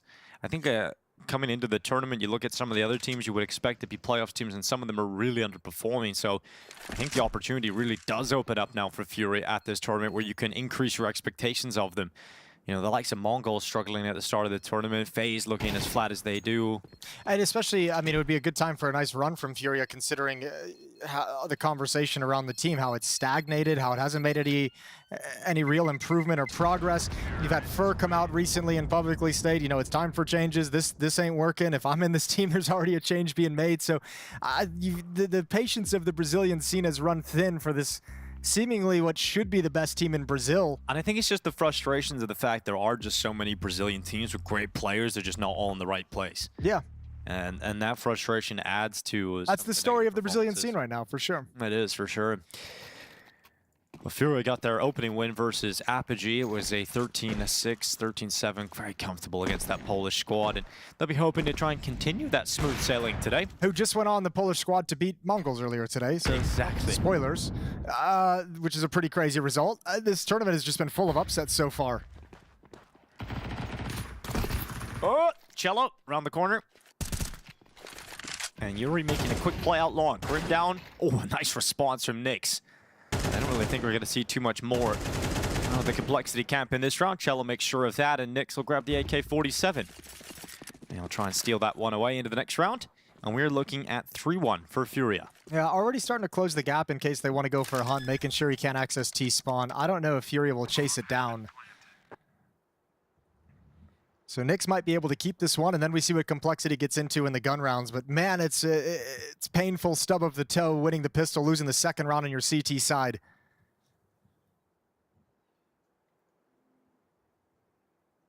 It used to be quite a little rivalry building up between these two organizations and teams over the years. Yeah, just in the Americas having to play each other so often. The Americas are a Mars. They've had some big qualification games for majors, playing each other at the major in Copenhagen. Yeah, that's true. Also the Imperial team as well. Yeah, if you go back to Fallen and the Imperial team, just some back and forth battles there. Terrorists win. Yeah, 2 different squads at the moment, though. I mean, Complexity have been going through some real big changes. Rebuilding phase for Complexity. Obviously losing Elige, losing their coach TC now. The move of TC is an unexpected one. I mean, to a Ukrainian team? Yeah, to Passion UA. Yeah, that part is unusual. Did not expect that one. It's all right. It's cool. It's cool seeing him get that opportunity, and we'll see what he can. I mean, he's been with JT and with Complexity for so long. It's a new challenge. Yeah, let's see what you can do with the new squad. It's certainly a new challenge. I think obviously losing one of the biggest players of that Passion UA team as well, and Jambo going away to Fnatic is going to be another challenge for him. Well, first buy round here of Dust 2 and Complexity. They're just sitting back. They've got the pit set up. They got the long corner. No one from Furia challenging just yet with that smoke down, and Yuri's just going to tuck himself in at the boxes. Yeah, everyone's spread on Furia for the aggression, for any kind of a peak that's going to come in this first gun round from Complexity. They're kind of just testing the waters and see what's up, what kind of philosophy Complexity is going to start with. Now you start taking that basic mid control. No smoke up at the double doors, just going to progress to Xbox all on their lonesome. Sexy's going to deploy the smoke right after the Molotov to negate the timing of that lurk smoke. And Halzerk's op will get tested eventually.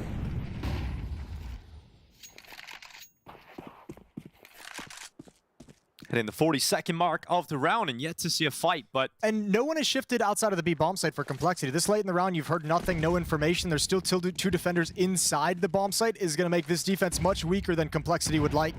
Here comes the short play. Smoke's disrupted by the grenade of Halzerk, but not spotting anybody yet. But he'll get that chance. He'll miss. A little bit too much sauce on the flick to the right side. And Sexy tried to execute the mid lurk way too early. And Grim knows he's got an awkward fight here. Yuri, great position in at the boxes. He was so patient. He's been there the whole round. Yeah, and now Halzerk's boxed in. It's a lovely round to be your long player, because you're like, oh, Catwalk's having so much success. I don't need to do anything. I just get to wait for the perfect moment. I can just sit here the whole round. JT eventually gets a kill on the op. Not going to get away as KScirado hunts him down. And Halzerk starts to make his play to evacuate long A. He knows he's being hunted, and there's so many angles you got to worry about. Halzerk is dead. A little jump at the end there for Yuri to celebrate.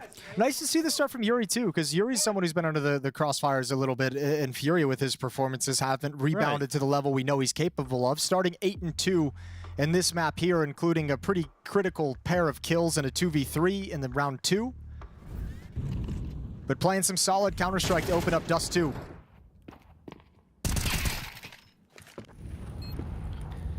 And Fallen's looking sharp at the moment.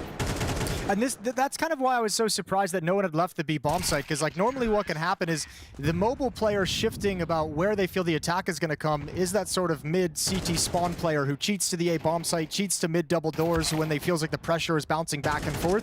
But with nobody rotating out of the B bomb site, he had no space and nobody to cover his position to shift over towards A. Chose to go for that mid play instead. We'll see if Complexity's defense stays that stagnant throughout this half.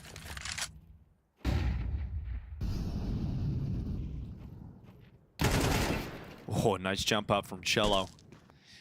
And not really expecting too much resistance or Complexity due to the weaker weapons here. So 5-1 start for Furia.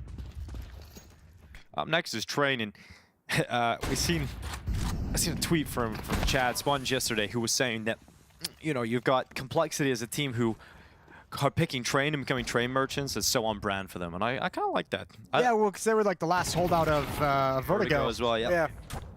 I mean, Vertigo gets replaced. You gotta just pick up whatever is replaced it. It makes sense too when you think some of the disadvantages they'll have as they try and make the climb back up through the ranks. Having that in your map pool early on can be quite a benefit. We'll see if it continues to deliver for them. 5-1. They've got to worry about Dust 2 now because this scoreline is widening and Furia showing no signs of slowing down. Halzerk's got his op again. That's going to be moving over to the B bomb site.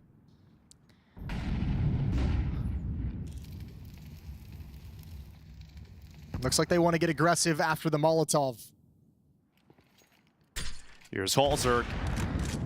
Comes away with the opening. Skulls is down on the ground, and Furia have to play this 4v5, so the response is to swiftly take Cello and put him in the lower tunnels while KScirado applies pressure up through short. JT's starting to take a couple of steps back.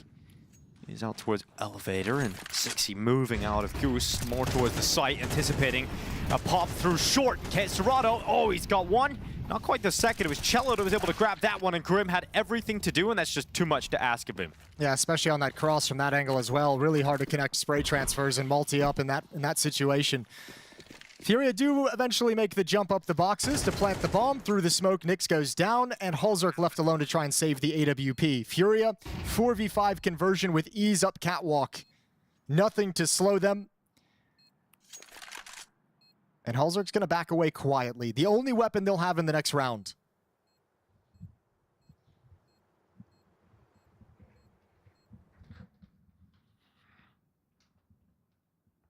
So much money on Furia, it's ridiculous. Everyone's loaded. Yeah, and I mean, you kind of touched on it, and I know the desk has mentioned it too, but if you're looking at this tournament in a grand scheme of things, we just talked about it in the context of MongolZ, but for Furia, top 4 teams aren't here, so that already makes things a little bit easier. And now you've gotten into a situation where the first 2 days of this event have been all upsets. You know, like there's been so many upsets to start this. This bracket is messed up. You're going to be able to find maybe some opposition in the 2-0 game that you didn't expect to be able to find coming into this event. This is one of those situations, Furia, it's like you have to capitalize on it. For a team struggling to find good results, you have a great opportunity here to make a deep run in Bucharest and get some playoff experience.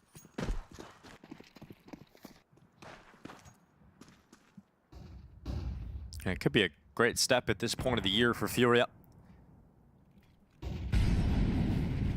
holzer, oh, patient. Nearly gets his reward on the jumping fall in. Would have been a difficult shot to connect.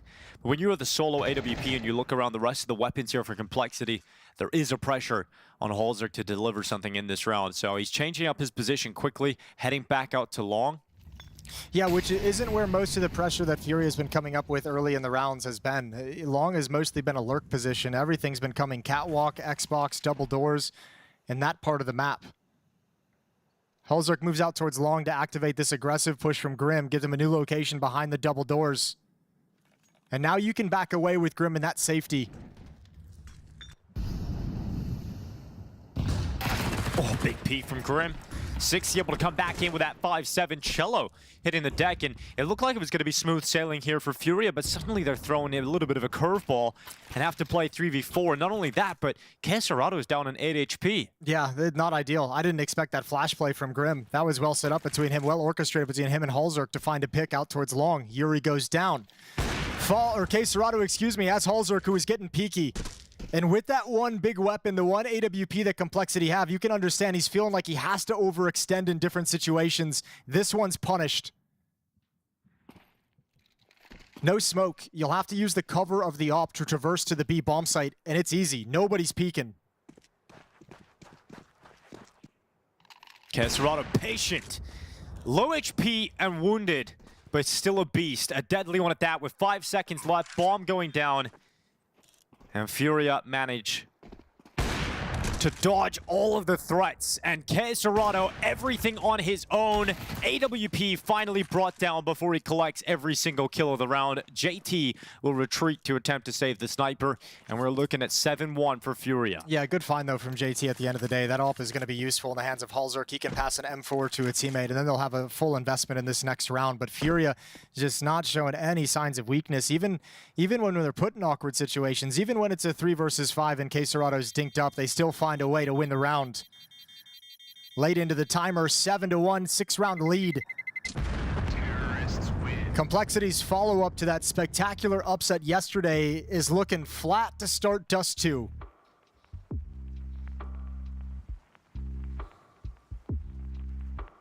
Well, Messioso behind them, their coach, their standing coach. He was saying that yesterday was quite easy for him as a coach. He didn't have to call a timeout, just let them roll. They were locked in. Today, a little bit of a different story so far. Yeah, it has been. Okay, Holzerk, look at this aggression. I like it feeling frisky. Missed shot on Kesarado with that jump. Over to the B bomb site we go. Furia called a pocket strategy out of spawn just to break the smoke and get into the B site. Holzerk, another missed opportunity. Oh. The opposite of what we saw yesterday, and it's to Complexity's detriment.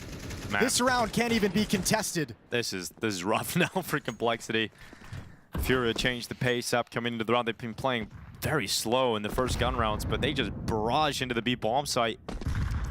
As soon as you miss this shot and they're coming at you that fast with that many players, it's over. Wrap it up. And because you started so many players in middle with that fight, you're late to get to the B bomb site, so you can't even get them stuck in the choke point. You're fighting when they're already strung out wide and already swinging into the site. Makes it much more difficult. Complexity just can't get a grip on this Furia attack. And at this point, I don't think Furia even cared to hunt. Like, they have all the money in the world. You could throw most of these rifles away and still be fine, but the save call came so early, it's like, why bother? We're content with the 8th round, and they get to play a little bit of footy. Yeah. I appreciate you using the right term. So, a boring save situation about to turn into a perhaps devastating finish, but 60's going to hold on. At least that's something. So, not losing absolutely everything here. Furia on fire, 5 rounds in a row. Okay, Serrato looking sharp, Fallen kick things off, looking solid. It's 8 rounds in a row. Yeah, that's true.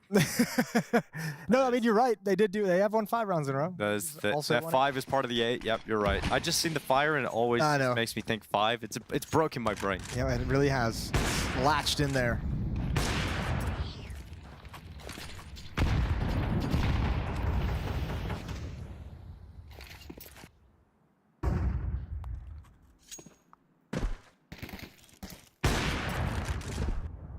Nyx pushing towards tunnels. Oh, Flash connects perfectly onto Skulls, and Nyx doesn't want to get involved in that fight, so he retreats back into the safety of the B-bomb site. It's not a huge, but a nice piece of information that there's only the one lurker just watching for that push, so you're not concerned about the B-bomb site at this immediate moment. Smoke break, nothing for Halzerk to shoot at. So 60's gonna play CT spawn. He'll have the opportunity to shift over to the A bomb site if needed, if JT calls for him.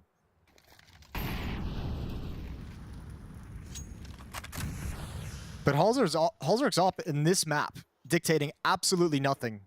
In middle, it's blocked off by smoke, no information. He's missed some shots on the B attack in the previous round. Catwalk's been a struggle.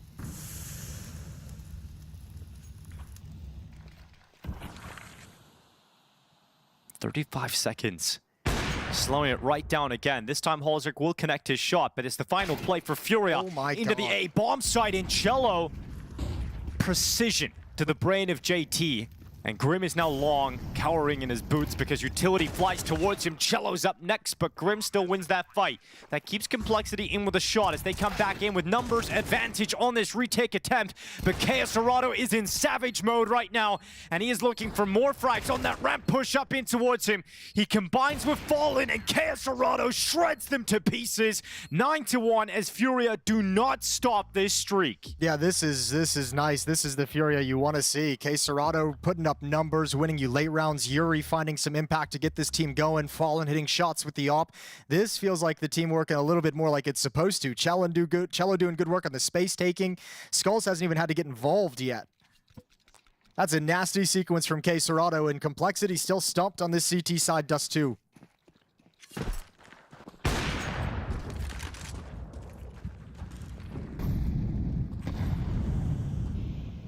Another pick from Halzerk, right? They got to work with this one. Complexity gonna send 60 up through short.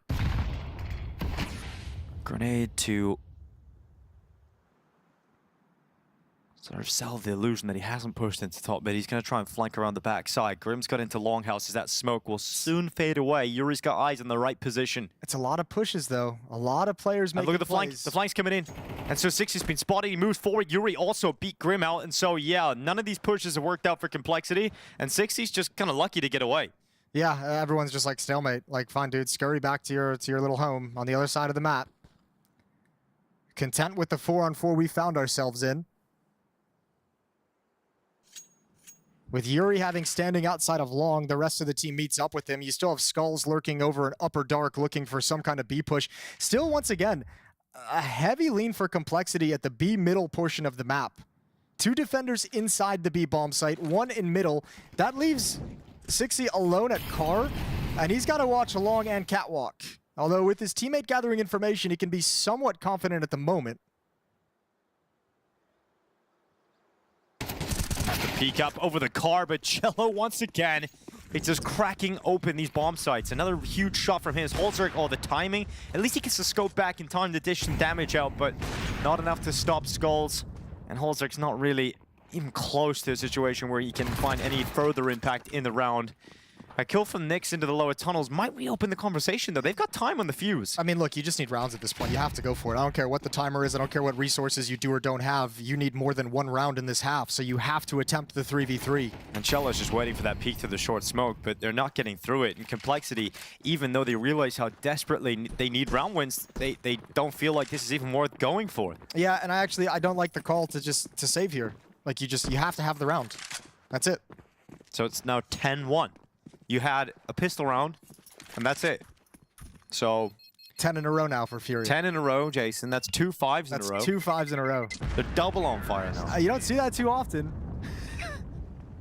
People love it. They do love it. I don't know. This feels like this half. I mentioned early on. Let's see if like Complexity's defense remains that stagnant. I feel like I've seen so many rounds of 2 players dedicated to B, 1 player dedicated in middle. Complexity's sort of run of form lasted yesterday. Yeah. Some of these like late round situations, it just feels like the win condition is a Herculean individual moment. Yeah. Like that round is 6E's playing at car and 3 players swing him long. And it's like, you don't win that round unless he gives you like 2 kills. Man, it's disappointing for Complexity to come off such a heater yesterday. And this is your first half against Furia. Nyx has got an AUG out for the final round of the first half. That's why I brought up the stat line from yesterday of guys like 6E and Halzerk, because they were so individually incredible yesterday. That helped massively in that upset against Falcons. You don't have that here today, and it's looking grim, Dinko. It's not bad. It's pretty bad. 6E all the way through top middle. So another push. But this one might work out because everybody for Furia is committed around long. All right, Complexity, you've got him boxed in. You've pushed up middle yet again with 6E. JT's clearing out lower and upper dark. Pretty soon you'll be able to rotate Nyx. You know it's a long play. Oh, but I don't know if they're going to be here at time. Oh, Cello wanted another one. Just another huge opener on the bomb site. Grim coming back in to try and trade it out, and he will be effective in doing so, but he's stuck at Gandalf. Now, 6E's starting to make his way forward. For the first time in a long time, there's actually a gap to flank long, but Fallen shuts that almost immediately as soon as it opens. Grim is still fighting, doing everything he can. JT's turn, but he's got nothing. And it's Nyx with the anime gun, looking for an anime finish, jumping through the sky. Stop. Oh, he's going for it. He's going for it, but he has to wait, and Yuri walks right into him.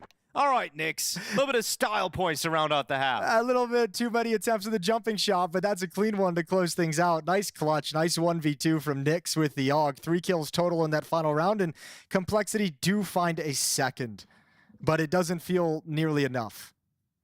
They got worked. They win the first round and the last round of that half, and that is it.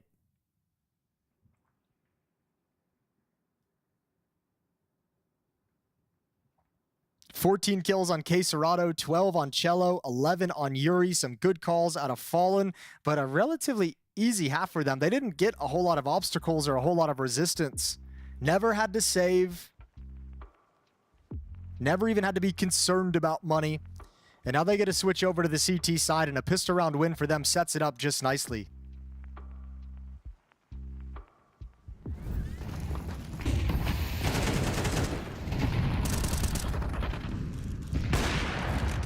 It's got to feel so rough for 6E, who spends his entire round preparing for that long flank. As soon as he walks out, Fallen's there ready to go. Well, second round's nice, but doesn't really change the outcome all that much here for Complexity. They got a huge amount of work to do. At least they've got Train next. True. We'll see if that can be considered pretty consistently strong in their pool, or if that's going to be another quiet performance. Yuri hears all the attention, drops a defensive smoke. Cello's taken out on Catwalk. So it's literally all on Yuri. Got one and going to bail out of the fight. So keeps it into a 4-on-4. He's got the cover of Fallen so he can retreat down the ramp.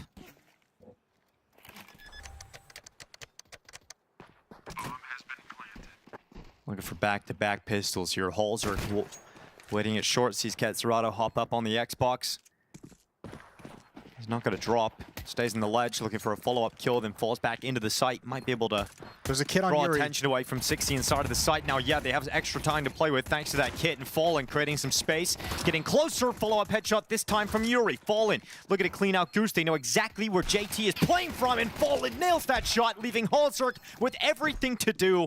And Furia just cut their way through the Complexity post plant and get the defuse with a kit. Yeah, man, those are filthy shots. We just kind of touched upon it in the previous series, the Astralis series, where it was kind of Astralis 3D Max. Was like those 5-on-5 retakes are really tough. This one's a 4-on-4 essentially, but those shots from Furia, so precise. Beautiful USP work as they swing out wide and start to get into this bomb site, and none of those Glocks can have any effectiveness. None of them can connect, and that kit on Yuri's the saving grace. So Complexity's now in a buy every single round, everything we can, invest all the money until we go on a win streak. 3 Galils, 2 Deagles. And very light on nades brought into this round 14.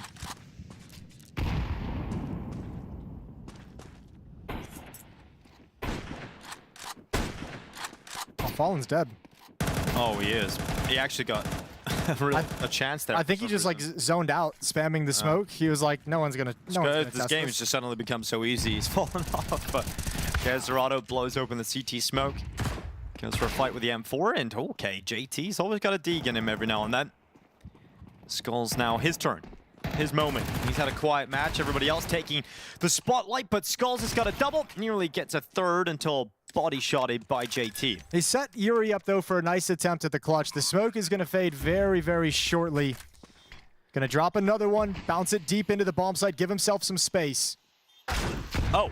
JT with 3 deeks. Not bad at all. So Complexity needed that round. You lose a pistol. That's really the only thing you have left is following up. Hey, Furia starting their CT side the same way Complexity did. Pissed around victory into a second round loss.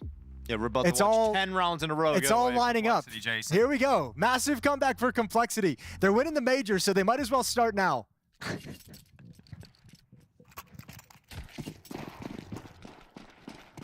Lifting it in Austin, man. Wow, what a story that's gonna be.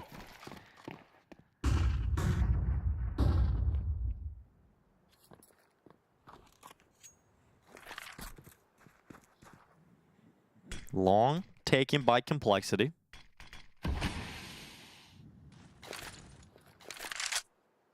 CT cross smoke coming in. And there's no one really defending on this side of the map for Furia, so Complexity made the right call. Until the rotations come back, Jason. They've come back pretty fast, actually. But yeah, but they're not in position to do anything about it. There's a nice find with the bomb goes down. Yeah, but this Deagle in this position, that ain't gonna do much. It's Casterado, though, Jason. They don't expect it. Yeah. Needed the quick headshot. Important tournament for Complexity as well in the context. I mean, great to see that upset yesterday against Falcons. Had to have been really confidence infusing. It would suck to see them kind of get beat down here by Furia because they're another team that's playing in the MRQ. They're going to be playing in the North American MRQ, which starts on Tuesday, next Tuesday, I want to say. So build up a little bit of confidence going into that event would be something special for Complexity that could really use the major. Definitely could use that. Shell out. The bullets whizzing past him, steps pittering and pattering towards him, and eventually Grim will collect that kill to close the round. In favor of Complexity, Furia still with not a lot of money here, so we're going to see another round where they have some upgraded pistols. Complexity will grab 5. And if you're Complexity right now, you don't need to make this more difficult than it has to be. You do that whole, like, that stereotypical 1 round at a time, but I think more than anything, you play this half and hope you get some guys to wake up. You know, you start this so far back, no matter how good of a comeback it is, chances are Fury's going to win 2. So you keep believing, but you're kind of hoping guys like Grim, guys like Sixy, guys like Hulzerk find their shot going into Train. Find their game where it's been lacking so far on Dust 2.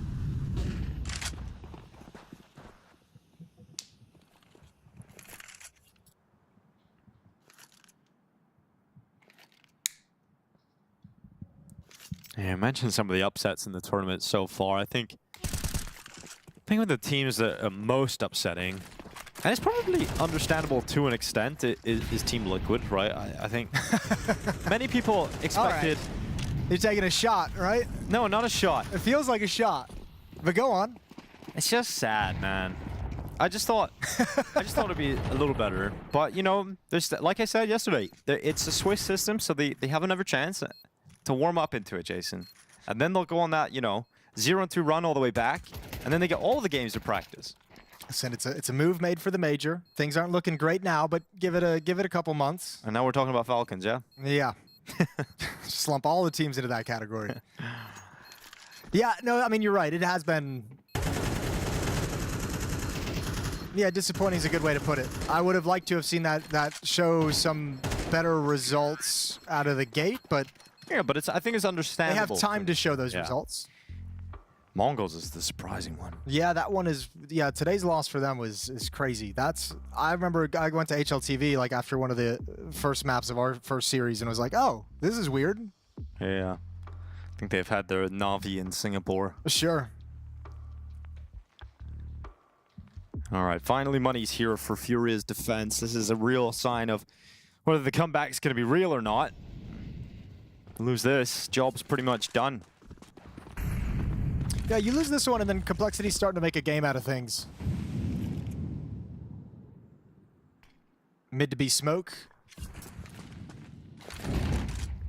Counter Molotov from Fallen, takes the wide angle, drills the shot. Sixy segregated from his team by the flames, and Halzer can't follow up with anything.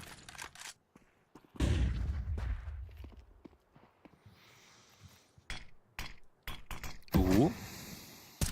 JT, not the kind of gap he would have hoped for there on the side of the smoke, so goes for a little tap to see if he can catch Kesrada climbing up on the box, but timing doesn't favor that.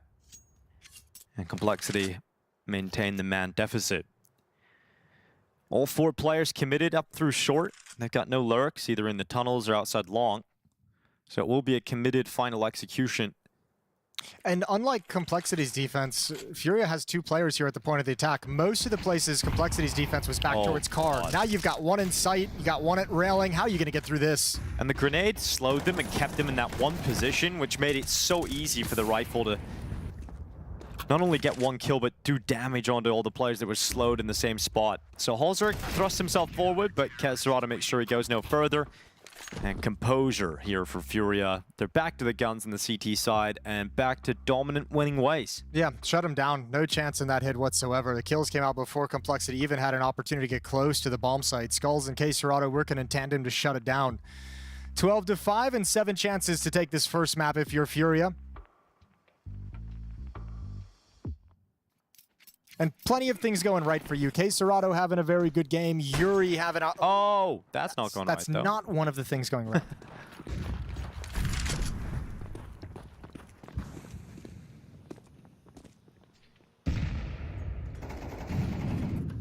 Fallen got them going.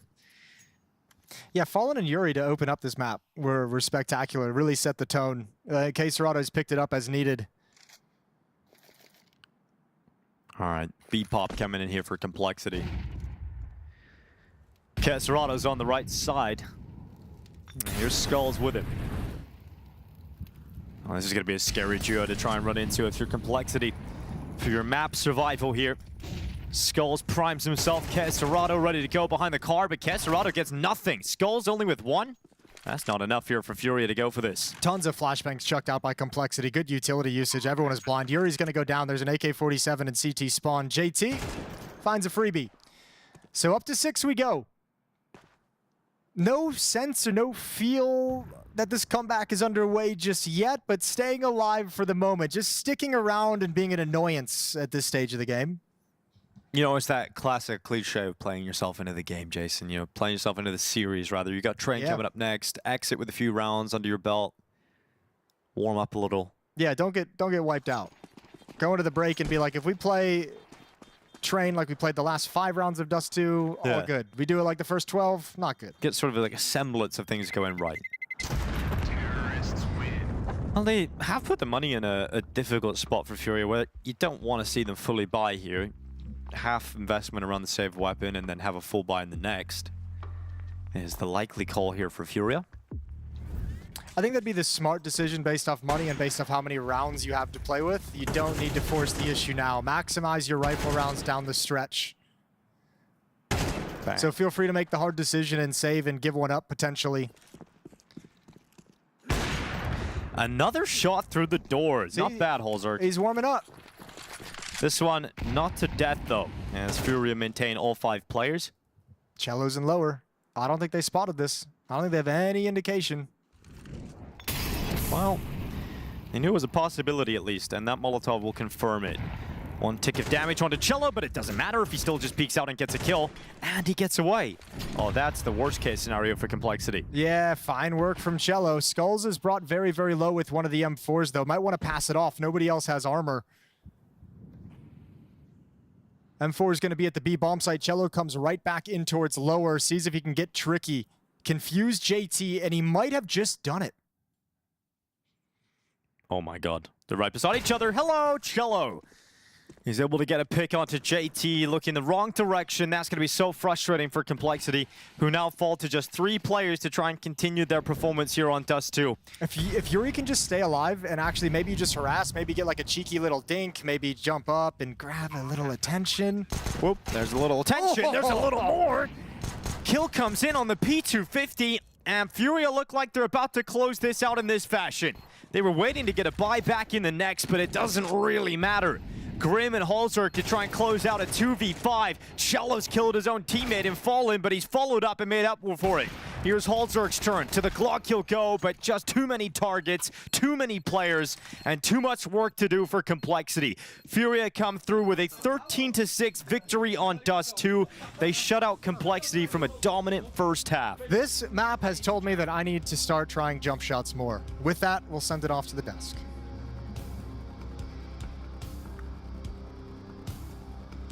Oh, I apologize. I threw that. I thought he said the desk was ready. The desk was not ready. That was on me. You were just you were jumping the gun. You were trying jumping already, Jason. I'd like to apologize to production. I'd like to apologize to Sam, the game, to Yanko, to Prof. The game's still going. Oh, the game is still going? Yeah. They didn't win? The game's still going. Yeah, we definitely jumped the gun on that one, Jason. Yeah, we did. Oh, well, we all thought it was over, but it's not. And everybody's having a laugh. Everything felt very over. Everything felt done. Everything felt completed. It feels like but there is that small element of time, The Jason. story had wrapped up nicely. All the heroes had their closing moments. All right, we're going to try this one more time. Take 2. Let's see how it all went down. So time was the problem then, I guess. So gets onto it. Yeah. All right. Well, no kit. So... felt like there was enough time. Yeah, but everyone's sticking around. He came off it, bro! Oh. No! That's worse than Carrigan. At least Carrigan was understandable, but bro, what have you done? Complexity are still in it. Kusta, is that you? He's back. Why have you done that? Cello thought it was... Dude. All right, here we go. I'm confused. Did someone like high-five him and take his hand off? Did he like scratch his nose? What are we working with here? I need some information. That's so good. That should have been it. All right, I'm glad that we aren't crazy. Like that should have been it. You know, there wasn't like we missed the time, Jason. Okay. Oh my. Oh. Lordy, lordy, lordy. Okay, snap back into focus, boys. We've really given that one away.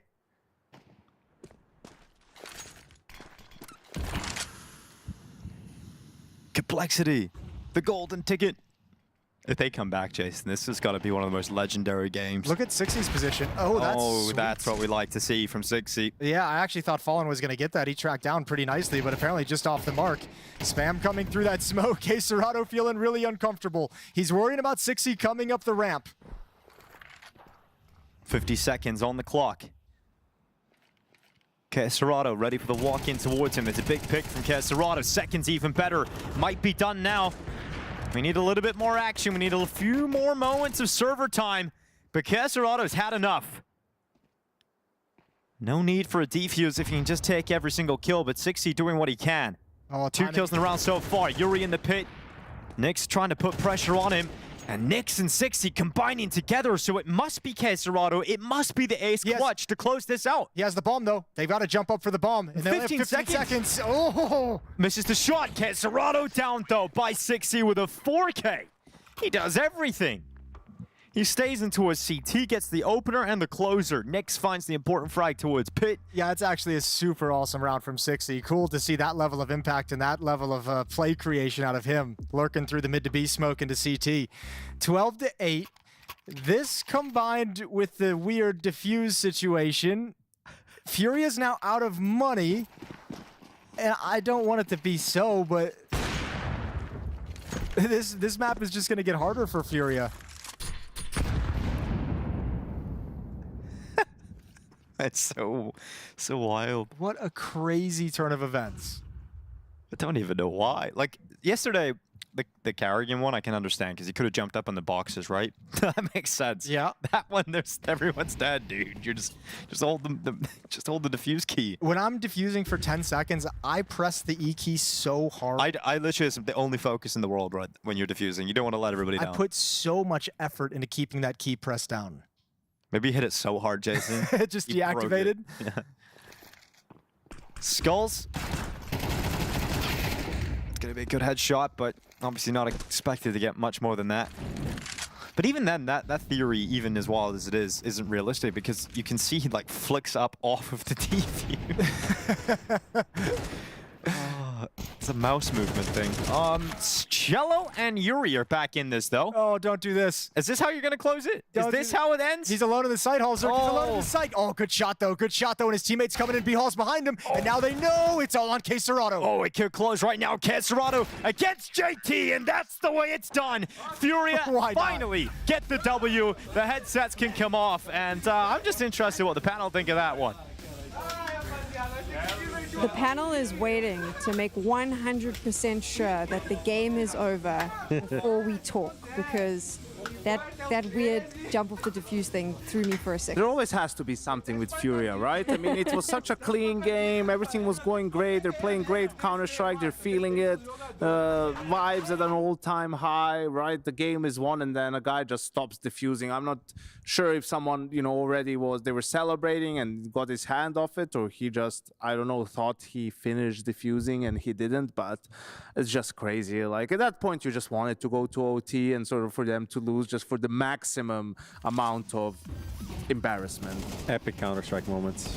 I like that Cole gets the next round, and I'm thinking, well, here we go. Like, this is going to be the comeback now, and then you're going to spend the evening here in Bucharest hitting yourself on the head, being like, how did you do this? Didn't happen, though. Obviously, Furia was pretty damn dominant, especially in this first half. Yeah, I mean, this was pretty amazing, to be honest. They played really good. Also put Complexity in a very bad situation from the start with a reset, right? But what was impressive is like how Furia handled the 4v5 situations. Like, Complexity did get the entries, Halzerk with the op, most of them. 6 entries, 1 converted, and that was in the pistol round. So like that's 16%. Should be like 70% usually. 16%. Game over, Cello. Thank you. All right, 13-6. We're going on to the next one. No, actually, I'm just going to stop diffusing. Yeah, guys. Can't wait to hear what happened there. They're all dead now. Yeah, we have to get some info about that. I mean, Fallen being loud in this game, that was interesting to see as well. But yeah, this is also sort of the one thing about Furia is kind of just putting all the earphones back. I'm just in. glad Moses got vindicated. Like, obviously, he threw to us and everything, closed the game. But it wasn't anyone. It was exclusively Cello's fault, or maybe if someone pushed him, someone else's fault. But definitely not.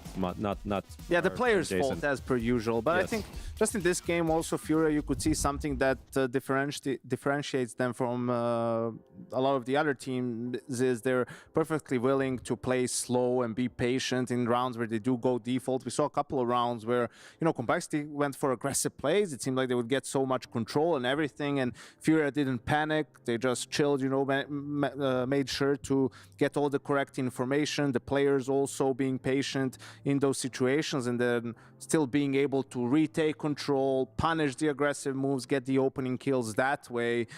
So I think a very satisfactory T-side, not just in terms of the score, but also the manner in which they were winning the rounds. Let's talk about the gents who's on the screen now, K-Serato. He just ran rampant on Dust 2. Like, Cole had no answer for him half the time. I mean, we didn't talk about him in the pre-show because we talk about him all the time when we speak about Furia. He is the outstanding player. He is the best Brazilian player. He's the Brazilian Coldzera, as he loves to be called. Obviously, he was so good on this map, and he has been for them forever. On this iteration of Furia, more in the star roles, like historically he has been that like overqualified anchor lurker, but now he is the main man in more like active spots on CT as well. And this game, he just showed the difference in player quality, and this is something that Complexity had maybe when they had a leash, and they can't really match up nowadays with this roster. Yeah, absolutely. I mean, K-Serato, a stud, always has been. perhaps not delivering the same sort of high numbers or that we might be used to, but it's also when the team is struggling, when it's harder to put those numbers up. Do you think, I mean, so this is something Dinko and Moses said during the cast, but I kind of want to reiterate it, which was like, despite the fact that Cole had 8 rounds on the board at the end there, it never really looked like they were going to be able to come back and win this one. They were struggling. Was it just a matter of skill at the end of the day? I mean, obviously, when you have the first half two rounds, you get the pistol, you get reset, and then you won the last round of the half, and then pretty much you're out of it throughout. Like in the end, that could have been a comeback after that silly diffuse fail, and then the eco loss out of nowhere, right? They could have shown something on the T side. I do believe, obviously, Furia's T side is really good. So we're always going to show up and get the majority there, but Complexity literally didn't have any room to do anything on their T side to essentially pressure Furia. I think you could also see the lack of experience. You know, some of the rounds that we mentioned where they're aggressive on the CT side, like those are scenarios in which, like, where are they? Like, how come I don't have a fight on me yet, right? And one of the different rounds is here, Hauser is going to find an entry kill on B, right? In a 5-4. So I think here is, if we can pause it right here, like what happens is that you have Sexy who's on the A bomb site. He still has a smoke. He should have smoked 5 seconds earlier, right? Because what happened in this round? Hauser goes B, gets the kill. Furia is like, oh, the Opera is on B. Let us speed up Cat and do an execute, right? It's too late for his block. This is the smoke popping now. They're already out and got double kill. Got 2 entry kills and a third, right? So what you want to do is Hauser got the kill, got the man advantage. You block immediately to buy time for Hauser to reposition and come back to A, which, you know, weirdly enough, he didn't even try to do, which, you know, was bad in its own right, but to do that, right, so you deny this play for Furia. You make them have to work hard for it, and it was just a little bit disappointing. And that's something that, you know, you get away with in those ECL games or whatever, and teams and players don't punish you as hard, but it's the details at this level against a team like Furia that really matter a lot. And this is where the level of opposition comes into conversation. And also, I think what the conversation that we need to have is the fact that now you're down a map and there's no coach in between this to talk about strategy, point out some of the mistakes, to get you back into focus. They're completely on their own with players that maybe aren't that experienced at this level. I mean, they're not on their own. They have Graham Messioso Pitt, but I don't think he's the biggest like motivational speaker we have in the scene right now. You know him better than I do, but yeah, I think it is going to be up to JT to like gather the troops, and I think he has something nice to say after the T side. They got some rounds there. You know, going on to their own map pick. Yesterday, they kind of banged out Falcons on train, and they have some cool moves to show. So I think they can be somewhat still confident going into it, especially after how badly it started. It's like, okay, we actually can shoot back. It's fine. Let's just play our game on train and see what we can do. Furia is going to be pretty prepped for Complexity on train, though. They have all the analysts, they have all the backroom staff who probably would have been working pretty hard through the night, I'm presuming, Yanko. Do you think that they'll be able to close this out 2-0? I think so. You know, I know Fallen loves train, and one of my favorite things when I was his coach was to watching Call on train, right? Like, really enjoys the map, really has a good handle for it. And I think not just map, but stylistically, right, the types of rounds we saw, like the Complexity will have to try and be a little bit more patient in some of the rounds, right? Because Furia is going to take their time. And also just to mention that Furia did throw in a couple of, you know, fast-paced executes to change the pace. The one on B where Cello gets the double kill, so it's a really good balance of the two, and that just requires, you know, a high level of concentration for the Complexity players, right? The anchors having good protocols and get some of that early stuff, and then as a team being able to sort of piece the puzzle together in the mid-round when those defaults are happening and try to break it up.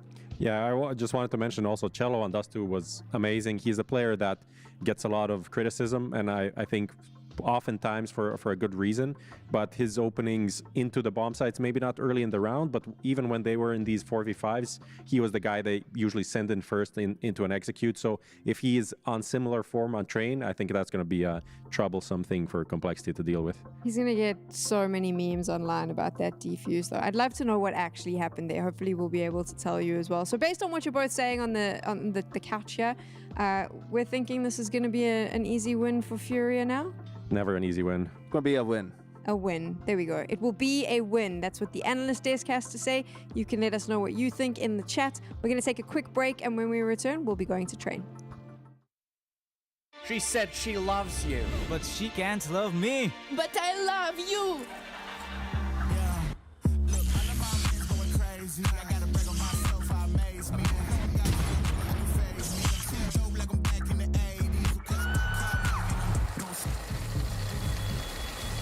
I won't play window anymore. What's going on? Play your role. 1xBet. On to the next one. The human body was built to move. Not trapped at a desk in one singular posture for 12 hours a day. It's time your chair evolved. This is Secret Lab Titan Evo. Ergonomically engineered for you. Gamers, hybrid workers, artists. Backing your every move.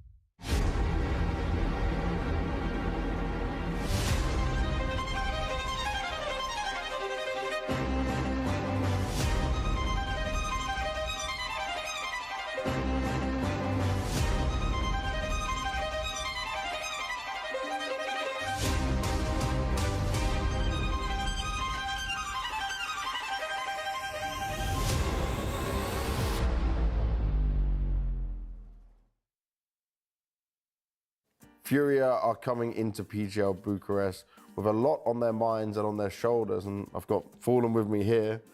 The first thing I wanted to ask you was, it felt tough to see the way you guys lost in Blast, and I just want to ask about the mood and the mentality of the team, because I felt sad for you guys when I'm watching, when I saw the reaction. Like, how was that to go through for everyone? Yeah, hello everyone. This year has been very tough on us because of the way some of the matches went.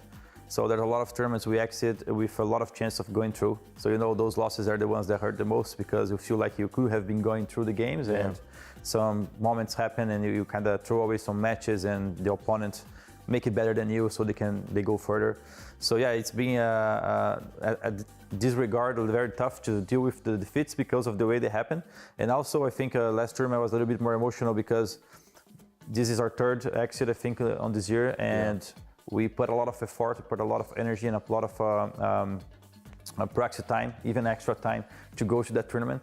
So to end up kind of on the same situation was like heartbreaking for some of the players, you know. But we have been dealing well with it, and we think that we recognize some of the things we have to do better, and we have been working on that to this tournament. You've struggled in the past, right? You found solutions. How hard are you finding it right now? How difficult is this exact moment in your career compared to other times? I think that when you are living this life of trying to be better as a player yourself and also becoming a better team, there's a lot of things you have to be able to improve on a daily basis. I think that right now it's tough because I wanted to be playing better myself and also wanted the team to be in a better position. And I think we just got to keep our spirits high and got to keep working hard, and work hard always pay off. So it's just a matter of time. Now I have to ask this because obviously Furia has put us the best Brazilian team, right? We look at the names you guys have and what people expect from you. If things continue to not be seeing the improvement the way you want it, what is the next steps? How do you view it? Because I'm sure like Furia is an organization, they want to see you guys succeed, you want to succeed.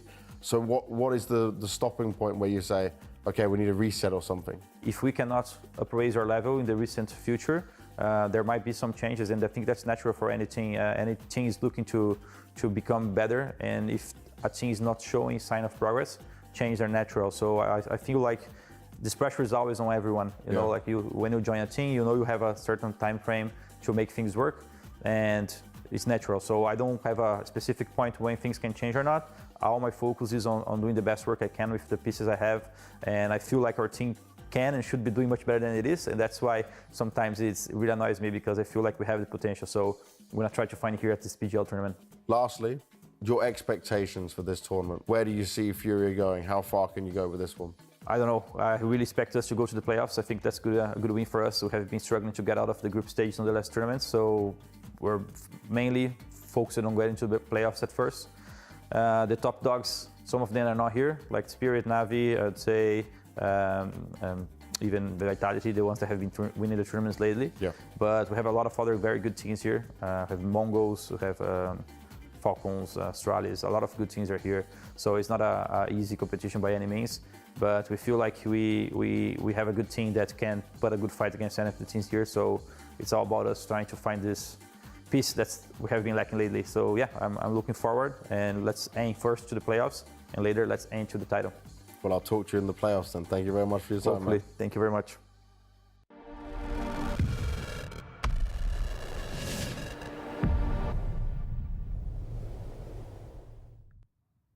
Furia versus Complexity. Dust 2 has concluded. A few extra bonus rounds thrown into the mix as well. And we're now getting into map 2. It's Train. It's time for Complexity to try and bounce back into this series, Jason. It was a really slow start in that first half. There was just way too much work to do in the second.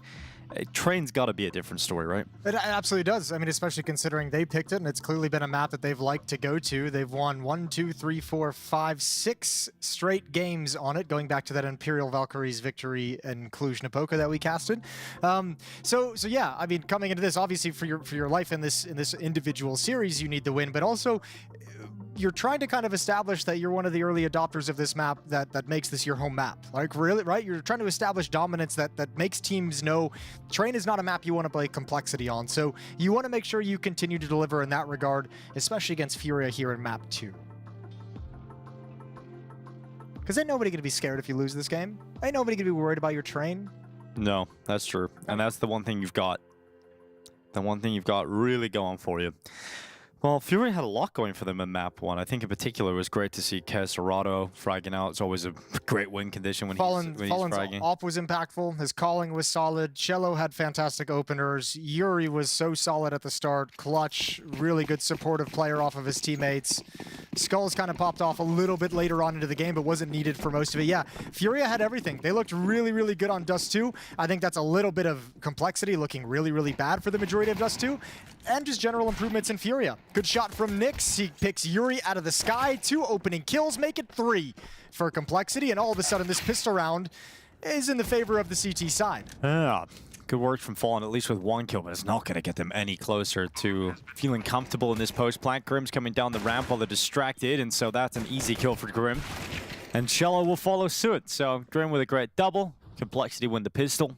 And he's probably the player you point at the most in this team and say, it's time. You had your stint in Liquid, you had your stint in Complexity, and then Elise joined the roster and you kind of got overshadowed. But now he's gone again, so you're the guy.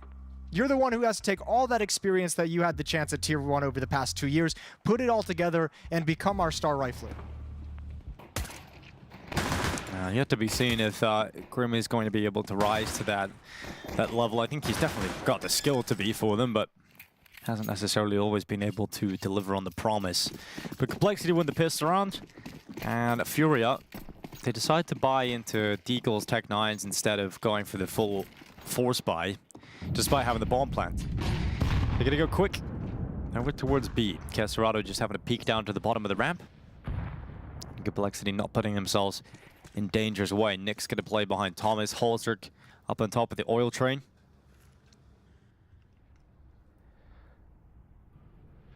Furia have played Train 4 times so far to mixed results and lost to Maus.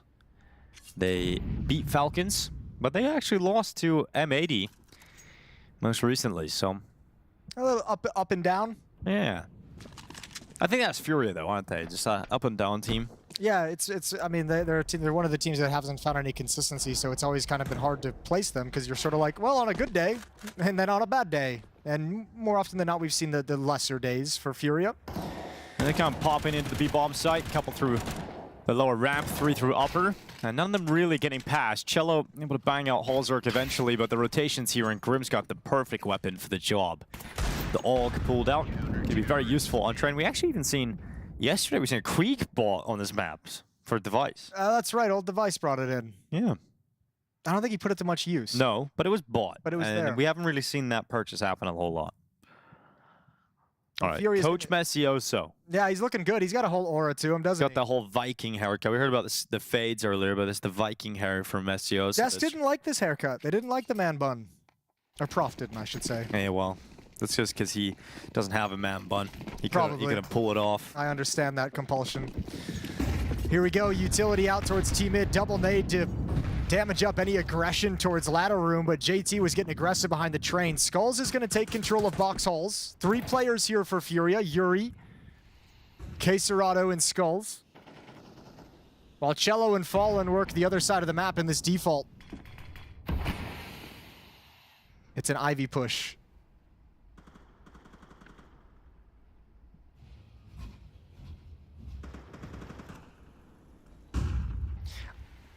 I hope they coordinate these pieces of aggression, right? Give me like an Ivy push with 60, and then the team mid players can peek with him if he gets in a fight.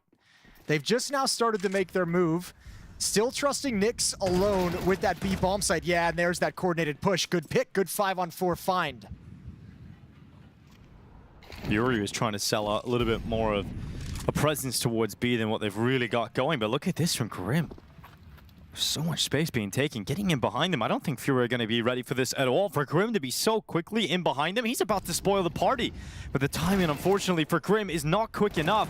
His teammates need to hold on, and they won't. Here's the flank, has to be everything, and Grim's got 2. Now they turn back to try and deal with him. 30 seconds left. Fallen, still with that bomb, moves out into the site, but JT, he can deny the plant. And so the distraction from Grim is enough, and he gets out towards Thomas. So this is huge.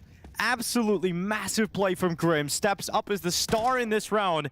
And with 15 seconds on the clock, it's Grim to close on 3. Yeah, beautiful find on the flank. Keep staying proactive as well. Off that little peek towards mid, you get the kill. You realize it's clear. Everyone's bailed out. You know they're not Ivy. You know they're not T-mid. Nice little flank through box halls from Grim. Good decision making. And saves the day. Any little bit of resistance from his teammates in the bomb site, and that would have been so clean. But they both go down, and Grim has to bail them out. And a timeout taken by Furia, losing complete control of the map in that round 3.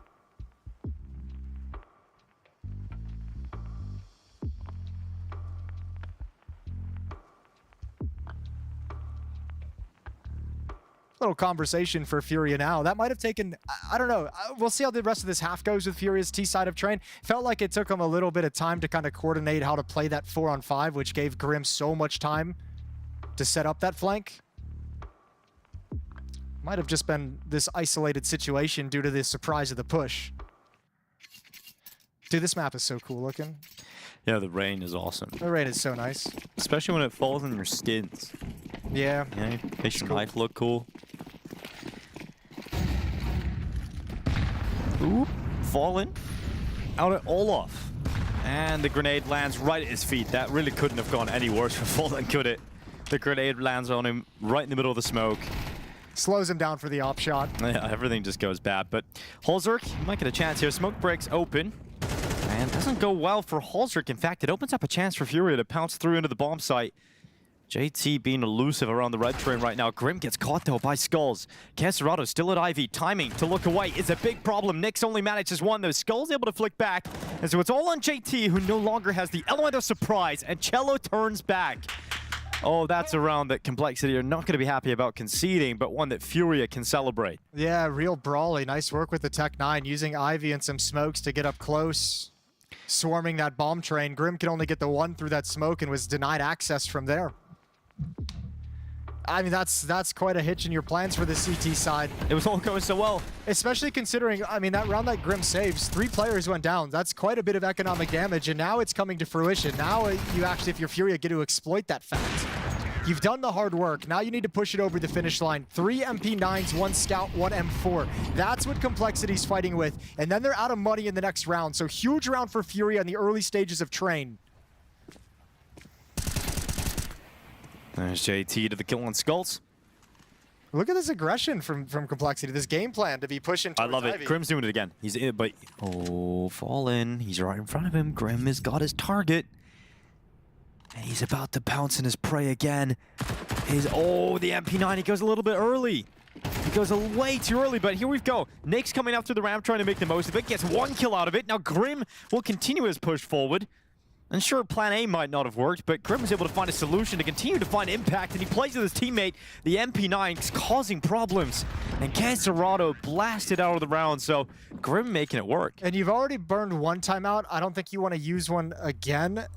Although you have money to drop, so maybe you do for a buy round, but that'd be risky this early. Either way, Furia's got to have a conversation, whether it's like a French timeout, whether it's really quick during freeze time, whether it's an actual timeout, and talk over how they want to handle all this aggression. Because this is back-to-back rounds now where complexity is executed on you, pushed up into your face, not let you stay comfortable playing your default, not let you stay comfortable deep in the map. And if this keeps happening, if this harassment is going to be there throughout this half, Furia's in for a really rough time. Fallen rocking the helmet Glock combo. Cello getting rocked by Grim, who has just pushed into team main again. Yeah, just as we talked about him needing to step up to be the star of this team, he's delivering in the first 6 rounds of this game. 11-1 so far for Grim. And Furia spread on the map. Again, you have this weird situation where it's going to be about 10 to 15 seconds before anyone from Furia is close enough together to work together. Yeah, it feels like Grim's in the flow state right now. Even when the initial flank didn't go that well for him, he was still able to find the solution. It's been a couple of scenarios like that where he's just finding the answers. And with the kind of repetitive nature of complexity, being aggressive and taking over team main and finding this kill and pushing up into it, Furia hasn't really fallen into a whole lot of other options other than a B hit. So now trying to work themselves through pop.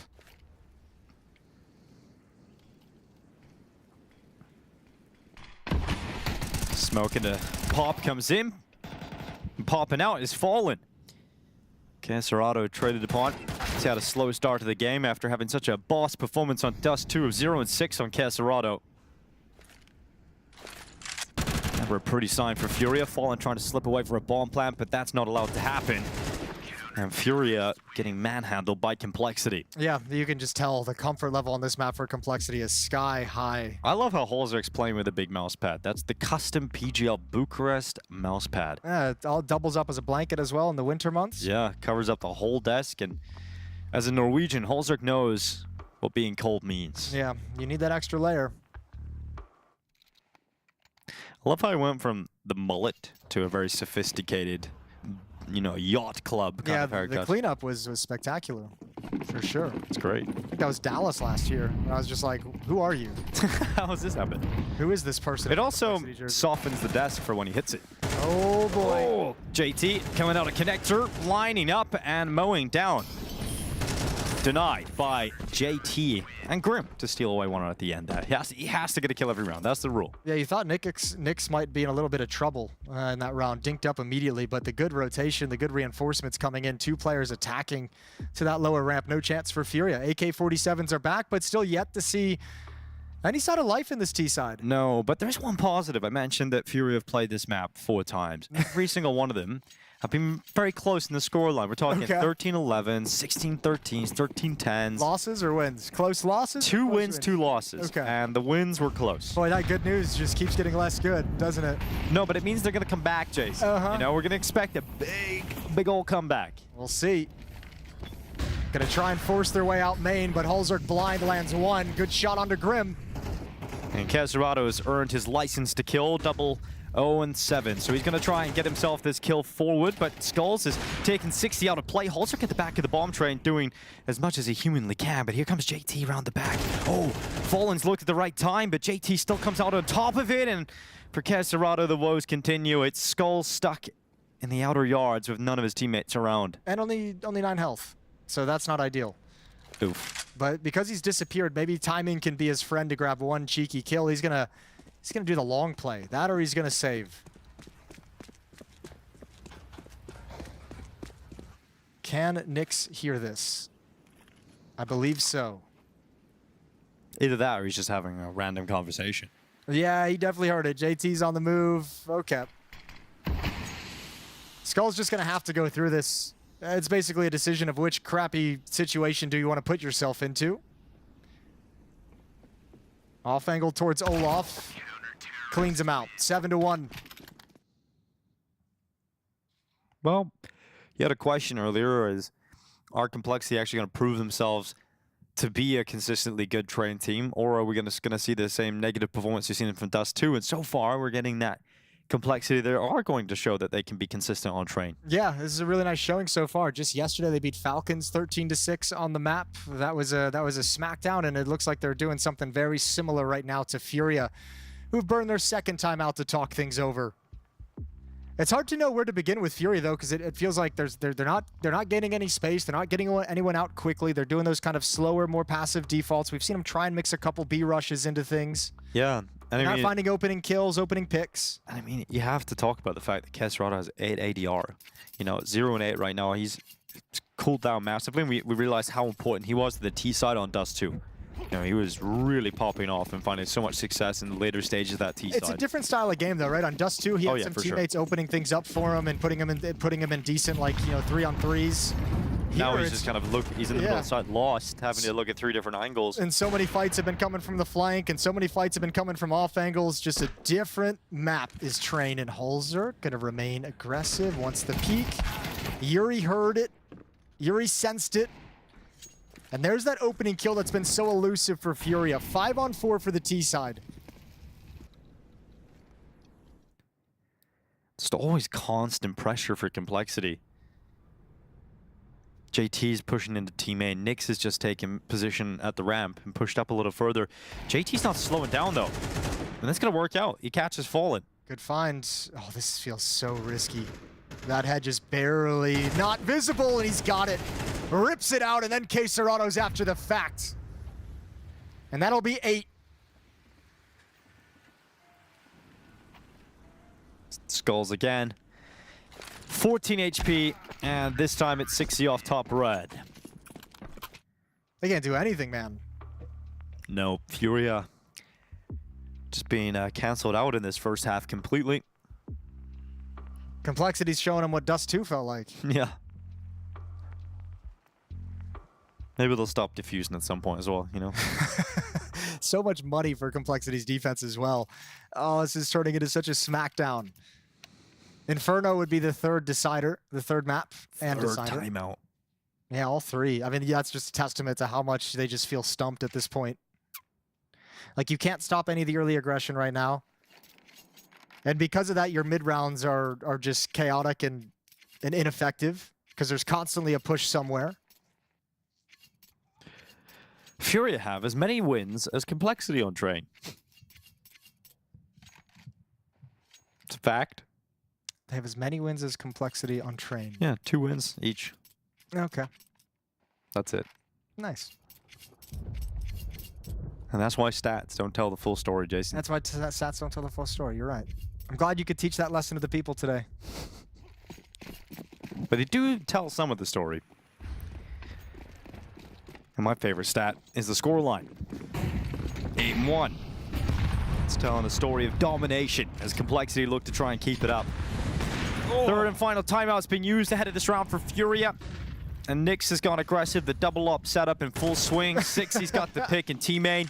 Dude. And Furia just don't really know where their next fight's coming from. No, they'll have to have a real conversation. T-main has been owned by Complexity throughout this half.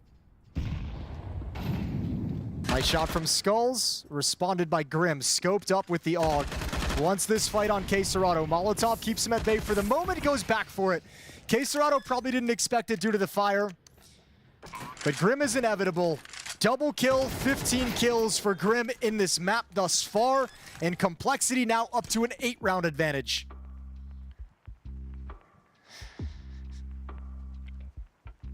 Look at him. That's the star. That's peak performance.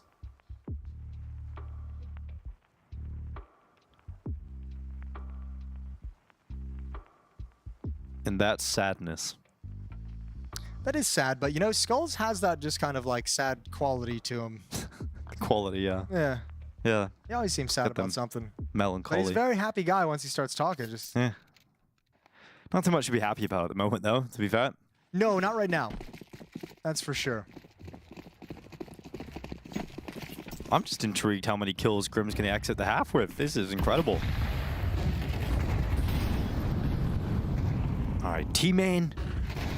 It's Furia's this time. The only round Furia won was a low buy with Tech 9s coming out Ivy.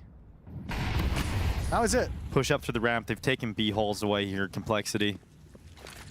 Oh my goodness, they know exactly where Furia are. They have them pinned. Do they? Nix goes down and Cello's out though in the site. Yeah, you're right in terms of not knowing. They know they're coming towards A. They just don't know how far out in the site they are. But now they figured it out. Kills have come in. And look at Skulls. Smoke fades away. Unfortunately, there's another smoke, but he's just going to walk right through that one, right through Icon, and into the site. Yuri holding for JT's peak, and that's just a straight-up fight loss. Yeah, they just can't win anything. All right, Skulls and Fallen to put this together, but Grim's AUG is just on point. Double kill. You're wondering how many he's got. A chance for 18 for Grim at the half. And Fallen waiting patiently, 1 versus 3. Nobody's close to him. They're going to let him plant the bomb. They're going to give him the space he wants, and they'll know exactly where he is once it's planted. Could get even more than that. Fallen just creeping through connector. JT's all the way up in the brown hole, so I actually have a way into a plant at least here, Fallen. And then a special clutch is required. The hard thing is he doesn't know where anyone is. So it's like, 1, where do you plant? And 2, where do you position yourself after the fact? Because you've got to be safe from everything in the post plant, at least for the moment. Now, the best thing he can do is pick a place to get aggressive. And he might walk into... Oh, he's got 2 players here, though. That's the problem here. And Fallen's exposed to JT's pushes a little bit later on, and they just jump around the corner.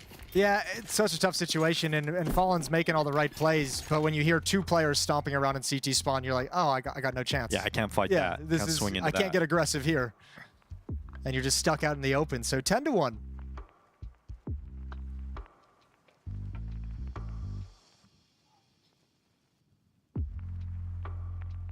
Quite a spanking we have on our hands here. Still 0 kills on K Serato. 1 last chance to get off the goose egg in the first half. Frozen did it yesterday. He got off it in the last round and went on to finish, get like 21 kills in the follow-up in the second half going into overtime. So let's see. Can K Serato channel that kind of energy? Still doesn't even have an assist. 9 ADR in this first half for K Serato. I mean, hasn't been able to find anything. That's literally almost nothing. Well, Skulls into the middle of the site. They're already taking quite a bit of space here, Furia. Skulls needs to make it work, though, and he does so. Skulls gets traded instantly in 60 on 3. All right, K Serato, here we go. Get 1. At least. Get 1. Get 4. Just wait in the corner.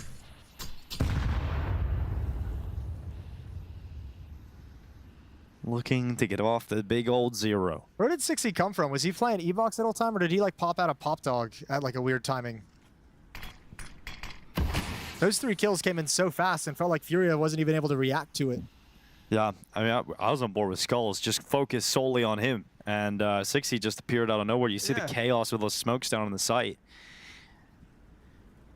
Oh, K Serato, you got 45 seconds here. Bomb on your back.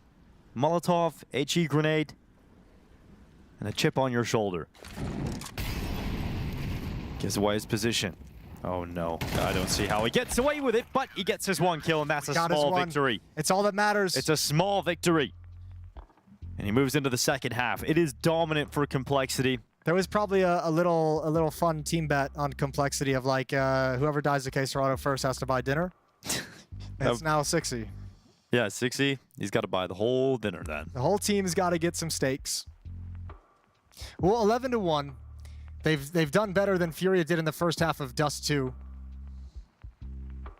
And just by the way this has looked in terms of the comfort, in terms of the style and the confidence of these 2 teams working around the map, it doesn't feel like there's anything in the tank for Fury to lean on to make a comeback happen.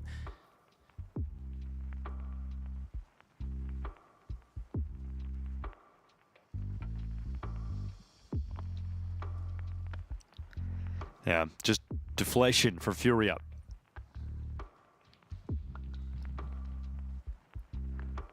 JT 14-4, Grim 18-2 at the end of the half. 60 had his moments, Halzerk had his moments, Nix had his moments. They're having a good time. Yeah, firing on all cylinders. That Dust 2, that little like second half of little extra rounds of play really got them warmed up to come into train and dominate Furia. Inferno next. Feels like just a matter of time. With a pistol round victory for Complexity, you might as well start loading it up. Aurora gets a second kill here. It's on Nyx in the pistol round, but traded out immediately by JT. Furia staying ahead, but JT is locked in. Jumps up on top of the bomb train and nails the shot. Bombs down though, close to Cello. Oh, loses the fight to Grim, who's gonna make the run. Now over towards Z. Yuri's held back. Grim again, and that's the pistol. Hulzerk finds Skulls. 12-1 Complexity with 11 chances to take us to a deciding map. Thought it'd be hard for Complexity to improve upon their train victory yesterday, but this is no contest. It was 13-6 versus Falcons yesterday. We're looking at 13-1 coming up here against Furia. All right, Complexity might just be the train team to watch. Call a B-rush. That's how you want to close it. Little B-rush. Send him a message. Or an A-rush. How about that? Here they come out of the smokes. Aurora with a 5-7. Getting traded onto 6C. The 5-7 blasting them away. In fact, Cello gets 2 kills from it, but Complexity doing a good job at stabilizing and staying even in the fight. Yeah, Nyx finding one just as the smoke, or just through the smoke, is a little bit brutal for how well that actually started out for Furia. That's why you don't rush middle on the anti-eco rounds. The nade barrage, the smoke that's going to be up in your face, all that chaos lends itself to Furia advantages. Bomb is now dropped, so you have to know there's going to be 1 T close to this if you're fallen. Footstep made in the halls above, and I don't know if that's what caused Fallen to turn the corner, maybe thinking they were elsewhere, but it certainly coincides very interestingly. Well, Yuri, or it's the map closer here for Complexity. They have plenty of time, just under 1 minute on the clock. They pick the bomb up. Problem is, you still feel super nervous if you're Complexity, because you don't know where he is, and there's so many angles you have to be worried about. Yeah, and a little 5-7, he could quickly melt one of them away and get back into cover here at Pop. Especially if that plant is committed to and exposed to Yuri. JT's wrapping around the bomb train. 30 seconds left. Yuri's still yet to make a move out. He's just waiting for that commitment to the plant. And JT taps it. It's safely planted away from a Pop Dog swing. And eventually Yuri's got to come out, but they've got eyes on it, and it's Complexity to close it out. 13-1 victory here on Train. They're making a case for themselves to be the strongest Train team we've got. 13-1. Yanko looks horrified. Strongest train team we got where in this matchup? Like, or in the world? Who's better? Who is better? Okay, Except so Vitality. let's have a little and bit a few of other fun. teams. And Mouse and Spirit. So maybe the strongest train team in the tournament? Maybe that's what he meant? That could be true. That could be true. They beat Falcons. Falcons love this map, but they also looked pretty bad in general. I don't think you can like mention Falcons in that regard for Can't mention Falcons at all. For this tournament at the very least. I think Aurora is better for starters, but yeah. Never mind. Different game we had on our... Well, did we really? Did we have a game? It was, I mean, it was kind of similar to the first one. Like, except they just closed out to the second half and didn't get into like crazy no defuse situations and stuff like that. We did also find out how that happened, but more about that later. But yeah, I think we see how comfortable Complexity is on this map, and like that Furia isn't really. Like the aggression that Complexity threw at them on Dust 2, they knew how to handle, how to play out the long game. But here they didn't really have the solution for what JT and co cooked up. I mean, to be defensive of Dinko, Complexity does look damn good on train. They look like a well-oiled machine, which is not the way they look on a lot of other maps, Yanko. Right, so you're saying they're not as bad on train as they are on other maps, which makes them a really good train team. Which is basically the biggest compliments I can give a team. Yeah, I know, but it's just these statements, like we're going from, you know, they look all right on train, oh, they're the best train team ever to touch in all the iterations of Counter-Strike, right? Even the complexity of old, absolutely. Better than SK in 2017. Did Grim have more kills than all of Furia combined? No, but close. Pretty much. Yeah, I mean, complexity, obviously, as we said, early adopters of train. So know what they're doing. Everything was going their way in terms of the openings, right? They managed to find them with the aggression early on, really able to disrupt Furia and their T side. And a couple of rounds where Furia did have sort of a man advantage, or they were in a good situation looking like they're going to win a round, is when the individuals from complexity also stepped up. Someone delivers a multi-kill or just one kill to sort of turn the tide of the round. You can see JT, not usually the standout player, but in this particular game, absolutely had a blinder. Yeah, I mean, honestly, I think in this combination of complexity, he's been pretty solid, pretty consistent, especially like they moved some roles around back from the start of the year to now, essentially put him back in more in rotator, in the action positions. They were talking about they needed more a vocal player, and some of the younger guys that came in didn't have that same level of communication. This is something we saw with like G2 and Malbs, kind of a similar storyline repeating. But on this particular map, yeah, I just think Furia really struggled to establish themselves anywhere on the map and ended up just going into these A executes that, you know, if you don't have Pop Dog, if all of B is cleared out, which it was most of the CT side, then you just know what's happening, and you have these very fast flanks coming out. The way we saw the triple kill from Sexy, he just came out of Pop Dog through the smoke, 3 in the back, easy. We can't get Yanko to agree on where complexity stands on the best train map. Best train team ever to touch the game. There we go. He said it. Clip that.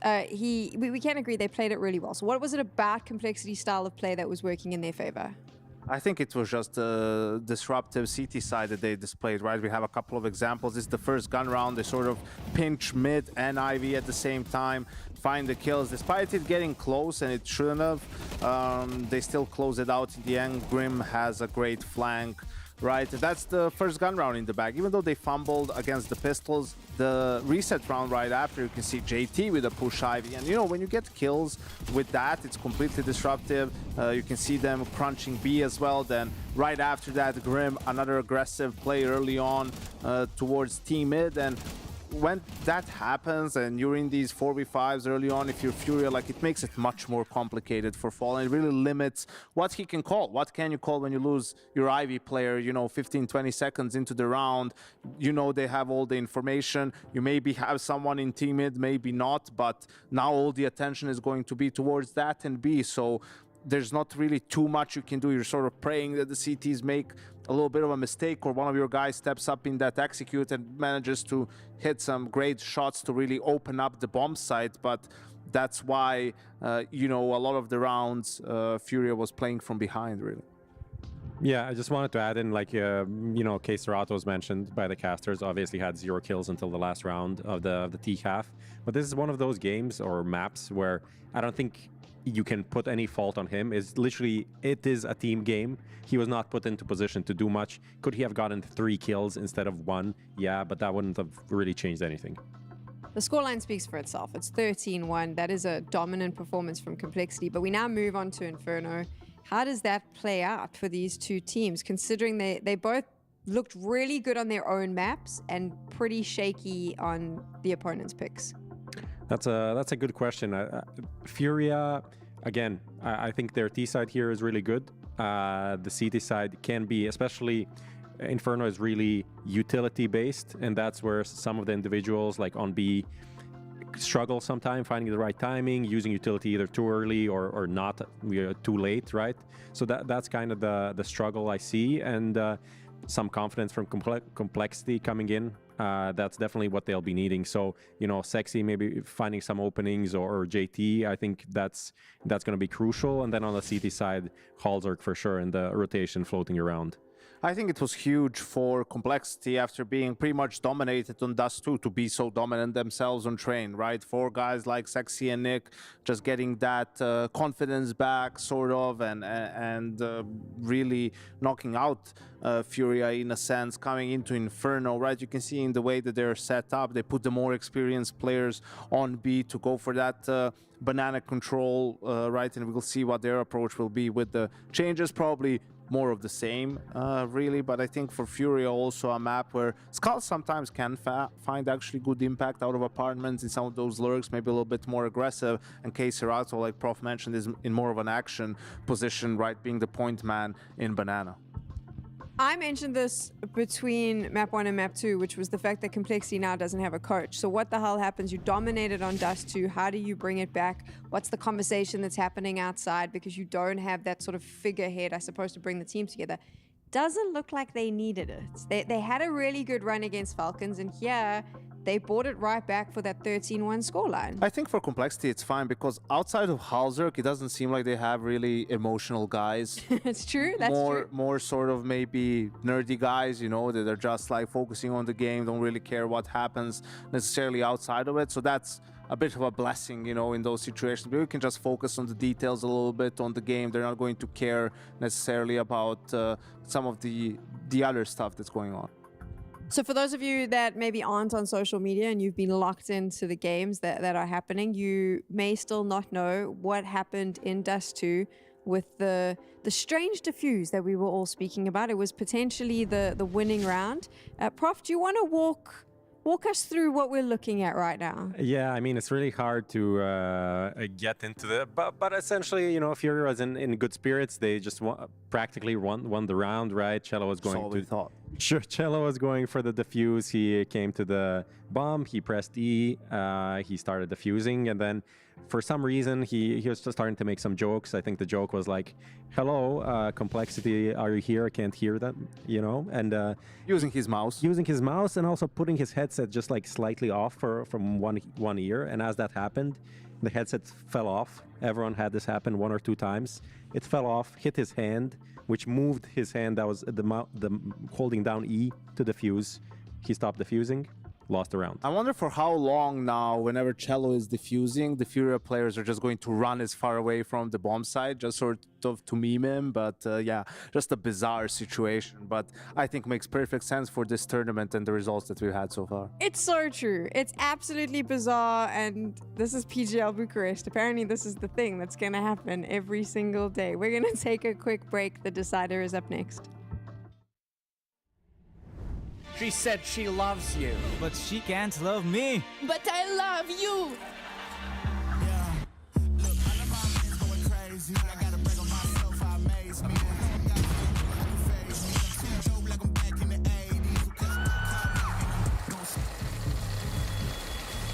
I won't play window anymore. What's going on? Play your role. 1xBet. The human body was built to move. Not trapped at a desk in one singular posture for 12 hours a day. It's time your chair evolved. This is Secret Lab Titan Evo. Ergonomically engineered for you. Gamers, hybrid workers, artists. Backing your every move.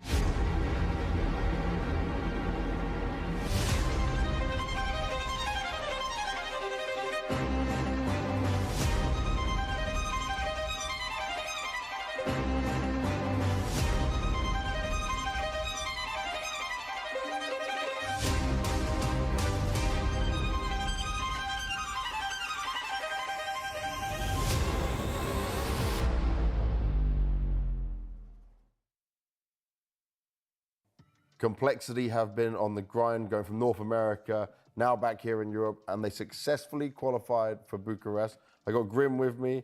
I want to look at what's going on with you as a player and the journey you've been on, because obviously 2020, you joined Liquid.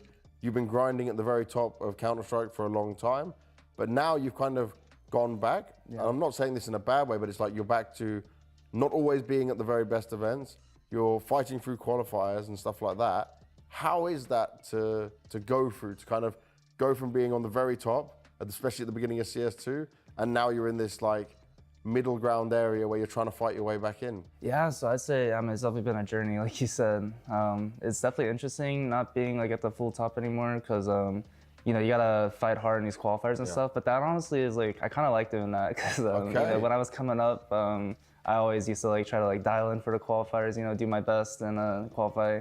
And I really like playing the qualifiers, and but you know, like I said, it definitely does suck not being, you know, in tier 1 events all the time anymore. But you know, that's just something we got to build upon now with you know, Danny and Nick, and even me. I need to be stepping up. I think everyone's been doing a pretty good job recently, actually. And we just got to keep working on that. At first, it was a struggle because it just like a lot of stuff wasn't working. Like when we were here at PGL last time, we went out to Saul, and that was very disappointing for us, especially since they were a dead team at the time. But then they went to playoffs, so I don't know. Yeah, they did go to playoffs. That was a wild one. Is it like a difficult, maybe like for your ego, or like a bit of a humbling experience to go through as well? How would you describe it for you personally? I would say it's not really too much of a humbling thing. Like honestly, you know, obviously those teams are all really, really good, and I have to be competing against them as well, like I've had to be doing for the past 4 or 5 years. So it's honestly, it's just like a change for me. Like I'm not really thinking of it as like my ego shot or anything like that. I'm just trying to grind my way back up and show that I still can do it, and help the new guys out. And they've been doing pretty good. They've been getting better. So yeah, I want to see what happens this event. When you're talking about the new guys, it's obviously Nick and Sixty coming in, right? And they're trying to find their form. It was very difficult at the beginning. Now you've said you've changed some positions, you've changed some roles around to try and make this work. Was it just like a learning process you guys had to go through? Was it like that big of a difference? Because we know losing a Liege is one thing, but then when you have to change 2 other players, that's a big difference overall. Would you say it's a completely different complexity? I'd say it's pretty different because you know, some of the role problems we had with John leaving is Johnny would try to sacrifice some of his spots to help the new guys a bit, but when that wasn't working out, we kind of just moved Johnny back into his old roles, because what was going on was he wasn't, as IGL, you know, he wasn't getting like a clear view of what was going on the map. So we tried to move him into those more active roles so he can like come up with a plan. Yeah. Because we were struggling with that on our T sides. But now I think our T sides are really good, honestly. I think in the qualifier we just played, it was like 80-90% round win rate or something on T side. Like solid. So the improvements are definitely there. I'd say definitely losing John obviously sucked, because he was a very vocal mid-round player, and that's something we were lacking, and that's why we were struggling so bad when the team first joined. And I think that's fixed a lot, moving Johnny in the more active roles, because he's able to call a lot more and see the map and know what's going on. Lastly, for this event, obviously you spoke about the win streak you have. You're certainly on an upward trajectory compared to where you were at the start of the year. Have you set any goals for this event? I mean, I don't think we really talked about any specific goals, but for me, I'd like to at least make the quarterfinals, like top 8. I think that'd be pretty good for us.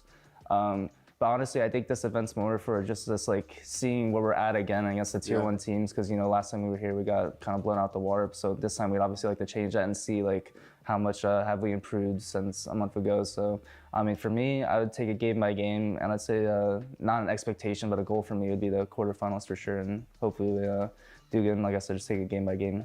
I like it, man. Good mentality. A lot of change coming in for you guys. So best of luck. Hopefully it all works out for you. Thank you.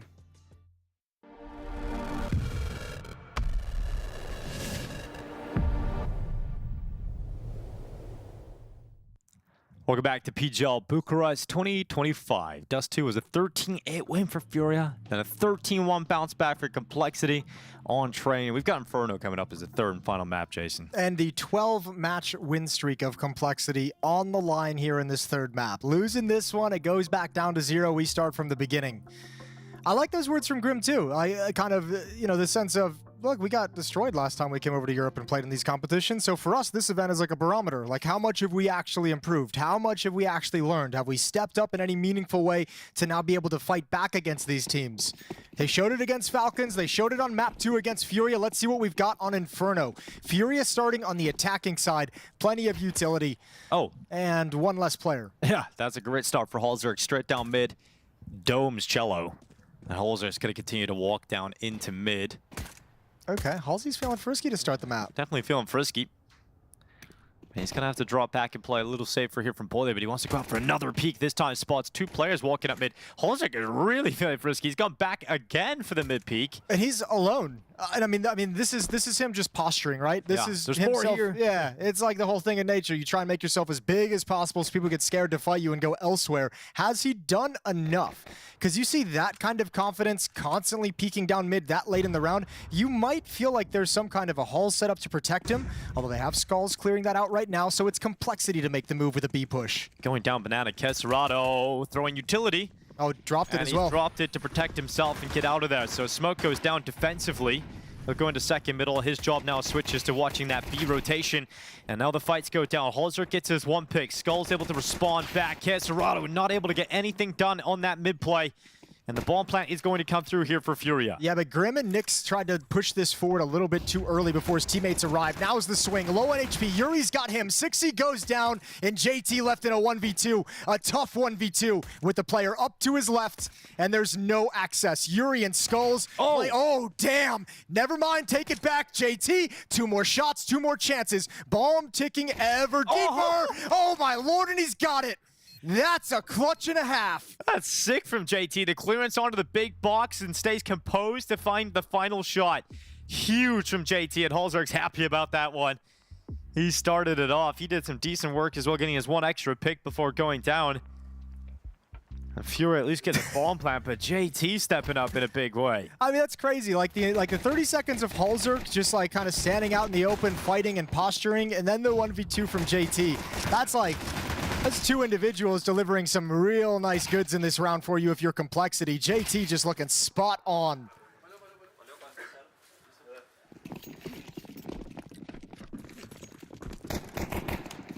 Disappointing there on the face of Yuri.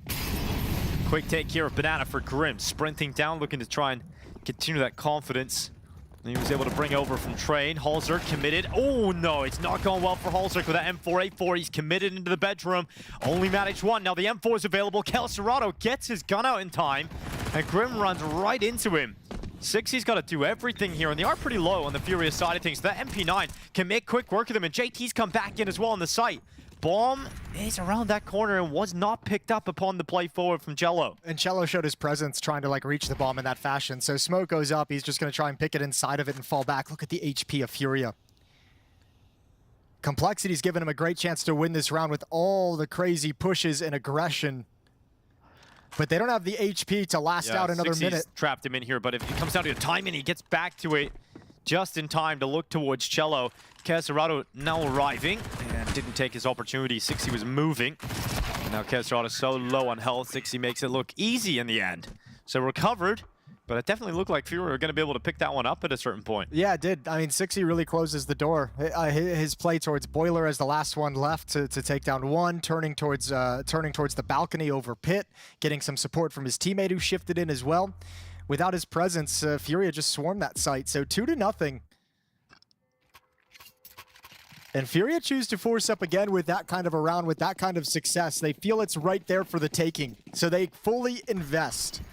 And Complexity have another challenge in front of them.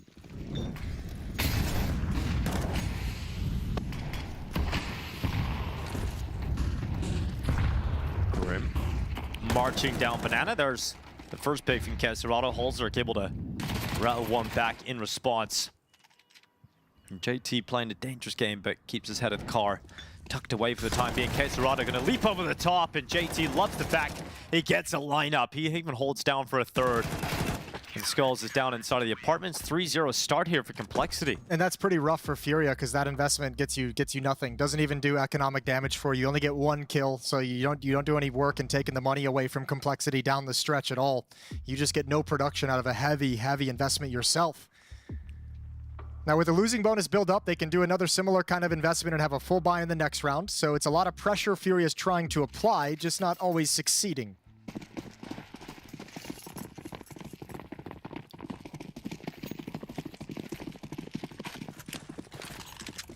It's quick up banana. Here from the majority of the forces of Furia. Grim is caught by a flash, but look at 60. Confident, freed up as he makes his way down mid. He'll combine with Grim to shut down all of Furia, melt them away, and continue the 4-0 lead here for Complexity. I think Complexity is coming out really aggressive and assertive in this one to try and build off how dominant Train was. Yeah, to try and kind of try and carry that feeling and that vibe into this match for as long as humanly possible. It's lasted 4 rounds so far, so not too shabby, but guns coming out for Furia. AK-47s, Galils, plenty of utility. And for the Complexity side of things, I'm interested to see what level of aggression they bring out in this round, because we've seen tons of pushes down banana, tons of peeks down mid. Hulzerk 2 or 3 rounds now has peeked towards alt mid as well. Is Complexity going to just kind of scale it back a little bit and let this round be standard, or are they going to continue with that sort of philosophy? It worked for them on Train.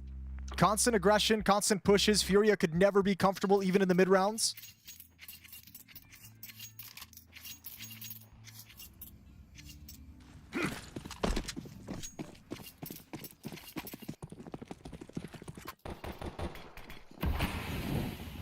Deep mid smoke thrown by Complexity. They'll fire a nade in behind it.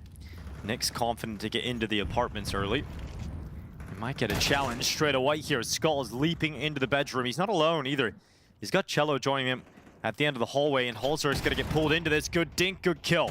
And he's gonna drop down out of Boiler. And it's so important that he didn't get traded by Cello so he can equalize out the numbers. Yeah, that's a really nice find to bring this into a 4-on-4. 60's the next one up to get aggressive. Cello's looking for it, just switched away, committed now. 60 doesn't want that fight, especially now that Hulzerk has fallen.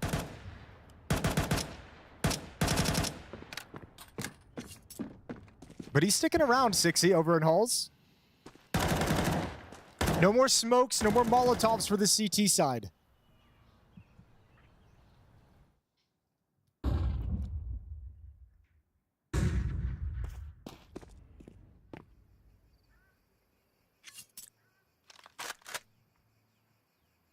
I think that's the philosophy now for Complexity, is group up. Hope they come to us here, but sack the round if they go to the B-bomb site. Furia is just going to clear top banana, and it looks like they want to come right back into the stack. How much does Serato investigate? Does he peek into the bomb site? Does he realize there's no pressure here whatsoever? 23 seconds on the clock, and yeah, he's going to figure this out for his team. This is the winning play from Serato and Furia. Bomb will be brought back. First round on the board for the T side. And even the last-ditch effort of fighting down mid. Yuri's going to win that duel against 60. And JT and Grim will just look to try and save the M4s. You like to see that at a Serato too, considering, look, we know he's one of the best riflers in the world. We know he's incredibly talented, but he did just have that really rough map of Train. And it can sometimes, you can sometimes get like kind of knocked off your confidence a little bit to where maybe going into that situation, he wouldn't want to take those peaks. Maybe he's just like happy to smoke it off, throw the utility, and is like, you know what, I'm not doing good in fights today. I'm not feeling it. I'm not going to peak.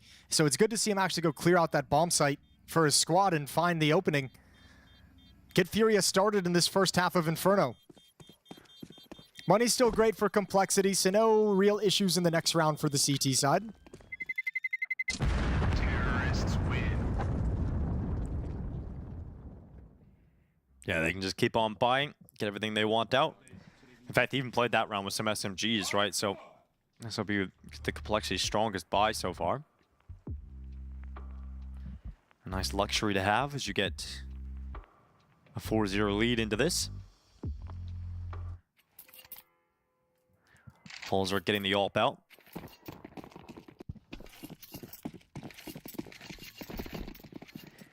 JT had a hot start on this map, won the pistol round, and followed up with some great moments. 7-0. Interested to see if he can continue that. Who wouldn't imagine so, to the same level. And this time, not as aggressive from Complexity. Don't think that's all that surprising, considering we're now at the rifle point of the game.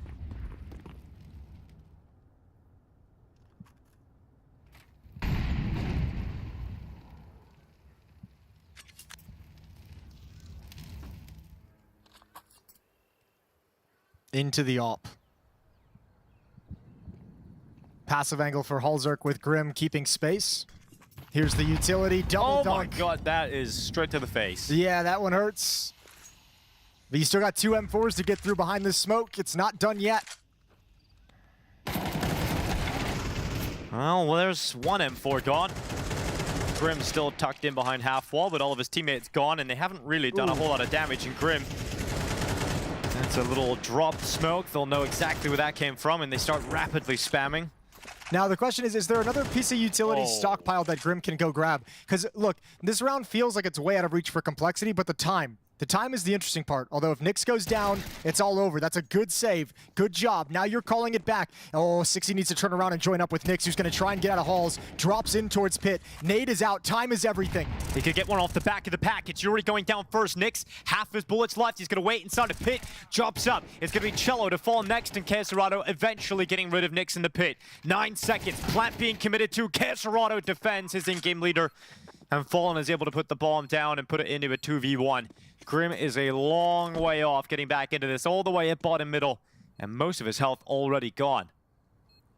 Needs an instant kill here on Fallen, and then he would be up against a low HP Caserado. And Fallen, nice flick out to the left side. Grim gonna be dropped, and a strong recovery in the end there for Fury, but Nyx doing what he could. Yeah, doing everything he could. He was in a really tough place. The fact he makes that round even doable is pretty impressive. Furia almost slip up right at the last hurdle in the round. But good impact from Caserado being the guy to secure the plant for Fallen with that time dwindling. 4-2, another buy for Complexity by virtue of their hot start and all the money.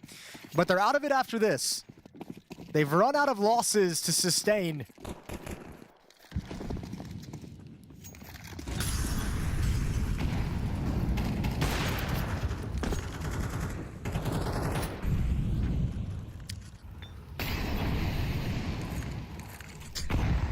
Caserado, good little gap at the start of the half wall there to go for a peek at corner. Couldn't continue in that position, so drops further back. Nyx going to be boosted up onto the porch. Tuck his face into the wall to play anti-flash. JT flashed into re-peeking top banana to gain information that no one is in fact at the car. Good dink. He's going to get away with that. He'll take the damage. Really nice dink, but no more utility unless there's something stockpiled for JT to fall back and pick up. Doesn't appear so. They're pulling a third defender, just a little bit nervous. Nyx clearing out halls for the moment. So good control towards the A-bomb site for Complexity. They have all the info they need. Oh, that smoke bounces the worst way. Yeah, hit off the edge of the wall in the wrong angle. 60 getting spotted aggressive coming through the apartments. 35 seconds left. They're actually wasting some time on that smoke because they're confused about what it's doing now. And JT waiting inside the fountain. Caserado, he's going to go down regardless. Now Grim at the back of the site. Beautiful double. And he's even got Halzerk out of coffins ready to go. As soon as he picks up the information, Grim gets a third kill from that position. And so Skulls with it all to do, and still Halzerk hasn't made his move. Out from the back of the coffins, using the distraction, but the flash goes up, and it's 60 to close it. Nice round from Grim. Great triple kill, tapping away, being very, very economical with those bullets, making sure he doesn't spend too much. Fantastic triple kill. Furia maybe, they might have been forced into that a little bit quick based off the fact that Skulls saw the push in the halls.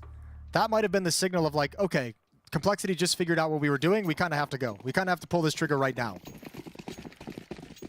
Might have had to speed up, unfortunately. 5-2. 3-round lead in Complexity, still yet to have to save in this half. On top mid they go. Halzerk tucks into the corner, and it's Cello to go down first. Molotov spreading in towards him. There's Halzerk and Fallen back and forth. Yuri to burn Halzerk where he stands in a 3v3 equalized because of that, and 60 decides he wants to put Complexity a closer move towards victory. It's Skulls again in the clutch, but this time inside of mid, it's Grim to fall. And Skulls could upgrade his weapon, but the problem is he's lost most of his health. He's down to 19 HP. Still has to make the journey to get the bomb back, and there's 2 players right beside it. And the ball, yeah, that's the really hard part. Right around the edge of the smoke, 60's gonna drop him. Sexy, whatever. Whatever you want. It all works. Him being that third body on Rap side is crazy. There's no reason for Furia to have expected 3 players to be defending that part of the map and for that third player to be there so quickly. Really, really strong double from him. Risky play made by Nyx trying to like bail Halzerk out, stepping through the smoke to kind of help out with the riflers pushing his position. Worked out well enough though, 6-2.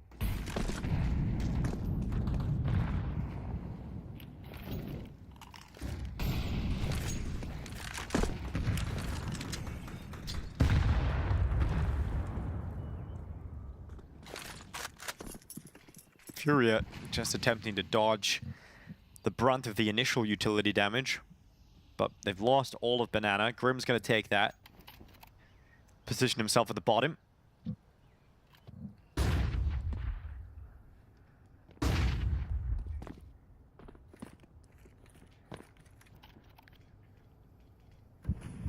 Cello's got the hero AK. They're going to send him up top mid.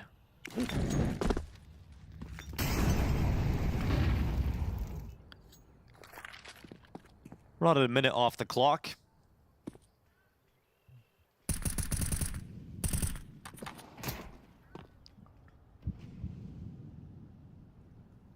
You do have some apartment space to play with here, Furia.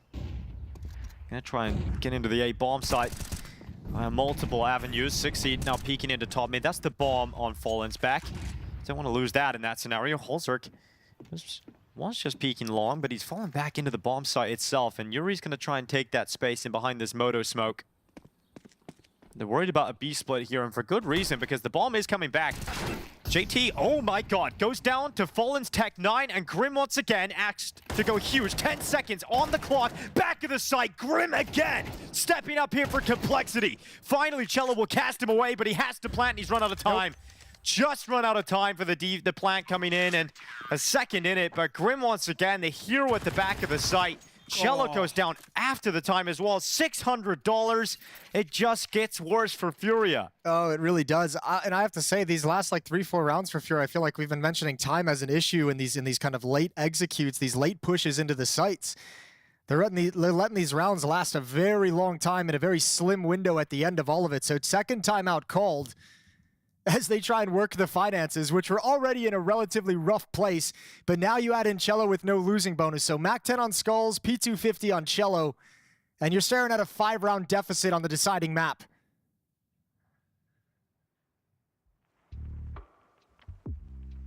And you're kind of forced at this stage to continue investing if you're Fury. You'd probably want to with this kind of a buy anyways, but again, you know you have this economy dwindled. You have it low. You want to keep it low.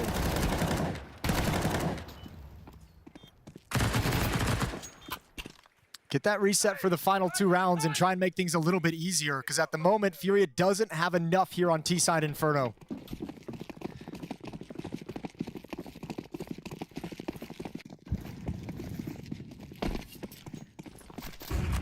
JT, this is a cool move, sprinting down to second mid with Grim with him. That's a lot of damage on Skulls. Oh no, but the one problem is 60 was the only B bomb site defender. They got the rotation coming back over. Halzerk's gonna try and get there in time, but his teammate's gone down, so it's all about the utility to try and slow and delay Furia from just erupting into the B bomb site. But it's got to be Halzerk this time to have a big round on the defense. The flank from Grim around the backside. Halzerk's done enough to delay them, to stop them, and then the flank comes in to close. There it is. There's that aggressive attitude that Complexity have built up over this last couple months of disappearing into tier 2. Like, they had it on train, and once again, being hyper aggressive just like you were at the start of this round to get that 4-0 lead, and you're not giving Furia any breathing room. You're not giving them any space, any seconds with which to talk things over, with which to buy some time and make a decision. There's just constant fights and constant flanks and no opportunity for Furia to organize anything. Complexity is just destroying them and making them look a little bit foolish on these last 2 maps. Well, they're going forward again. Straight down into second middle, the aggressive play. Grim was a little awkward with the flash. Cello's got 2 out of it, but Nick's making sure that he keeps his team in this fight. Even numbers thanks to the double kill of the AUG. And Halzerk still got vision down mid. Complexity playing with attitude and controlling Furia.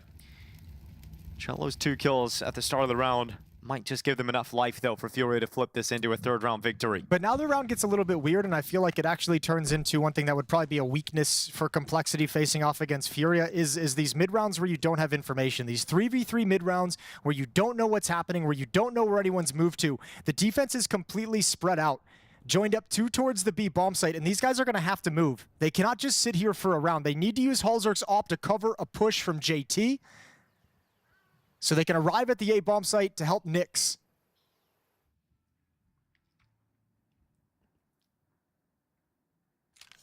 And you can't do anything fast. Oh, that's fast. That's a real quick headshot from Yuri. Keserado's got JT. No problem on that kill. So Furia going to convert this one. Keserado's already moved out of a dangerous position where he could have possibly been exposed to Halzerk. And Halzerk needs this op, so there's no reason for him to go for it. Money is not pretty. Sixy and Grim sitting at around 1,000. Halzerk can drop an M4 over. JT and Nyx can buy themselves. So as long as this op is in play, another very strong buy for Complexity and one more chance for them to avoid having to save. This next round is going to be everything for this half. It's whether Furia's got to mount an incredible comeback or whether they can close the gap and just do just enough to keep this close.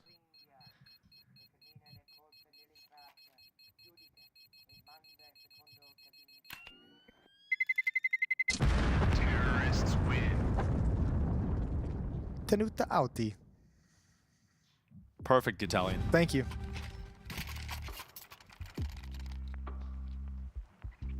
Four rounds. Can it make a big difference here for Furia, Jason? I think it can. Actually, I didn't even realize this was the last round. My math was one off. The reset doesn't even matter at this point. They've missed the opportunity for it.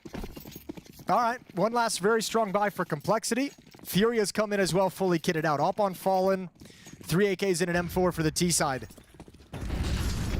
Fallen sprinting up. Banana looking for that opening pick on the corner. Might get his chance on Grim. He does get the chance, just couldn't connect it. Nyx back to his old tricks. Yeah, but they better be aware. Halzerk better be aware that they can still get to Boiler. Because one's jumped up on the balconies, that's Skulls. But this flank is crazy. Okay, don't take that shot, just communicate. Yeah. Okay, he's found the bomb in just a second here. There you go. Look down. No, yeah, well, the bomb's right there. And he's got the pick here on Cello if he continues around that side, or he can take a couple of banana kills, and he's forced to make his move because Yuri turned back. Fantastic trade from Cello to come through that quickly. Poor Skulls. Yuri's probably like, what the hell? He pushed holes. And Skulls is like, well, I don't know. I went on the balcony. All will be forgiven if they're able to turn this into a 4th round win. Ooh.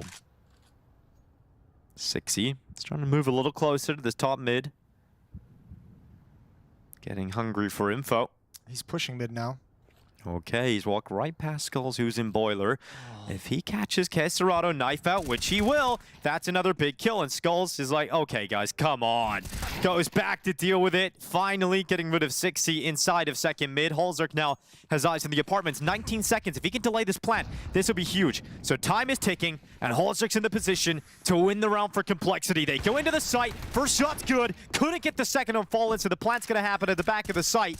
And it comes down to a 2v2 post plant for Furia to try and lock out a 4th round in this half. Really nice pathing from Fallen on entering into the bomb site. That's actually sick. Got so close to Halzerk before he was ready. Halzerk thought he would have another shot. Defensive smoke to create some space, but the op is going to be tough to get past with no flashes. Yeah, this is guaranteed to be one at least for Fallen. Straight to the chest of JT, and he'll close it on the double. Extra round found at the end here for Furia. 8-4 with Complexity in the lead. All right, scrape together everything they possibly could in a pretty rough half if you're Furia, but 4 rounds, I mean, that ain't bad considering how this looked at one point. Right. Complexity was really running away with this, so it's not great, it's not good, it's not going to fill you with confidence, but there's a chance for Furia to come back in this second half. They've got 4 rounds of buffer to utilize. Complexity looking for their 13th straight match win. Be their 8th straight series win. And would be an additional surprise that PGL Bucharest has in store.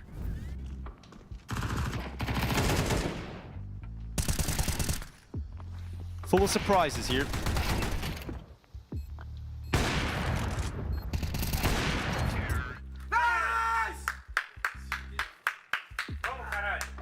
Well, yeah, Complexity, I mean, coming back to European lands again, and definitely seen improvements already. I mean, it was kind of rock bottom for a while at the start of the year, so the only way is up, I suppose, but certainly seeing those improvements at the moment. Just around underway, plenty of smokes, lots of flashes, and Complexity charging into Banana. JT can call a T-side Inferno, though. Seen some good T-sides from the different Complexity lineups over the years. 60 goes down, Cello falls back and finds safety. 5-on-4 in the favor of Furia, and Complexity isn't going to slow this down. Committed to this idea, but they needed to deploy the smokes. Cello on the pillar, just looking for the head in towards Pool, but not connecting a follow-up kill just yet. He's about to be put under pressure because Castorado cut off behind the smoke, and Cello runs out of ammo. And Grim's already behind. He's already inside of the church, and what a shot from Yuri. It was a pretty nice reposition as well. I didn't expect Yuri to be ready for that fight exactly. Bomb gets planted, 3-on-3, and holzerk has no time to get anywhere else. Just now as the reload comes in, find some safety. Yeah, well, there's a smoke here for Fallen, but there's no kit on the back of the remaining Furia players for this retake. They've got to move quite swiftly, and Nyx is up first, and he passes the test. It's a double kill with holzerk combining. Complexity grabbed the pistol. 9-4, the scoreline reads. Yeah, nice job. The holzerk reposition, jumping up on the boxes. They've got everything covered. They've even got someone at new box who can peek to set up a little bit of a crossfire. Really nice coordination from Complexity in the post plant. And they convert a 4v5 after Cello gets the pick. Second round bye from Furia. Poor Cello with teammates stuck behind a smoke and having to reload, just knew it was a matter of time. Round 14.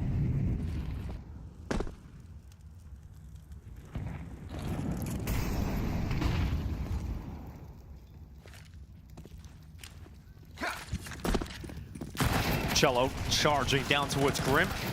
And Skulls has got 2 out of it. He's still alive in behind the sandbags. They know exactly where he is, though. Dink. And eventually they get rid of him. But yeah, that's huge output. That might just put them in touching distance from Castorado, finding some serious impact here with the scout. Damage being done, but no kills for Castorado. So planting the fountain and falling all the way at mid. Gonna come up, Banana, try and salvage some weapons on the ground. I don't think there's gonna be anything that he finds that makes him too motivated to save. Maybe that Galil that he ignores. Poor Galil. Couple players on low HP. It wouldn't be the worst thing in the world for Fallen to just go for this and build up some bonus money with the MAC-10. No real chance at winning the round, so gonna bail out with the 1 frag. Tries to show that he's running away. Wants to pull Nyx out into the open.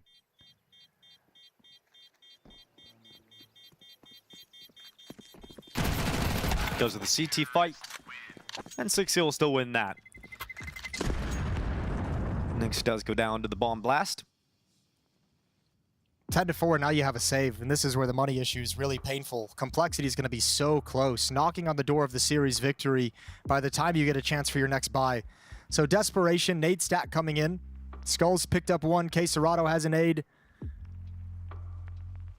See if that can do any damage, chip anyone down early on, but oh, Complexity has such a nice glimpse at going 2-0 in this Swiss stage.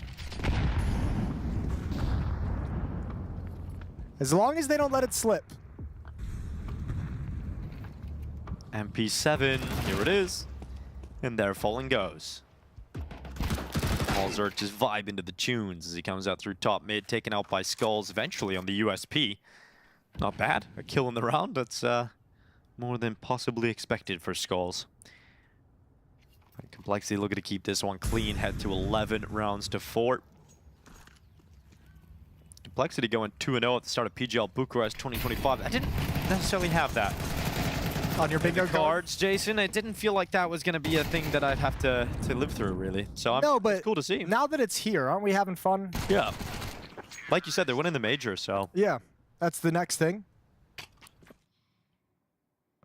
That's the big roster change. Messioso stepping in as coach. It's made all the difference in the world.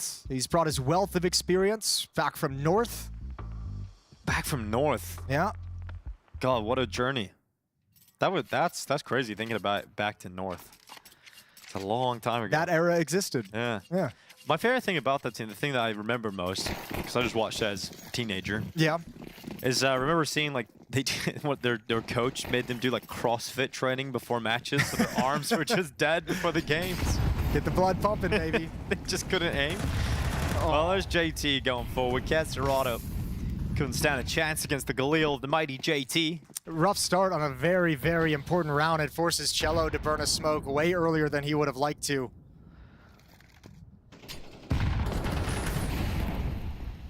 And already into the B-bomb site we go. Complexity's just like, we sense weakness. We'll attack this. I don't know, this is a weird one, because you obviously need rounds. And you obviously want to keep Complexity off 12, especially when you're still on 4. But this retake has such a low percentage to it that don't even know if you could make the argument that the round is so necessary you have to. However, if you're going to lose all the guns, you might as well have tried. Yeah, at this point, it's just misery for Furia. JT gets one through the smoke. Follow-up kill on the lurk. Oh, it's kind of horrible now for Furia. 2 players. At least they'll get the AWP. Complexity should just hunt this. But you have so much money. Everything they've got at this. Yeah, all 4 players. Sacrifice them all if that's what it takes. 12-4 with Furia with nothing. I mean, that's just teeing you up straight away for the series victory. Sixy moving into the site. Yuri pinned to the back. Sixy's going to chase him down. Yuri gets one before falling, and everything ripped out of their hands. Complexity in pole position to close out the series versus Furia. I tell you what, it's got to be heartwarming for Complexity management when you see guys like Sixy putting up 18 kills in this game, Nyx having 13 kills, and some of the impact those 2 guys have had as well. Good decision to pick them up, and I mean, picking up young talent in North America has always been a little bit of a conversation. It hasn't happened a whole lot. We've seen a lot of orgs drop out, so a lot of talent go untapped. Feels like there's risks behind it. You've had a lot of talent who felt like they were ready for the opportunity that didn't deliver. You've been burned a couple of times, but the fact that these 2 are stepping up yesterday against Falcons, now today against Furia, you got to be so happy about that.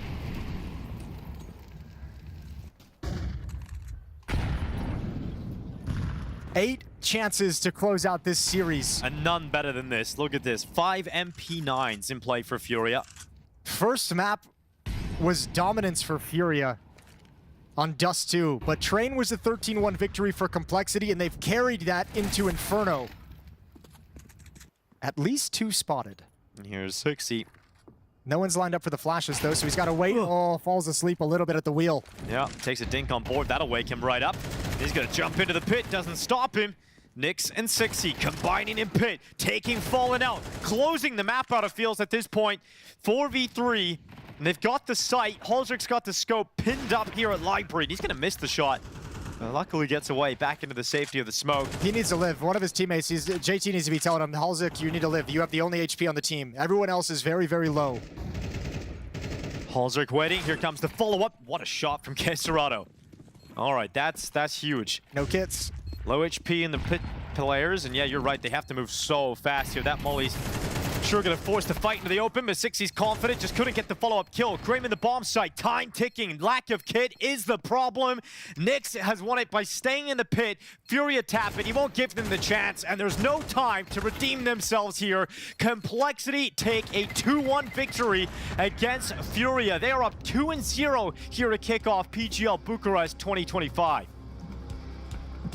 I mean, Dinko said that Complexity was the best trained team in the world. Moses said it as well. They're going to win the major now after beating Furia. I'm kidding, boys. Let's be honest, though. This wasn't the Complexity I was expecting. They looked good. They looked confident. And now they are 2-0 up here at PGL Bucharest. Yeah, got to give them props for this victory. I did tell you guys.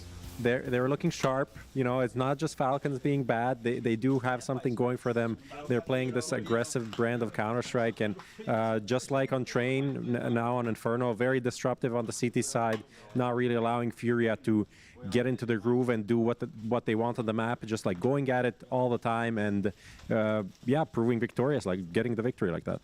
Yeah, absolutely. And I think the problem for Furia in this one was they succumbed to playing at the pace of Complexity, right? Instead of just, when some trades happen, doing what they did on Dust 2, slowing it down, being patient, even conceding some map control just to make sure that their reaction is going to be, you know, cohesive and proper. really, we saw a lot of times them just trying to speed up, and you see this round as well, is, you know, they just complexity just keeps coming at you. You're pulling out nades, you're doing I don't know what, instead of just having your gun out and sort of trying to punish the aggressive plays. And funnily enough, it was in the final 2 rounds when they did slow it down that they managed to win a couple of T rounds. Did it surprise you? Because with Furia's experience, the amount of time this lineup's been together, the level of player that is in this team, and the experience of Fallen, that they weren't controlling it was a bit surprising, it was a bit disappointing, but I guess this is what Fallen was also talking about, you know, the disappointment he has in his teammates, in the individuals sometimes to fall for these. But to be honest, he was one of the culprits as well. He was the one pulling out a flash when all that happened the whole half was like they're coming at you wherever you are, whenever. I mean, Nyx practically played MP9 the whole half. He was just pushing apps, taking duels all the time. He was the bank, and that also, stuff like that also helped their economy stay afloat. Like Complexity is a team, like normal meta on Inferno, keep your nades for the last like 30 seconds. Complexity meta is use all of your utility first 30 seconds. You find fights, get kills, and then figure out whatever happens later. We'll figure it out, you know. So is there still hope for North American CS, Yanko? I think there's always hope, Sam, but yeah, I think it's great for Complexity to have these results on LAN, as well for some of the new guys to have great performances, to have great games, and for them to be 1 game away from making the playoffs here. Oh, look at the magical way that the studio works is when this is finished. We've actually got a Complexity player with us right now. Sexy, we weren't very positive about you coming into this. I was. No, Prof, you literally said that you thought Furia was going to win. Yeah. Don't jump to the other side. But they would be very good. Now. They would be very good. That's what I said. Because he's sitting next to you. Also, look at how we matched colors, red and black. Yeah, we do. Honestly. So we were concerned, and yet you guys came out, you looked super confident, it looks great. It's the worst question, but it is the question that has to be asked. What are the vibes in the team right now? Because it looks like everyone's gelling, getting on, feeling very positive. The vibes are really good, honestly. Like even like after Dust 2, I mean, we showed some frustration like in the game a little bit, but like after the game, it was like all good vibes. Like we knew we're going in to train our best map, so we were pretty positive about it. And you're not struggling, because this was something that I was curious about, not having a coach here, because that is obviously something, there was a lot of question marks around the TC removal. You not having a coach as a team, have you felt the effects of that, or is the team sort of stepping up to do the necessary prep work that needs to happen? Everybody's stepping up in their own ways. I mean, like, it's like a little bit easier to have like stuff like already kind of set for review and everything like that. But I mean, like, JT is doing a lot more, like everybody is. Like, we're all kind of, you know, taking the weight of it, it feels like. So what's the difference between you today and at this event compared to earlier in the year, the first LANs that you played? I switched to native, and now I'm back to I'm back to 4-3 now. Well, like I was struggling early on, like in practice, and I was like, everybody's just moving so fast. So I went to native to fix that, and practice was going well, and then in matches it just didn't really work that well. What about the view model? What view model? I'm not using that. Not using that. Okay, no. Let's go. Yeah, I think also for you guys, obviously you had a great win streak back home. Yes, of course, a lower tier opposition, but how much has that done for you guys' confidence coming into Europe and this tournament specifically? I mean, it definitely helped. I think that's like also what we needed to, because I mean, we kind of got like just fed to the wolves a little bit. I mean, I think our first event we had EF, which actually they've been insane for how long now. And I think that now we, after having 3 months of practice and, you know, getting over like the initial hurdle, like we're good now and we can compete. Have you been paying attention to the rest of the tournaments and the other matchups that have been going on? Or yeah. So you have. Have you been surprised by some of the results that we've been seeing? I mean, I am, but I'm like not really surprised. Like at the same time, like I mean, I could see like upsets happening, but not like I mean, it's been crazy this event though. So which one do you think is the craziest that you've seen? I think MongolZ losing today was pretty crazy. That is literally #1 against number 16 pretty much. So yeah, I can agree with that. Tell us a little bit about, you know, for you personally, what was the biggest challenge in these couple of months, you know, making the jump into Tier 1? I think it was like overall decision making was like there, I would say. It was just more of like the micro of everything. That was like the biggest jump. And like as like I think JT said, like me and Nick have been, you know, learning really fast on that, and like the improvement you can see from, you know, January to now is just like there. So we do actually have today's results as well, which we're going to bring up. And as soon as you're here, you can just jump in as the third analyst, because I'd be keen for you to give us a little bit of insight. We're going to pull it up right now. Of course, Team Liquid. I mean, let's have this conversation, because we didn't have a chance to jump into the Liquid conversation. I was excited to see Shuei join them. I thought maybe this would be what they need, but they're not vibing very well. I mean, are you, gents, all three of you, are you surprised that they haven't really clicked very quickly? I don't know. What do you think? More NA talent needed on Liquid? I mean, I think they're just in a weird spot. Like they just switched IGLs, and obviously they were having like role clashes before potentially. So I mean, it's just gonna take time to like switch like the system to like from Twist to Shui. So it's just gonna take time, I think. Yeah, I'm not too surprised. I mean, I expect them to struggle. It's a big change. They didn't have that much time to practice. A lot of other teams, for example, Complexity is a great example, who've been out there grinding, practicing, been together for a while, you know, hungry for this tournament without some of the top dogs to sort of showcase what they're capable of. And a bunch of these teams that are in flux at the moment, you don't have that same drive. You're thinking like, okay, we need a couple of tournaments. You have your sights set on something else, while, you know, other guys are here to win now. You have no idea who you're playing yet tomorrow, right? Well, I kind of do. You do? So Messi also is his manager, so he's nerding out. We knew before Inferno. We got on the server. We knew. That is absolutely mental, and production does. Who are you playing then? So G2. Is it G2? We don't know, so we can't confirm. All we can do is talk about the results that are on the screen, gents. That is what we need to talk about. I mean, another good win from G2. That was a quick one, very early game. EF now Aurora beating Legacy. That was pretty decent. Like again, the Brazilians put up a fight, but not too much of a struggle for the Turkish side. Okay, now I get to confirm the schedule for tomorrow, so we can officially put it up on the screen. Let's see if Messi also did all the correct work. There it is. Yep. G2 plays Complexity. I mean, I can't ask you how I think that matchup's going to be. So what I will ask you is, do you think G2's struggling a little bit, knowing that there is the alleged potential that they're going to lose m0NESY? I think they're just vibing out, like from like hearing them in the booths and stuff like that. They just seem like they're having fun. So, no. What do you expect from the game playing m0NESY? I mean, I'm ready for them. That's all I got to say. Tell me, from like playing in EU practice and stuff like this, I don't know how many teams you played, if you played like Spirit, Vitality, etc. Any particular individuals that you played against that was like, damn, this guy's good? m0NESY's the best player in the world, I swear. I've never like we scrimmed Vitality a couple times, and I mean we never scrimmed Spirit, but m0NESY was honestly like, he's better than Zywoo actually in the practice. Okay, let's take a look at the beast. No wonder Vitality's winning everything. Yeah, that's their worst player. Unbelievable what he was doing. Team Liquid versus the Mongols, and one of them will be going home.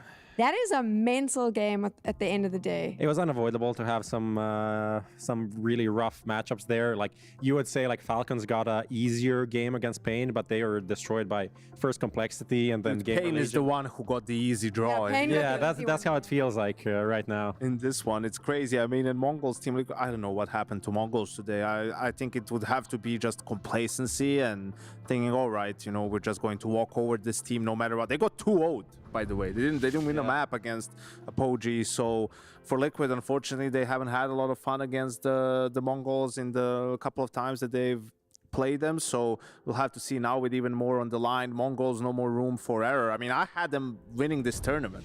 So for them to be 0-2, it's kind of wild for me to just see. But I do expect them to, you know, find another gear and be able to sort of stay alive at least tomorrow. Do you think that the schedule in 2025, which is so unforgiving to all of these teams, the amount of traveling you have to do, tournament to tournament, I know Mongols took a quick break and went home before this event, and Banks did an interview with them where they said, we didn't even practice, they just went home, they wanted to like just have some time off. Do you think that also leans into what we're seeing now, where they had that time off with family, they haven't been in the zone, and then they come in here a little bit complacent, I suppose? Do you think that's played a role? I mean, I think it's like a good thing to have breaks sometimes, like especially like they were playing, I don't know their event schedule, but I think they were at almost every event this year so far. So I mean, it's good to have a break and like reset. But I mean, those things happen. Like, I mean, today, like, there's no excuse. Like, they shouldn't be losing that. And they honestly should have lost way earlier on the second map. But, you know, those things happen. Like, I mean, today was unacceptable for them, but, you know, they just have to bounce back in the rest of the tournament. Gents, it's time for us all to head on out. Thank you for joining us here on the couch. Congratulations on your victory. We will be back same time tomorrow. Richard Lewis will be starting the show. Make sure that you're here, set your alarms, and we'll see you then. Good night.